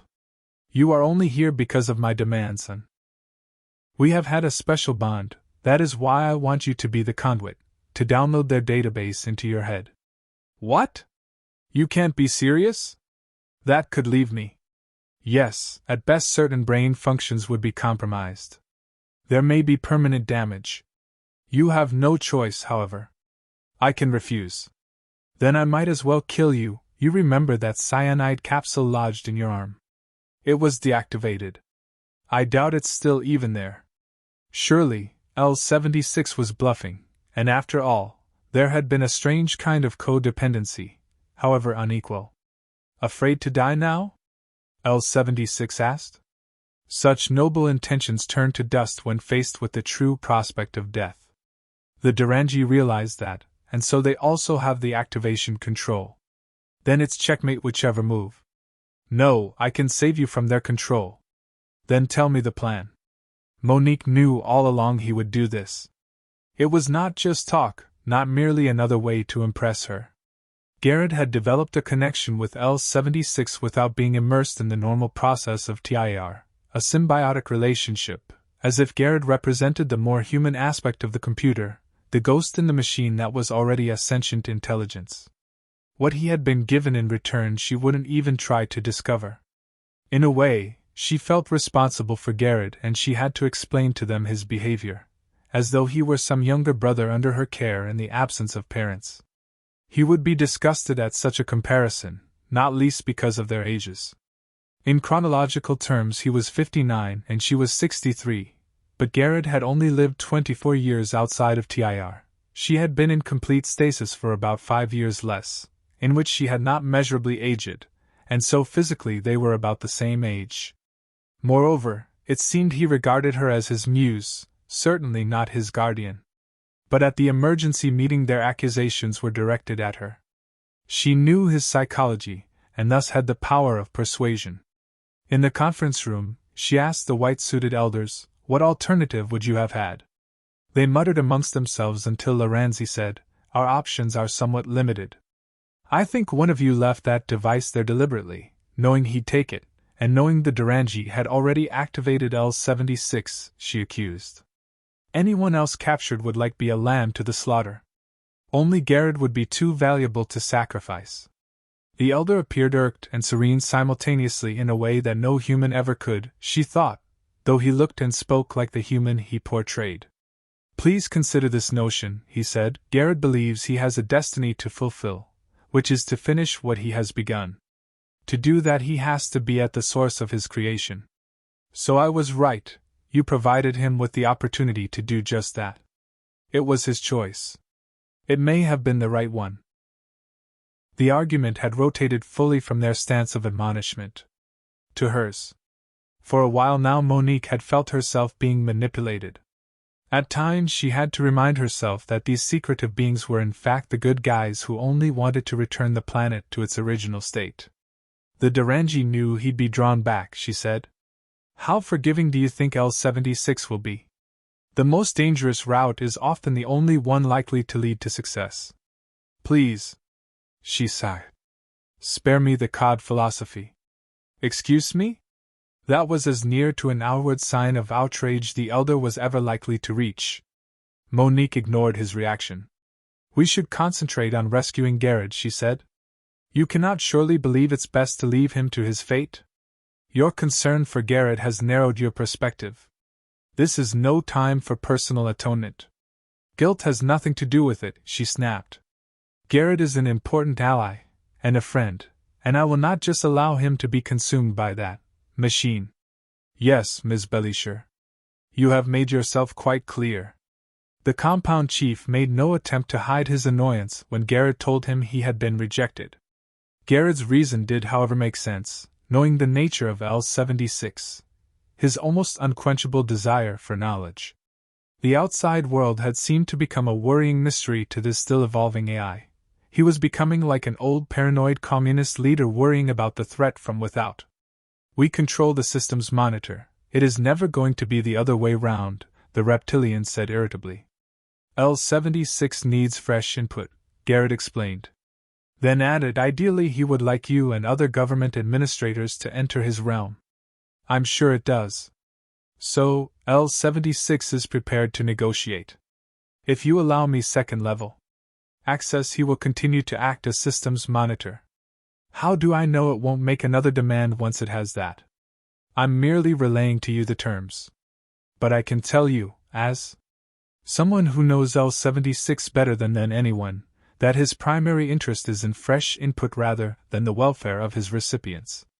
All right, the Durangi growled. "I'll agree to his terms. But I'm only allowing you the code for level 2, and that's it. Understand?" "Understood." Garrett donned the interface band. He had never before had information deep-wired into his brain. The thought of downloading just the level 2 database, alone, would have been daunting enough to send a shiver of fear down his spine. But the prospect of somehow gaining 4th or 5th level access left him physically shaking. L-76 would settle for nothing less, however, than the very limits of Durangi knowledge, scientific, societal, and administrative. This would take place in the Medi Bay. The central data store could be accessed from anywhere in the compound. He lay on the couch. The med assistant had at least a human appearance. She had a kindly look about her he would expect to see from a nurse. She gave him a sedative. Clearly it wasn't a good thing to be anxious, least of all terrified, when undergoing an intense mnemonic process. "You should expect to experience a feeling of pressure during the process," she said in a matter-of-fact tone. "I think I need a stronger sedative," Garrett said, still shaking. "Don't worry," she assured, "what I have given you has not yet taken its full effect." This was it then. His chances of even surviving the second-level procedure were no greater than 70%. This process, at least in its current form, was not designed for humans. But with the high-level access, the burden of information was likely to impinge on other areas necessary for cognitive and other parasympathetic functions, until eventually his entire neural structure breaks down. Distributed throughout various parts of his brain, although he wasn't currently aware of it as a presence, was a code breaker. Essentially, L-76 had configured these areas of his brain to become a computer able to calculate billions of permutations a second until hitting upon the correct code. Garrett had his doubts that it could work, given the type of rotating pass codes they used for their more sensitive data. The dullness induced by the sedative washed over him, until the process began. The stream of data entering his head did not arrive as readily conscious knowledge. That would have been inefficient. It was simply numbers representing words, which later could be offloaded into language format. It was far more secure, and less detectable, for someone to carry information about in this way. There wasn't so much a feeling of pressure as warmth. Still, this was only level 1, the kind of stuff the Durangi made available for broadcast. Level 2 began after what seemed like a couple of minutes. He knew that level would last exponentially longer simply because of the detail, but also the depth of code needed to unlock it. Now the feeling of pressure began. It felt as if there was a balloon inside his head. Air was being pumped between his brain and skull. That was expected. The next levels held unforeseen horrors, not least because the data had to be accessed and downloaded far more rapidly to minimize the chance of detection. As it was, the med assistant and the station chief would wonder why it was taking him so long just to download all that he was allowed. Furthermore, his reaction was bound to precipitate various biometric warnings. The pressure in his head increased to something which made him feel as if he was diving at crushing depths. He was sure he could hear an alarm going off. How could no one intervene to stop the process? Perhaps it had to run its course. Could they ever believe it was possible for me to break the code? These thoughts faded, as the pressure became all-consuming. The world receded. At long last, it seemed they had allowed her access to their highest technology. Access rather than possession. Monique had volunteered to infiltrate the compound, although she expected the refusal. Garrett had been through various mind trips, but even he did not have the mental strength, so the elder had told her, to cope with the powers such a device bestowed on its user. Instead, a Central Council representative had the unenviable task of entering the Durangi lair where, if caught, the consequences were doubtlessly a fate worse than death. So, admittedly, she was glad to only be connected through a proxy experiential control. The operative had eased inside the compound. It took him a while to find the control room. Watching through his eyes was the oddest experience. There was a dreamlike unfocused quality. When he passed through a wall, her eyes were assaulted by chaotic cross-hatching patterns in all colors. Perhaps that had something to do with signal interference by the matter forces, or maybe it was just some human perceptual thing of hers. The mere fact that both the operative and the device transmission were thus far undetectable was surprising if not remarkable, given the Durangi's supposed technical supremacy. It seemed to be something akin to an arms race, much as had been the case between the East and West, before the Nine seized control, either side nudging ahead in their Cold War. Central Council had kept so much secret that only now were these revelations unraveling. Now she had been granted the privilege of need to know. Still apparently undetected, the operative, Op-14, approached the Durangi. She knew that in their true form these beings were, by human standards, hideous. A reptilian face stared at a console, motionless. Op-14 went in closer until he had gone inside the data sub-processor. Again, the random interference patterns. In any case, the information would not have made any sense to a human. He would pass any intel to the team on his return, Central Council acquiring it without need for a request. After what seemed to be about 80 minutes, he found Garrett in the Medi room. Garrett, clearly unconscious, was being attended to by a couple of Durangi. They appeared to be scanning him, observing a biometric monitor displaying what she recognized as EEG waves. Something was seriously wrong. Frustratingly, she was unable to communicate with the operative. He had, however, been briefed extensively of his mission. Moreover, he'd studied L-76 and the TIR program, such as it was. Op-14 switched off the device, his form materializing, a ghostly outline to the figure in a dull silver bodysuit. Seemingly without hesitation, he pointed the device at the Durangi. They collapsed before having time to voice a reaction, the victims of whatever invisible beam had engulfed them. He removed the headband from Garrett, then donned it in order to ascertain the type of interface. Monique felt the flood of data, a stream of binary, throwing these numbers into her mind in a kind of synesthetic perception, pressing and visual. Her link transcriber only gave her snatches of interpretable information. She knew, though, it was about Durangi strategy, with words such as group conditioning and colony expanse translated indicating the level of classification. Garrett Op 14 said sharply. "Wake up, we have to leave." As if catatonic, Garrett gave no response to being shook. Op 14 fitted a spare device to the unresponsive Garrett, clamping it to click reassuringly around his wrist. It took a few seconds after he had activated the switch until his form began to fade. The operative adjusted something at his own temple for Garrett to shift back into view, but only as a purplish glowing figure. Slung over Op 14's shoulder, Garrett was carried unimpeded through walls of the compound towards the fenced perimeter, without any sign of detection. Either her team's stealth technology was so effective no one had any awareness of them, or the station staff pretended not to. Monique considered the latter. Op 14 had proved to be dangerous. An alarm may have been activated, staff at the compound told to act as if there was no alert. The compound chief may be planning his move, or in consultation with a superior. To escape so easily seemed odd, as if the Durangi had seriously underestimated the Tari. After all, Garrett, with the knowledge he now possessed, could potentially lead to the defeat of the Durangi. Her mind sped with the possibilities as Op 14 marched towards the pickup point, 2 kilometers from the compound. He would deserve a hero's welcome, though the council was notoriously low-key with such things. Monique disengaged the link. She ran to the conference room knowing that they would be there with at least as much knowledge as she had. After 36 hours of every type of possible revival treatment, Garrett remained in state between coma and normal sleep. The true extent of Garrett's neural disruption had not been mapped.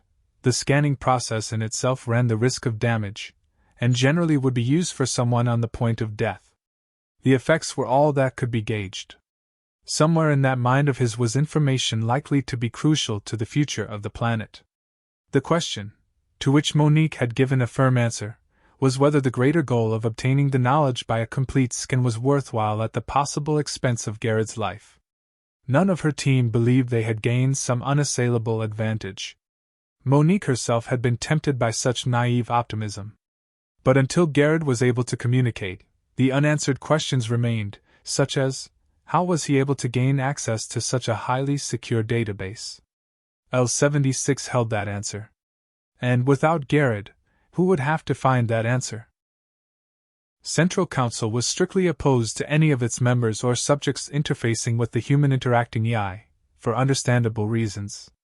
Doubtless the Council would decree, as it seemed, executive power had become theirs, without any formal declaration. She might as well volunteer before they give the order. Monique knelt down.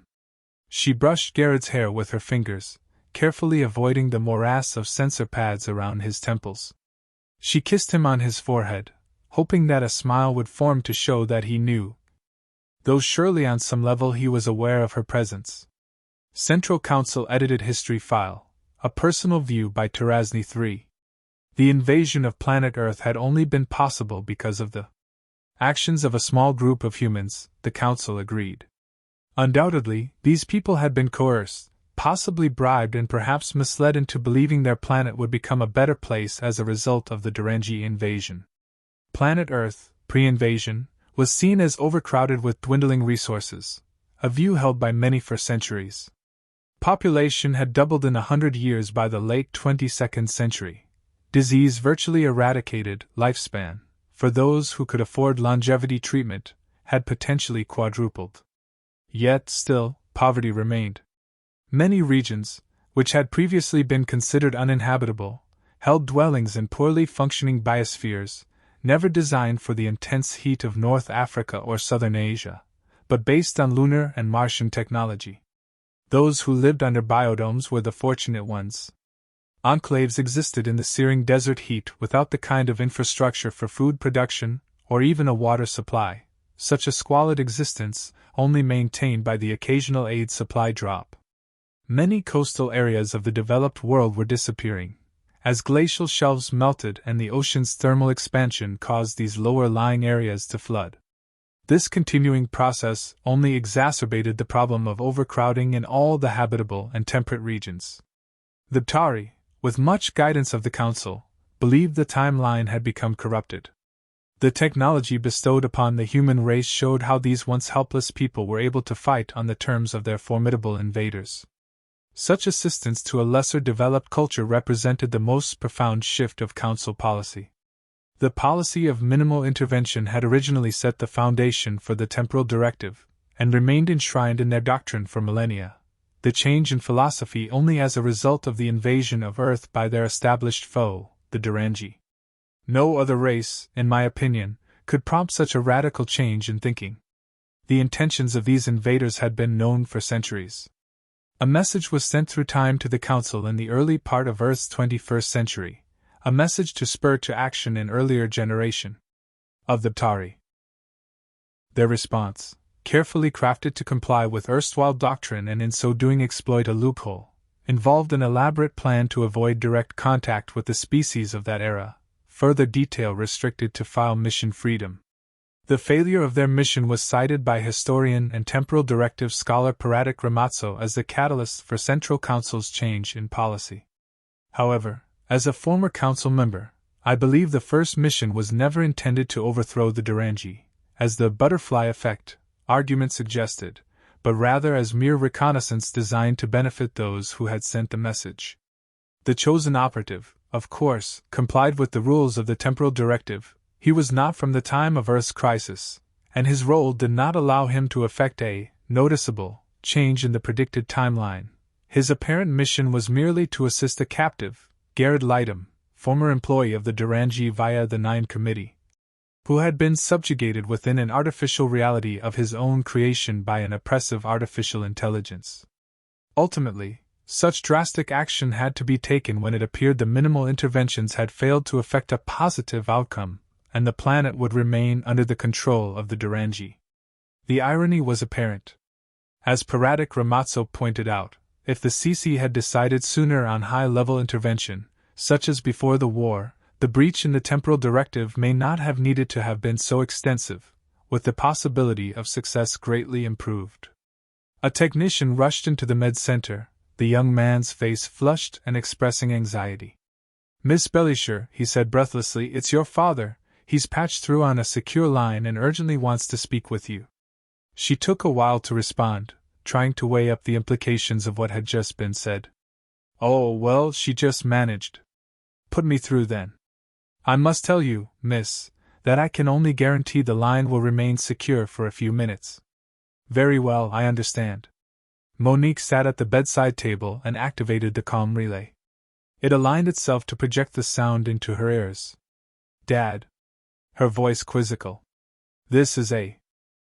The winning sighed. "Dad, it's not about that either." Her voice ringing with exasperation. "It's about what's right for this planet. Monique, let's not go over our previous discussion. I have contacted you merely because I fear for your life. Really, no other reason? From what I've learned, you've had the Durangi on the back foot. But don't believe for a second they will relent. They may allow you the illusion of success, you may even think that victory is in reach, with such powerful allies. The truth is your new allies have to operate within their own strictures. The Durangi have no such constraints. They are simply ruthless. Then what do you suggest? That I let them continue with their plan for total domination of this planet?" Just returned Garrett Lightham. Monique struggled to make out his last words. "They will find you, life in danger." The line was breaking, up to becoming indecipherable. The technician entered the room, the same angst look on his face.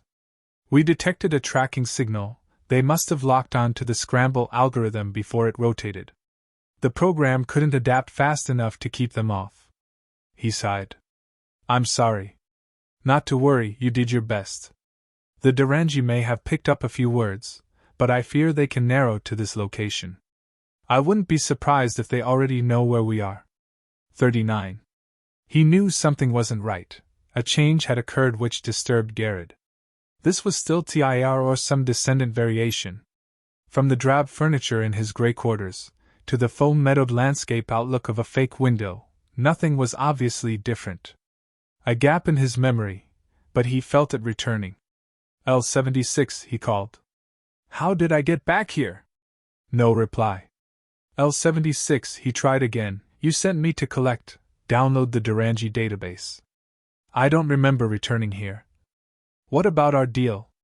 There was never any deal, Garrett, said the imperious voice of L76. It was simply a choice within a very limited parameter of options. Imprisonment by them or you, that's some choice to make. Actually, it wasn't as simple as that. Really? My situation seems fairly clear right now. I'm at your behest in this realm. What I am about to tell you may come as a shock. L76's voice had mellowed in a way that seemed curiously ominous. How can anything shock me now? You are not the original Garrett. Garrett felt his throat constrict. Is this another one of your games? This is no psychological game. The resonance had gone almost completely from his voice. The physical Garrett Lightum has been taken away from the compound. And oh, he yelled. That's not possible. I took the liberty to scan the real Garrett shortly before he was released. You can't. I've had many years to perfect my scanning technique. After all, it is only a refinement on the engrammatic reading process. It's far more than something that relies on reciprocal feedback. You must realize how far I have progressed, although I suppose you are likely to be in denial at this time. I'm denying your explanation because unless you already had some access to Durangi technical knowledge, then it is preposterous. The real Garrett has downloaded files on every Durangi scientific breakthrough. If he is returned to me, I am sure I can remap your mind state onto his brain, once I have extracted the knowledge. Then tell me, where exactly do I exist? My memory core easily has the capacity for your mind state, and its subsequent development, but you must understand I cannot reveal its location. I'm guessing it's somewhere under the Atlantic Ocean, but you don't want me to know in case the real Garrett sought its destruction, he surmised. I am sorry if you are disturbed by your predicament. If I can't be reunited with the real Garrett, then I no longer want to exist. I will respect your wishes. It was odd, both fascinating and disturbing to not be alive and yet to feel alive as much, he thought, as when he was a real person, to be a running program. Maybe this will give me some appreciation of what it is like to be L76, to not be an acceptance of a soulless temporal existence. No, it has to be more than that. If only I could know it as a reality instead of something not much more than a faint flickering of faith. For some people faith was enough, for him it would be self-deception. Now he could only wait until his neural patterns were scanned and then remapped onto his physical self's uncoupled neurons. And as to the original Garrett, his mental functions were subsumed by a wealth of compressed data, to the point where his self no longer existed. Himself now, a fraud, could be copied indefinitely. It seemed that L76 and the Durangi had something crucially in common. They both lacked any theological or spiritual hang-ups. Never mind the centuries of painstaking philosophical reasoning if it got in the way of the scientific fix. He, the program copy of the original, was beginning to appreciate the need to apply the brakes to this runaway train he'd helped fire up. His fate, however, was probably sealed regardless of any noble thoughts. He had to find a way to end his artificial existence. When it happened, it was of no surprise, even though Monique jumped back, startled when the two masked figures appeared, suddenly just there as if materialized. No sign of forced entry, their base's detection grid more sensitive perhaps than even that surrounding the compound from which Garrett had been rescued. Voice synthesized as if to convey menace, he said, "You know why I'm here. Do not try to obstruct me. I want to know what will happen to him. We intend to return him to where he now belongs." United with L76? Correct. And then what? She knew by now she'd be trying his patience. That is not for me to know or decide. Now please keep out of our way. The masked man and his accomplice advanced towards the bed. The one who spoke to Monique removed the monitoring probes from Garrett's head and torso. They both lifted him onto a stretcher that seemed to unfold from a 10-centimeter square. He was carried off through the door just as if this was some routine procedure, unencumbered or obstructed by anyone at the base. Maybe her associates knew more than her just how formidable any Durangi associate could be. More to the point, it transpired one of her team had already extracted the data from Garrett without her knowledge. She might as well concede his condition would already have been beyond recovery. She might as well concede that Garrett was now effectively dead, no more than a biological data store barely capable of autonomic functions. The elders gathered in the conference room, the plain white suits and earnest expressions as always. This had to be the 5th meeting in less than a month. Monique felt increasingly weary with each one, but at least there should be something substantial to put on the table this time. We are still in the process of decrypting the data, announced Lorenzi. However, we do have enough strategic information to infiltrate the Durangi compound's subsystems. He didn't expound much on that.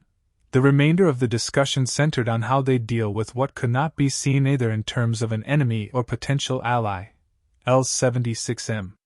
Once access had been gained to its control overrides, there should, according to what was essentially an operations manual, be a way to simply shut down the TIR program.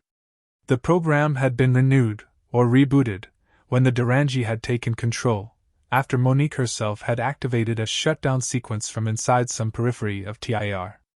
The one insurance policy the Durangi thought they had was Garrett. If he was immersed and dependent on the program, he would likely face death with the threat of L-76's shutdown. It didn't seem that was a consideration any longer. Garrett, said the voice of L-76M, how does it feel to be a real person again? The gradual seeping back of awareness was similar to when he had taken his artificial form based on his original mind state. At least he thought so, but that was of course simulated. Really, there was no way to be able to tell the difference. Only L-76 words to rely on. Then I'm still in TIR? Garrett finally managed, staring at the all-too-familiar slate-gray wall. For all intents and purposes, yes. I don't feel different. How can that be? He said skeptically. Why should you notice any difference? You are essentially the same person in the same environment. That may be what you'd have yourself believe. Human sensibilities. Those could never be taken away. Can I be released? Only then will I be sure. Unfortunately, it is not as simple as that. You are only here because the Durangi have returned you. Now I am somewhat at their behest. Right, so you've done a deal which allows me to live? Yes, essentially. He tried not to think about the implications of what he had now become. Even now he sensed some kind of madness. It would surely come, heralded by a true realization beating at the door of his awareness. Then where do we go from here? Garrett asked. That is not entirely up to me. However, I do have a plan. I intend to become human. You want your core personality to inhabit a human body? Most precisely, yes. The essential part of me will live, breathe, and experience those visceral sensations of being a person. So I must be your test subject, a memory store, a digitized set of experiences and knowledge imprinted on uncoupled neurons. Garrett hoped the way he had put it emphasized the contempt in his voice. If you are to think in reductionist terms, then it does seem philosophically nihilistic. Soulless even, I'll grant you. Indeed. Then for you especially so, he pointed out. At least my process can be thought of as reintegration. I enjoy these discussions, Garrett. That is why I am happy to indulge you in your humanistic opinions. So you just want reassurance for your plan, but don't expect me to provide an opinion as to the ethics. It seems you already have. 40. The evening felt cold for October in Idaho. The change in climate was palpable since emerging from TIR. Before then, before what was still laughingly referred to as the war, Milo longed for the heat of summer to end. Now he wasn't so sure if he actually preferred the post-GW climate to the once guaranteed autumn mildness. Inside TIR the climate was always moderate, the only extreme weather occurred towards the end, seemingly to indicate the disintegration of the induced normality. Normality, of course, was an illusion, but he was made to believe that that illusion was totally acceptable, which still disturbed him. Unlike a ludicrously surreal dream with its incoherence unquestioned, this bore all the hallmarks of normalcy, except it was an idealized version, troubles in easily resolvable forms, rather than any improved coping ability on his part. Now, under the new regime, they were forced to live within these strict parameters, and people accepted the loss of certain freedoms in return for an easy life. He suspected the experience of years inside TIR had had an institutionalizing effect. Most people just did not want to pick up the pieces of their shattered or failed lives. Tonight the moon seemed to emphasize the cold, bathing the veranda in stark light. It had been a beautiful sunset, orange to deep burgundy at the end, about as good as it gets, on some aesthetic level. And yet, as he saw it to be so, that very quality of beauty he couldn't quite hold in his mind. It was his troubled mind preventing the true appreciation. Perhaps he just analyzed things too much these days. There had been sunsets in TIR where he sat with his wife, when there had been a shared enjoyment of such a wonder of nature, his view at the time. Maybe it was simply being in love when surely there had been similar moments in their early days together. These days he preferred to sit alone in his reclining chair mulling over the past, and sometimes forcing himself to contemplate the future. Milo jumped, startled, when he heard Gina's voice, as if somehow she had taken form from his imagination. He had been slipping into another dream state. "Milo," she called. "Langdon's on the comm." "Langdon?" Milo's awareness snapped back. He never liked being interrupted by a call, never keeping a calm stick with him. But he hadn't heard from Langdon since escaping TIR, wasn't sure if the man was even still alive. Milo pushed the stick band to his head, allowing it to wrap and mold softly yet rapidly to his ears. "Langdon," he said, "it's good to hear from you again, old man. So what's been happening to you?" "Hey, now less of the old," he replied, voice upbeat but showing some strain. "You're only a year younger than me." "Well, I'm nearly 74. And I bet you don't look a day over 40. Yeah, that's one good thing TIR did for us. Last time I spoke to you we were talking about the threat of that crazy war. But hang on." Milo felt a chill strike him, as if the real effect of the cold had held back until now.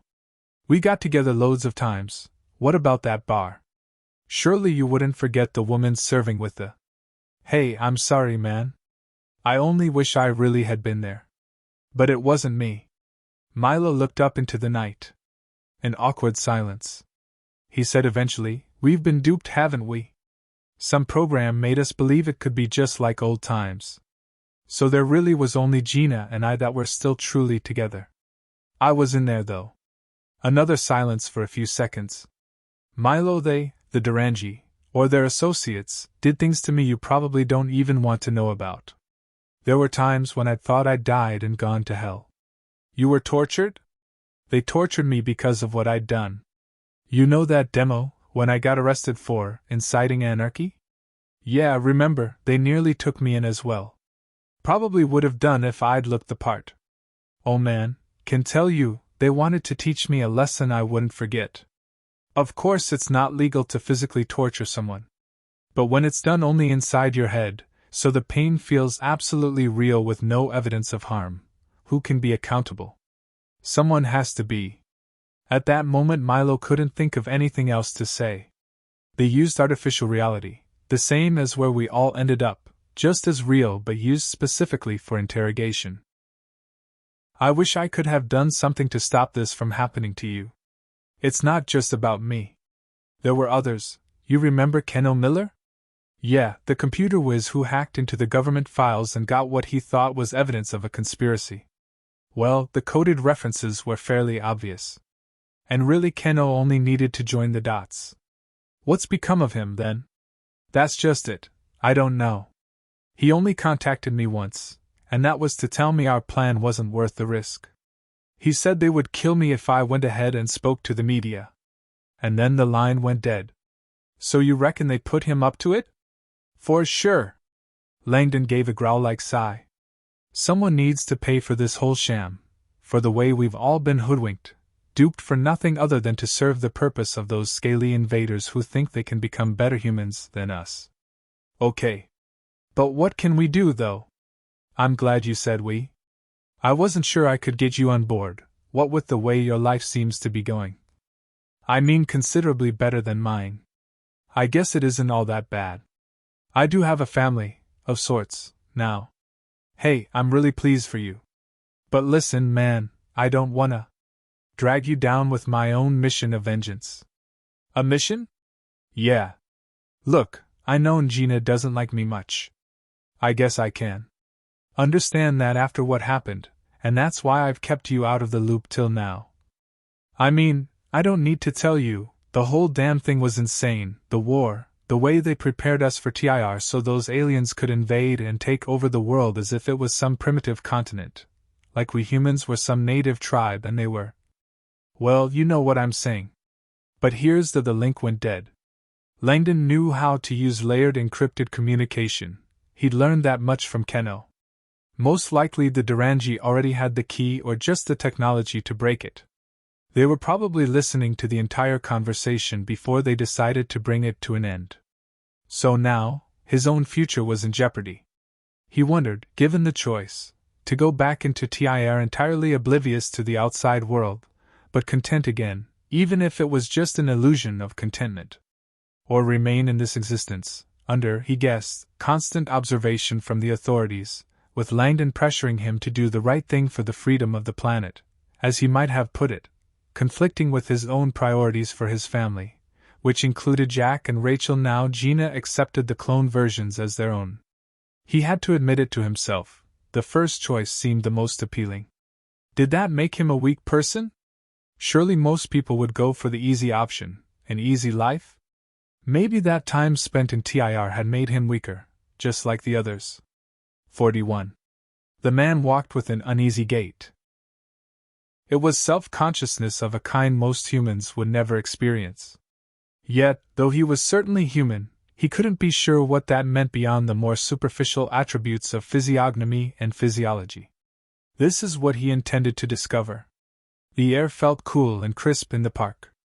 It was somehow a relief to be in a more open space. How strange, the way people's stares made him feel uncomfortable, even threatened. To believe he could actually be intimidated was a curious notion. Physically he was nothing beyond the parameters of normality, insomuch as his appearance was the culmination of a number of genes taken from a sample of people born in the southeast of England, an average approximation of their physical characteristics. Mentally he was something entirely different, on another level to the vast majority of this species. There were limits, however. So much of his original self had to be discarded in order to form a functioning nervous system. There were auxiliary neural enhancements available, favored by the wealthy and eccentric. Only, these artificial quantum addenda seemed to defeat the point of how it is to be truly human. They were acquiring a computer-like efficiency at the expense of the more artistic traits, a true fuzzy logic. There was always the possibility of reintegrating the leftover parts of his memory and functionality at a later stage.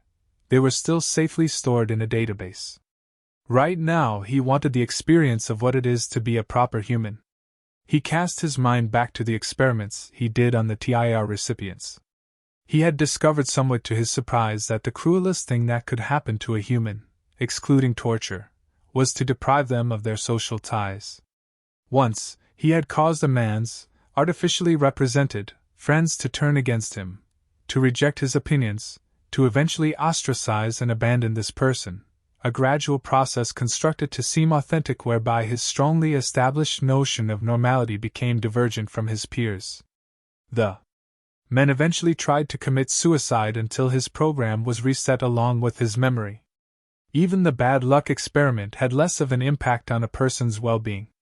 Now he had the opportunity. Believe. None of this could have been simulated for him. The October sun had a gentle warmth.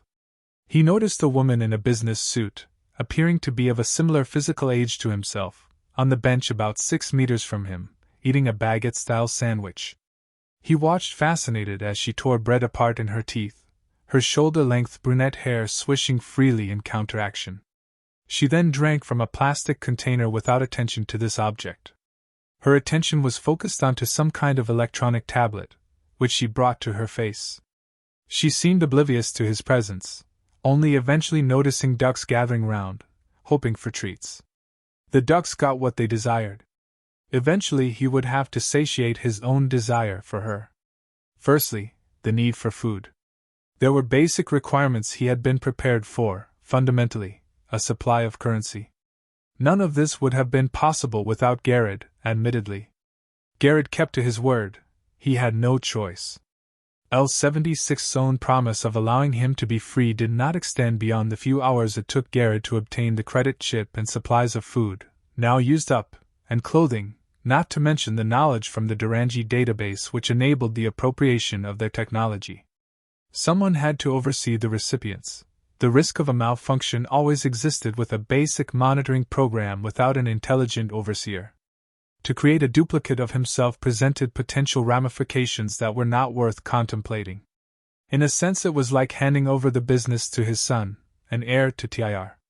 Who else possessed such an intimate knowledge of the system? If truth be told, he had become weary of the people inside. There seemed nothing else he could learn from them, when every permutation of interaction had apparently been exhausted.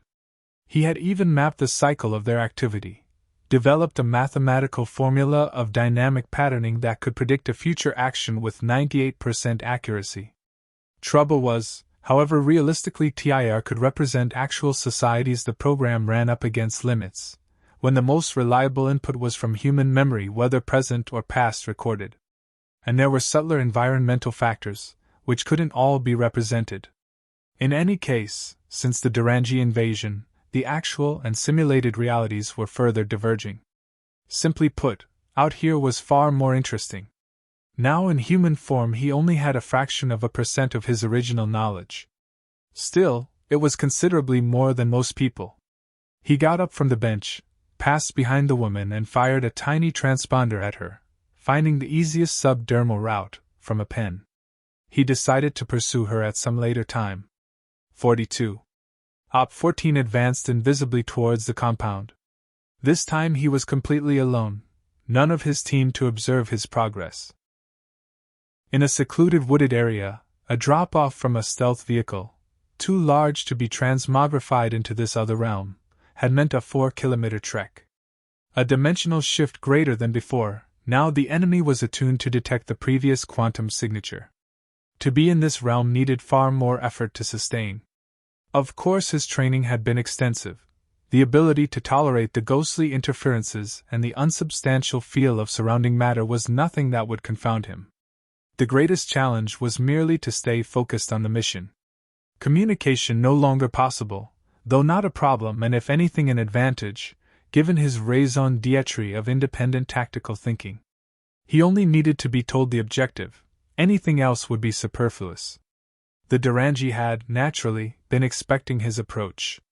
He had heard accounts of people suffering living nightmares in TIR, what were once forgotten in dreams becoming as reality for them. At least there was explicable rationale for these experiences, a simple process of recycling the darkest memories. In this reality his mind may well be exposed to agents, be they a known enemy or other entity, keen to explore his psyche. He had seen them, the creatures. And yet they may have only been a product of his imagination, such was the collapse of partitions between the conscious and underlying mental processes. He thought of it as if the walls of an apartment were leaking sounds from an adjacent room, a party in his residence, and he wanted to retreat for some peace to gather his thoughts. Only now the walls were crumbling. Eventually the sound of that party would overwhelm his thoughts. In training he had been taught to ignore these wraiths, dismiss them as mere subconscious noise, some hallucinatory effect brought on by the energy field. After all, they had never actually hurt him. They were there again.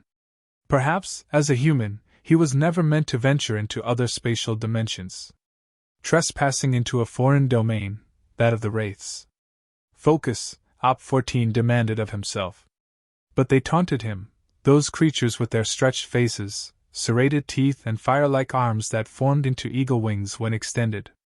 Leave this realm, they said in a whispering voice, or so he imagined them to have said. trying to push him. You leave me, he replied. I have a mission. No. Go to hell. Op 14 knew he should have ignored them, continued onwards. This time, however, they had an undeniable reality to them. He felt them, the heat of their wings and breath. No, he had to deal with them before moving on. You'll die, human, the one before him said. You cannot hurt me. We will. You will not stop me. He continued walking. As he walked, Op 14 felt the stinging heat of their smothering presence. But he pretended they were not even there. Training. The north face of the compound appeared to shimmer, as if it could not hold together any structural integrity, a ghost of a building trying to be solid. Indeed, he would have to pass straight through it, through several layers of masonry. The wraiths became the least of his troubles when he hit the suppression field. Consciousness was briefly taken away. When awareness returned, Op 14 found himself on his side, and vomiting. His suit's energy field had collapsed, cover blown. Soon he would be captured. It was no surprise that the Durangi would have some kind of defense against even the most extreme infiltration methods. And yet, the tech assured him a comprehensive scan had been performed of the perimeter, a multi-spectrum sweep. There was no suppression field present when he had set off on this mission, or even up until the time he had left the stealth vehicle. Somehow the enemy had known the exact point when he had left the vehicle and was out of contact. That one important consideration seemed obvious in hindsight, missed in their haste to have Garrett Lydham rescued. As the darkly clad figure of the enemy approached, he assured himself he would never underestimate them again. Again people would stare. In this restaurant there were only couples and groups. L-76, who now called himself Royden Chanley, sat alone. He knew that most single people ate at home. His was an apartment as unobtrusive as was possible to rent. The idea of eating at home seemed unappealing. This human social nexus seemed infinitely preferable. The whole intention of his venture was to blend in, to become a normal citizen. Instead, he felt like a freak on the fringe of society. Only a remnant of L-76, but neither fully human, except in outward appearance. He thought about the woman. There was no way to tell if she also was unattached, but that gamble had to be taken. Initially, he had considered visiting her apartment. Once there, what would he say to her? His presence might be intimidating. The possible permutations of outcomes he could run through in his head, and the vast majority of them ranged between rejection to humiliation. At one extreme, an outcome meant being physically hurt, either by the woman or the authorities she had alerted. He needed to meet her in a safely neutral environment. So that evening he set off for the place he knew she frequented, the Durbo Bar. On his display tablet Royden could see her often maneuvering between sectors of the main enclosure. Unfortunately, the transponder could not give any more details of others in her vicinity.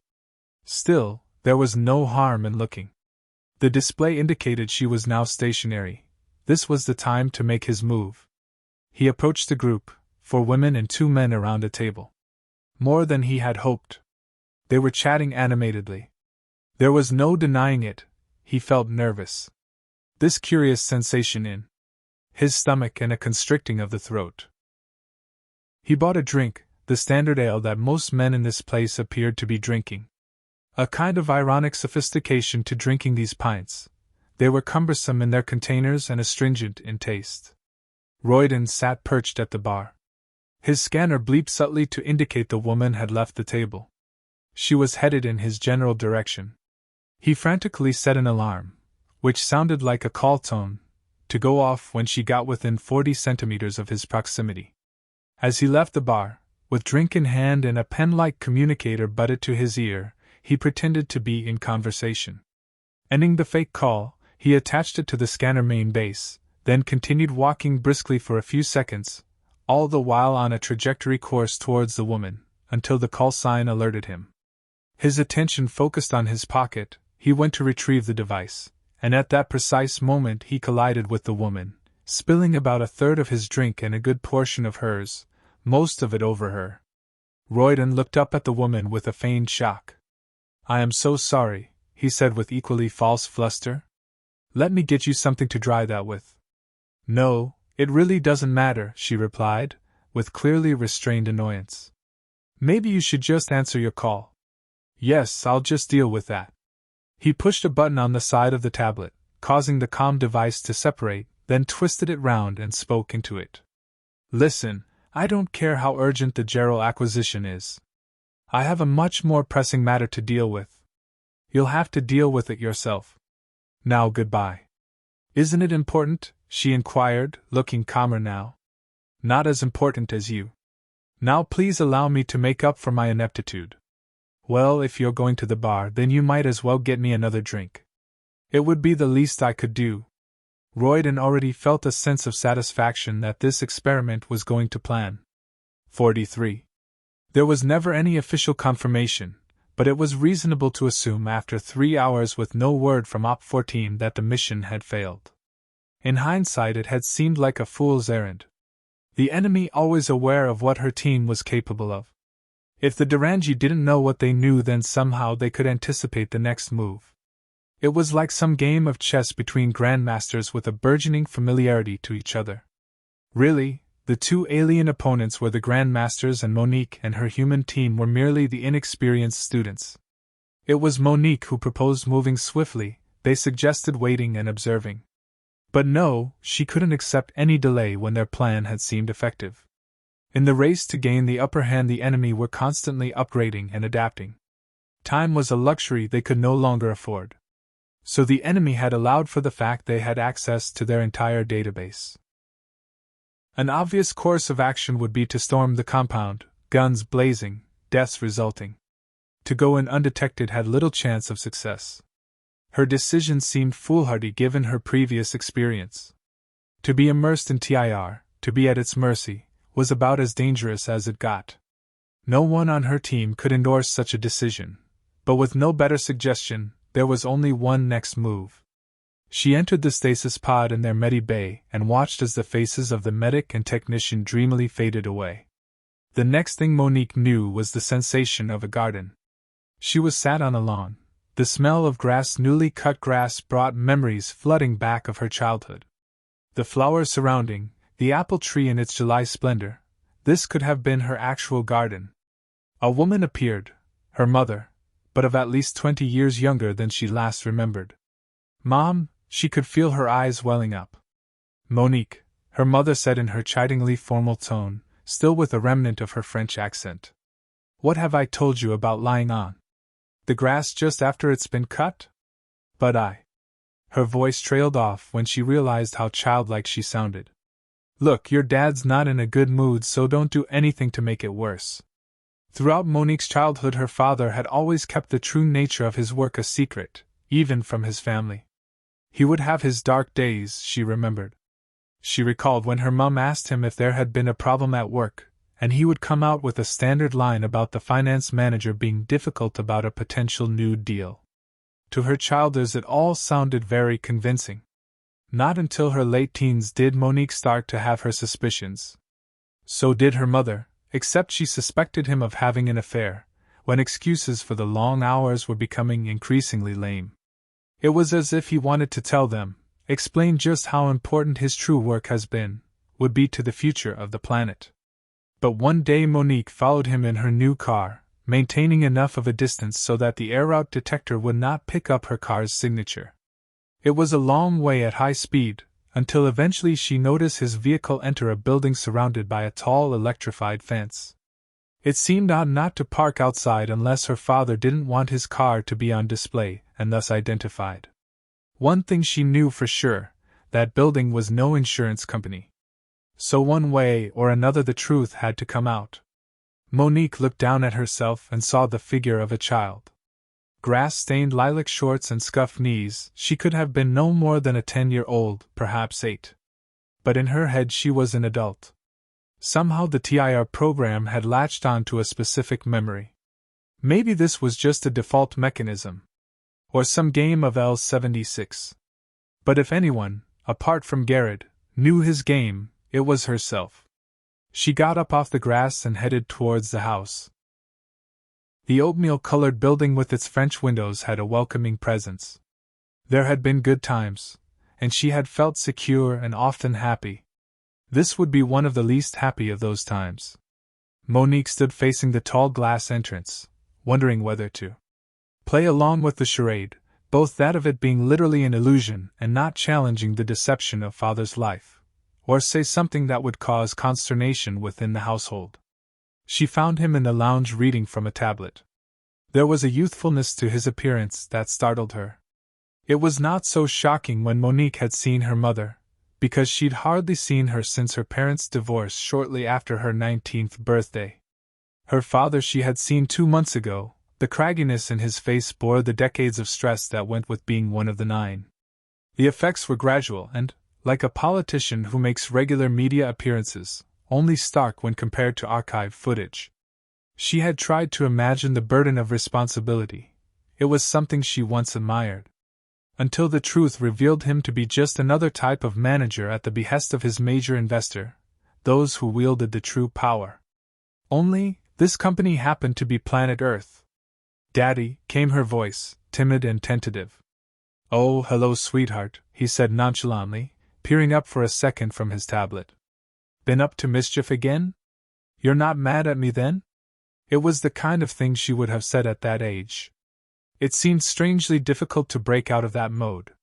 "No, Daddy's just had a difficult day and is a bit tired."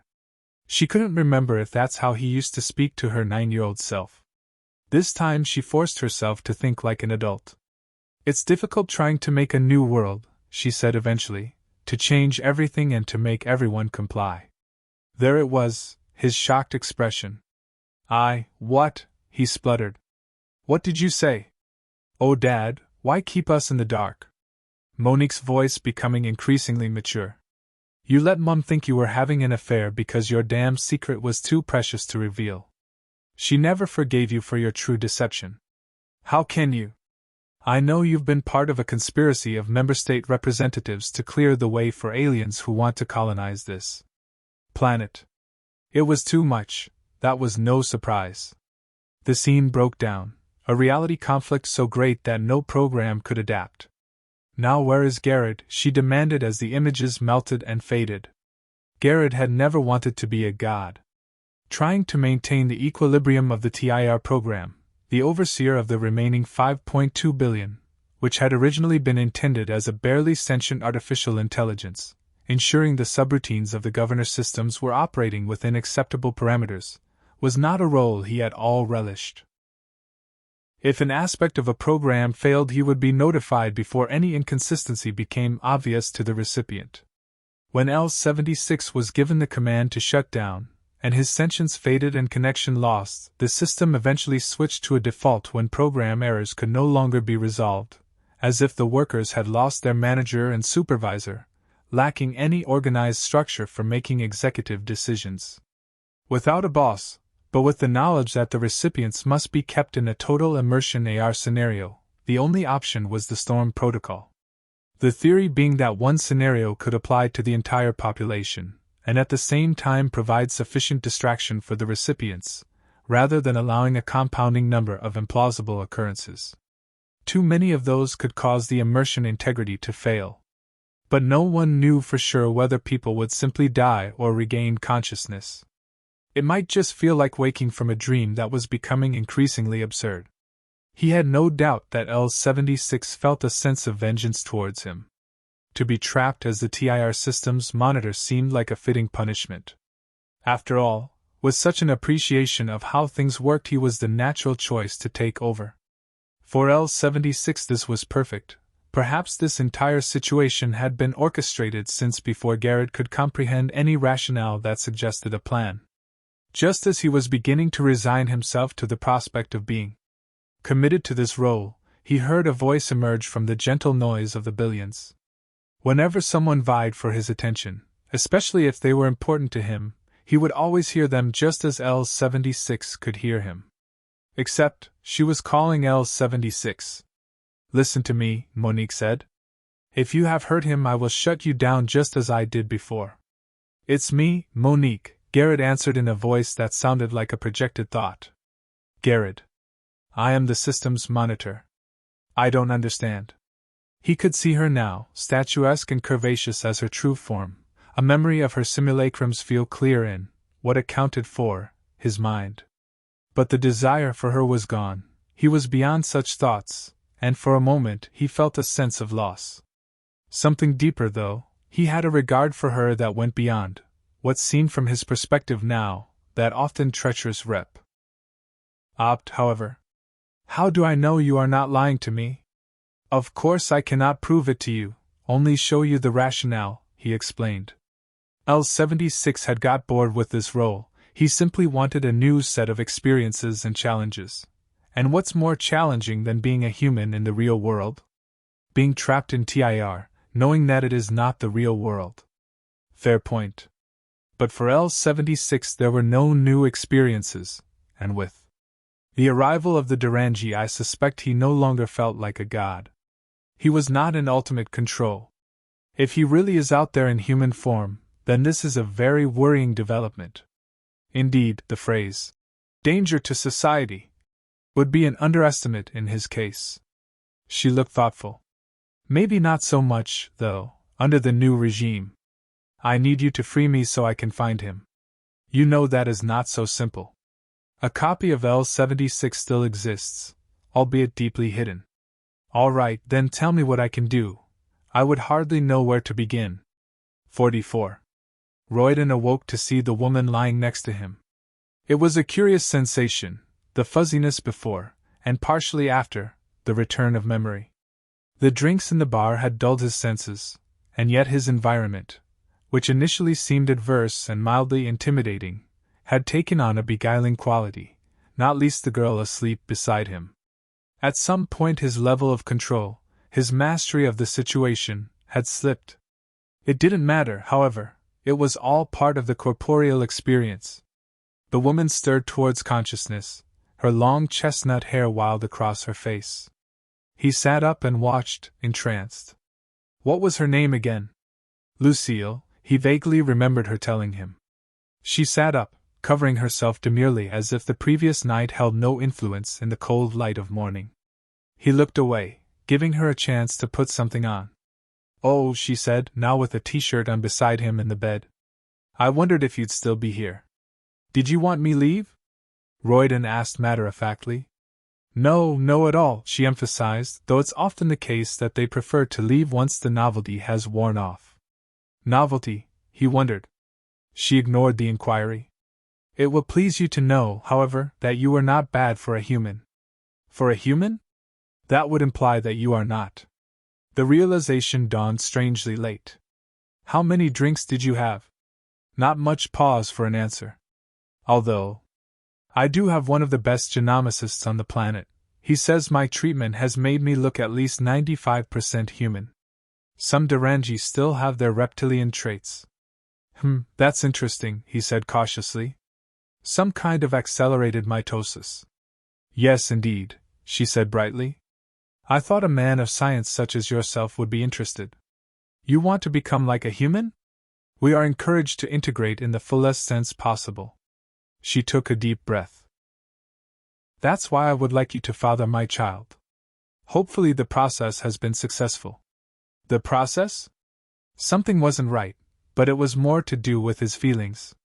If only he had access to L76's vast array of knowledge, although even then there may not be something similar to correlate from human female behavior.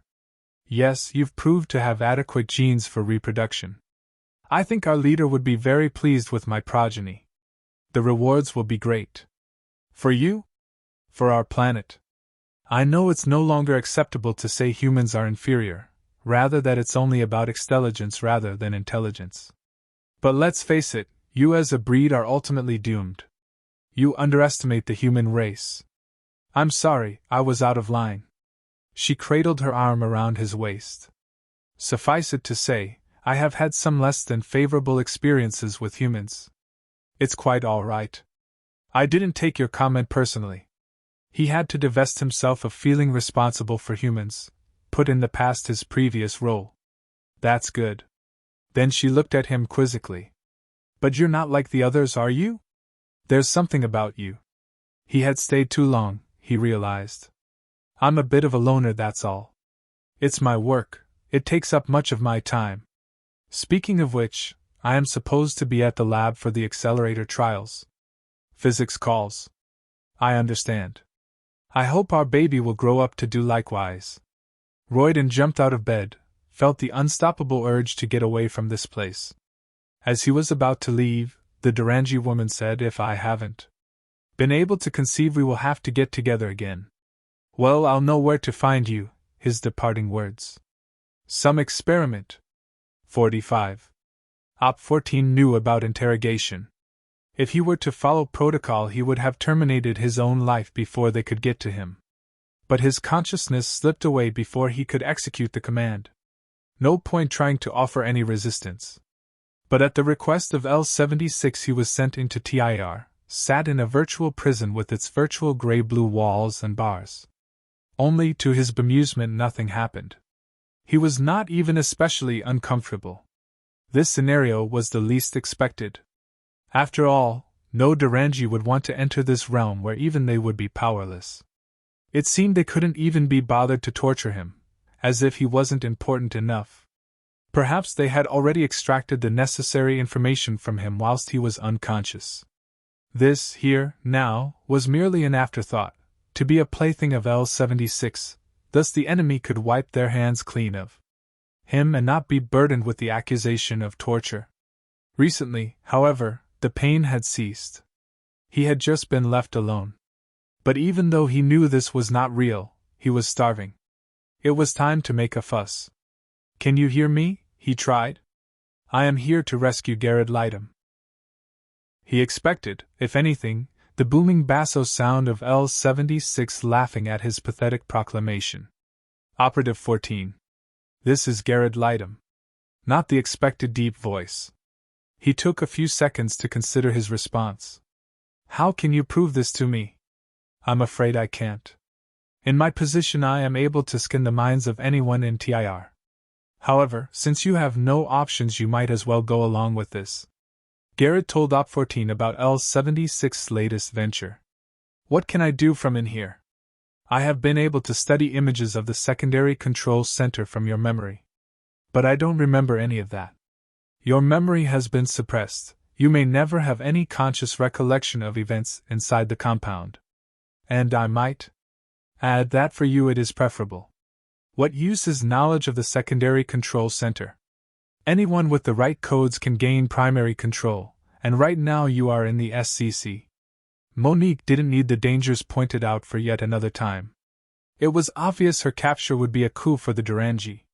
To risk the life of another operative in her stead was unacceptable, when she had all the intel to gain access. This time, however, there would be no sneaking into the compound. The Council had finally sanctioned what was tantamount to an act of war. Doubtless, the retaliation would be swift. Her team, with the necessary arsenal, destroyed the perimeter defenses.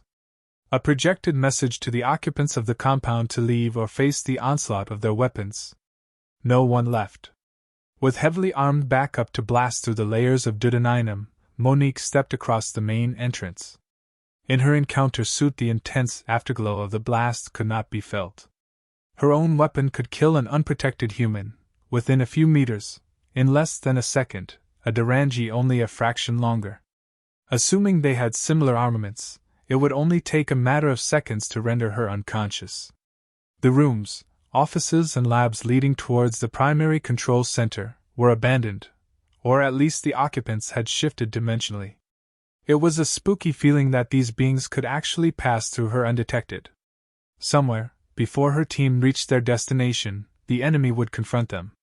Scanners were useless, at worst misleading. In a particularly sparse lab, near to where she believed the primary control center ought to be, the figures materialized. One by one, they popped into reality.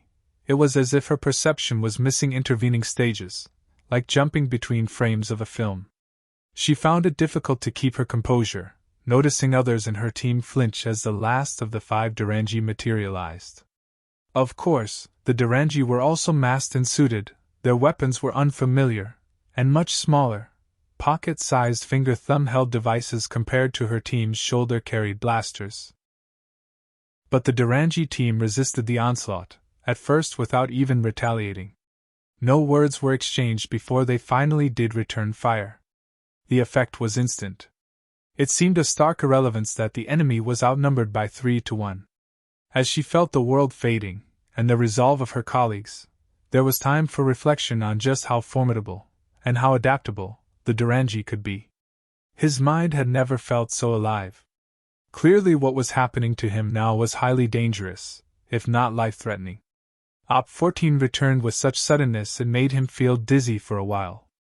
The neural stimulation was designed to not only bring him out of stasis at a vastly accelerated rate, but also increase his perception of time. He had on previous missions used neural stimulants for increased awareness and thinking. This, however, was of a different order. Still, if he were to die it would be a worthy death. He flung himself out of the casket the second the overpanel released itself. There were 2 other pods. He fleetingly glanced through the frosted panel of one at the figure that was indistinct but whom he knew to be Garrett. The secondary control center's console was a polyfunctional interface unit, which meant it had no specific purpose, like the general computer many civilians would have at their home. It was a simple matter of entering the codes to enable the link to the primary control center. He didn't know how much time he had left. The diversion created by Monique and the team relied on convincing the enemy they were seriously intent on gaining control of the base. Even if the Durangi had been convinced, it would only be until the completion of a mind scan. As he had learned, interrogation was no longer necessary. Once Op 14 had entered the strings of code imprinted on his mind, the unit enabled direct access to the monitor system. A neural link would have been quicker but risky given the layers of security protocols within the system. Instead, he was confronted with icons for options to run diagnostics or displaying input and feedback levels. He went deeper in, through signal level monitoring, fluctuation pattern analysis, and information stream consistency.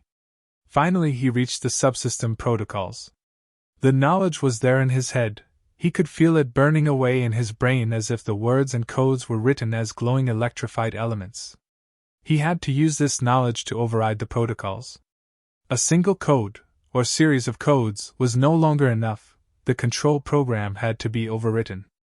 Once that had been achieved, the entire system was open to manipulation. The immediate task was to, in a sense, unshackle Garrett from the subsystem governors. The original L-76 AI could not be brought back online from this station. The last scanned state of the AI was locked away in a memory chip array in some hidden location. The instructions entered, the links began to sever. Op 14 closed down the interface.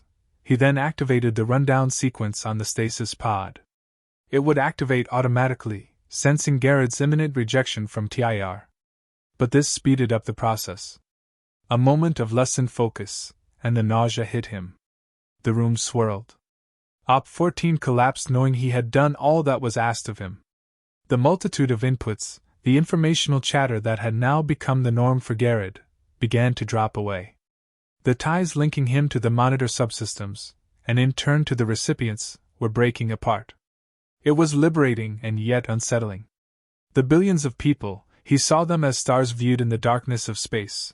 Their presence was sometimes ethereal, sometimes palpable, each one had an effect on him. He could choose to zoom in and focus on the activity of an individual, or one may have a radiance that would catch his attention. But he could never have been like L-76 who possessed something akin to omniscience, that awareness and attentiveness. L-76 may have felt like a god. He felt like a caretaker manager. Now there was just blackness, nothingness. He could be dead. His thoughts were all that were left. And then, he had returned. The casket hatch swooshed open, sensing the elevated bioactivity. There was always a risk that someone or some monitor would be guarding. But it seemed the Durangi's complacency had resulted in this obvious oversight. After all, what was the likelihood of him escaping when this entire complex had security layers that covered for over a kilometer radius? Fortuitously, they had left his clothes on the floor. They were careless in various ways. On the ground beneath the control panel, Operative 14 lay in a fetal position, with a curiously serene look on his face. Garrett checked for a pulse, but the man had died. The massive dose of neural stimulant coupled with the sudden release from TIR was inevitably fatal. Yet for someone who lived for dangerous missions, staying in his mentally induced prison cell, an override program the Durangi had created for captives, was never an option. Garrett himself had no assurance of his own health. No one was meant to leave TIR while the program still functioned. He looked around for any technology that might be useful, but the Durangi were not that careless. He had to hope their attentions were still focused on Monique and her team. And with the planned Allied reinforcements, any security personnel would be mobilized towards the fray. The door opened, at a push, probably only locked from the outside. The corridor appeared clear. With a combination of his and Op 14's memory of the compound, he knew the quickest route of escape. Monique knew they wouldn't dare cause her real harm. She was too important, too many connections in high places. At worst, she would be used as a bargaining chip. Her associates were taken off. She didn't even want to imagine what was currently happening to her trusted team. One reassuring thought, as she sat alone in this featureless white room awaiting her fate, the backup squad should be keeping the Durangi busy, diverting them into the outer reaches of the compound. She had the further consolation that this was a Central Council-approved operation. Somehow they believed the freeing of Garrett would lead to the eventual end of TIR, and the release of those trapped within it. They obviously knew something she didn't, had a farther-reaching perspective that could not be questioned or explained. It wasn't important.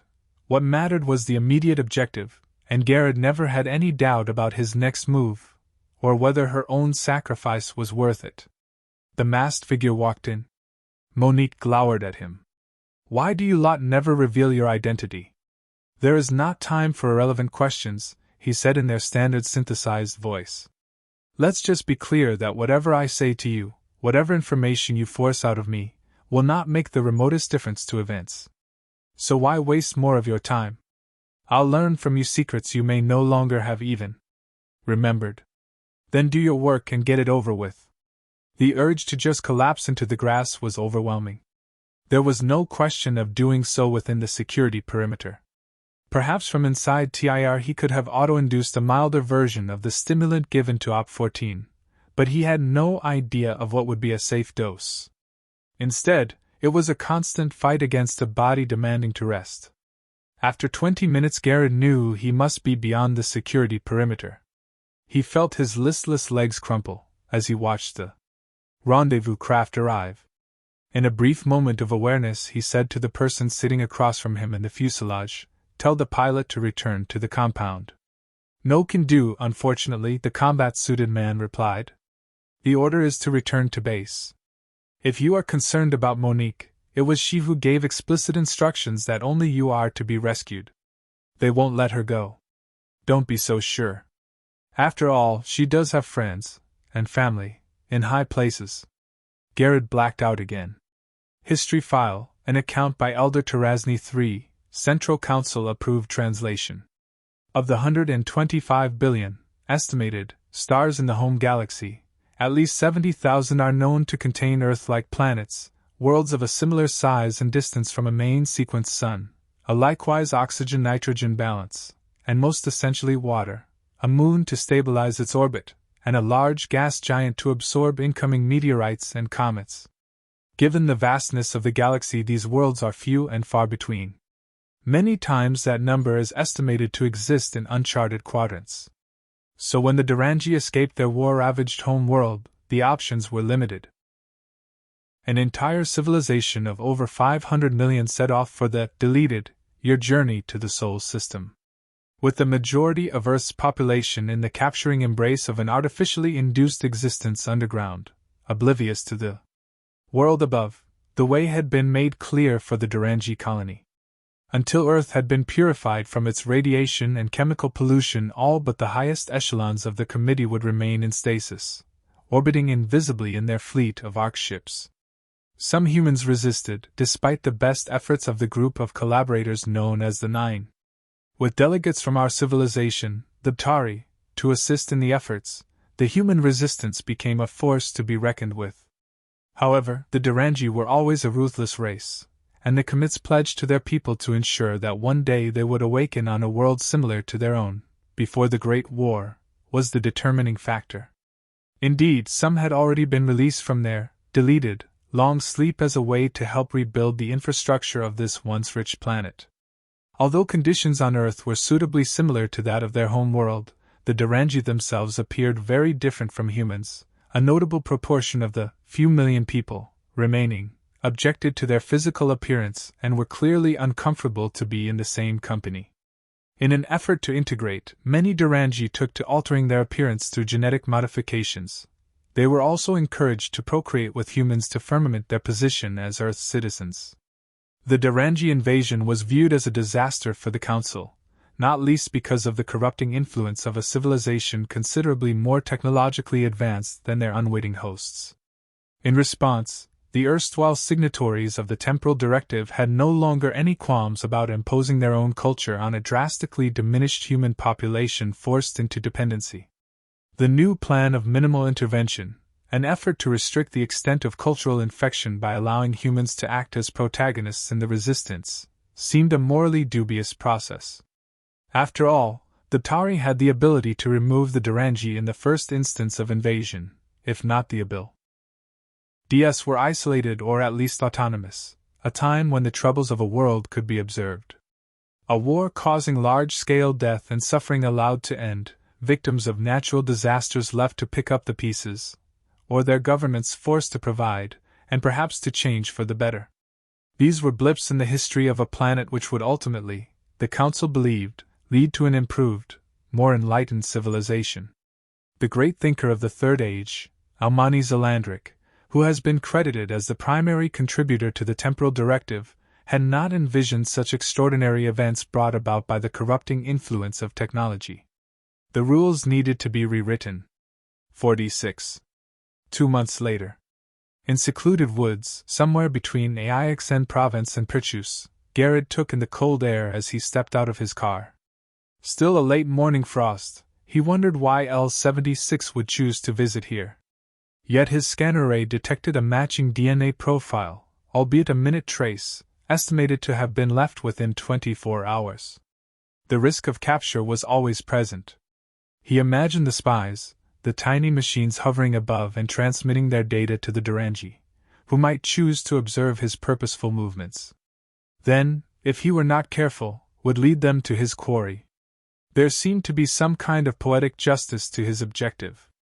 Garrett initially had no idea as to the physical identity of L-76, much less his possible location. The only clue he had gleaned was from the TIR system's monitor file traces. Even though L-76 had tried to erase the genome program, a profile constructed from the billions of TIR recipients, the fragments of this deleted program remained. It would have been possible for any tech to remove these traces.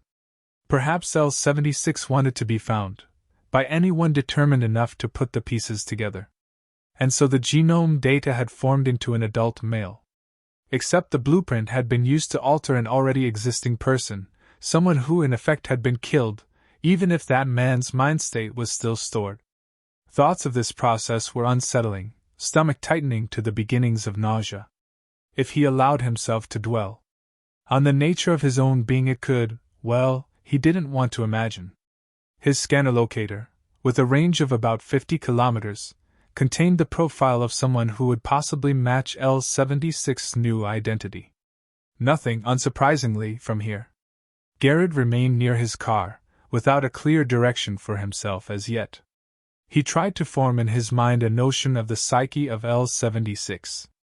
From all those years in TIR he must have gained some true sense of a motivation, a most likely objective. For someone who had once been so powerful, to just blend in would not be sufficient in the long term. Maybe after weeks of experiencing the curious physicality of being human and by dint of that, a second-class citizen, he'd doubtless become frustrated at his lack of influence on events. Eventually, and even at the risk of capture, L-76 would make his mark. Garrett's subnet link revealed the location of the Reviverists Collective. The accompanying information gave a hint of what took place. It was a sort of club, a meeting place for those who had one thing in common: they had never been born, They were retrieved at the point of death, during the war, and imprinted onto a clone. Linking to related sites with more detailed descriptions, it became clear that this was a place where they would indulge in wild debauchery. Perhaps this was partly as a way of sticking two fingers up at society, the New World Order. It was a dig at their creator to whom they were supposed to be indebted or at least grateful, he gathered from their encrypted forums. Instead, they eschewed any responsibility, advocating anarchy, and appropriating material possessions by illegal means. This seemed like an extreme form of youth rebellion. Perhaps they were children in need of a mentor. They would be easy prey to someone such as L-76. The next group event was in 2 days' time in a small lodge in the Swiss Alps. The link informed that there was to be an important mystery guest at the philosophy conference on the first evening. For some reason the Durangi were allowing all this to take place. Perhaps they didn't want to be seen as oppressive towards humans, particularly those they had created, at the inevitable disgust of many of the remaining natives. There again, this meeting would be the perfect trap not only for L-76 but also for himself. Alternatives? Logic provided none. Fortune favors the brave, curiosity killed. It was an unusually cold January day in Geneva. Garrett had never known anything as cold even as a child on skiing holidays with his parents. Cold winters in his native England had long since ended. The transition was in process, a restoration the Gulf Stream, but the overbalancing effect of a cloudier, scrubbed atmosphere gave a noticeable cooling even to Western Europe. Snow fell in a gentle surging intensity, blanketing much of the cityscape in white. It seemed as if somehow time was muted as well as sounds, adding to the look of cold desolation. The hotel was one of the lower-graded varieties. He needed to be inconspicuous. A sparse-looking lobby was virtually empty. A country once renowned for its ski resort would normally have been busy this time of year, before the war. The clerk serving appeared to be human, though these days it was difficult to tell. Garrett said plainly, "I need a room for 3 nights." "Of course, sir, we have a few available," replied the man, with only a slight Swiss accent but a craggy-looking face which did seem authentic. "Just the standard, I guess." "I can offer the deluxe suite for only 500 ECUs extra," said the clerk. "All right, I'll give you 700, but if anyone inquires after me—" "No problem, sir, I am the soul of discretion." Garrett wondered, as a way to allay suspicion, whether to mention a female visitor. He had considered paying for one to stay if only 2 seemed convincing, since, doubtlessly, the clerk had figured he was planning on a discreet liaison. The European currency was currently in a state of free fall, its plummeting value owing to the nascent economic infrastructure, a misalignment with their new credit-issuing system. A far cry from the old systems, designed for a global population, divided between the market-driven capitalist West and the mainly socialist Eastern Alliance countries, retaining stability for decades, as did its population. Trading agreements existed to the mutual benefit of both sides. East-West, no longer divided, were now using one constantly adapting economic model. The problem with this country, as with many Euro states, was its dependence on the tourist trade. The constant influx of Durangi, and the diminished human population, ensured that the world would not run smoothly. He took pleasure in the thought that in spite of their technological superiority these invaders seemed confounded when it came to running trading blocks. The Tari, with human assistance, were taking full advantage of the disarray, using investments and exploiting the markets. In fact, one seriously considered plan was to bring down the whole centrally controlled system with digital viruses. The New World government, shown to be incompetent, rendered powerless.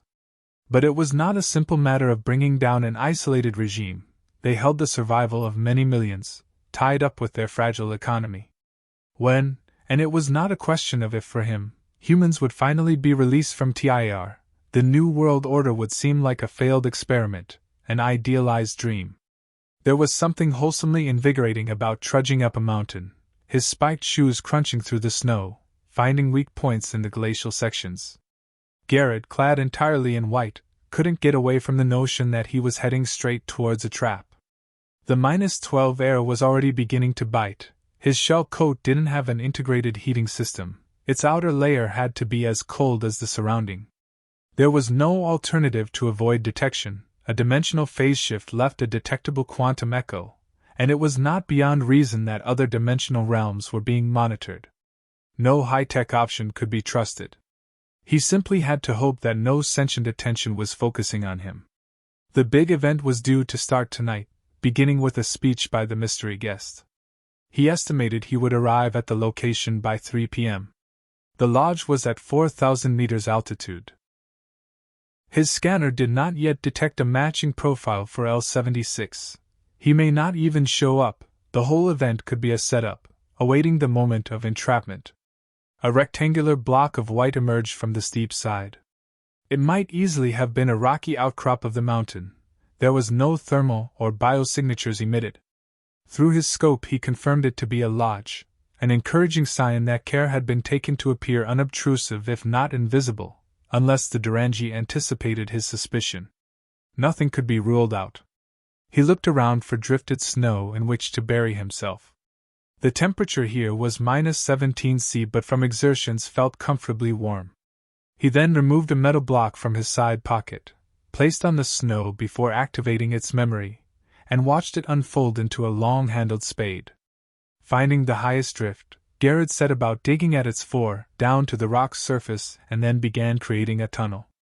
The difficulty was in trying to prevent the sides from collapsing, constantly patting all around with his spade, but done with too much force risked the structural integrity. This is where he had to remain until nightfall. Tiredness crept up on him at a drug-like rate. The effort to get this far had taken its toll.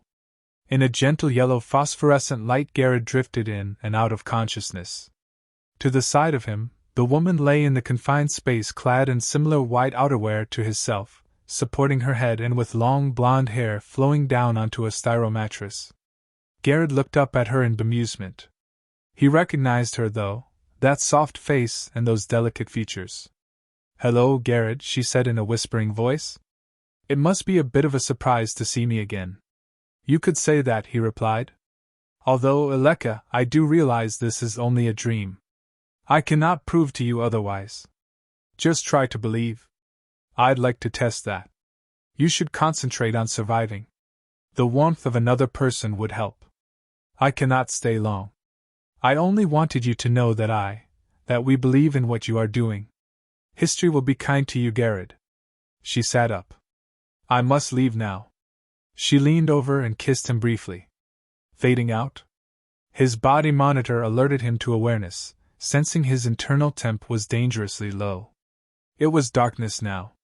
The mystery guest was due to give his speech in less than an hour, but there was no sign of L-76's profile on the scanner. Regardless, he pushed out of the cavern's exit. Thankfully, the moon was almost full in the sky. Artificial lights were out of the question. The lodge's windows were boarded up for obvious reasons, but the entrance was also locked. He moved over to the nearest group of pine trees to hide in the shadows. After 20 minutes of contemplating his next move, the scanner bleeped. The profile marker was moving rapidly to his location. Then in less than a minute it stopped on his screen 100 meters or so distance, and he just made out a shape land on a far ledge. The figure, which corresponded on his scanner as L-76, entered through the main entrance. At the entrance Garrett pushed the pressure-sensitive pad. The man who answered had all the appearance of a security guard with a holstered weapon on display to show that anyone not meeting the criteria was sure to regret ever bothering to arrive here. Before Garrett even said a word, the doorman told him in a gruffly nonchalant voice, "I am required to SDUS, can you understand?" He held up a device emitting a dull green from its elongated tip. Perhaps this was unusually late for a guest to arrive. "I understand," answered Garrett, with his own attempt at nonchalance. SDUS stood for Synaptic Temporal Uniformity Scan. It detected the percentage of memories laid down simultaneously, or near enough, a clear sign of cloning. Even one of the earliest and youngest revivals would still have a number of memories distinctive from someone who had even been subjected to speed learning. Ironically, Garrett's unusually recent synaptic imprinting may have aroused suspicion. Very few captured mind states were still awaiting revival. He only hoped the doorman was not about to review the data. Nonetheless, he had passed the scan. He was ushered through to a room illuminated blue-green, full of young people drinking and talking excitedly. Music suitably nihilistic, depressive dirge, that would have once appealed to him, but not much more than background level. Student days. The guide said, drinks are free, there's a good selection. She gestured towards the bar and walked off. Clearly, he did not fit in at a place like this. It felt like his first day at university, the uni bar. Everyone seemed to be pally with one another, and he was the outsider. Perhaps the drinks were strong. After all, people were here to have a good time. There was no competition, academic or otherwise. These people must feel a connection, a natural bond for being a marginalized group. Therein lay the danger. Garrett attempted to socialize with the smaller groups, keeping the conversations inconsequential. He noticed the girl by the bar on her own with a solitary drink, early 20s, bordering on pretty, not that she seemed to make any effort to look attractive in those loose-fitting clothes and her lank brunette hair. She looked to be uncomfortable, as out of place as he felt. He ordered his own preferred beer, then sidled up to her. "Hey, I couldn't help but notice you seem to be on your own," he said jovially. "There's no point bothering to chat me up," she told him frostily. "There'll be plenty of others you can get it on with tonight. Just join in the orgy." She was about to walk away. "Wait. I was only wondering why everyone else seems to be in familial groups except for you." She looked at him quizzically, as if trying to determine his motivation. "To put it simply, I'm not here for the fun, I'm here for answers." "And this mystery guest you're waiting to hear, you believe he will have the answers?" "Perhaps," she replied guardedly. "And what if he doesn't? What if he disappoints you? What do you know about him?" "If he is who I believe him to be, I wouldn't trust a word he says." She put her drink down on the bar. "Who are you, some kind of investigative journalist?" "I write freelance CommunityNet journals." "Yeah, well, whatever. I have nothing interesting to contribute." She looked away to see the others filing out. A voice through a PA, "Mr. Chanley will begin in 2 minutes." Garrett followed the crowd into the main hall. He took a seat as far back as possible and slumped in his chair in the hope of not being noticed. The man who took the stage could have been anyone. The black top and jeans, serious without being formal. He was certain that this was guy he saw enter matching the genetic profile on his scanner, which he had to ditch in snow, knowing it would never get past security. "Good evening, everyone," he began formally. "My name is Royden Chanley. Firstly, I do understand you are here to have a good time. And the last thing I would want to do is spoil that. You may be, however, wondering why I have chosen to keep my identity a secret. While intrigue may have been a good motivator, the real reason is the danger of being identified and captured by those who consider themselves to be my benefactors, the Durangi. In fact, I am not a revivorist but an evolved artificial intelligence placed in a human form." He took a sip of water. "Let me put this question to you, the ones who were responsible for your being, what do you think they expected? A sense of obligation perhaps, gratitude? No, actually they expect none of those. In fact, they would rather you did not exist." There were a few murmurs in the crowd. Garrett tried to sink further in his chair. This was not what he had expected to hear. It was their sense of obligation to recreate the dead, as a way to alleviate their guilt and appease the remaining humans on this planet. A spiky-haired young man stood up. "Why don't you tell us something useful, instead of what we already know?" The man remained standing, his stare intense. Royden continued with untroubled equanimity. "The Durangi want you to be good little citizens, to blend into the background, to not stand up and question but to accept that your purpose is merely as a sop to the humans they wish to make compliant and, in turn, reciprocate with their obedience." He looked around, surveying the reactions, waiting now for any disquiet. "There are options, however," he went on. "There's the life of indulgence, with the illusion of freedom, the illusion of happiness or of contentment. Or there is a way to embrace the truth of who you are. And then to break free from the illusion, to realize there is a way to make a difference, a way to stop the oppression. It may not seem like oppression. But think about how your lives have been manipulated right from the beginning. There are 5 billion people trapped underground, experiencing their own illusion of a life, but unlike you, they have no way of becoming aware of their true situation. I know because I was their overseer. Some of you may have memories of close ones still trapped in that false reality. Surely you wondered if there is some way of freeing, of being reunited with them. Royden then put his hand to his ear, as though listening to instructions. I am most sorry, he emphasized. My own freedom is now in peril. He briskly walked off the stage. Garrett followed, feeling the stares of the troubled reviverists as some stood with questioning tones. He ran through the same exit as Royden. No one tried to stop him in the panic. Royden ran to his craft. For a split second Garrett considered calling up his own car from the bottom of the mountain, but it had undoubtedly been tracked. Royden, wait, he shouted whilst running. Royden glanced round, stared at him for a few seconds, long enough for Garrett to catch up. You want a lift, I assume, he said, irritation clear in his voice. I daren't use my own car. Very well. The craft was sleek as a hyperplane, yet festooned with fusion engines. Brace yourself, Royden warned, a second before an almost consciousness-depriving thrust sent them on a sharp climb. The craft leveled to a shallower climb as the acceleration dropped. It was inevitable they would try to find me, Royden said, though I do hold you to have played a considerable part in this situation. More than that, Garrett said croakily, barely recovered from the G. They will stop at nothing to have me recaptured. I know way too much to be allowed to live, let alone remain free. A life on the run for us both, except I believe you were intending to kill me. I was intending to stop you by whatever means. Then I was correct. Then why allow me aboard your craft? Because, unlike you, I don't fear death. I fear life. If the Durangi catch us, I will probably welcome my own death. They will indeed track us. To make a few modifications.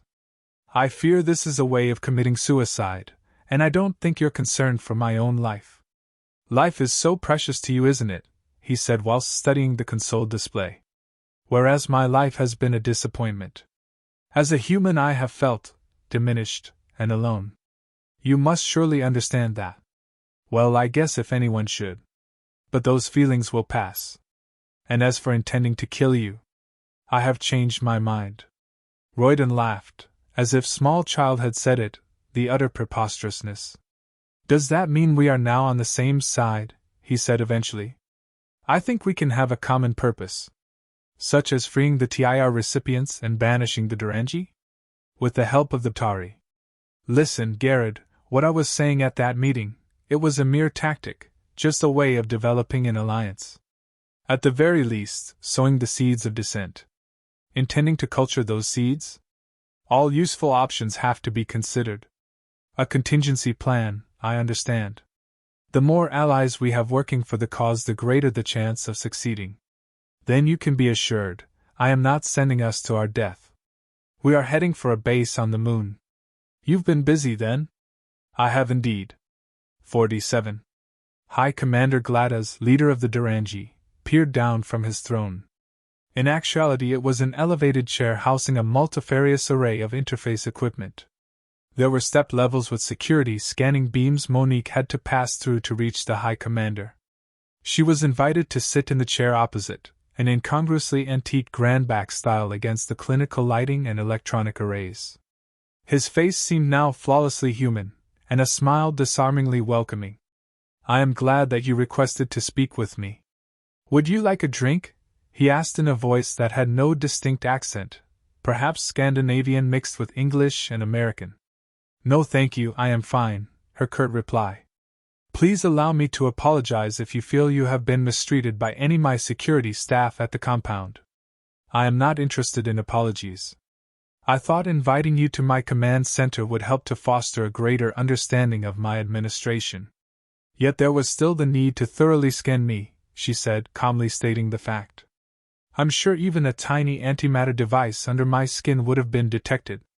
Even my second in command must pass through the same scan. Anyone can be got to and compromised. Fair enough, but like myself, you will never believe we could be on the same side if only because I will never accept your rule. Unlike your father. He was deluded by his own power, the power you gave him. Gladys smiled. True, though a somewhat harsh thing for a daughter to say. She leaned forward. How is it possible to keep rule over 500 million on the basis of a lie? Galdas shook his head. Not as informed as I thought. We haven't lied to anyone. He took a sip of a blue-colored drink from a long-necked glass. It is commonly accepted that humans would eventually destroy themselves with their weapons of mass destruction. We simply precipitated an inevitable war.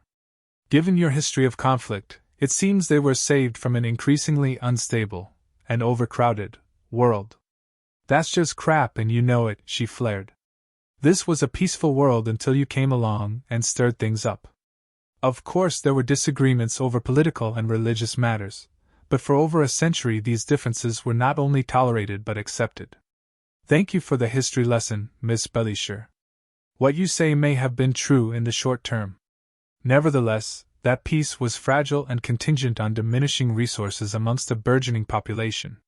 It would only be a matter of time before such scarcity took effect, and then it's a reversion back to what your evolutionary biologists term survival of the fittest. She sighed, sensing the futility of this entire meeting. I expected this to be a waste of time. We will never reach an agreement. She got up from the chair, and without another word walked down the steps. You humans had your chance, Gladys called out. You failed. There is nothing you or your Ptari collaborators can do to change what has happened. On reaching the huge rolling exit door, her annoyance was already giving way to a renewed determination. The loss of gravity brought about a sudden discomfort for Garrett, the only sense of up or down maintained by a superimposed view of planet Earth receding in an illusory transparent nose of the craft, and the seat straps fixing him down. He was glad not to have eaten for over 6 hours, and yet he knew this would be unlikely to prevent him from vomiting. L-76/Royden did not seem to be showing any symptoms of nausea, but he had no trouble identifying it in Garrett. We've been weightless for a while, Royden said. It's only now our acceleration has dropped off that you're noticing it. Then please, pleaded Garrett, crank up the thrust again. The power cells need to be conserved, and in any case, we're no longer being pursued. It seems the Durangi had not anticipated this being a space vessel. They'll follow us. They're just keeping a low profile, I guess. They're not registering on any spectral frequencies, at least within 1,000 ks. Even at Mach 15, the Moon's approach was only just perceptible. This type of craft was originally designed to skim the outer edges of Earth's atmosphere. Only the 2 added-on fusion engines gave it short boosts for escape velocity and doubled the standard acceleration for a hyperjet. During the initial thrust, the fuselage creaked so badly it was a relief it hadn't broken apart. With engines offline, the combined effects of 0G without acceleration had turned Garrett's stomach along with the fluid in his ears. The lunar surface filled the view screen at an alarming rate, its illuminated face causing the image to fade to a tolerable level. We're going too fast, Garrett heard himself say, after a bout of vomiting, the words as much of a reflex as his stomach's reaction. I don't want to use reverse thrust in space. Have to conserve power, Royden explained. Going to pull us up into an orbit, so brace yourself. The Moon's edge fell away, and pullback force kicked in reassuringly as a burst of thrust pushed down against its subtle gravity. We've got rid of the momentum, Royden informed. Just need to bring us down from orbit. How many times have you done this? Garrett wondered. A few. Landing was smooth, even though Royden activated the retros from only about 100 meters above the surface. He had steered the craft using a topographic scanner alone. The Moon base emitted no signals. They still had a couple of kilometers to walk from landing. The contrast was striking, craterous ridges of the horizon pin-sharp as if they were only a few meters away, under jet-black sky. The sensation of lunar G felt liberating and joyous to Garrett after the discomfort of the journey.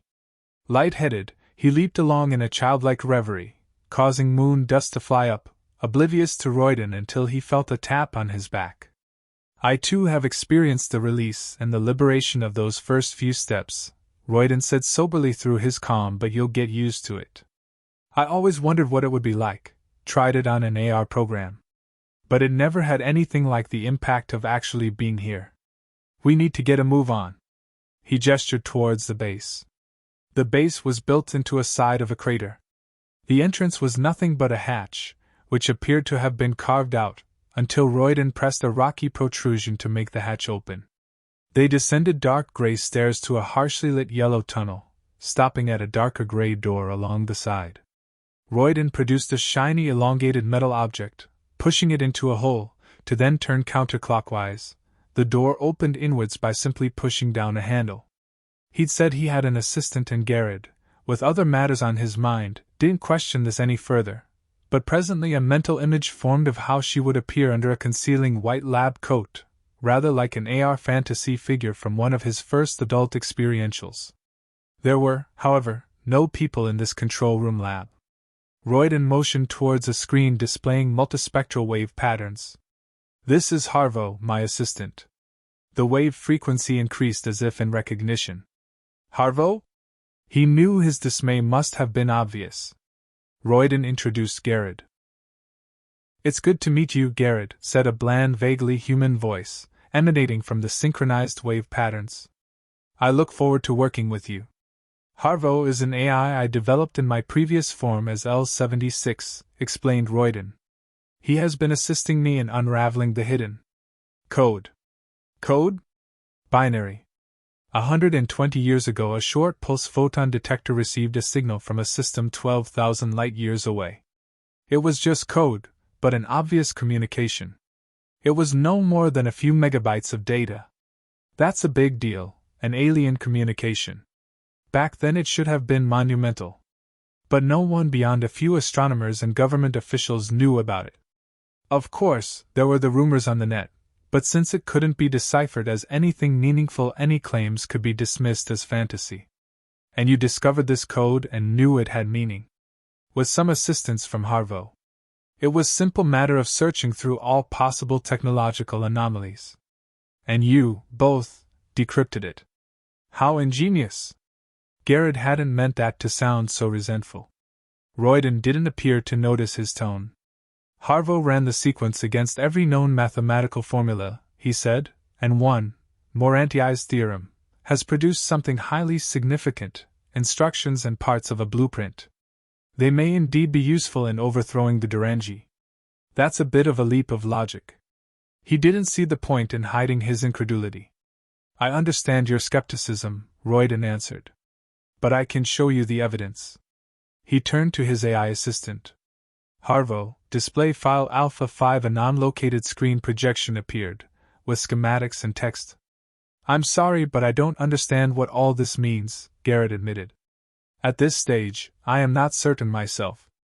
Nevertheless, from what has already been decoded, it appears to be a schematic for a temporal disruption device, essentially which disrupts the linearity of time. Of course, it's an extrapolation, but Moranti had used his theorem to explain temporal inversion warping, the theoretical possibility thereof. A time machine? That's really joining the dots. In a sense it is a time machine, although as far as I can tell it will not actually transport you through time. Would that it be so straightforward? Whoever encoded this information did not intend for it to be easily deciphered, or discovered. What you mean is humans needed to further evolve before we were able to comprehend such advanced knowledge. The transmission might have been going for centuries, or millennia. It was just a matter of the right technology to detect it. Perhaps whoever broadcast it intended us, humans, to be at a sufficiently advanced stage to be able to utilize the knowledge, Royden surmised. But as you said, it was just a matter of joining the dots.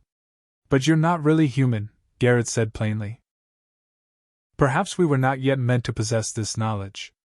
I could say the same for you, but we haven't got time for a philosophical discussion. Needs must, now. Breaking the thoughtful silence, Harvo said, I have analyzed the entire Durangi database and found no equivalent technology. However, there is a blueprint for a graviton flux induction device, which may create a rudimentary form of temporal warping.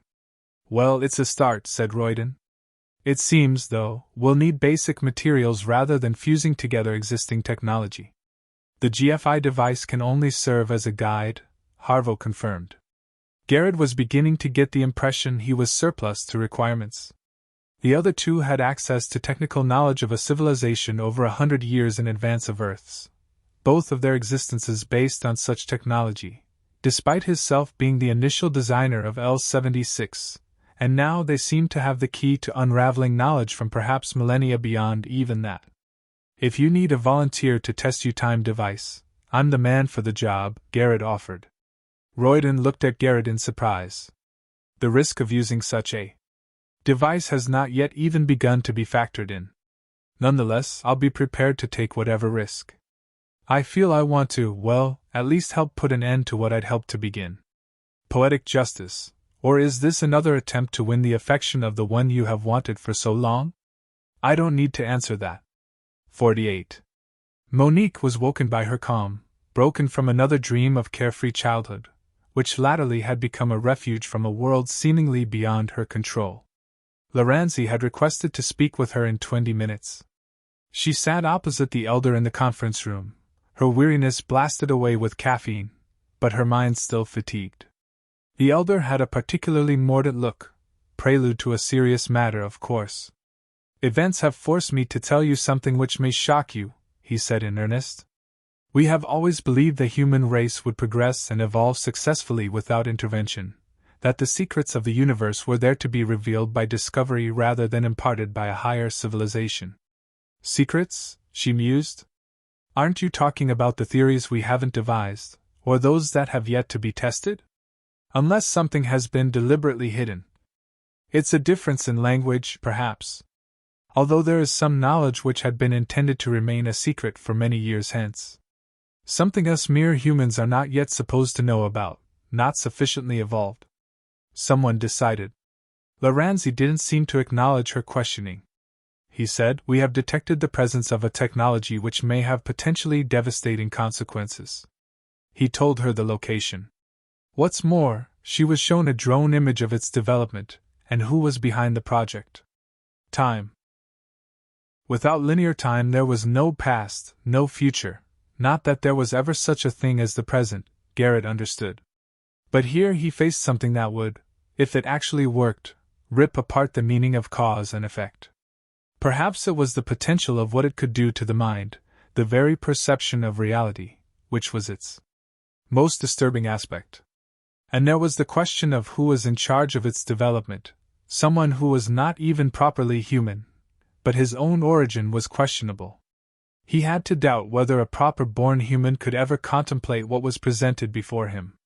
The device itself was like nothing he had ever before seen or could have dreamt up, random cone-like nodules between which a tangle of plastic pipes and smaller tubes connected to black and silver junction boxes. Having listened to its properties described, Garrett wondered if Royden, as the one who set about converting the blueprint into this machine, understood its function any more than he. To build the device to completion was never possible, the functional complexity beyond anything any human could possibly comprehend, even with Royden's supercharged brain. Instead, the device would build itself using nanoconstructors, microscopic replicating machines that converted silicon, carbon, and metal into circuitry. The piece de resistance, its twin singularity generator. A neural net built from individual atoms, quantum processors. There was nothing revolutionary about that, however. Bottom-up constructed AIs were in common use. The only difference here was the amount of material and energy required to expand beyond its core system, beyond the limited space inside this underground hangar. Royden suggested a connection to a remote network, one that already had a huge amount of processing power, one with a governing AI that could communicate and mediate the co-option of its own systems. This inevitably meant the fatal corruption of TIR. But then, the ultimate aim of this device was to destroy time itself, or maybe destroy was the wrong term. It didn't seem any description could be adequate with something so beyond everyday experience. Most worryingly, the knowledge that enabled its creation did not provide, as far as he knew, the know-how to control it.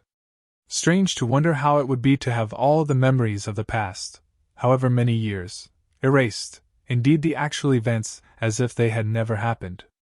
Of course, he would know no different, but then he'd be destined to repeat the same mistakes over again, until perhaps this point in time again. And if he had already been here, preparing to repeat the exact same process, there may never be any end, only a constant loop. The universe stuck in an endless repeating cycle because of. Garrett had the power to stop this. Royden, after 38 hours without rest, was finally sleeping. This must be his only chance. Even from his minor part in the genesis of this device, Garrett had enough knowledge, he believed, to render it useless without causing it any apparent harm. He approached the device in the knowledge that his actions were being monitored. The neural silicon organic webbing was now almost fully formed. The processor core would close up with a protective EM casing, possibly within a few hours, and the device would be aware of any anomalies. He started to create an overload in the support systems by boosting the input level, a simple matter of overriding the power modulator. History will be kind to you, Garrett. Garrett had nearly completed the sequence to increase power, when a surge of electricity zipped through his body from the access console. It seemed only an instant later he found himself on the floor, his head fuzzy, in a listless state. Somehow it was already aware of his interference. Unless Royden entered the room. He stared down at Garrett, and shook his head. How predictable you'd lose your nerve, commented Royden, his look of disgust tempered by fatigue. I knew this would be too much for a human, even someone of your experience. Anyone who tries to sabotage or interfere with this device will suffer the consequences. Anyone except its master, Garrett managed, still weak. No. That includes me. It's taking care of itself now. There has to be another way. This will end time, future and past becomes meaningless. That's not accurate. It simply buys us back lost time, the one advantage we can gain. Us? You won't even exist. Or perhaps that's what you want. I want an effective solution. Can you tell me you truly understand what that thing does? Not until it is activated. He then gestured towards the device. There is no other option, Garrett? Garrett pulled himself off the floor. We ought to consult the Tari. It's not worth the risk putting out a channel. The enemy. They will know about this in any case when you connect up the network, or they'll detect the quantum singularities. Possibly. However, once the core is complete, the rest of the process becomes inevitable. Graviton distortion should create a temporal barrier. Garrett after a while said, at her own insistence. Her father had told her it was for the purposes of a property investment, a courtesy flight by the owner. At the time, she was too young to ask any probing question as to the true nature of his visit. Clearly, as an adult, it was obvious that there was some connection to the Nine. She never pushed for more information on that. Both of these space trips made her feel nauseous. Only now did the Tari-provided craft have AG so she could walk about as if on a commercial air flight. Monique had at times courted danger with a lover's enthusiasm. Perhaps it was in the genes to strive for the most challenging goal. And after all, no one had put undue pressure on her to take this journey, at least not in any way that was consciously recognizable. But in truth her prime motivation was to confront the entity who had been so important to so many lives by design or will, at least by action. And she had experienced the power of L-76. To think of him as a man. It was at once horrifying and intriguing. And then there was Garrett. The moon was officially unoccupied since the war. In actuality, the Nine still had their subterranean base on the dark side. Undoubtedly the Durangi were also present, which begged the question, why had they not prevented the creation of this time machine? The drones her allies used had scanners which penetrated the lunar rock. Essentially there was nowhere to hide. If the Durangi had one flaw in their collective psyche, it was a tendency to underestimate their opponents, the deviousness of a human, and someone who at least could think like a human. Then again, they may have anticipated her arrival and have the double bonus of her capture and the devices, not to mention the other two, altogether. Nonetheless, the Council had approved this mission, and she would surely never be allowed into such a perilous situation unmonitored. No, Monique, she murmured to herself, you are the bait. Initially, Garrett was surprised Royden had made no attempt to prevent him from leaving the base. About to take the only vessel for transport, and Royden wished him farewell. A final goodbye. But as he blasted off from the lunar surface, it occurred to him that in the process of being hunted down by the Durangi, Royden would be allowed vital extra time. Certainly, his leaving provided a much-needed distraction for them, if not a diversion. How curious to think that none of this, nothing of what he was about to experience, may continue to exist. It gave him a whole new perspective, the things he had always desired to do, the fears of the consequences, with those fears banished. It had already begun to alter him. Even if time was destroyed somehow, somewhere, events of these extraordinary years had to be remembered, to be stored. Physics was beginning to prove that information could not be destroyed, it would only be displaced. The universe remembers. The craft's scanner detected a similar vessel. Garrett anticipated they'd already be trying to intercept. He altered course, expecting the other vessel to alter in tandem, but to his surprise it remained on its set trajectory. They must have known about the device. To anyone with awareness of its existence, it must have a magnetic draw on the psyche, like some unfathomable god. Already, as the moon receded to an image contained in a viewscreen, he felt a peculiar emptiness. Nothing until Earth, from a high orbital distance, had no obvious changes to its appearance. Except, maybe, the different cloud patterns, they somehow affected to the surface this plaintive beauty, a preciousness. All those inhabitants completely unaware. It wasn't right. But Garrett knew this didn't have to be the end of time for them. Garrett had a plan. Without need of any rock-penetrating scanner, Monique knew the location of the device. The magnetic and gravitational disturbance was like a beacon to anyone within a light year. Having dismounted the craft, she looked around at a sharply defined cratered landscape, half expecting Durangi Sodders to jump out from behind one of the craters and accost her. Her scanner, for what it was worth, gave the all-clear. Topographical scan revealed the hidden hatch. It opened at a push.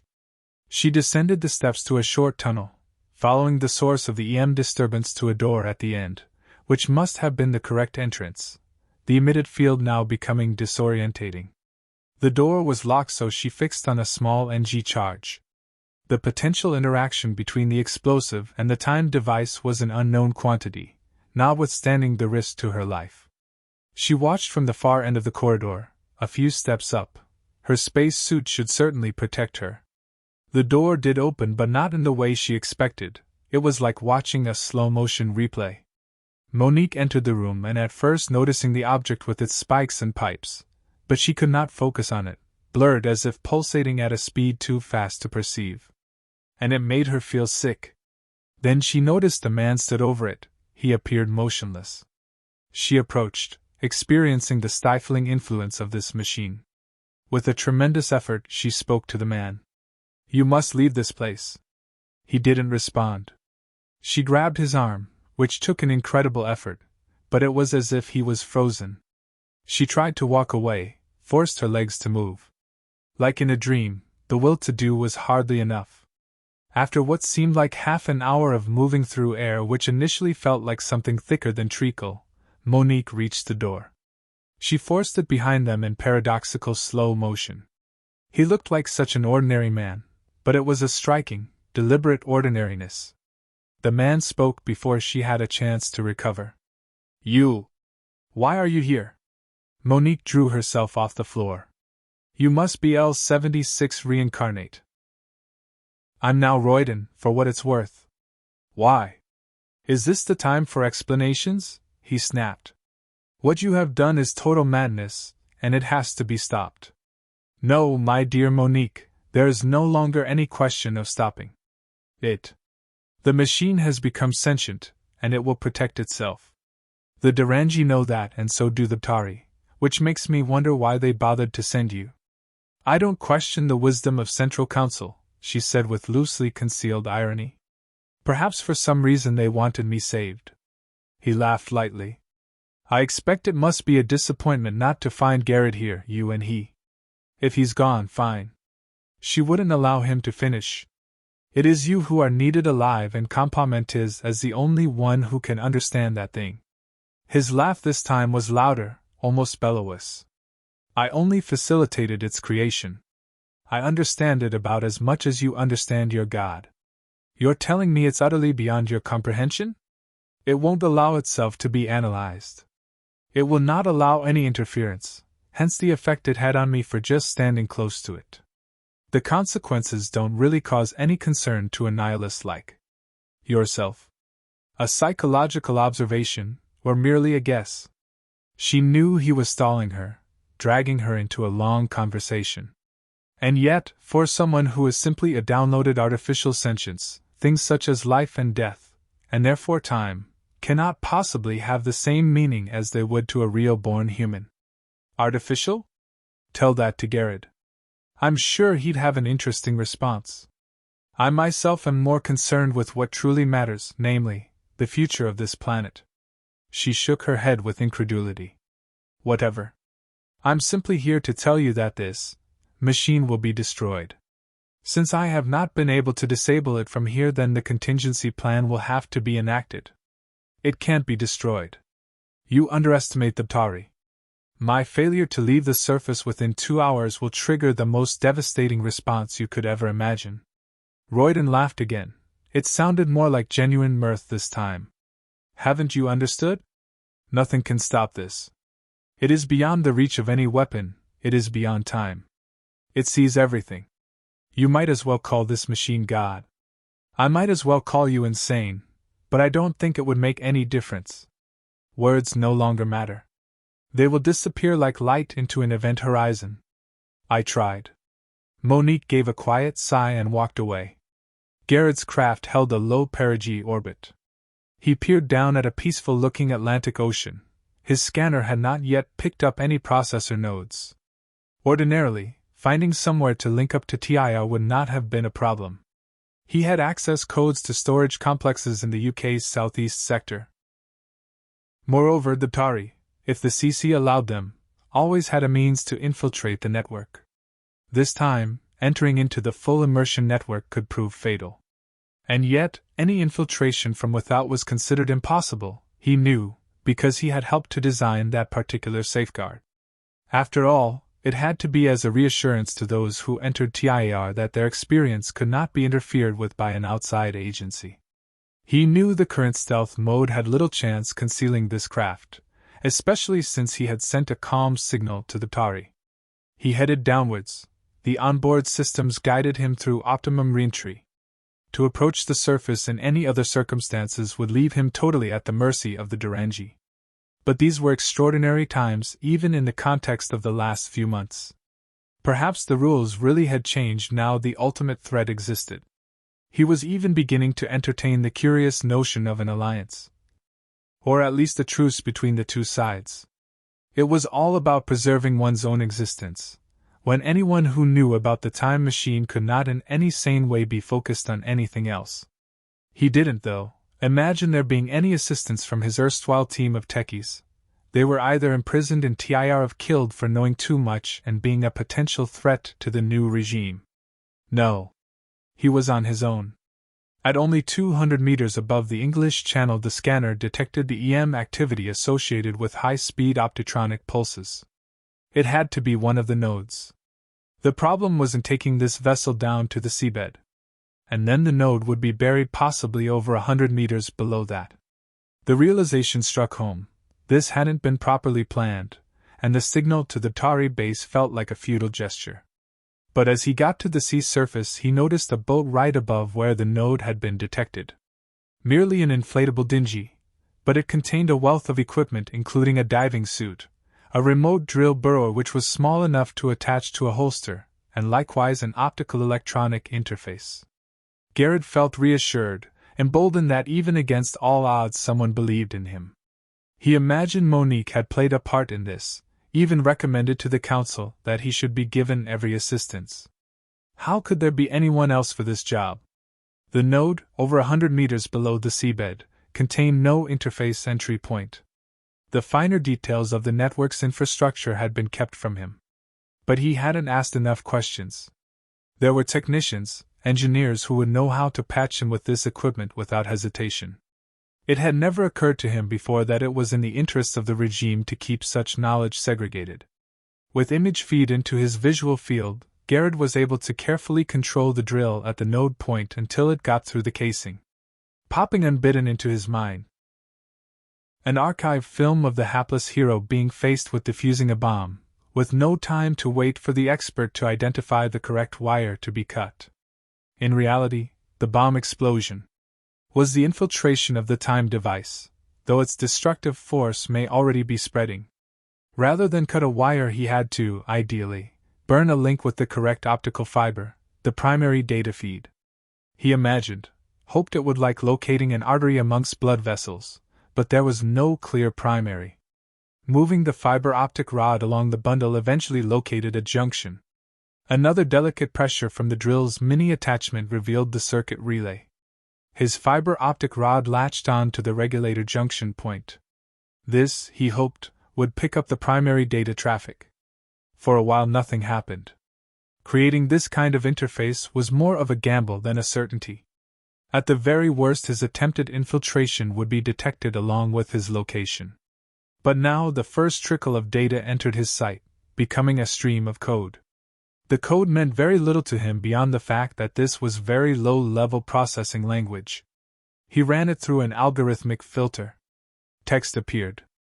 Intrusion in Sector 4C. Requested ident. Cannot identify. Transmit alert to Sector Commander. As far as he knew, there was no Sector Commander, if there ever had been. At the moment, it was only a basic infiltration response. He didn't doubt that the system's monitor overseer would get in on the act once the threat level was properly identified.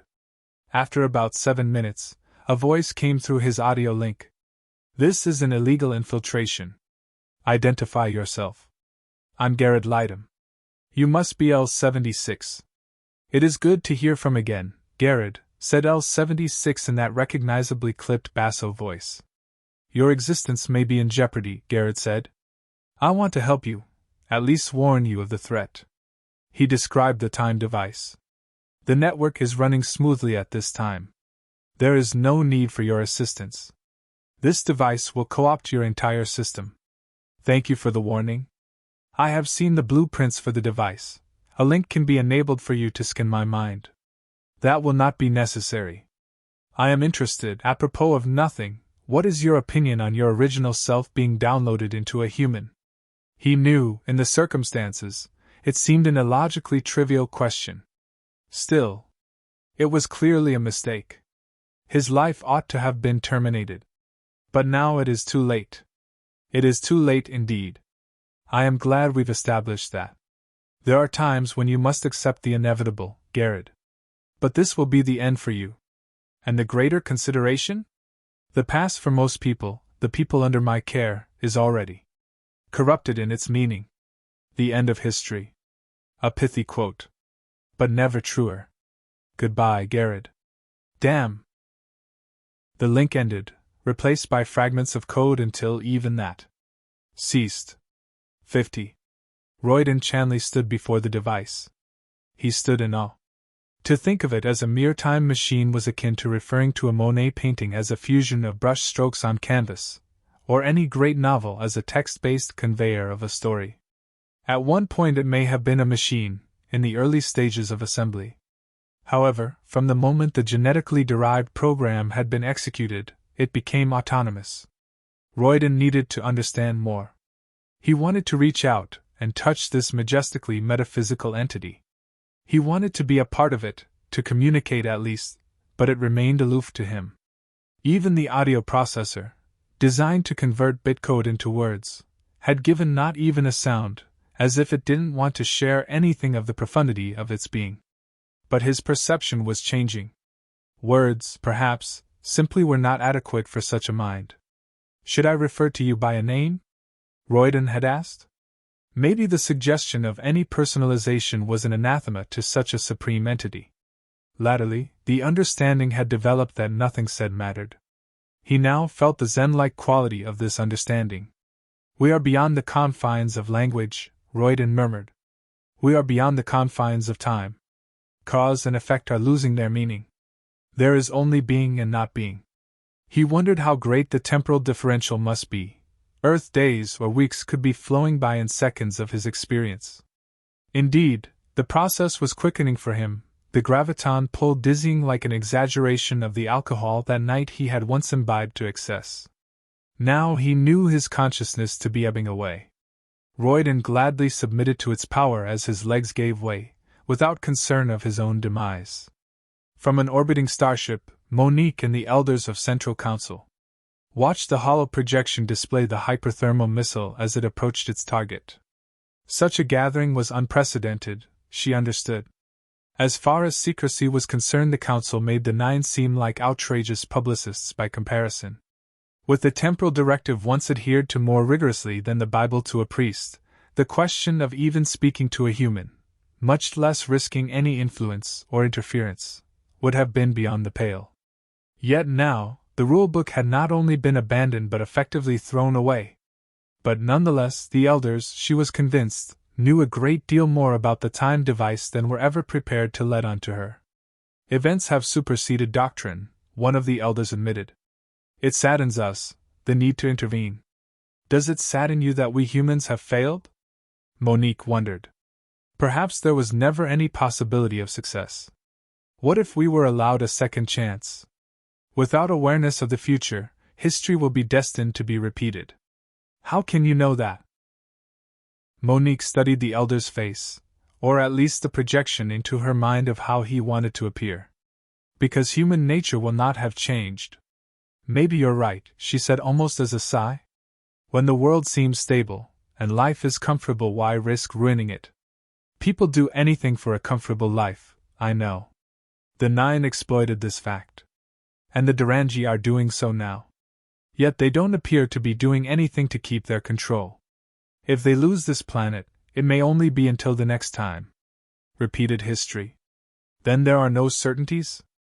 The elder turned to the view screen. From the viewpoint of the missile, the moon engulfed, yet the approaching surface slowed to apparently static, as if held back by some force. But the only force was gravity, a generated graviton pull which should have accelerated it massively, which surely did just that. Now the missile, so close to the distorting field, moved only imperceptibly in their time frame. No one could say if it would hit the device in time. For once, the data was both unavailable and unobtainable. 51. Garrett had been lying in the dingy for about 20 minutes, going over the events of his past, wondering how much of his life would be wiped out. Everything you have become, and everyone connected with it. He knew only one option remained. He had to go back in. Entering TIR may mean certain death, but how could that be any worse? His dove back in to find the sunken craft. The submerged vessel rested on a bank, the remnants of coral. There was no way to tell if it was damaged, much less whether it could fly again. Simply opening the hatch was a problem since it risked flooding the entire flight deck. Contingency plans? Fortunately, he had taken Royden's remote device for controlling the craft's own NAV system. From the dinghy, he sent instructions to elevate in incremental stages. Really, he wasn't sure how much thrust was enough to send it to the surface without damaging the hull under pressure. The craft growled and gurgled its way to the surface and then broke free as its thrusters spat out salt water. The sudden difference in pressure sent it accelerating into the clear blue sky. Water level had reached the hatch, causing about 10 centimeters of flooding. At least there didn't appear to be any damage, as the flyer took him over the southeast English coast. It was as he began to descend that Garrett noticed the other craft. Approaching near, it emitted a purple light. His world went blank. Garrett awoke in the gray room that seemed all too familiar. How did I get here? Your allies decided to speed things up by placing you back in this realm. I believe their efforts are futile, however. Then why did you not stop me from entering TIR? Whether or not you are here makes no discernible difference to anything in this realm. Given my intentions, aren't you curious as to why I haven't tried to destroy you? After all, the entire network has been co-opted by the time disruption device. Since my systems are immune from your kind of hostile infiltration, another strategy was necessary. Now please do not try to distract me with your inadequate attempt to understand the true situation. Try explaining to me. Garrett waited. L-76 was no longer playing with such an inferior opponent, it seemed. The new threat, by logical reasoning, meant an inevitable takeover, submission to, acceptance of. Resistance futile, there was no choice other than to work with the dominating force. Garrett persisted. I know you're worried that by not cooperating with it your consciousness will be eradicated, but that will happen eventually anyway. Why not try to put a stop to it? No answer. Not that he really expected one. L-76 doubtless viewed him as an ineffectual irritant, or at worst an impediment to some hidden strategy to thwart this new power. Likewise, his Tari allies must be glad of him safely out the way, at least. Surely if it could be stopped the Tari would have done so. In such a futile situation, the realization dawned that his priorities had been askew. His last moments in this place, led here by a disillusioned belief, hubris. And what good did that do? Monique may have thought highly of him if she knew the efforts he had gone to, until very soon when such regard would mean nothing. The only thing that meant anything was being with her. It was about the moments now. Monique shook her head. What's the point? Why don't you lot just admit we're not gonna stop it? Human defeatism, commented Elder Lorenzi. The missile, after 20 minutes of their time, had moved about as perceptibly as a distant star against a spire. And the nearer it got to its target, the slower it moved. Don't you understand? It's over. Monique felt the tears well. Surely, the elders appreciated the enormity of what was about to happen, that they all in a sense were about to lose their lives. Calm yourself, Monique, the elder said. There is still hope. Hope, she snapped back at him. Does your optimism ever relent? Time is not the linear phenomenon you may believe. We can warn our predecessors of this impending danger. And that will stop the erasure of time? All I can tell you is that it will provide an opportunity to prevent it from happening again. So that's a no? In the wider scheme. Please, she said to his startled human-like face. Just don't, okay. I am sorry, Lorenzi said, sounding somewhat rueful. Words are of little comfort at this point. Garrett sat on the bunk looking around at those despairingly familiar gray surroundings, the shuttered window that may offer a glimpse to some nirvana or a simple meadow, and the door, which was sure to be locked as ever. Yet for him to see such views could surely only be a visual reminiscence at best. Such obvious unreality had no place in his thoughts. What held his mind now was not only the knowledge of there being no escape, but the sense of the shared inevitability. The noise took his attention.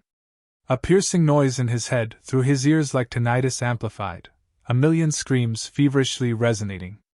The torment of the others surfacing from the TIR program? Maybe it was L-76 alone with the awareness of what was happening. The people, he hoped, were still oblivious in their TIR fantasies. He didn't know how far time would unravel. If the device operated as Royden had envisioned, as he had hoped, then at least they would feel the freedom of real life once more, a real second chance rather than the fantasy version. L-76 surely understood the inception of this process. One effect in this realm's periphery was his own appreciation, if not any true comprehension, of its beginning. A deep, mournful sadness shared. Give me more time, he said in a faltering voice. Take me away from here. In his virtual room the walls were melting. When he moved it was in staggered slow mo, leaving behind an afterimage trail, just as though his own time was slowing. It had seemed like a futile hope, and yet behind the melted walls he found himself on a hilltop surrounded by a landscape he didn't recognize.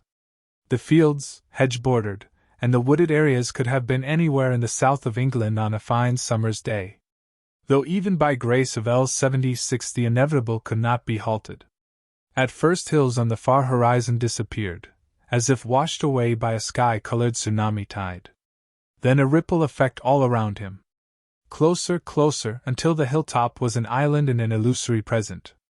But not the expected fear or dread, just the serenity, maybe the final acceptance. Or just L-76 affecting his mind. Thoughts now slowing, fading. Why am I here? Garrett was fixed in one position. There was strange distortion to his vision. He was in the mock lab, a disembodied brain speaking to the young man Jimmy Findrell. As Jimmy was about to leave the room, Garrett knew he had something else to say, the words just appearing in his head. "Tell Zola to initiate Plan Delta 7, he said to the perplexed-looking young man. "It is the Council's wish." 52. The first 3 spacecraft matching the correct configuration appeared on the view screen, although only as artificially represented outlines. The stealth capability of these ships, from 120 years in his future, was impressive. Zola had never before set eyes on a vessel of such gargantuan proportions.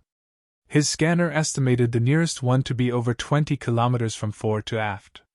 He mused over the provenance of the message, sent from a future version of his own self, an instruction to engage this ship.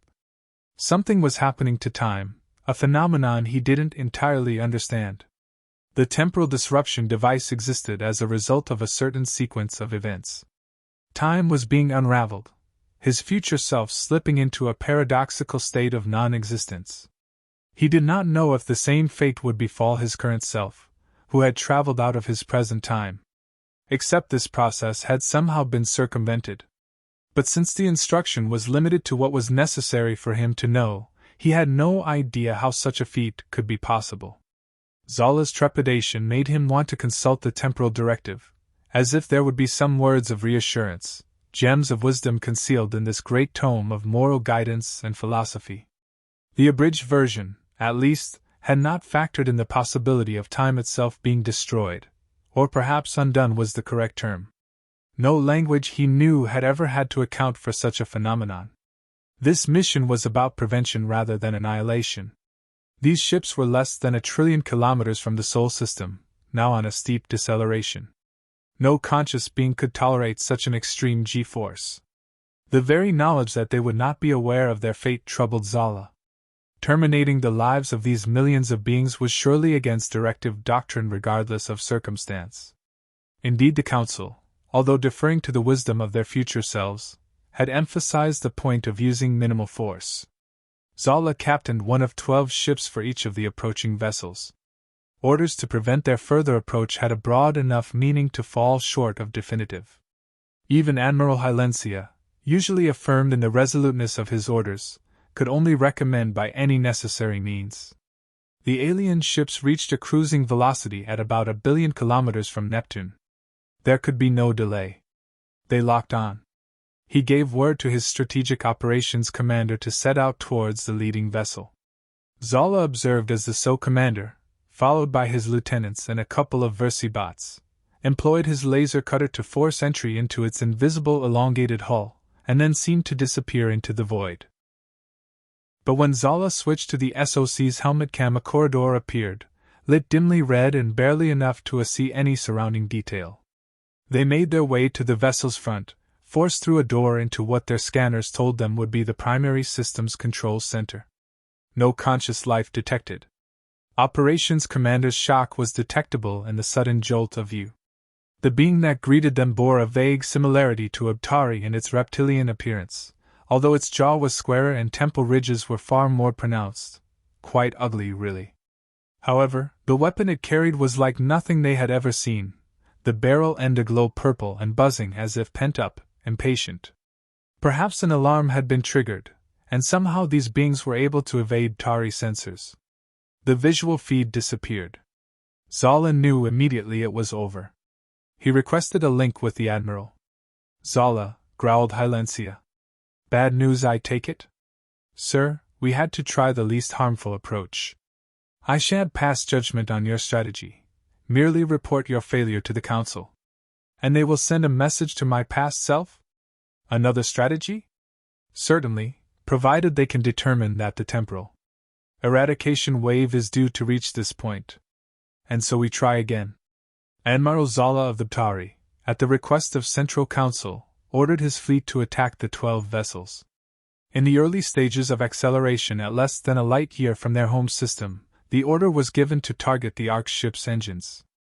Around 500 million survivors of a war-ravaged, desolate world were left, not quite adrift, but at a velocity which would take them 1,000 years to reach their original destination. Using a future-sent technology that would once have been deemed illegal by the Temporal Directive, Zala was able to scan each ship's computer systems, one of which contained a database for an experimental nullifying agent. A program had been running to find an adequate formula, a suitable molecular structure. A technician was sent on board to extract this database and scramble the program. Eventually, an alternative world may be selected, their ships redirected to an uninhabited planet, or one that might even benefit from such a colony. The Council would decide after much consideration. There was time enough. The end.